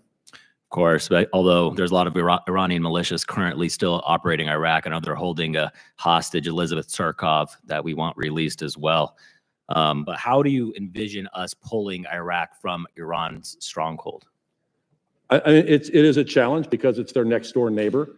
We partner at the military level with the Iraqi security forces to go after ISIS. They are doing actually a very good job in terms of going after ISIS. We killed the global number two ISIS, Abu Khadija, out in the Anbar with the assistance of the Iraqis. So I think from a military to military standpoint, they understand the need and why they want to have a relationship with the West. There are a lot of other reasons at the State Department level on why we want to have a relationship with Iraq. A stable Iraq helps with a stable Middle East. Thank you, General. And shifting to AFRICOM, General Langley, I know you have a lot of positive things to say about Morocco, and I do as well, as they were the first country to recognize the United States independence, and it seems like their alliance is increasing with us. Do you ever envision moving the headquarters of AFRICOM from Germany to an African partner country like Morocco? Congressman, thanks for that question. And as I would look at it from the operational perspective, cost-benefit analysis, the benefit of moving to Morocco would not exceed the cost. The benefit operationally of us being able to operate from Stuttgart headquarters onto it does not benefit in amount. The cost of moving the headquarters would be a big dent to our budget. So I would say from a cost analysis perspective, I think we are advantageous where we are right now.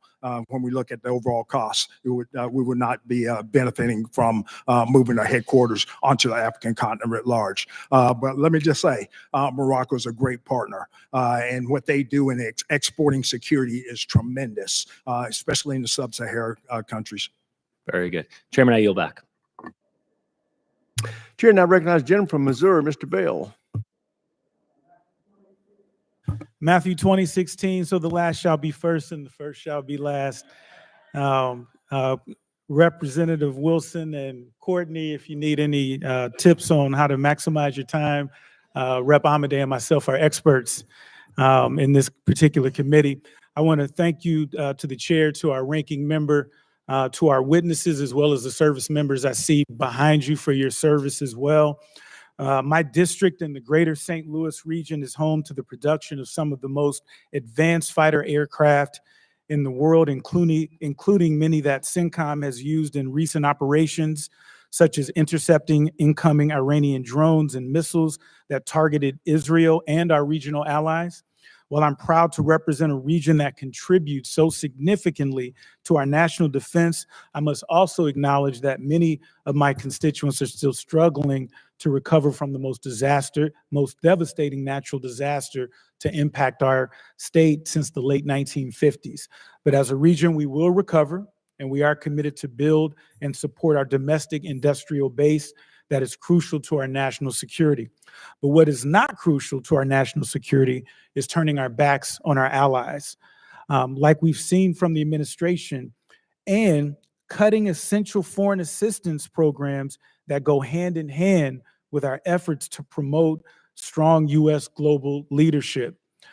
China and Russia have made significant military and economic inroads across the African continent, posing serious implications for U.S. strategic interests.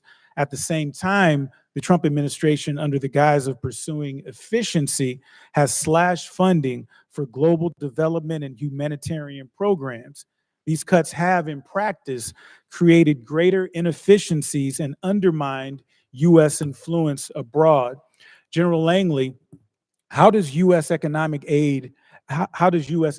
economic and humanitarian engagement on the continent contribute to advancing AFRICOM's military objectives, particularly when it comes to countering the destabilizing influence of Russia and China? Congressman, thanks for that question. And I'll just go back on the operations, especially the operations that we do in Somalia.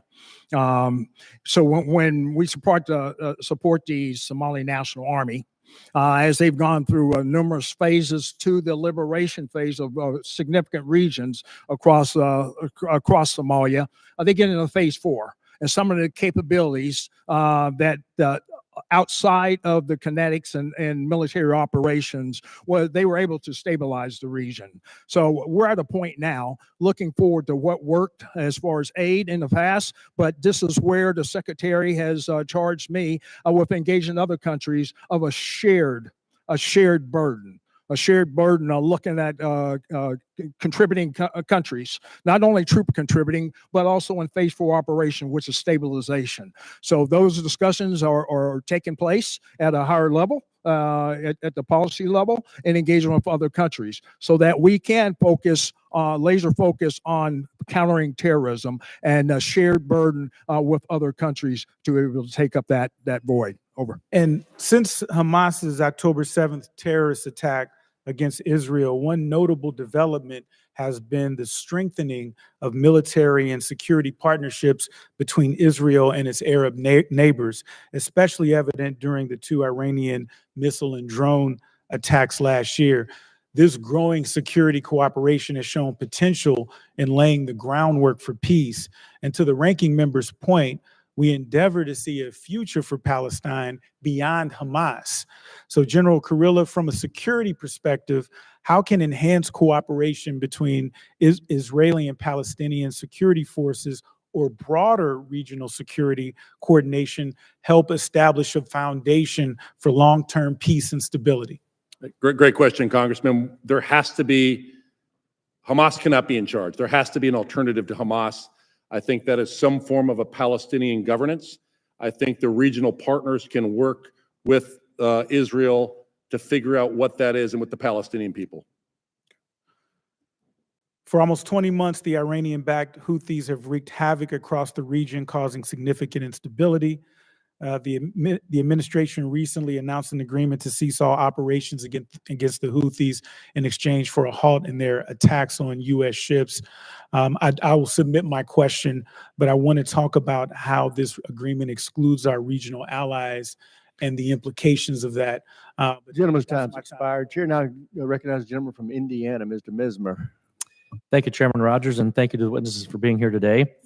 General Kurilla, I couldn't agree with you more that FMS reform is needed, and we just have to do better in that regard. In addition to reforming the FMS and DCS process, would you also agree with the need to reform or eliminate other non-treaty agreements that inhibit our ability to work with our allies and partners, such as the Missile Technology Control Regime? Can you say the question again, please, Congressman? Yes.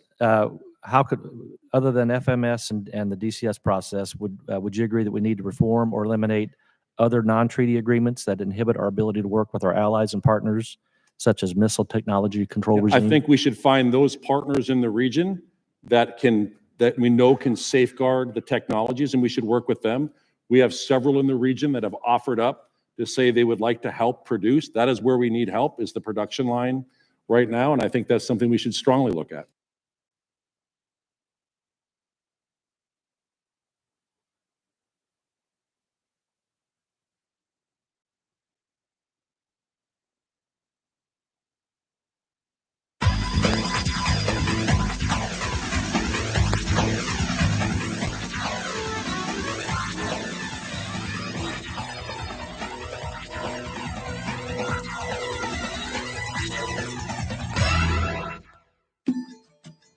Speed is the leading cause of traffic accidents in Italy.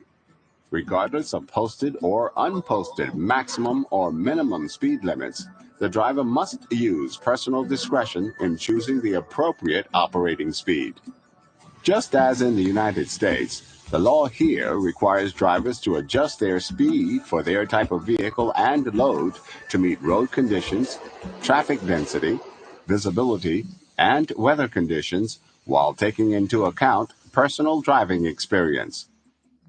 There are signs used in conjunction with speed limit signs that must be obeyed under certain conditions. For example, in Caso di Nebbia requires that the posted speed limit on the sign must be obeyed when there is heavy or dense fog. Italy has two types of speed limits: posted speed limits indicating the maximum or minimum speed limits allowed, and unposted speed limits that apply to certain types of vehicles or certain types of roads. If no higher or lower speed limit is posted, the speed limit within Italian cities, towns, and villages is 50 kilometers per hour or 31 miles per hour. After encountering this sign, your speed must not exceed 50 kilometers per hour or 31 miles per hour until the limit is lifted by either a higher or lower speed limit sign or a sign indicating you are leaving the boundaries of the city, town, or village. While driving on the autostrada, the maximum speed allowed is 130 kilometers per hour or 78 miles per hour. Also on the autostrada, you will see recommended speed changes posted. These recommended speeds are intended to create a smooth flow of traffic. Here are some additional things to remember while driving on the autostrada. Always travel with your lights on. Travel in the right lane unless passing other traffic. Obey posted speed limits. When speed is doubled, the force of impact in a traffic accident is quadrupled. For example, the force of impact for a vehicle going 40 kilometers per hour is 4 times greater than when a vehicle is going 20 kilometers per hour. There are 4 basic points to remember when traveling at high speeds. First, it requires greater distance to stop in an emergency. Next, it makes it more difficult to round a curve or to change direction to avoid collisions. Third, it provides both drivers less time to react. And finally, it increases the severity of the collision. As a good rule of thumb, always maintain a 3-second following distance between vehicles. To determine the proper separation, pick an object along the road. When the vehicle in front of you passes that object, start counting 3 seconds. You should pass the object at this time. If you pass the object before 3 seconds, you are too close to the vehicle in front of you and need to slow down. Factor in a 4th second when there are adverse weather conditions, limited visibility, and poor road conditions.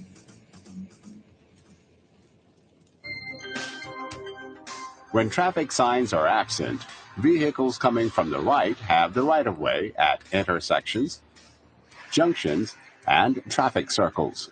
This rule applies to motor vehicles, bicycles, and animal-drawn wagons.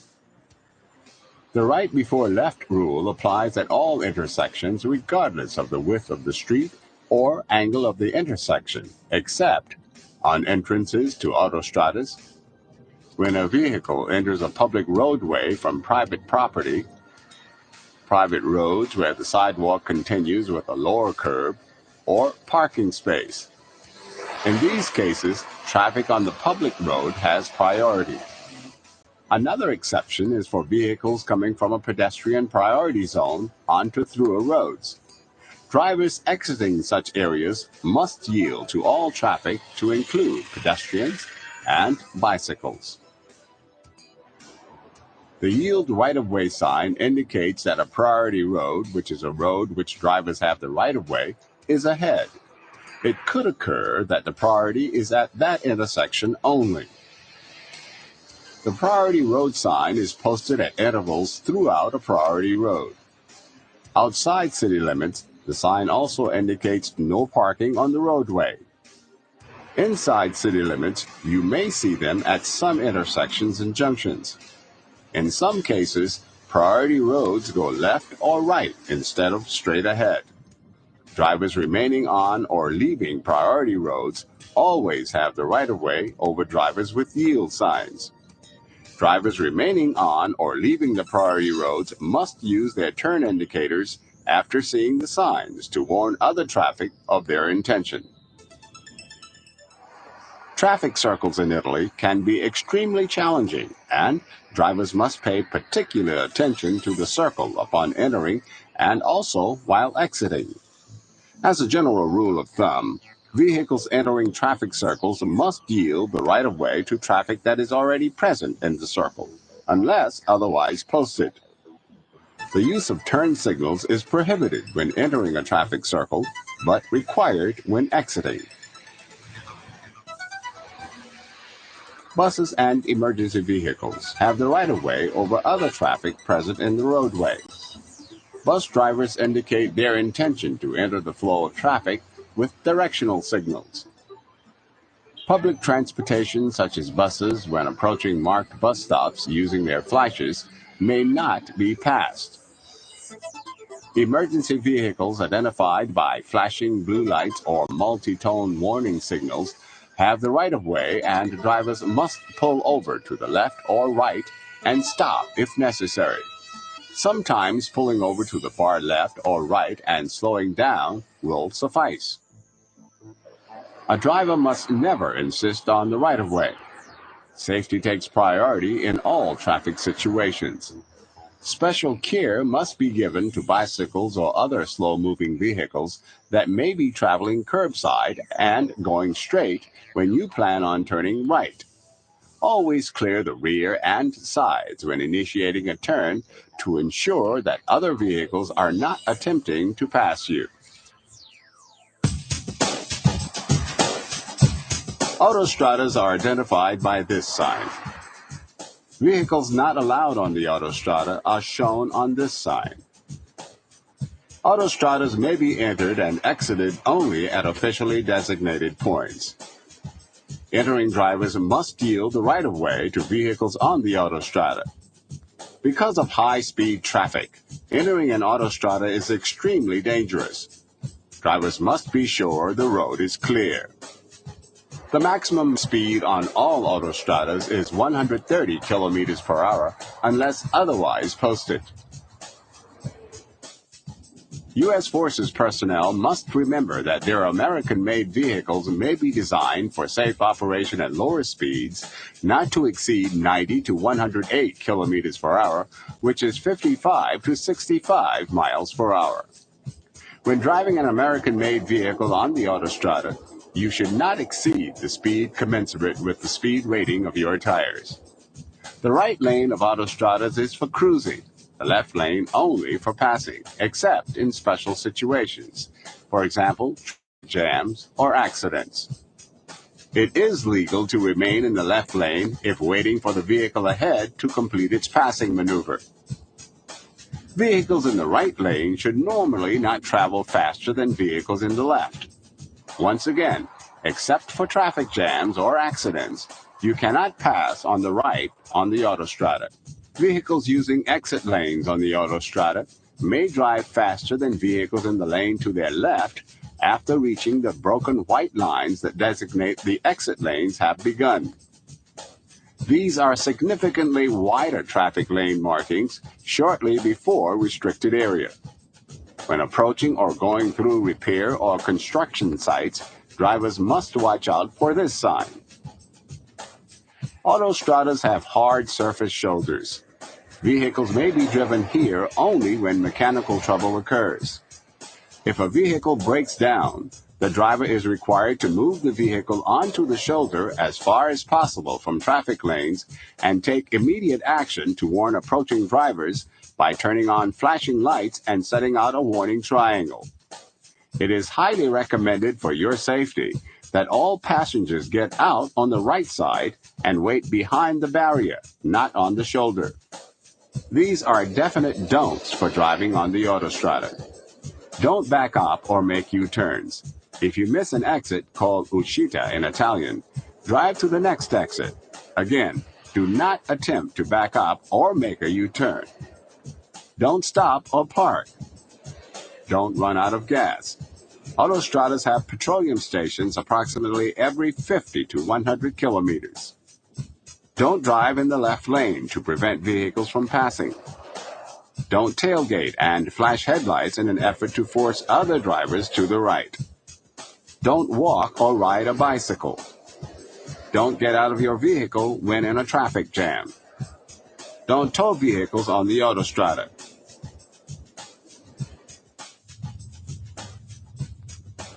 A word of caution.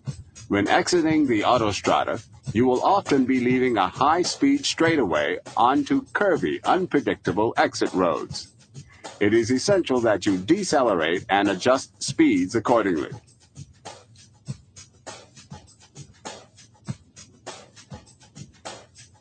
Remember, while operating your vehicle on the autostrada, you must always have your headlights on.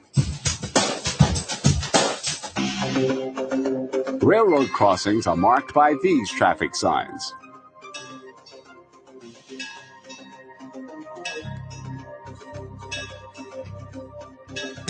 This sign and a red light indicate that a train is coming and vehicles must stop. Vehicles may proceed when the red light goes out. Crossing railway tracks is forbidden when crossing gates are closed or in motion. The expected approach of a train is made known by a flashing or steady red light or other visible or audible signals. Every railroad crossing must be approached with caution, particularly at unguarded crossings. Drivers should proceed carefully, being alert to sounds of approaching trains while looking in both directions. Drivers must be especially alert when there are two or more tracks at railroad crossings. Although a train on one track has passed, another may be coming from the opposite direction on another track. Drivers should not change gears when crossing tracks, as this increases the chance of stalling. To avoid being stranded on the tracks, drivers should wait until there is room to clear the tracks. Should you break down or stall atop a railway crossing directly over the tracks, you should immediately take those measures necessary to remove your vehicle from the tracks, even if they involve pushing your vehicle to safety. When a vehicle is stopped at a crossing at night, the driver must use parking lights. The lights should not cause irritation. When a 30-second or longer stop is anticipated or the crossing is posted, the ignition should be shut off. Vehicles may be stopped only on the right-hand side of the roadway in the direction of the flow of traffic. Stopping or parking on either side of one-way streets is usually permitted. A driver who reaches a parking space first has priority, even if he or she passes the space in order to reverse into it. Under Italian law, a vehicle is considered parked when the driver leaves the vehicle or it is stopped for longer than 3 minutes. A vehicle is considered to be parked illegally when parked where official signs forbid parking, where the road is narrow in a way that blocks the view of the road. On any sharp bend in the road. Within 5 meters of a pedestrian crosswalk or a marked or unmarked junction. Within 15 meters of public transportation stopping signs, for example, bus or streetcar stops.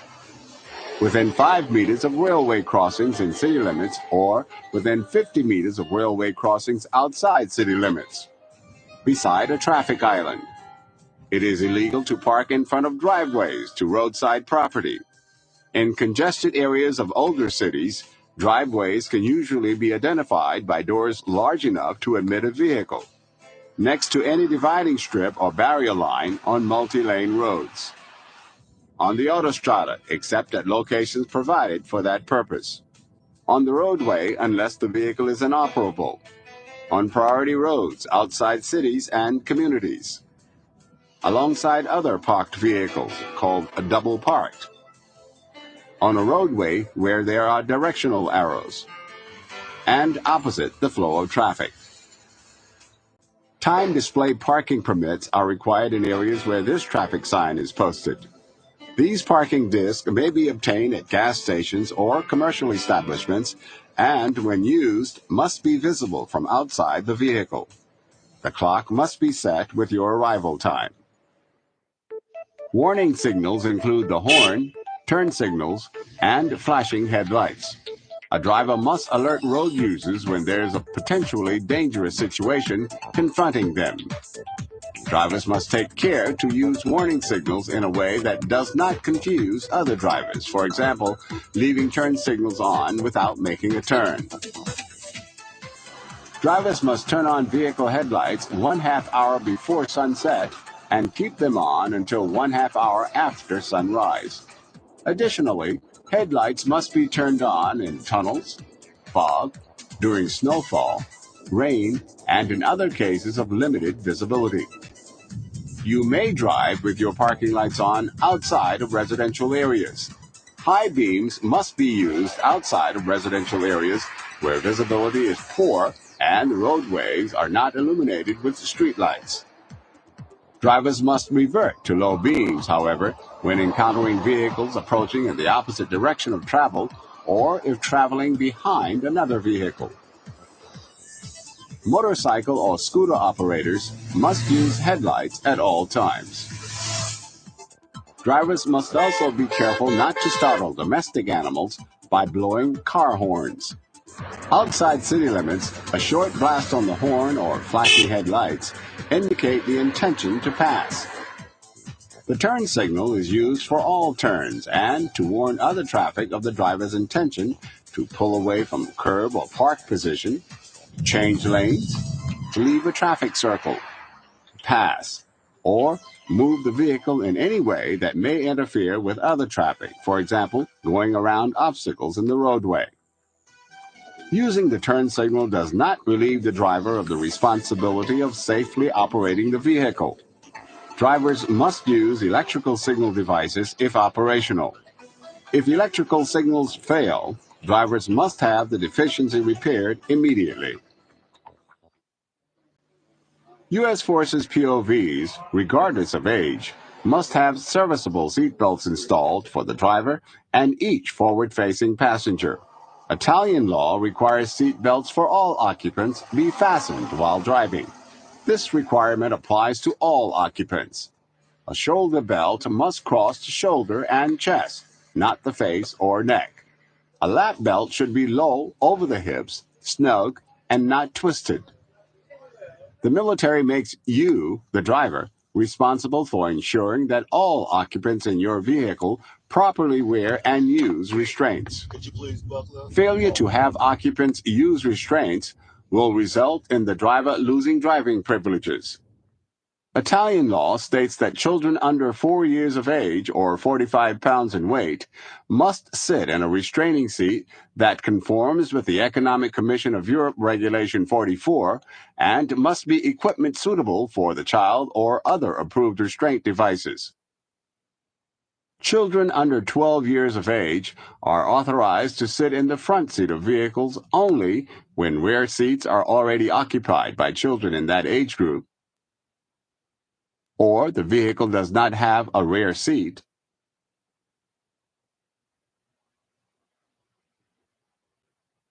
or the vehicle has no passenger airbag, or the passenger airbag can be switched off.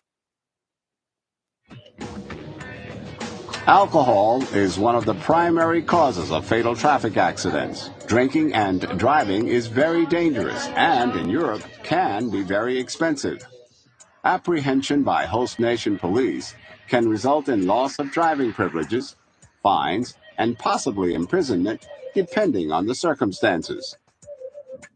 Under the implied consent provision in USERA Regulation 190-1 or USAFE Regulation 31-202, U.S. NAVUR Instruction 11240.6H, U.S. Army CTAF Regulation 190-2, and Army Regulation 190-5, personnel assigned U.S. Forces POV driver's licenses and operating motor vehicles are deemed to have consented to chemical tests by law enforcement authorities. These tests could be for alcohol or other drug content of their blood, breath, or urine if stopped, apprehended, or cited for any offense allegedly committed while driving or in physical control of a motor vehicle while under the influence of intoxicants. Refusal to submit to or complete chemical testing will result in revocation of your U.S. Army CTAF POV driver's license. There are 3 levels of test results for which administrative action can be taken for operating a vehicle while under the influence of alcohol.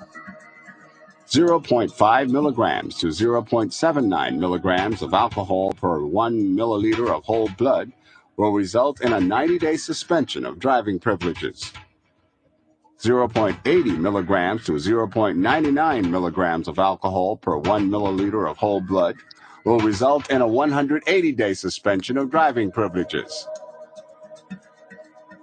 1.0 milligram or more of alcohol per 1 milliliter of whole blood, or refusing to submit to or complete a breath, blood, or urine test will result in an automatic, indefinite revocation of driving privileges.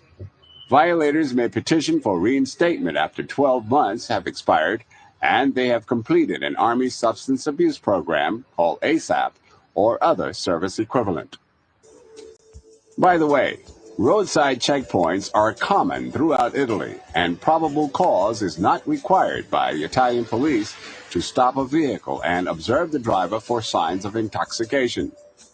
In addition to blood and breath tests, drivers may also be convicted solely on the observations made by an Italian police officer.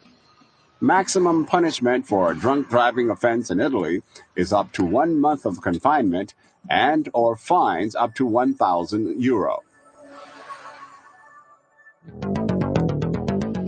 POVs operated by U.S. Forces military and civilian members must carry approved portable reflectorized warning triangles. Triangles should be carried in the passenger section, not in the trunk of the POV. Failure to carry warning triangles is against Italian law and punishable by substantial fines. Drivers are required to warn approaching traffic if their vehicle fails on any roadway by using their 4-way flashes and placing the warning triangle 100 meters or 200 meters on the autostrada behind the disabled vehicle. Within city limits, triangles must be placed 50 meters behind disabled autos. Emergency telephones are located at intervals along the autostrada.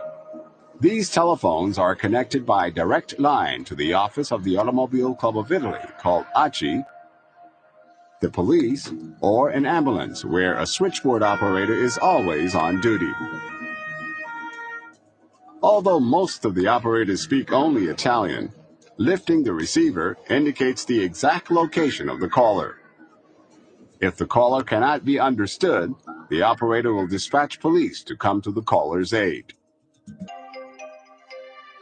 The minimum acceptable tire tread depth must be at least 1.6 millimeter over the entire traction surface. Anything less and it will be grounds to fail a U.S. Army CTAF POV inspection. Radial tires and bias ply tires cannot be mixed. 2 snow tires and 2 regular tires may be used, provided they are of the same type, for example, all radial or all bias ply. Studded tires and tires that protrude beyond the fenders are prohibited. When this sign appears, snow chains are mandatory to use. The speed limits on roads marked by this sign is 50 kilometers per hour or 31 miles per hour.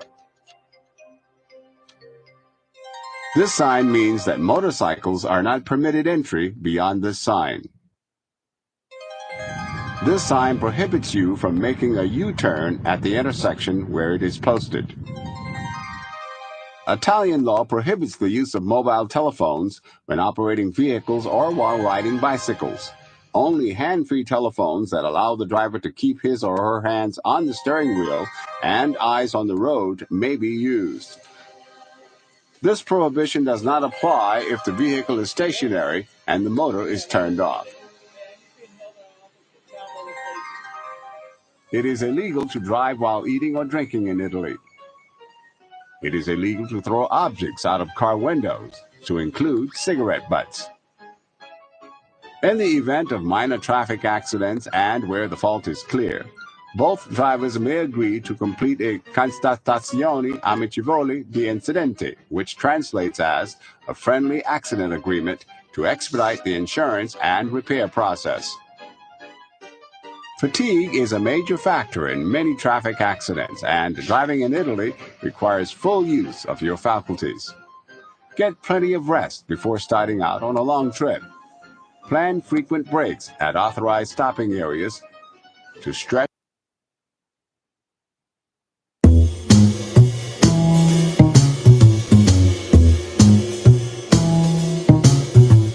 Okay, let's unpack this. We're diving into something that feels, well, pretty significant, maybe even surprising given recent trends. The U.S. Army has apparently met its active duty recruiting goal for fiscal year 2025. Yeah, and get this, 4 months early. 4 months ahead of schedule. Wow. And the source we're looking at for this deep dive, it's an article published by U.S. Army Public Affairs, came out just recently, June 3rd, 2025. Right.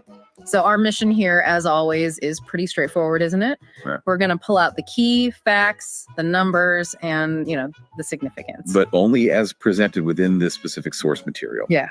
Sticking strictly to what the Army's report says. Exactly. Just the facts from this document. Yeah. And the core number it highlights is over 61,000 future soldiers signed contracts. Over 61,000. That's the figure. Hitting that number itself is notable, but like you said, doing it a full 4 months before the fiscal year even wraps up, that timing really jumps out. It absolutely does. And what's particularly interesting, I think, when you look closer at the numbers in the article, is the context. The source points out that this FY25 goal, the target of over 61,000, it's actually more than 10% higher than the goal they had for FY24. Wait, really? The FY24 goal? Yeah, that was 55,000. So like you said, a higher target. So they didn't just hit a goal early, they hit a significantly higher goal early. Okay, that definitely adds another layer here. Mm-hmm.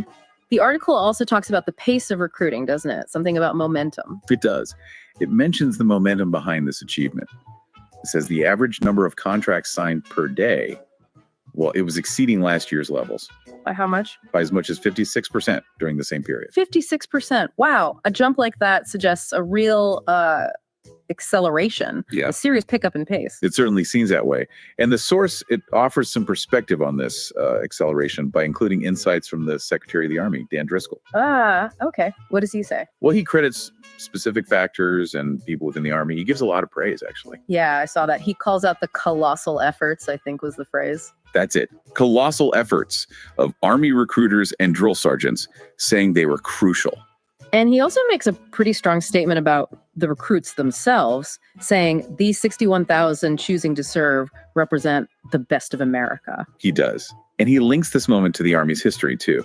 The article notes the Army is nearing its 250th birthday. That's June 14th, 2025. Right around the corner. And Secretary Driscoll states that these future soldiers, they're the ones who will carry forward that long legacy. Okay. And the article, it includes a direct quote from Secretary Driscoll, right? Where he thanks the commander-in-chief President Trump and the Secretary of Defense, Hegseth. Yes, it does. He specifically attributes the leadership and support for equipping, training, and supporting these future soldiers to them, especially, as they face global uncertainty and threats. Exactly. That perspective on the support structure is included right there in the Army's own communication, presented as his view. Got it. So reported as his statement. Yeah. And the source also quotes Driscoll, making the point that, quote, putting soldiers first is having a tangible impact.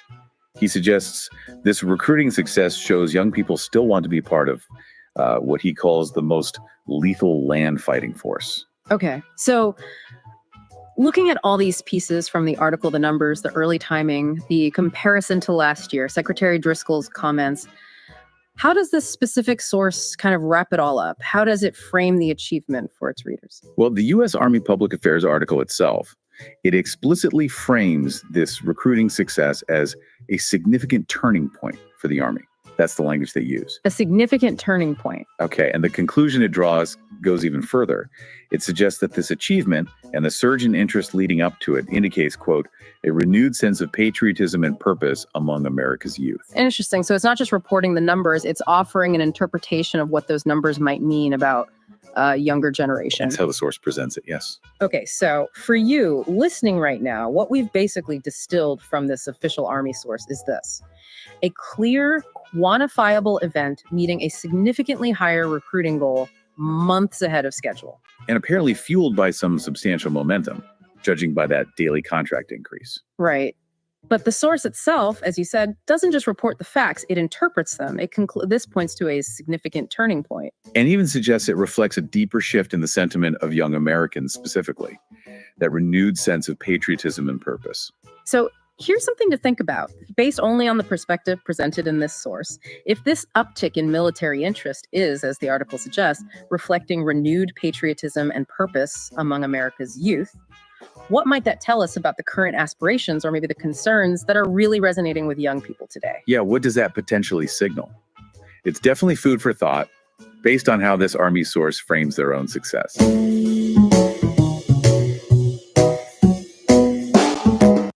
Subcommittee on Defense will come to order.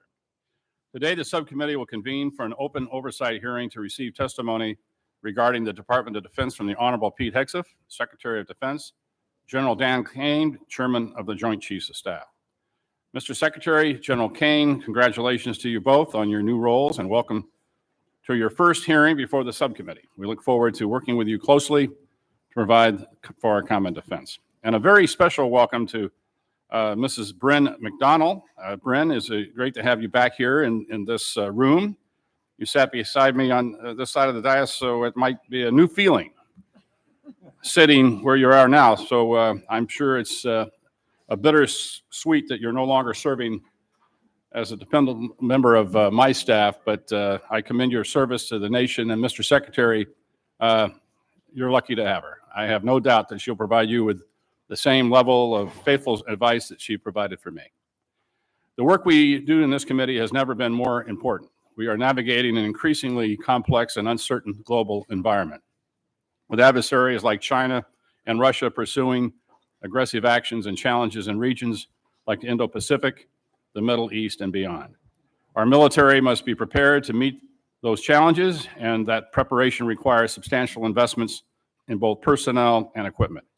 But we also must be responsible stewards of the taxpayer dollars. Balancing national security priorities with fiscal responsibility is a delicate but necessary task.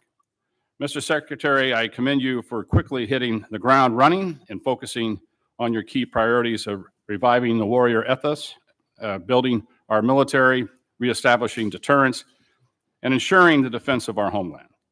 The American people expect their borders to be secure. The challenges of our southern border, including the ongoing flow of illegal drugs, human trafficking, and other illicit activities, are growing threats to our security and must be addressed. The cartels exploiting our border and increasingly sophisticated and dangerous. The Department of Defense has a critical role in this fight. Mr. Secretary, I applaud your efforts in focusing resources to ensure the border is secured. I look forward to more discussion about what resources are necessary to keep the momentum going without compromising our ability to meet threats abroad. I also want to hear from you both about the readiness of our force. I have heard from senior military leaders and service members alike about the ongoing concerns related to the health of our force, including the need for modernization, the ability to respond quickly to emerging threats.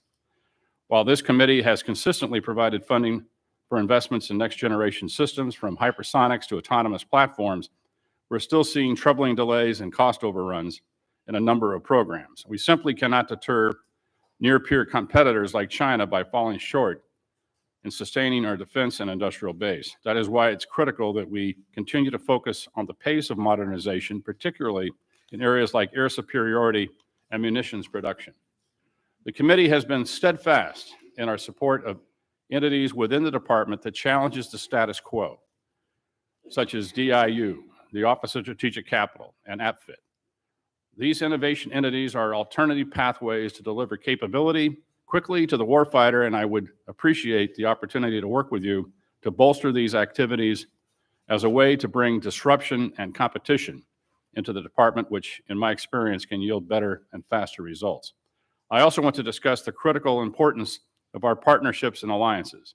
The AUKUS agreement is one of the most significant defense initiatives in recent years, with the potential to reshape the strategic landscape in the Indo-Pacific. As we pursue these initiatives, we must ensure that we are maintaining our own military capability. Our shipbuilding programs remain over budget and behind schedule and under-delivered. This is simply not acceptable, and we need to have credible, executable naval force structure plan to keep pace with threats that we face, particularly from China, while ensuring taxpayer accountability. Finally, we must always remember the men and women who wear the uniform. Far too long, we heard from too many junior enlisted service members who are struggling with basic needs. These men and women, the backbone of our armed forces, they perform the tough and often dangerous work that keeps our country safe. I was proud to help secure a 10% raise for our junior enlisted service members on top of the 4.5% raise that all service members received last year. It's critical that we continue to provide support for all those who fight in defense of our great nation. We ask a lot of our military, and the strategic landscape is more complex than ever. I look forward to a frank discussion on how we are matching resources to priorities and honoring our commitments to both readiness and to our people. I now recognize the distinguished ranking member, Ms. McCollum, for her opening remarks. Thank you, Mr. Chairman. And I'd like to thank all of you for appearing here today. And I'd like to thank all the men and women who serve in our military, both wearing the uniform and as civilians. As I say often, national security is holistic and not just defense spending. Do Americans have the health care that they need? Are we providing good nutrition to our kids so that they can eventually grow up strong and serve in our armed forces? Cuts to Medicaid and SNAP and the reconciliation bill put the whole of our society at risk, and I believe that this weakens our national security. Also, billionaires can have their tax breaks. It's also irresponsible for us to assume that you can fund the defense programs through an unstable reconciliation process. That's why it's never happened before in our nation's history. What else has never happened before was the Departments of Defense operating under a full-year continuing resolution. The CR was endorsed by President Trump, OMB Director Voigt, and you, Mr. Secretary. After enactment of the CR, the department had 45 days to submit a spend plan to Congress. In many cases, it ignored congressional intent. OMB has an obligation to get money to the services so that contracts can be executed in a timely fashion. But every defense company, from the smallest startup to the largest prime, has told me it is going too slow. Time and taxpayers' dollars are being wasted. Our national security is being put at risk because of the lag time. CRs are simply wasteful. But the point of this hearing is the President's fiscal 2026 budget request, and we don't have it. It was due in February. Today is June 10th. 4 months from now is the end of the fiscal year, and all we have is a very rough draft. The DoD has failed to submit a complete request. So today we are forced to mark up at a rushed and, for me, an incomplete Defense Appropriations Act. I don't blame Chairman Cole or Chairman Calvert. The fault is squarely on the administration. But just like the CR, this has national security ramifications. We do not have the critical information, the granular details on the DoD programs that we need to make in order to be effective and efficient with our decisions. The president proposes, Congress disposes, and that's how our government works. How can I work with this administration in good faith when we don't have a full blueprint of the president's priorities? For example, Golden Dome at this point is merely a concept. It's not a plan. None of us have been briefed yet on how you intend to spend $175 billion or deliver this program in 3 short years. We do not know if priorities like Golden Dome, if they do not survive the reconciliation process, what will the department do? You can't come back to this committee and ask us to fill those gaps.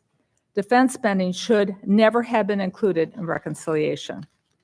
Mr. Secretary, it's still incumbent upon you to provide us with the real budget request.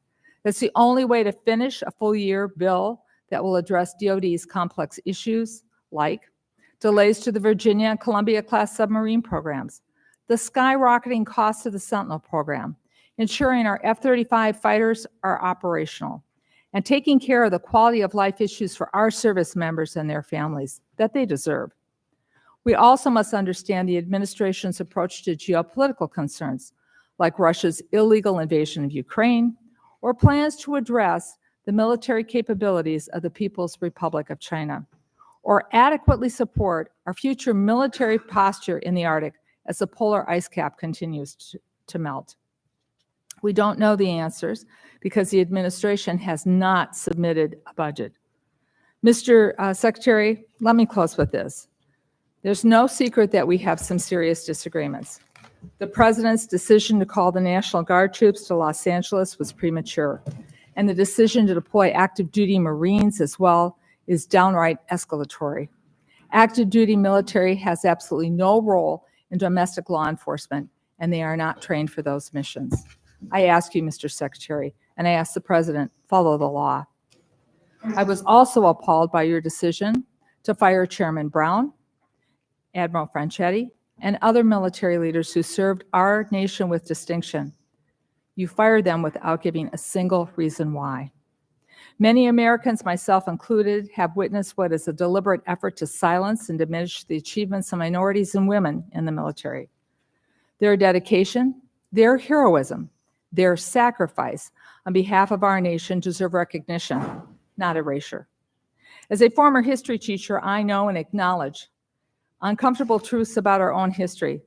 It is the only way when we recognize them that we move forward together. Since World War II, the department has made great strides in building a military that is more reflective of the population of this nation. That should be celebrated. It should not be reversed.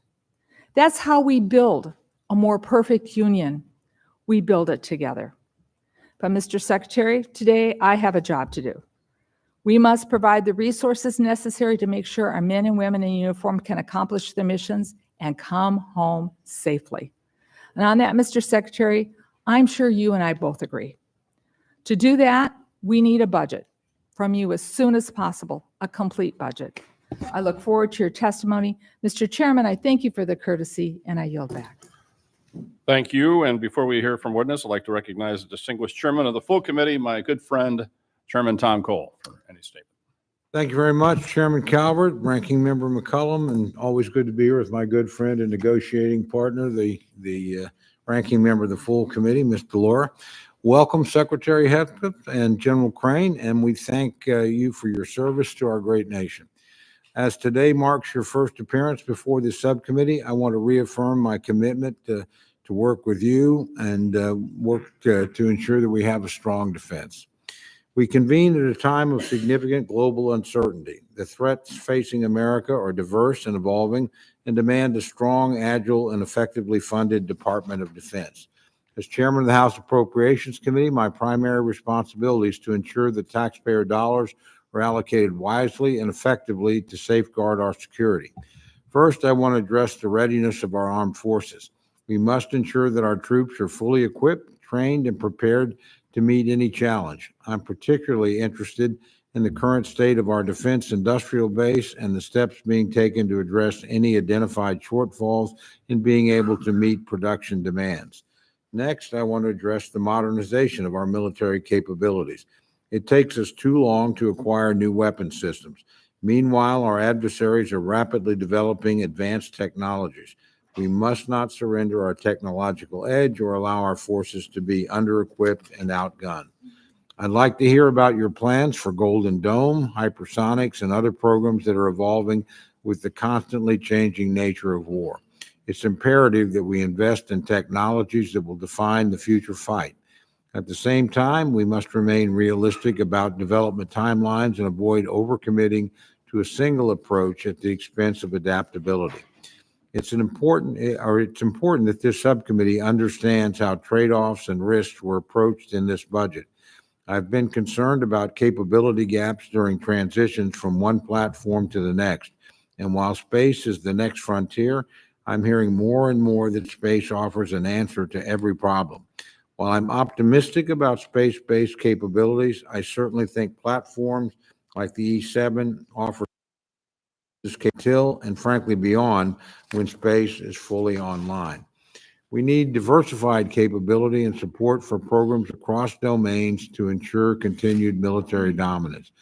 I also want to hear more about the department's efforts to produce a budget that balances maintaining a strong defense posture with exercising fiscal responsibility. I'll be seeking assurances that the department's maximizing efficiency and eliminating wasteful spending. And Mr. Secretary, I look forward to hearing more about what you've done with the efforts undertaken so far. I must say, I do agree with my friend, Ms. McCollum. We need more information than we've gotten from OMB. That's not your responsibility, but it's critical for us to be able to make the decisions we're going to have to make. And again, I understand all the complexities of being a new administration. Nobody ever meets the timeline when they first come into office.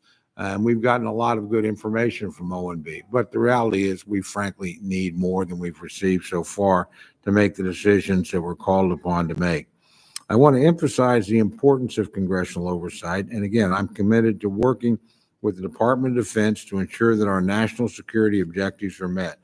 However, we also have a duty to hold it accountable for its spending and performance. And I think I can speak for almost everyone in this room.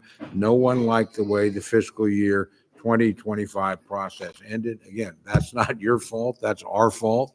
And there's plenty of blame to go around, but it's certainly an experience I don't want to repeat. I don't want you or your colleagues at the Department of Defense to have to operate under a CR again for the coming year. I know the difficulties that places on you. Every member of this committee knows that. You've got my commitment. We're going to work hard to avoid that this year. But again, we need some help from all concerned in the process to achieve that goal. And almost no one, again, as I said, liked the way the process ended, but we owe it to the men and women in uniform to get this right. It'll require collaboration with the department to inform and produce a product that will meet that goal. I look forward to being your partner in that effort. And again, I want to thank you for being here today. And again, I want to thank you for your extraordinary service to this country before you assumed this position. I think that's one of the reasons why we've done as well recruiting is people that are thinking about putting on the uniform of the United States have confidence in you because you've made that decision and you served this country with distinction before you ever came on this post. And leading by example is an important thing, and I want to thank you for the example you set for men and women that wear the uniform of the United States. With that, again, welcome in your first appearance, and we look forward to hearing your testimony. I yield back, Mr. Chairman. Thank you, Mr. Chairman. I'd like to now turn to the ranking member of the full committee, Ms. DeLauro, for any opening comments. Thank you so much, Chairman Calvert and Ranking Member McCollum. And always to, again, my dear friend, the chairman of the committee. We've worked together for many years in producing, I believe, bipartisan appropriations bills, and it's our attempt to be able to do that this go round as well. Thank you for holding this oversight hearing on President Trump's Department of Defense.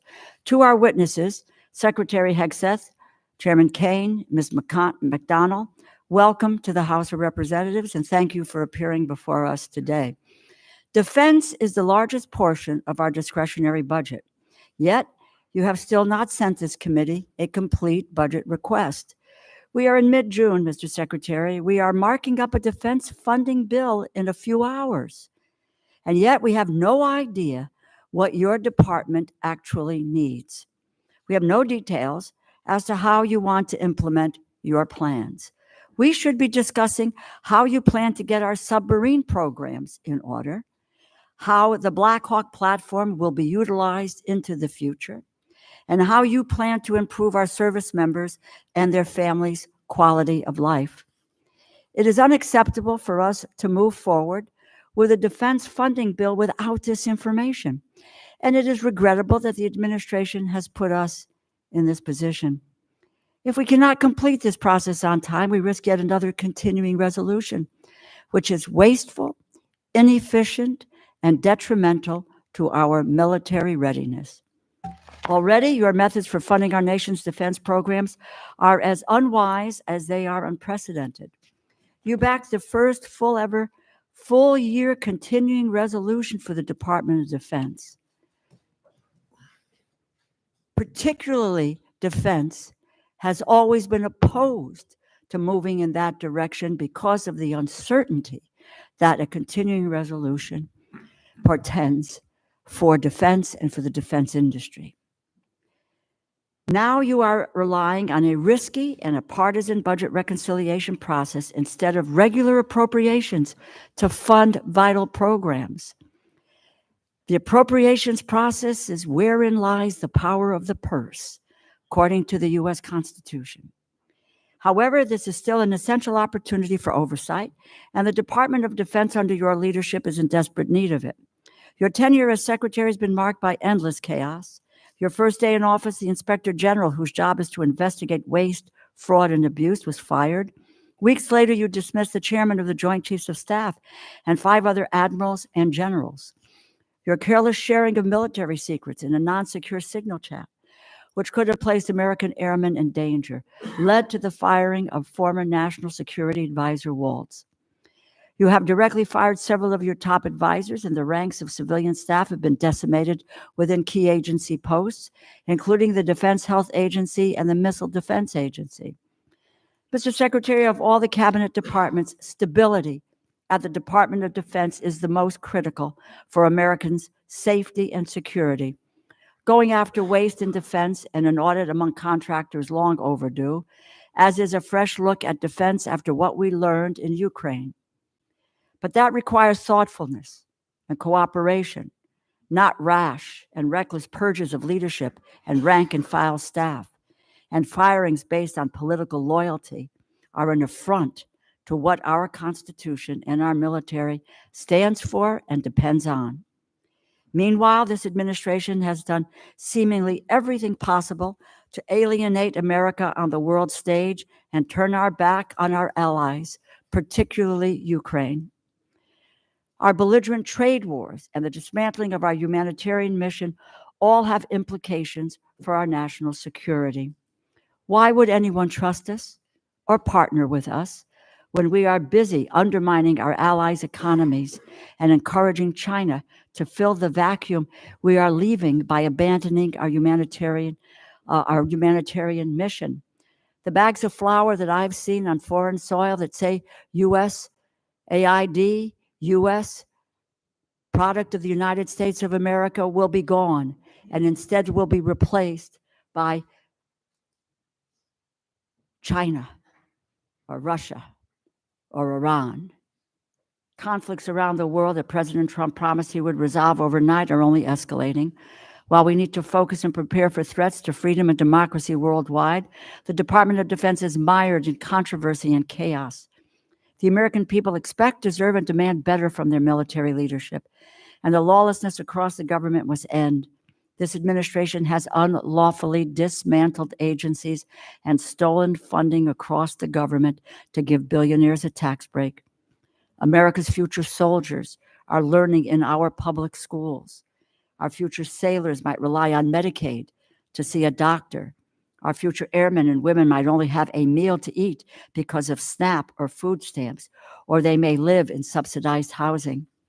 If tomorrow's service members are worried today about having their most basic needs met, then they are being held back from their fullest potential, and that weakens our national security. National security is not just machines and munitions. It requires a whole of government approach, which is why this administration must provide us an acceptable and complete budget as soon as possible so we can conduct proper oversight, and why this administration must cease the lawless stealing of appropriated funds. I thank the chair and ranking member, and I look forward to your testimony. I yield back. Thank you, gentlelady. We'll now begin with witness testimony. Gentlemen, without objection, your full written testimony will be placed in the record. Secretary Hegseth, we can start with you for your summary of your remarks. Secretary, you recognize. Well, Chairman Calvert, Ranking Member McCollum, distinguished members of the committee, thank you for the opportunity to testify in support of President Trump's proposed fiscal year 2026 budget for the Department of Defense. I'm honored to testify today alongside General Dan Kane, Chairman of the Joint Chiefs of Staff, and Bryn McDonnell, who is performing the duties of DoD's Comptroller and Chief Financial Officer. I'm also proud to represent and serve our warriors and their families. Today, as they do every day, they are keeping America safe. They're defending the homeland, they're standing up and deterring communist China, and we're working hand in glove with allies and partners to achieve peace through strength. I'd actually like to start by thanking this committee and Congress for your bipartisan leadership to give our troops a big pay raise in 2025. This included an additional 10.5% raise for our junior enlisted service members, E1 to E4. Thank you also for supporting other initiatives that will improve quality of life for our warriors and their families. With a focus on our troops and their loved ones, I've directed additional actions that will further improve their quality of life. These include making historic investments in improving the living conditions in barracks and base housing, reforming the PCS process to reduce the cost and stress of moving, and improving the quality of care provided by the defense healthcare system.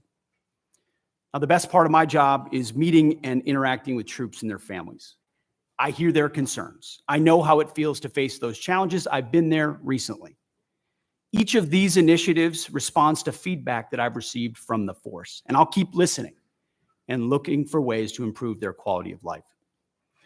Under President Trump's leadership, this budget puts America first and gives our warriors what they need. The $961.6 billion budget request, over $1 trillion for national security, will end 4 years of chronic underinvestment in our military. In the last 4 months, we've moved quickly to reverse course after 4 years of weakness and mismanagement. We've found nearly $30 billion in savings across the department, and we have reinvested those savings. We've killed wasteful programs, targeted bureaucratic excess, and redirected funding from Biden-era priorities to President Trump's priorities. We are re-optimizing the civilian workforce and repositioning resources to better support our warfighters. We're working with the Department of Homeland Security to increase border security. We've reduced China's malign influence in our hemisphere. We've defended freedom of navigation in the Red Sea. However, we still have a lot of work ahead of us to achieve peace through strength. To carry out the president's mission, we have 3 core priorities, as was mentioned: restore the warrior ethos, rebuild our military, and reestablish deterrence. First, we're restoring the warrior ethos. President Trump has charged me with focusing on warfighting, lethality, meritocracy, standards, and readiness. That's exactly what we're doing. We're focused on what's important: warfighting and warriors. We're sweeping away distractions and bloated bureaucracy. We've set standards that are high, equal, and unwavering. DEI is dead.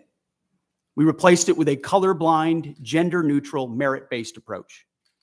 Our force is responding, positively, incredibly, to these changes.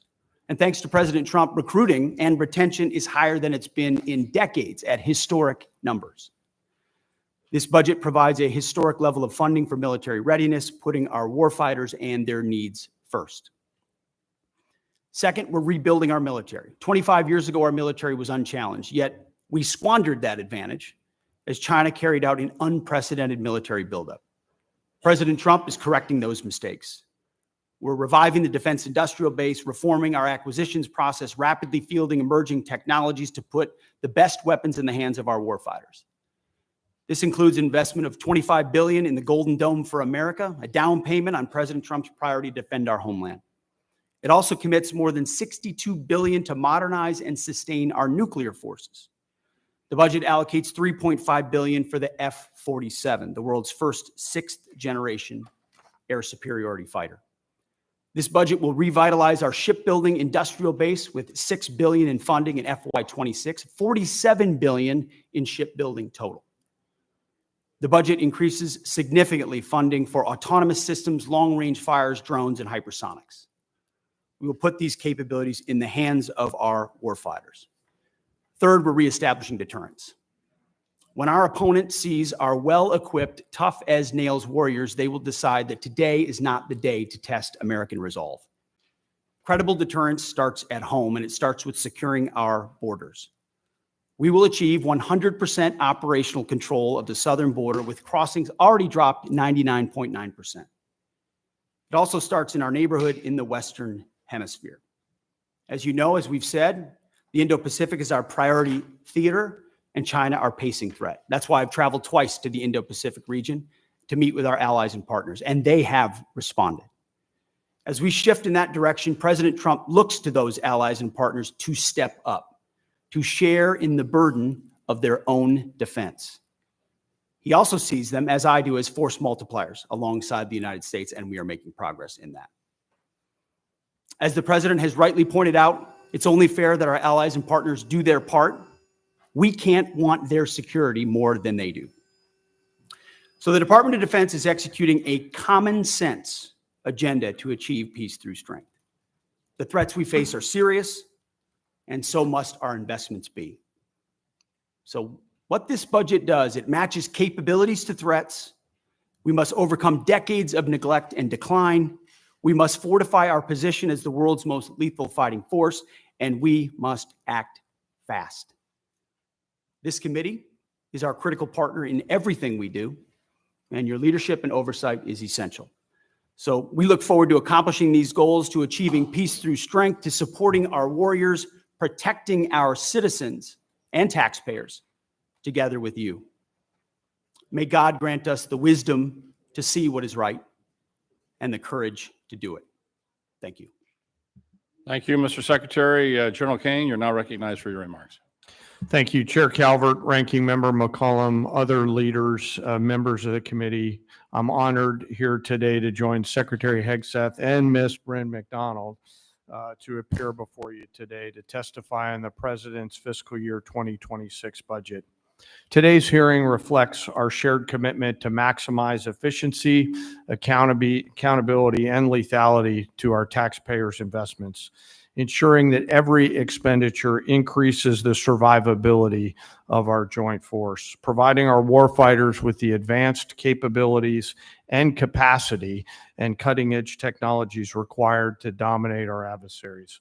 I have deep gratitude for everyone in this room and your commitment and cooperation to help us deliver the capability and capacity for our 2.8 million members of our joint force, the civilians that serve alongside us, and of course, their families, all required to work together to deliver, as the Secretary said, peace through strength.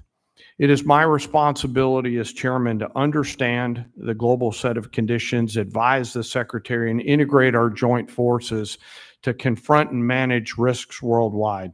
This demands a comprehensive understanding of all domains: space, cyber, air, sea, undersea, all military services, each region, and at times our allies, partners, of course, as we consider carefully what they bring to the table, and to inform the decisions that you'll make to give us the finite taxpayer dollars required to ensure the greatest strategic impact with that investment. The President's budget enables the joint force to defend our great nation against adversaries seeking to do us harm. We are relentless in our pursuit of innovation and technology that allows us to deter our adversaries at every opportunity, while ensuring we're positioned to win on the battlefields of the future when called upon. This budget empowers the joint force to get after Secretary Hegseth's three pillars, as he mentioned: restoring warrior ethos, rebuilding our military, and reestablishing deterrence. And ensures, from my perspective, the joint force is properly armed, globally integrated, and ready. The president's budget invests in our warfighters. To win on the battlefields of future, as I said, our forces must be properly armed with the right capabilities: lethal, modern, reliable, survivable, and at scale. Victory requires people and platforms that will overmatch the enemy day after day. Systems that will be required to operate under the harshest of conditions, and technologies that will give our warfighters the decisive edge that they deserve. This budget gives us the necessary tools to reinvigorate our national and defense industrial base. Our nation is full of incredible talent, and we need to get every bit of it moving in the same direction. This budget also helps the joint force get globally integrated. I think we're relationship entrepreneurs within the joint force, which requires us to work together with the military, our allies and partners, industry, and of course the interagency, to be connected before crisis begins. Finally, the president's budget reflects our mandate to stay ready, always on the account, anticipating the next fight, not fighting the last fight, and delivering for our force and their families. Our force and our families are the last and most important part of this budget. This budget makes meaningful investments in our service members and their families, improving quality of life, housing, medical care, and the moving process. Along with our most precious asset, our people must be properly armed, integrated, and ready. I also want to highlight the service member over my right shoulder quickly, the senior enlisted advisor to the chairman, who will retire after 37 years, Sergeant Major Troy Black. He didn't know I was going to say this today. So in conclusion, it's an honor every day to serve alongside some of the most extraordinary warriors, civilian teammates, and families that our nation has ever known. I assure this committee that the joint force remains committed and capable and ready to defend our nation. With your continued support and prudent investment, we'll maintain that competitive edge at scale. I want to also remember today our deployed and their families who are out there on the front edge of our nation, making sure that we're safe here in this committee room today. And I would be remiss, as I always try to remember our fallen and their families who've made the ultimate sacrifice. I thank the Congress for your support and collaboration. I thank this committee for your efforts and leadership, and I look forward to your questions. Thank you. I want to make sure that each member has a chance to ask questions, so everybody will have 5 minutes for the remarks and answers. Remember, when the little light comes on and it's yellow, you got 1 minute left. So I'll begin by recognizing myself for 5 minutes. Mr. Secretary, the department recently issued a memo reducing the civilian personnel at the Office of Director of Operational Test and Evaluation by about 74% and reduced the budget by 80%. Now, everyone on this subcommittee can attest that I've been beating the drum for reductions in DoD personnel, civilian personnel, since I became a member of the committee, and that's a long time. In fact, I have a bill that would require the department to reduce civilian staff by 15% based on merit. However, I think we need to be intentional and clear-eyed about the functions that we reduce.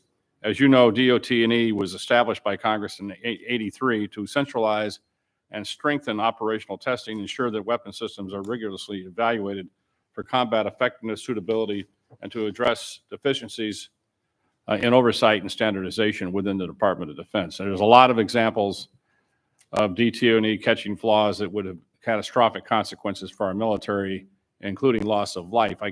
One example is the M2, M3 Bradley, which was designed to transport troops, provides fire support. The Army approved a system touting the armor, firepower, and mobility. However, when the independent testing was done, it was found out the aluminum armor was not a good idea and was susceptible to failure. And early versions caught fire and burned. And so obviously we made changes and rectified that, and the Bradley has been a valuable part of our military ever since. But we share the same goals to create a more efficient, leaner DoD, but with things like Golden Dome coming along, we want to make sure that the technologies we pick are going to work and that we fund them accordingly. So I understand the reduction is seeking to remove duplicative functions. We're not interested in delays, and I know that that's pretty high on your list. However, a layer of independent testing is, I think, important. In light of that, with the reduction, how will you ensure that the military services tasked with testing and evaluating their own programs will not revert to past behavior which showed they would approve systems in order to meet operational needs or budget timelines? So with that, Mr. Secretary, see if we can have an answer to that. Well, Mr. Chairman, I appreciate the question. And how we evaluated DOT&E was a reflection of the overall approach we take in the department, which is how efficiently do we operate?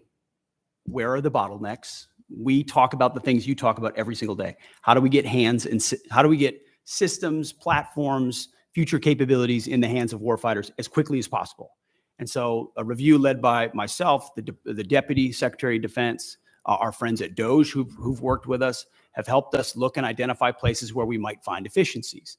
Now, I work and my hands are directly in the middle of that to ensure that as we seek those efficiencies and reduce those redundancies, we're not doing so in a way that undermines our capabilities or safety for warfighters in the future. DOT&E, after we got rid of a lot of the really low-hanging fruit of tens of billions of contracts and things that we've reduced, that were duplicative, that were completely wasteful, that were creating PowerPoint presentations that no one was looking at, you start to look at things like DOT&E, testing and evaluation, which in a headline sounds quite significant, and it can be in many ways. But when you ask the services, you ask the joint staff, you talk to the comptroller and CAPE, and you go across the other undersecretaries, there's a universal recognition that DOT&E's mission has bloated and expanded well beyond the scope of what it was supposed to be. And as a result, was expanding by months and sometimes even more than that, the amount of time it was taking for systems to actually make it in the hands of warfighters. So you still have services in other places doing that testing and evaluation. This remains in place at a right size. So we see it as a right sizing of DOT&E. So it still provides that oversight and ensures across the joint force we're recognizing the challenges, but it doesn't add unnecessary time. So we recognize why it was created. We want it to do its job, but not more than its job. And that's what we believe it's doing by reforming it. Well, thank you for that answer. Obviously, as we expect new systems, new technologies to come online quickly, we want to make sure this committee that we're funding it properly and to make sure that you can handle the volume in which that you're anticipating, especially with a new technology like Golden Dome, which we still, as the ranking member pointed out, we still haven't seen a clear definition of what it is and what it's a strategic theater system, lower 48, Hawaii, Alaska, the rest of it, and how these layered systems are going to be put out there to defend the country and to make sure that we're not spending a lot of money unnecessarily. So testing and evaluation is going to be an important part of that. With that, I recognize Ms. McCollum.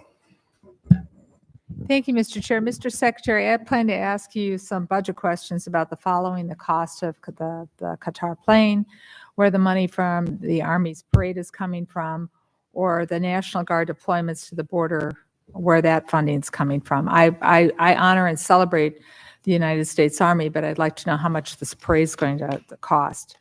I have sent the department letters on several occasions on this, and I'm still waiting for a response. But then something else happened this weekend, and it needs to be addressed. And that is the president's premature and escalatory decision to deploy not only the National Guard troops to Los Angeles, but active duty Marines as well. Mr. Secretary, we're both from Minnesota. I was in the Twin Cities during the riots that followed the murder of George Floyd. Tens of thousands of protesters took to the streets for days. Governor Walz made the decision to call up the Minnesota National Guard. At no point did we need the citizens of Minnesota request that the Marines be deployed. Our state and local law enforcement, along with our National Guard, who have worked on crowd control, they were more than enough. They were more than capable of handling this situation. History has proven that law enforcement and the National Guard are more than capable of handling situations more volatile than what happened this weekend. We all see the continuous loops on TV, but this looks nothing like the George Floyd protests or the Rodney King riots in Los Angeles in 1992. Mr. Secretary, this is a deeply unfair position to put our Marines in. Their service should be honored. It should not be exploited. The President has issued an executive order and talked about deploying troops across the country.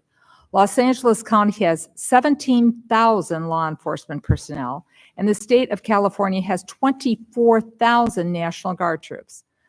So that's why the Los Angeles Chief Police to say, and I quote, "The possible arrival of federal military forces in Los Angeles is absent a clear coordination, presents a significant logistical operational challenge for those of us who are charged with safeguarding the city," the end of his quote. As I mentioned before, in Minnesota, we train for those things together. So there's no need for the Marines to be deployed. So here are my budget questions, though. What is the current cost for what is taking place in California, and how is it going to affect this budget or the budget we're currently serving under? How much are these deployments going to cost for both the Marines and the National Guard?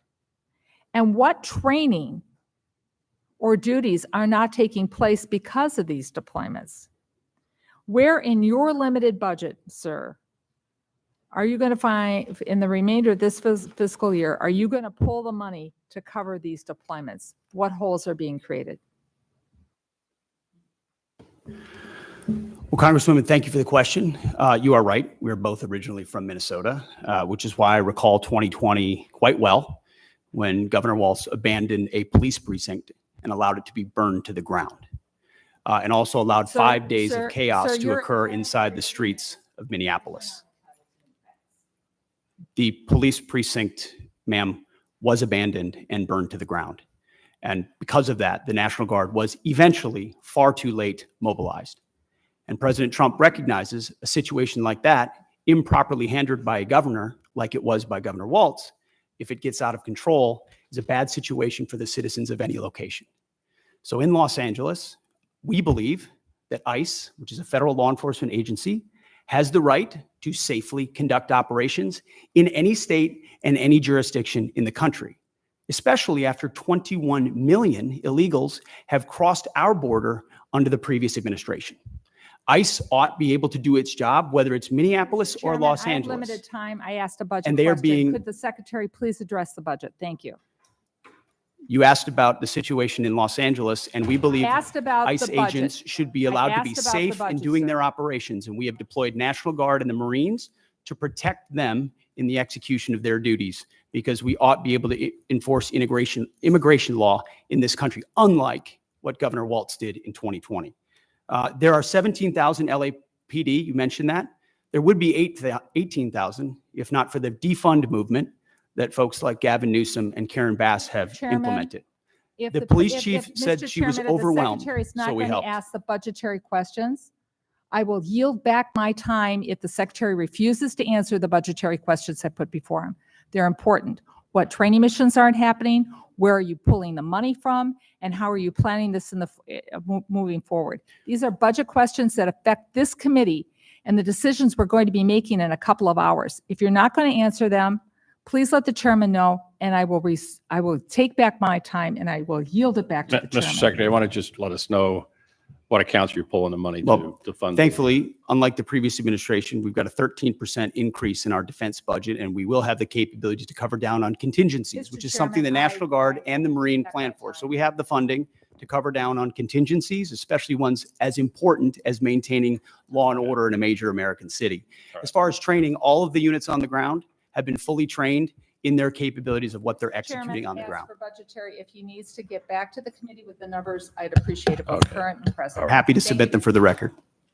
Gentlemen will receive an answer to the question for the record. Gentleman from Oklahoma, Mr. Cole. Thank you very much, Mr. Chairman. Mr. Secretary, again, welcome.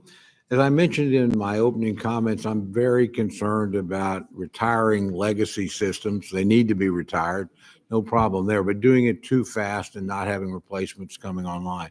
I've got a particular concern where E3s, as my colleagues know, AWACS there's 31 of them in the fleet, or there were. 15 have been retired since 23. They fly out of Tinker Air Force Base for the most part, which is in my district, hence my parochial, but I think legitimate interest here.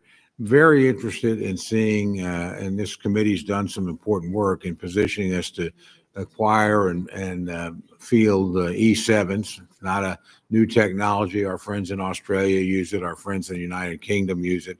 It's much superior to what we have. And so, again, this is one of the areas where we're concerned where we don't have the budget information from OMB we'd like. So I'm curious about what your thoughts are on the platform and replacing them. Do you have any idea about the speed and costs that you're planning to move in that particular area going forward? Well, I appreciate the question, Mr. Chairman. And priorities and decisions are what we're in the business of on the budget side, on the capability side. And I think President Trump has charged us with making the big, difficult decisions after a lot of deferred maintenance and deferred decisions to ignore parochial priorities in large part and focus on what the department needs and where it needs it and when it needs it. And that means some tough calls. And there are platforms we've supported as a result. And there's some platforms and systems that we won't support going forward because the services have requested it, or we've identified those are systems and platforms that don't orient toward a future threat. I mean, we've learned a lot from what's happened in Ukraine. We've learned a lot from what China is attempting to do and the systems they're building. So if we have systems and platforms that are not survivable in the modern battlefield, or they don't give us an advantage in a future fight, we have to make the tough decisions right now. That's my job. That's the chairman's job. And it's our job to fund those new systems and make tough calls. So the E7 is an example of that. We're going to fund existing platforms that are there more robustly and make sure they're modernized. But we believe most of the ISR, or a great deal of the ISR in the future, will be space-based, and not in a scientific space-based, we hope we'll get there, but we're funding capabilities that will surpass some of those airborne capabilities. So we're willing to continue to review things like the E7, but from our view, investments in existing systems that carry forward that capability alongside even bigger investments in space-based ISR gives us the kind of advantages we need on a future battlefield. I think that's a fair point. I would point out, I've been on this committee a long time. I watched the U.S. Army waste $29 billion on the future combat system because it was going to be so great. And it didn't, and we wasted a ton of money. We got a platform here that works. Space is great. It's unknown. It's undeveloped. And I would just urge you to look at this pretty carefully as you make the decision. We certainly will as a committee. I don't know how much time I've got left because the clock's not running. You're the chairman, so. Well, I will try and be respectful to the committee and certainly respectful to our witnesses. I have one other quick question, if I may, and I think probably a lot of members have had these concerns. Look, I'm largely very much in favor of the hiring freezes and some of the things you've done personnel-wise. So this is not a criticism, but I do hear that we have certain exempt positions like aircraft mechanics, like firefighters. We're having a problem with that. Again, Fort Sill, I got the home of the field artillery and air defense artillery as well. It's a pretty military district. Nobody's being critical, but we're having a hard time getting, these are exempt categories, those filled. Can you sort of tell me where we're at on that? Because these are mission critical people. It's a great question, sir. It's something we're paying very close attention to. In fact, we meet on it multiple times a week. It includes shipbuilding capabilities, childcare centers. There are a lot of positions that affect our industrial base, our capabilities, or our families that we are working diligently to ensure we're getting those exceptions as quickly as possible, those waivers. But we're also trying to do right by right-sizing the civilian force, which has gotten too bloated too fast and has mostly been right-sized through voluntary separations through DRP. So I acknowledge that. And we can get you a full list of the exemptions as well to make sure you understand where we're making trade-offs. I'd appreciate that very much, Mr. Secretary. Thank you. Thank you, Mr. Chairman. Yield back. Thanks for your courtesy. Thanks. Gentlemen, Mr. Lauro. Thank you very much, Mr. Chairman. I'd like to focus, Mr. Secretary, my question on submarines and our national security, our military shipbuilding, and as I said specifically, submarines, critical investment for national security and for the economy of my home state of Connecticut. This is a yes or no question, Mr. Secretary. Do you agree that continued investment in the Department of Defense in submarine production is in fact critical to the United States national security and military readiness? Very critical. Okay, so yes, thank you, and we agree.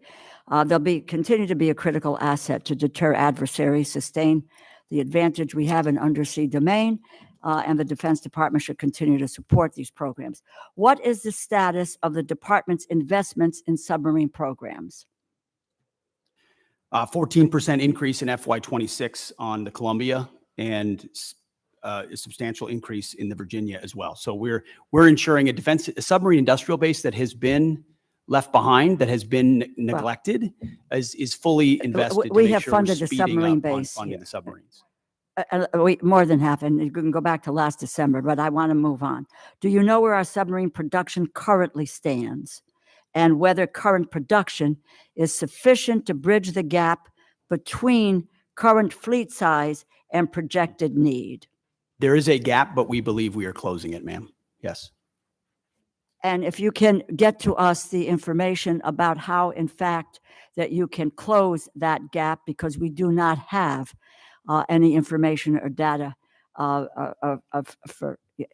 that can substantiate what you're saying.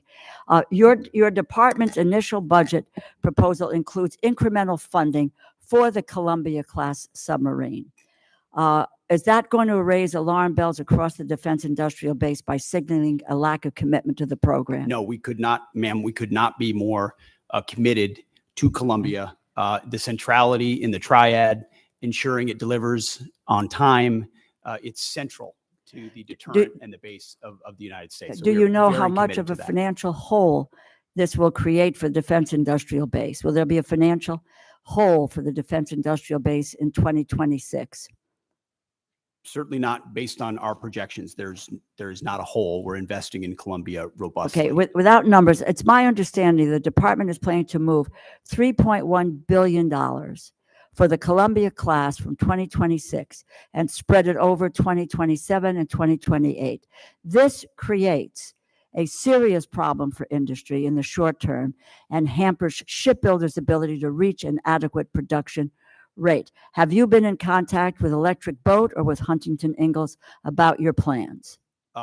Almost every day, our Deputy Secretary of Defense is alongside our Secretary of the Navy are actively engaged with all of our shipbuilders and shipyards to make sure their needs not only are being met, but their shortfalls are being addressed so that we can close that gap in real time, which has existed. So that you can really lay out for us the information and which we would like to get, what this committee needs to take a look at, because I know you believe that submarines are important, as I do, but getting the specific information about where we stand, what the production rate is, what gaps there may be. We're willing to listen to all of that because, in fact, in contrast to what your earlier statement was, we have, in fact, supported mightily the submarine industrial base from this committee. That's not been neglected. Do you have a plan for making the investments necessary to ramp up submarine production to the necessary elections? I would just tell you, as part of the December continuing resolution, Congress included $5.7 billion for the department to put on contract for 2 additional Block 4 and 1 Block 5 Virginia-class submarines. The Navy advised members that these funds were required to be placed on contract by February of 2025. Yet the department did not put funding for the 2 additional Block 4 boats on contract until April 30th. So do we have a plan? Do you have a plan for making the necessary investments to ramp up submarine production to the necessary levels? And what is that plan? Ma'am, first of all, I want to thank this committee for the flexibility alongside FY25 and the continuing Well, resolution. I would hope which you is would less- thank this committee for the a lot of funding that flexibility it provided had on the made. submarine We industrial have made a base, and we appreciate serious that. investment, So your first statement is inaccurate. We have focused squarely on submarines, and we're now want to know where that is going and what your plan is for the continued advancements to meet production levels and make sure that that is an area that's covered for our national security. Ma'am, I fully acknowledge the investment this committee has made in shipbuilding, and the challenge is our department under the previous administration squandered a lot of that. By not Please, I know, properly. I want your plan. I've had difficulties with the prior administration, and I don't mind calling them out. What is your plan for the future? Can we get that in writing and on paper so that we know where you're going? Because we don't have anything today. We have zip, nada, and knowing where you're going. You can talk percentages, you can talk about whatever you want, but unless this committee sees dollars and cents and where you're going and what your plan is, then we may reconsider what you need to do to go forward. Give us the details. Congresswoman, we have the details and we will provide Well, then them let's for you. have them before and my hope is that we could get to it before we go to a markup within a few hours here today. I yield back my time, Mr. Chair. Gentlelady yields back her time. The Dean of the House, Chairman Rogers. Thank you, Mr. Chairman. Welcome, gentlemen and lady. Let me ask you about the stunning success of the Ukrainian drones of last week. Are we seeing the ushering in of a new era of warfare, the use of drones from afar? After all, these drones were smuggled into Russia, hidden for a great span of time, and then activated from 2,500 miles away. Are we prepared, both defensively and offensively, Ms. Secretary? I'll answer that and then maybe hand it to the chairman. I would say, sir, it was a daring and very effective operation that we were not aware of in advance and reflects significant advancements in drone warfare, which we are tracking in real time inside Ukraine and taking that feedback to help us better understand how we can better produce more lethal, attritable drones, but also advance our counter UAS systems so that we're not vulnerable to a threat and an attack like that. The chairman and I got together right after seeing that and saying, what more can we do to ensure we're prepared and our country's defensible against something like that? But I'll hand to the chairman. Mr. Secretary, Congressman, thank you for the question. I think it goes to your more strategic question about is the way and nature that we're fighting our wars changing, sir? The answer is likely yes. Mass numbers of rounds moving back and forth with precision and autonomy are all things that are advancing in the technology trend exponentially. One of the things that I've talked with some of the leaders of this community and committee about are buying capabilities along the technology curve or ahead of it. And so I do think it was a bold move, and it represents a new and different way of fighting wars as we've seen over the past few years in that particular fight, sir. What do we need to do to protect ourselves from a similar type raid by an adversary? Well, sir, intelligence is critical. Human intelligence, signals intelligence, every aspect of how we get ahead, get to the left of a problem like that. And certainly our department in conjunction interagency are focused on that. But then it's rapidly fielding the commercially available technologies in some cases, but others proprietary, whether they're EW, whether they're microwave, whether they're kinetic, to defeat drones either individually or in swarms in multiple locations against, protecting our people, protecting our installations, protecting our critical infrastructure, protecting our bombers. And some of that speaks to Golden Dome and what we'll do there, but you also have the particulars of the immediate. Our forward deployed troops, are they properly covered by counter UAS systems? Do we have the best systems forward deployed? And that's something we're looking at every single day. We live in a dynamic operating environment, and the chairman knows this, the deputy, our policy shop, we are focused on ensuring that this is front and center, considering how central this threat will be going forward. Well, these are low-cost, high-tech weapons, if you will, and has been dominated by China. 90% of drones are produced by China, I'm told. What does that tell us about what we need to do here at home? Well, sir, it's not just, first of all, making sure we're less reliant on Chinese technology in any part of the supply chain, which is something we can speak to because that's been an aggressive part of our effort at DOD. But also recognizing it's not just China. Of course, Iran invests substantially in drone capabilities, and then learning a lot from partners on our side, like the Ukrainians who have developed systems and fielding that quickly. So commercially available, attritable, that we can produce at home is important to us. Congratulations to all three of you, and we wish you well. I yield back. Thank you, sir. Thank the gentleman for a question. Real quickly, is it the press story is accurate that 40% of the long-range bombers from Russia were destroyed in that attack? Is that an accurate number? So I'm not exactly sure what the percentage is, but I also know that I may not say that in open session. So I'll take that and get back to you through appropriate channels. Thanks, gentlemen. Ms. Capter. Thank you, Mr. Chairman. We welcome our guests. I come from a family of combat veterans going back a long time. And my comment is the use of certain words and what they imply. When I hear warrior ethos, and I hear it a lot from you, Mr. Secretary, I'm concerned.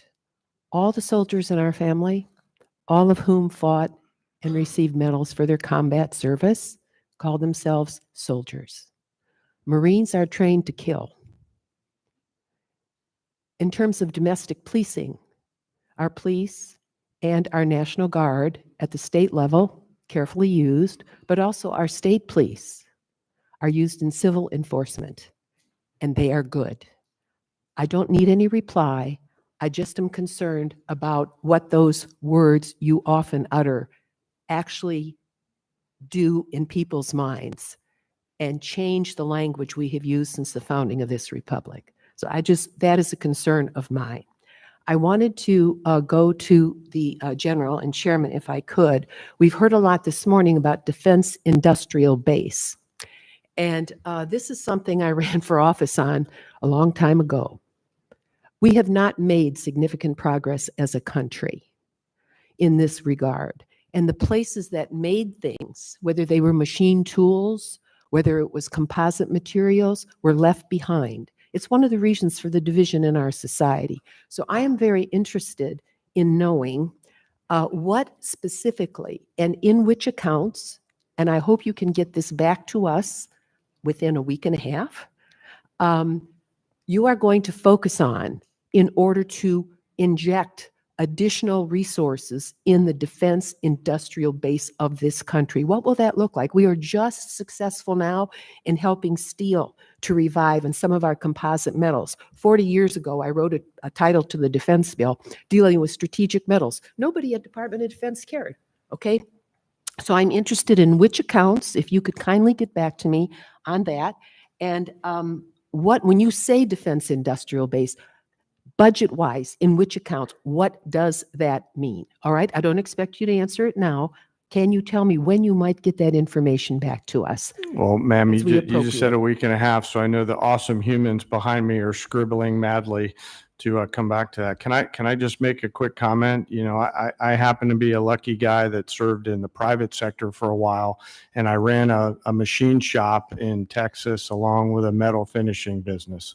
So when we talk about defense industrial base, I broaden that out to really the national industrial base. There are certain components that are made in the defense side, but as you articulate, ma'am, many others are made in the small machine shops out around this entire nation. When I talk about mobilizing our nation, I think of that national, not just defense industrial base.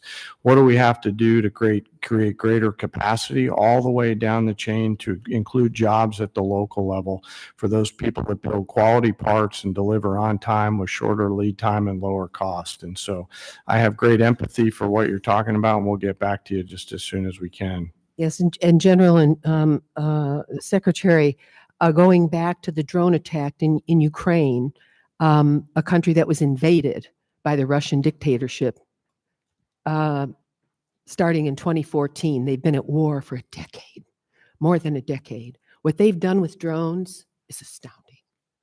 It's going to change warfare. One of my questions is, what are you doing to establish relations with Ukraine and not turn your back on them as an administration and help them win, help liberty win? This has implications way beyond the boundaries of Ukraine. Russia's got 11 time zones. I mean, this is the most important test of liberty for our NATO alliance in my lifetime, and we better help win. And that involves moving forward faster on drone technology. I'm very worried about our air bases where we have secure assets. Mr. Secretary, can we defend them today if they were to have a similar attack? We're certainly very focused on that, ma'am. And we're learning every day from Ukraine. I think we would need to clarify what win means. This president is committed to peace. He's committed to stopping the killing. And he was not in office when it started in 2014. There were no additional incursions in his first term. And then under the previous administration, Vladimir Putin sought to take Ukraine.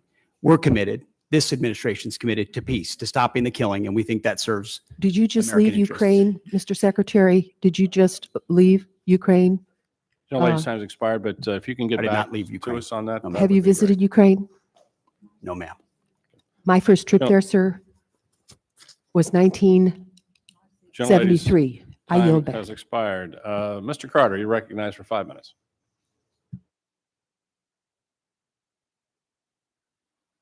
For your service to our country. We're very proud of you. I'm fully supportive of the Army's outgoing modernization efforts and the recent Army Transformation Initiative that combined the Army's Future Command with TRADOC to become the Transformational and Training Command. How are you both going to create a partnership between the Assistant Secretary of the Army for Acquisition, Logistics, and Technology, and this new command to ensure the acquisition authorities are modernized and synchronized to achieve the maximum lethality and deterrence? I'll take that. Maybe I'll hand it to you, Mr. Chairman, as well. We are very encouraged and supportive of the Army's transformation initiative. General George has been critical to that, as has the Secretary of the Army, Dan Driscoll. And together, it's been a heck of a partnership and a willingness to get at the core issues facing today's Army and ensuring it is reformed and modernized to meet the threats of the future. One of those aspects is merging those commands. And I can tell you, whether it's the warrior ethos or lethality, that is central to why we make decisions, ensuring that we're not making decisions on behalf of bureaucrats or process, but to ensure we're getting the most lethal aspects of what we do front and forward as quickly as possible. And that involves things like Futures Command and TRADOC. And when you merge those things, you have to make sure you're getting rid of things that are redundant and pushing forward things that matter the most. But I'll defer to the chairman. Well, I've shared that commitment completely. And I share this transformation. What do you see as the fundamental capabilities of this command must develop to ensure that we have the lethality and deterrence necessary to succeed in Indo-PACOM? That's where the future is. Sure, I'll first echo the Secretary's respect and appreciation for Secretary Driscoll and General George. They are a team, and that's always great to see from a warfighter's perspective when you have such a nested combat pair, if you will, that are driving at the same set of objectives. I think there's clarity, Congressman, in the minds of both the Secretary and the Chief on the need for things like long-range fires in the Pacific. And in order to pay for those, they're making those difficult decisions down the Army Transformation Initiative in order to pay for them. Well, when we started talking about the Futures Command, one of the things that I was hoping we would do is we would not get a project stacked up on somebody's desk and stacked that high. And when he got down to checking on that, oh, that goes to you, and it goes on top of another, on the bottom of another stack that high. And so we get delayed and delayed and delayed and delayed in certain areas of bureaucracy. I think that is dangerous for our country as we look forward in Indo-PACOM. Yes, And that's sir. why I asked the question. Another issue that's very important, the department has historically relied on outdated production techniques of energetic manufacturing, which may have remained unchanged since the Second World War. How is the department ensuring that investment in next generation energetics manufacturing, such as AI, machine learning capabilities, and enabling and assurance of quality assurance, robotic driven load, assembly, and pack, and automated formation processes, a prioritize and transition out research and development that is capable of producing these pathways. In other words, a modern way to load and turn out ammunition in the simplest terms. We're robustly funding things like DIU, like SCO, like the Office of Strategic Capital, to ensure that commercially available options, other companies are able to compete that traditionally are not involved in procurement at the Defense Department, so that the valley of death is eliminated, and you're able to bring in actual competition and dynamic solutions. Otherwise, ammunition is a great example. It's very antiquated in many cases. We're still making rounds the way we made them after World War II. You have to project out what you want to make, send that signal to industry, and then allow innovators to enter that space so they can bring new technology and rapidly field those new technologies. Otherwise, you're stuck doing it the same way you've always done it. Sure, I was going to add some, but I'll hold off if you're going to roll. You can get a written response to the Yes, the sir. gentleman from Texas on that. That's a concern to all of ours, is to modernize our manufacturing capability for we can get back manufacturing to the United States. Well, Mr. Cuellar, you're recognized. Thank you, Mr. Chairman, Mr. Secretary, and all three of you all, welcome and thank you for your service. I represent an area from San Antonio all the way to Laredo, the border.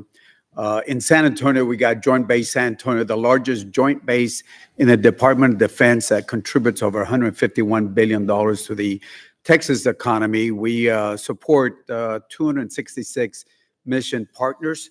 San Antonio also has the second largest cyber footprint in the nation, hosting the 16th Air Force cyber. And then, of course, the military facilities that are the best in the country also. Along with that, going down to Laredo, the largest port in the country, 9th largest in the world after 8 Chinese ports. Number 9 in the world is Laredo. And my question, Mr. Secretary, has to do with one of your plans, and ask you to, welcome you to San Antonio, let the San Antonio folks come in. It has to do with Army, U.S. Army North and U.S. Army South. I'm not going to go with their missions or critical mission, but what concerns us in San Antonio, both the Democrats and Republican members of Congress and senators, we're concerned that, in setting up a Western Hemisphere command, which I think it's a good idea, that you move it away from a place like San Antonio, where, we have the infrastructure, the personnel, the community partnerships to work with you on this. And I say this because I think your testimony has about 11,900 troops that are down there working with the Homeland, which I support. And keeping in mind what's happening with the cartels in Mexico and other places, I would ask you to, when you look at this Western Hemisphere command, that you don't move it 1,500 miles away from the border, especially in a place like San Antonio. I think we got a few Texans here that can talk about the rest of the state of Texas, and some wannabe Texans also that can talk about what the facilities we have. But I would ask you to, as you consider this, to keep the command, Western Hemisphere Command in San Antonio. Well, sir, I count me amongst some of the wannabe Texans. Tennessee's close enough. Hey, we got no state income tax. Keep that. It's true. I appreciate that concern. It is something that has come up multiple times in conversations with Secretary Driscoll and General George in reviewing their Army modernization plan and consolidation, with the recognition that some of those changes, when we go through a posture review and as we're looking at commands, are going to include some tough choices. Some of that includes ranks and positioning, but you still are going to have at some level a south and north bifurcation. The question is where that is headquartered, and we are in an ongoing review on that of exactly where that will shake out. But I would encourage continue deliberation with Secretary Driscoll. They have been thoughtful about it and will continue to be. And I understand that there's decisions that have to be made, efficiencies and all that, but just ask you, as you look at that, if we're doing so much investment on the border, and we already got the infrastructure down there in San Antonio and all the support from the other military bases across the state of Texas and the partnership, I would ask you and the secretary to please, before you make a decision, go drink the water, go feel what we have in San Antonio and the surrounding areas in Texas, to consider that instead of just making a decision by the paper on that.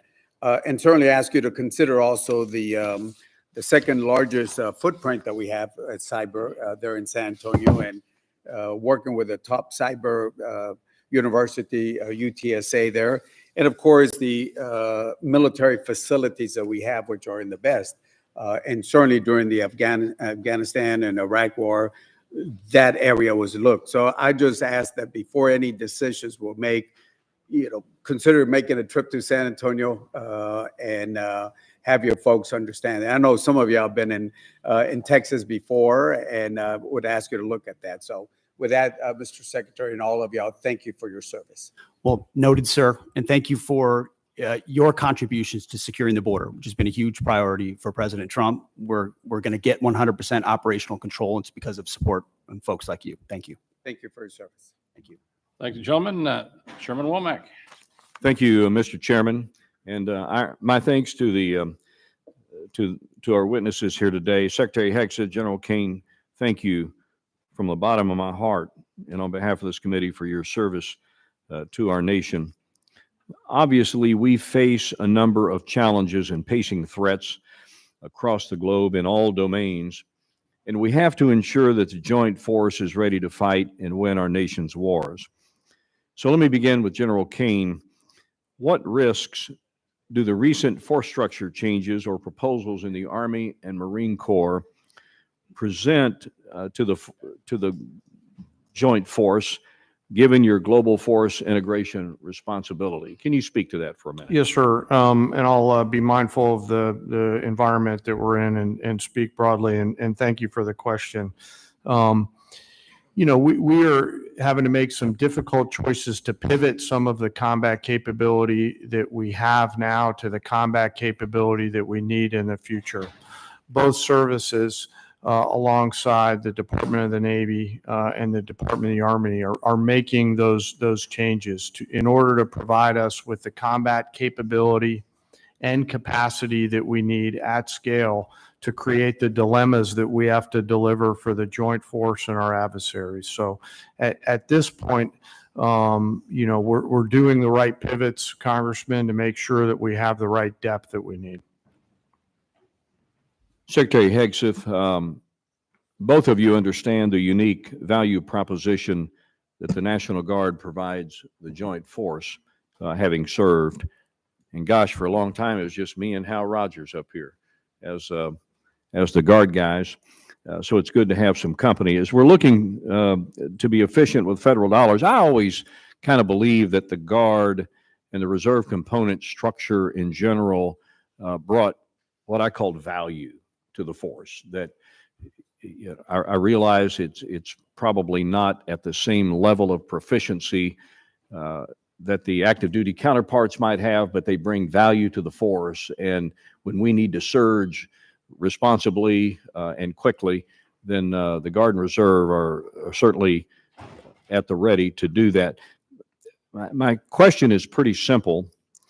Can you both commit to ensuring that the National Guard component is resourced and equipped properly to meet not only today's operational demands, but those in the future? And I ask this question having had experience back in the day when the National Guard was more or less a reserve force, and it was only after 9/11 that we began to use the National Guard in a truly operational form. And I thought it did a lot of great things for the Guard. I thought it brought value to the force, and I worry sometimes that we may, pivot back to the time when the National Guard is relegated to more of a reserve structure rather than able to surge with our forces in a moment's need and be able to deliver combat capability and combat service support capability when needed. Can you speak to that, Secretary? Sir, I think it's an excellent point. It does. The National Guard and Reserves bring great value, not to mention the civilian skills, the additive civilian skills that they bring. Completely recognize the shift that happened after 9/11. I was a part of that, as were many people in the Guard of our generation.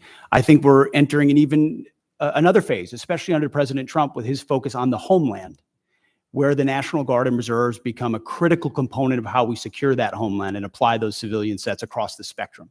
So when you're looking at, say, the Army, for example, what we need in the active Army vis-a-vis the National Guard will not be a reflection of what we need or don't need. It will be a right sizing of where that particular application would be best used. And the National Guard is a huge component of how we see the future, sir. General Kane. Sir, the policy makers tell us what size our force should be. What I will commit to you, and by the way, thank you both for your service in the Guard. As a fellow Guardsman, you're legendary in those hallways. What I will commit to you is that I'll make sure that the voice of the Guard is heard at the policy level, pursuant to my job as chairman. I yield, Mr. Chairman. I thank the gentleman. Mr. Case. Thank you, Chair. Mr. Secretary, at the Shangri-La Dialogue, in your speech of May 31st, you stated, and I quote, "Here in the Indo-Pacific, our futures are bound together. The prosperity and security of the Indo-Pacific are linked to those of your people."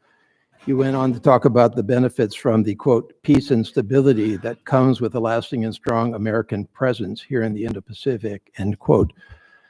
Do you believe that the only way to achieve our contributions to peace and security and stability in the Indo-Pacific is through military strength alone?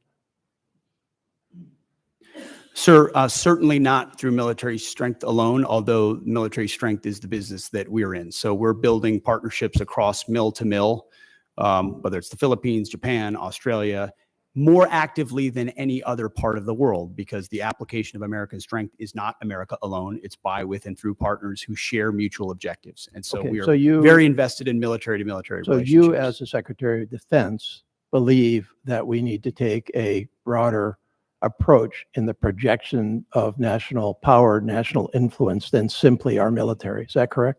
Well, sir, that's not my job. My job is the military application. So yes, but others will determine the broader spectrum of that, but it's always useful to have other applications of power as well. But how others actually do that does impact your job in running our military, right? I mean, your military operations, your military presence, your mill-to-mill relationships that I agree are important, are all going to be impacted by our non-military projection of power, influence, and assistance throughout the Indo-Pacific. Is that correct? I would just say that from my 2 recent visits to that region, meeting with many of those ministers of defense multiple times, Their focus is what capabilities can we share together, interoperability and capabilities that establish deterrence, because the most important message America can still send, and they can still send, is hard power capabilities. What can we project? Where can we project it? As the chairman said, what dilemmas can we create? That's the business that we're in. And so we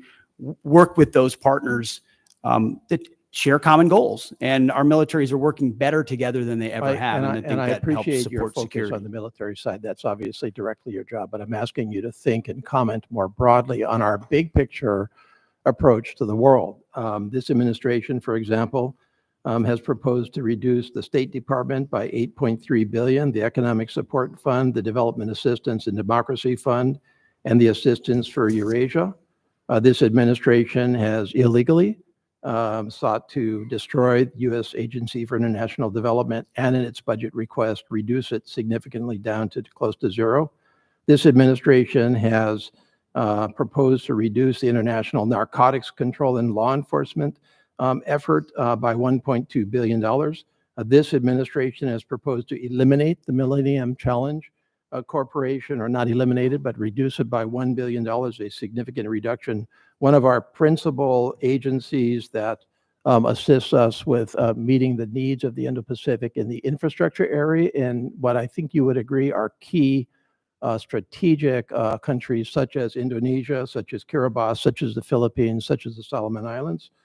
This administration has proposed to reduce international organization contributions by 83%. This administration is not following through on commitments that we made to the freely associated states, all of which are strategically critical to this country, to expand veteran services in those three countries: Palau, the Federated States of Micronesia, and the Marshall Islands. This administration appears to be slow walking the resurgence and expansion of the Peace Corps throughout the Indo-Pacific. Do you think that that will affect your job in the military space with your relationships with those countries? No, sir. I would add to that list the elimination of most USAID programs, which I don't hear anything about because a lot of them were wasteful and duplicitous, and I'm glad we got rid of them. Well, I've had those and in conversations as far as with those you mentioned countries. international organizations, the 83% reduction.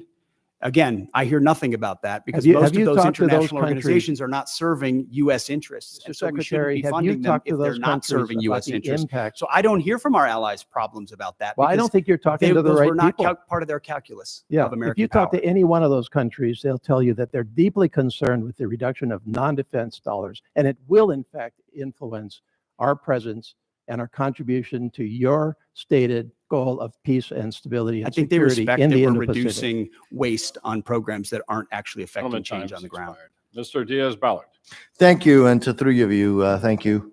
Thanks for being here and thanks for your service. Mr. Secretary, I have two questions. First one is, and you mentioned recruitment at the beginning. During the last 4 years, we got used to just hearing how the recruitment was not doing well, and it was just the new reality. And then all of a sudden, that reality has changed.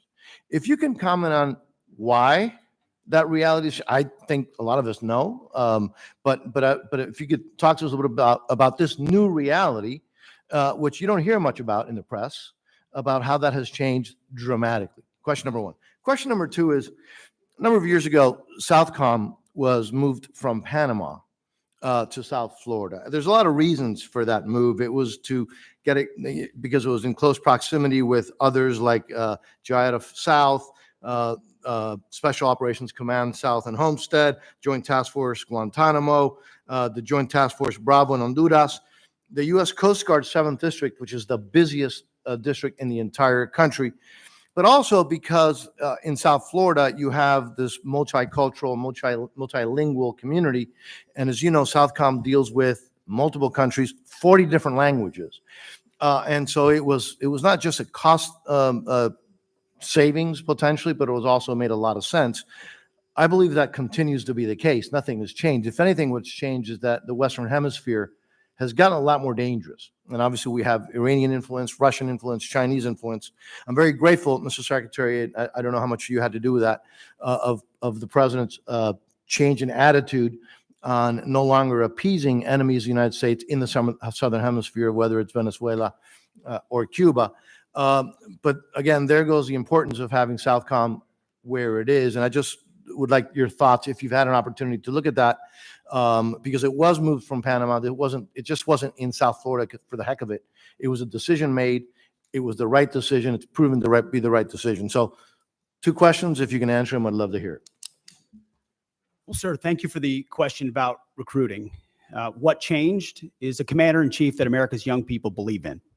President Trump was elected in November, inaugurated in January, and at first I called it the Trump bump, but then it became clear that's not enough. This is a tsunami of support amongst young Americans who want to serve under a president who they know has their back, who will fund them properly, who will not use them unnecessarily, and will make sure they are part of deterrence for the country with a focus, first and foremost, on the homeland, then deterring strengths and making sure our allies step up and carry more of the burden.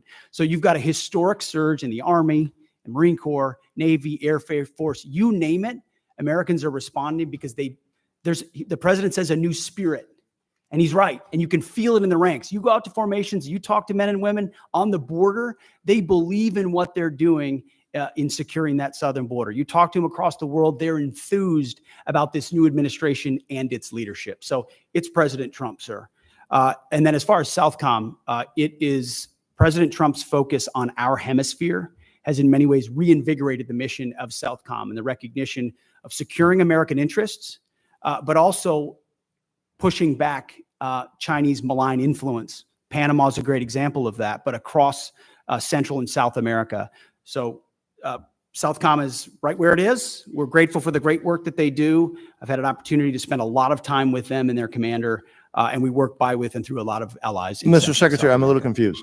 Are you telling me that the folks that are now voting with their commitment to the country are not upset that they're not able to use different pronouns?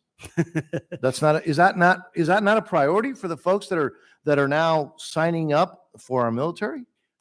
Well, sir, if they wanted to get a woke indoctrination, they could just go to college. Instead, they're joining the military, where we're focused on the basics. We know men are men, women are women, standards will be high, and we're getting rid of the distractions, the ideologies, the politicization that was in our ranks, so that soldiers, men and women, can do their jobs on behalf of the nation. I think that's all that American people, all the people who want to serve want, is that clarity and that support, and President Trump is giving it. Well, Mr. Secretary, I would also add that I think having you there has made it very clear what the attitude is. And I will tell you, to me, it's really, really refreshing, and I thank you all. I appreciate yield back. Thank you, sir. Yields back, Ms. Lee. Thank you, Mr. Chairman. Thank you for being here. Mr. Chairman, I ask unanimous consent to submit to the record an article from the New York Times entitled "China's Chokehold on this Obscure Mineral Threat."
the opportunity for a signature program or programs we can work on together that benefit all three, that create processes or procurement opportunities of systems we need for future fights. And we've had, in fact, as recently as last week, I spoke with Secretary Healy about that, and we're looking for those 1 or 2 signature programs. We've got a menu of options. We're at the point where we'll get to right sizing it and determining it.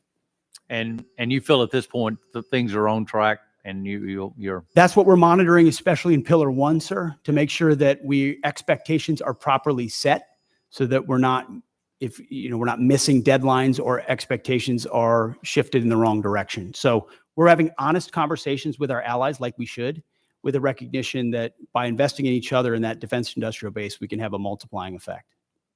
Thank you. I yield back. Thank you, gentlemen. Ms. McCollum, any closing statement? Yes. Thank you, Mr. Chair. So to Mr. Aguilar's question, and Ms. McDonald, you were helping to fill in the blanks. The money's coming from FSRM, and that's about a 25% cut to that budget to fill on what's happening on the border and now what's happening in Los Angeles. If you could give us the details of what's not going to happen in that account because of that, that would be fabulous. We might want to look and see if we prioritize things in next year's budget to make sure that they're covered. Mr. Secretary, the top line on the budget before us is $830 billion. It is not $901 billion. It's just not. That's the number we have to work with. You can talk about an increase. You've got a lot of things baked in. Hopefully that goes in reconciliation, $6 billion for revitalizing shipyards, 3.5 for F-47s, 25 for Golden Dome. But that's all in reconciliation. And we can't include that in any of our planning. And that's why we are so concerned about getting the money outbreaks in front of this committee. And I'll give you an example. The Navy, their J-books, where they break everything down. I know you're really familiar with them. We had 30 of them in front of us when we were getting ready to do our appropriation last time. We have 0 in front of us this time. So, Mr. Secretary, I know I honestly believe you want to provide the information, but time is of the essence because this committee wants to do its best work together, both Democrats and Republicans, to make sure the women who serve in our armed forces have the equipment that they need to do the missions that they're assigned to and come home safely because we honor their service and their commitment. Get us the information. Thank you, Mr. Secretary. I thank the gentlelady, and I just make where we're going to agree that we need some more detailed information. We're going to go ahead and we're going to go upstairs here and do the subcommittee mark, but then we're later this week we're going to do the full committee mark on this bill. The Senate is pushing off doing their appropriation bills in general until after reconciliation passes because they want to incorporate that. But we don't have a luxury of time. We'll just have to work out the differences we have in conference. But it's hard for us to do our job without the J-books, without the detailed information. And I know you know that. And so you might talk to your friends at OMB. And if OMB has any friends, I don't know if they do, but and see if they can get this going for us because it'll be very helpful. With that, Mr. Secretary, thank you. Chairman, thank you. And Ms. McDonald, thank you. We appreciate all of you being here today. We are adjourned. In the wake of Hurricane Helene, the U.S. Army Corps of Engineers has been on the ground, working alongside state and local partners to remove storm debris, clear waterways, and help communities rebuild. At one of the debris management sites in western North Carolina, truck drivers bring in load after load of storm-damaged trees to be turned into mulch and then hauled away to landfills. So at this site, they're taking in all of the debris they're collecting off of the waterways across this area of North Carolina in Watauga County. And they bring the truckloads of debris in, and behind us you can see where they unload that debris. During a routine debris haul from a waterway debris site in Watauga County, one of our truck drivers spotted something unusual in the rubble. A hand-carved piece of wood worn by time and water, but shaped with care. One of the first days that Jennifer and I were here, we noticed him sitting here. So we went up and we asked the monitors up there, we were like, hey, what is that all about? And he said that one of the truckers found him at the bottom of his truck, and when he was unloading his debris, and he said that he just couldn't bring himself to put it through the grinder. Instead, he placed it aside and shared it with the team at the temporary debris management site. They too saw something special and decided their TDMS needed a mascot. And so we'd asked if there's a name, and they said no. So we were talking, and I said, well, how about Ellis, short for Ellison, our site here. Then as we were talking, Jennifer asked, like, what driver brought this one? And we were told his name was Rocky. So we said, all right, so it's Rocky Ellis. Every day, this carved piece of wood reminds the team why the mission matters. Because behind every load of debris is a story. Rocky Ellis is a symbol of resilience, gratitude, and the people of Western North Carolina. I just think this whole experience has been very humbling, and it really makes you appreciate and value what you do have, because a lot of people lost a lot.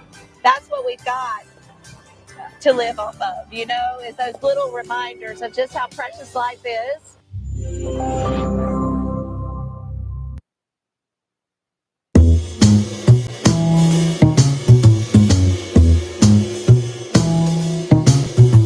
So there's some big news coming out of the U.S. Army. Looks like 7 installations, ones many people know, are getting new names. That's right. It's a pretty significant move.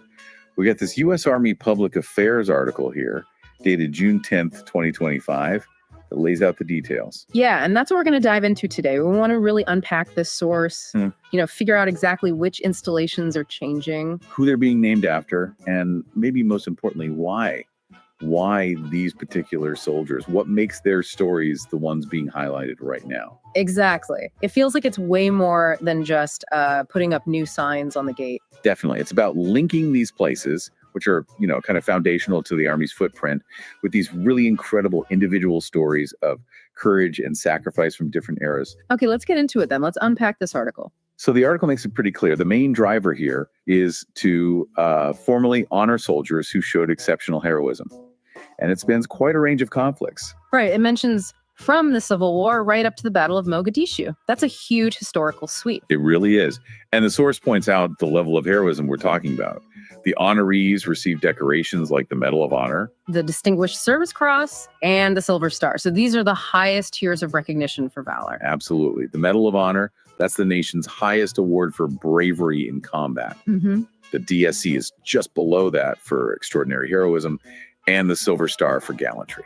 We're talking about truly exceptional acts. And the article confirms it's 7 installations getting these new names. 7, yeah. So let's maybe go through them one by one based on the source and talk about the stories. First up is Fort Pickett, which used to be Fort Barfoot. Okay. This was named for First Lieutenant Vernon W. Pickett. He earned the Distinguished Service Cross in the World War II. And his story in the article is, well, it's pretty intense. He was pinned down by machine guns. Mm-hmm. Crawled forward anyway under fire, and personally took out 2 enemy positions with grenades. Just incredible initiative there. But wait, there's more. The article says he was later captured. Right. But then escaped from a POW train with some fellow prisoners. Wow. Made his way back to his unit only to be killed in action later on. It's like this mix of combat bravery, defiance, and just sheer determination. Absolutely relentless. Yeah. Okay, moving from WWII back to World War I. We have Fort Hood, formerly Fort Cavazos. Named for Colonel Robert B. Hood, another Distinguished Service Cross recipient, this time for actions near Thiaucourt, France. What did the source highlight about him? It mentions him directing artillery fire during heavy shelling and what they call enfilading machine gun fire, basically fire sweeping across their position. A very dangerous spot to be in. Yeah. And get this. The article says his entire gun crew was knocked out by enemy fire. Oh, wow. But he managed to reorganize things and get the gun firing again within minutes, restoring their ability to fight back almost immediately after that kind of loss. That speaks volumes about leadership under fire. Just, wow. Okay, changing periods again. Fort Gordon, formerly Fort Eisenhower. This one takes us to 1993, Somalia. Named for Master Sergeant Gary This Gordon, Medal of Honor recipient. And this is the Battle of Mogadishu. A name many people will recognize. For sure. And his story, the article describes him being part of a helicopter sniper team. He and another soldier, Randy Schuhart, volunteered to be inserted on the ground at a crash site. Voluntarily went in, knowing it was surrounded. Yeah, specifically to defend the wounded helicopter crew. The article says he held off the advancing enemy, protecting the pilot, even after he ran out of ammunition himself. That's just profound bravery. Yeah. Putting himself in that position to save others. It really is. Okay, next on the list from the source, Fort Lee, which was Fort Greg Adams. This one goes back to the Spanish-American War. Named for Private Fitz Lee, also Medal of Honor recipient. And his action, according to the article, happened during a coastal assault in Cuba. He voluntarily got out of his landing craft while under direct enemy fire to rescue wounded comrades who were stuck on the battlefield, basically running into the line of fire when everyone else is trying to get out of it. Just pure focus on saving his fellow soldiers. Amazing. From individual rescue now to unit leadership. Fort Polk, formerly Fort Johnson, this is named for General James H. Polk. Silver Star recipient. What does the article say about his actions? It focuses on his gallantry during World War II in Europe. He was commanding the 3rd Cavalry Group, mechanized. The source details him leading reconnaissance and combat missions under fire. So frontline leadership. Right, and specifically mentions him spearheading advances for the Third Army as part of something called Task Force Polk. The article notes his later career, too, commanding U.S. Army Europe, but the Silver Star was for that WWII combat leadership, leading from the front. Gotcha. Highlights a different kind of courage, leading larger formations and complex operations. Okay, how about Fort Rucker, formerly Fort Novalo? This one takes us back to World War I, but into the air. Named for Captain Edward W. Rucker, Distinguished Service Cross. An aviator. Yep. The article talks about a mission deep behind enemy lines over France. He was a first lieutenant at the time, flying with others, and they encountered a much larger group of enemy aircraft. Outnumbered in the sky. Considerably, it sounds like. But they engaged them anyway, fought this daring aerial battle, managed to disrupt the enemy's movements, and actually completed their mission despite the odds. Shows valor wasn't just on the ground. Absolutely. Courage in that relatively new domain of warfare back then. Okay, one more. Fort A.P. Hill, formerly Fort Walker.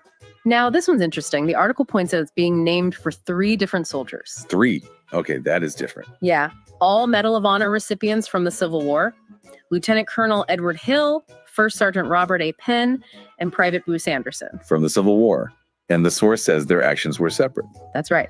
Happened at different places. Cold Harbor, Virginia, Chapin's Farm, Virginia, and Fort Fisher, North Carolina. All fighting for the U.S. Army during the Civil War. So honoring 3 distinct acts of Medal of Honor heroism from that specific conflict, all under one installation name, that's a powerful way to represent the scale of sacrifice in the Civil War. Seems like it. So that covers the 7 installations and the honorees mentioned in the source. And the article does state that the Secretary of the Army is moving to implement these changes immediately. Right. And it also adds that important detail. This is all being done according to a specific law, Section 1749A of the National Defense Authorization Act for fiscal year 2020. So it's part of a formal, congressionally directed process, not just an internal Army decision made on a whim. Exactly. So pulling it all together then, what's the takeaway here? Why these specific stories tied to these specific places? Well, based on this source, it really looks like the Army is deliberately using these major installations as sort of living memorials. Living memorials. I like that. Yeah. They're connecting the physical ground where soldiers live and train today directly to these documented accounts of extraordinary bravery, effective leadership, and, ultimate self-sacrifice. So by naming Fort Gordon after Master Scott Orden, for example, everyone there gets a constant reminder of that specific act in Mogadishu. Exactly. It embeds the stories, the values right into the daily environment. It's not just a history lesson, it's present. It reminds everyone from recruits to senior leaders of the ideals the Army stands for, exemplified by these real people. And it covers such a range too. Officers enlisted, different wars, different types of courage, Pickett's defiance, Hood's resilience, Lee's rescue, Rucker's aerial combat. Right. It shows valor isn't just one thing, it takes many forms. And linking these specific diverse examples to the installation names makes those values tangible. Makes sense. It connects the institution's identity to individual human action in extreme circumstances. Precisely. Okay, so to wrap up our deep dive into this Army news source, we've seen it details the renaming of 7 installations. Each named to honor specific soldiers recognized with the highest awards for Valor, Medal of Honor, Distinguished Service Cross, Silver Star. And these stories span American military history, from the Civil War through World Wars I and II, the Spanish-American War, right up to Somalia in 1993. We heard about ground combat, leadership under extreme pressure, selfless rescue missions, aerial bravery, a real cross-section of military heroism. So thinking about this collection of stories, Pickett fighting back after capture, Hood restoring fire under shelling, Gordon choosing to defend the crash site, Lee running into fire for others, Polk leading from the front, Rucker battling in the skies, and the combined Civil War honors at AP Hill. What does looking at all these different kinds of courage reveal to you? How varied can military valor really be?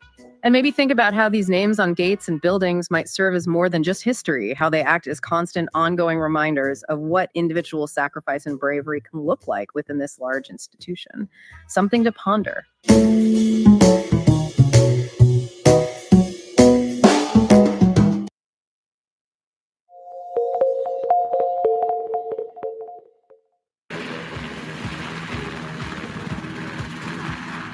So this week at Camp Grayling, we're up here for our annual training. We have a lot of different moving parts and pieces that we're trying to accomplish to increase the mission readiness of the unit. The biggest thing that we're working on is aerial gunnery and accomplishing qualification for all of our non-rated crew members, which are the crew chiefs in the backseat, making sure that they're proficient at their base tasks for aerial gunnery, and then also increasing that proficiency in lethality to help defend the aircraft should we need to mobilize or deploy. We got some other things going on as far as training as well. Sergeant First Class Vincent has had several of our crew members out doing sling load training. They were moving water buffaloes and other necessary equipment around for some of the other units that we're supporting in the field here. And then today they're moving some artillery shells over to the artillery range to support their live fire missions as well. When we're at home station, we're meeting our minimums and we're meeting our base tasks. Being able to come up to AT and come to Grayling specifically and get that low-level training environment is critical, right? So we've got a lot of young pilots, like I said, that we're working on increasing these skills to be able to do multi-ship operations in unfamiliar areas. So for me, if we're going to go deploy or mobilize somewhere in the near future, opportunities like this come up at Camp Grayling and practicing that and getting those reps of mission planning and executing day in and day out is what's going to make us more proficient and able to mobilize in the future.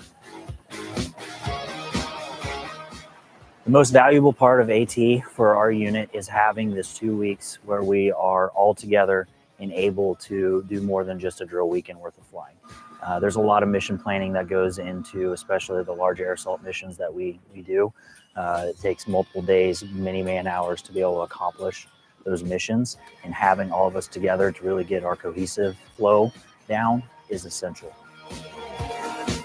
Throughout the year, we see each other a lot flying, but we don't always get to do team building exercises and building that camaraderie. So here at AT, there's a lot of missions going on. We're flying a lot and we're planning a lot, but being able to come together every night and be able to just connect as a unit and build that camaraderie as a team, whether it's the pilots, the crew chiefs, the maintainers, and really building that cohesive dynamic between the teams is really important in aviation. This year's AT is a really great one. So this year we've really focused on accomplishing our aerial gunnery, not only qualifying our crew members, but increasing their proficiency with the weapon system on the aircraft.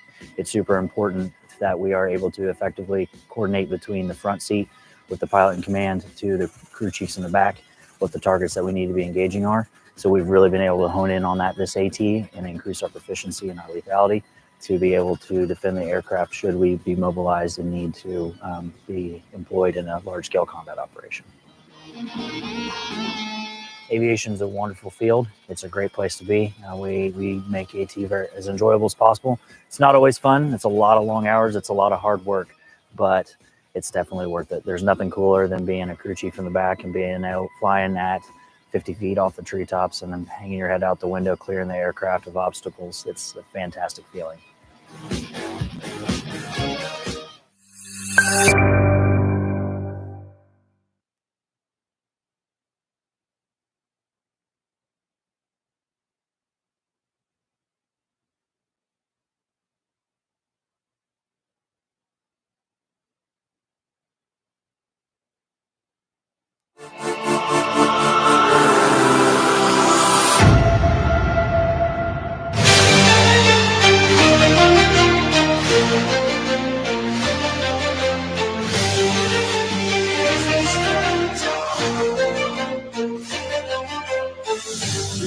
150 years we stand tall. Through battles fought, we've answered the call. From valley shadow to mountain high, we carve our story across the sky. Marching strong through history's tide. Side by side with honor as our guide. From dawn's first light to setting sun, the fight for freedom is never done.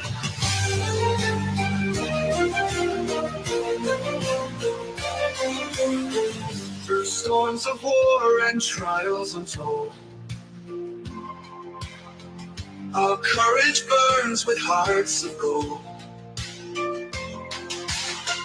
On every field where banners wave, the army stands, the brave and the brave, marching strong through history's tide. Side by side with honor as our guide. From dawn's first light to setting sun, the fight for freedom is never done. We'll speak loud, the cadence pure. Through ages of strife, our strength endures. United together, one nation, one will.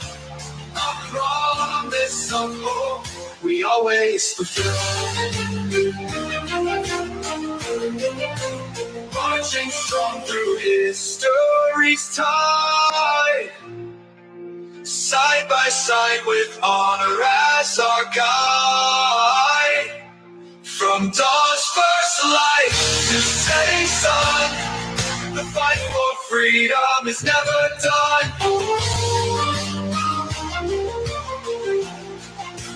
Never done.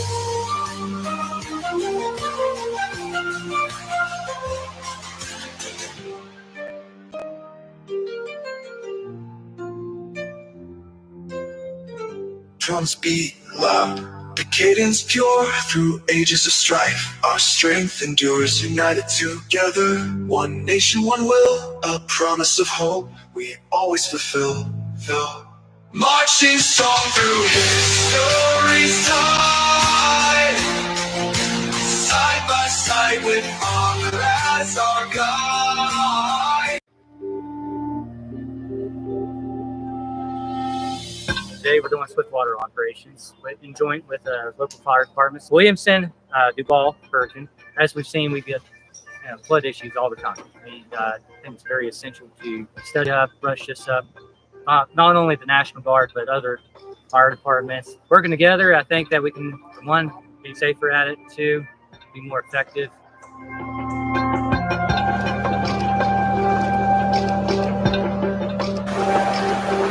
There you go.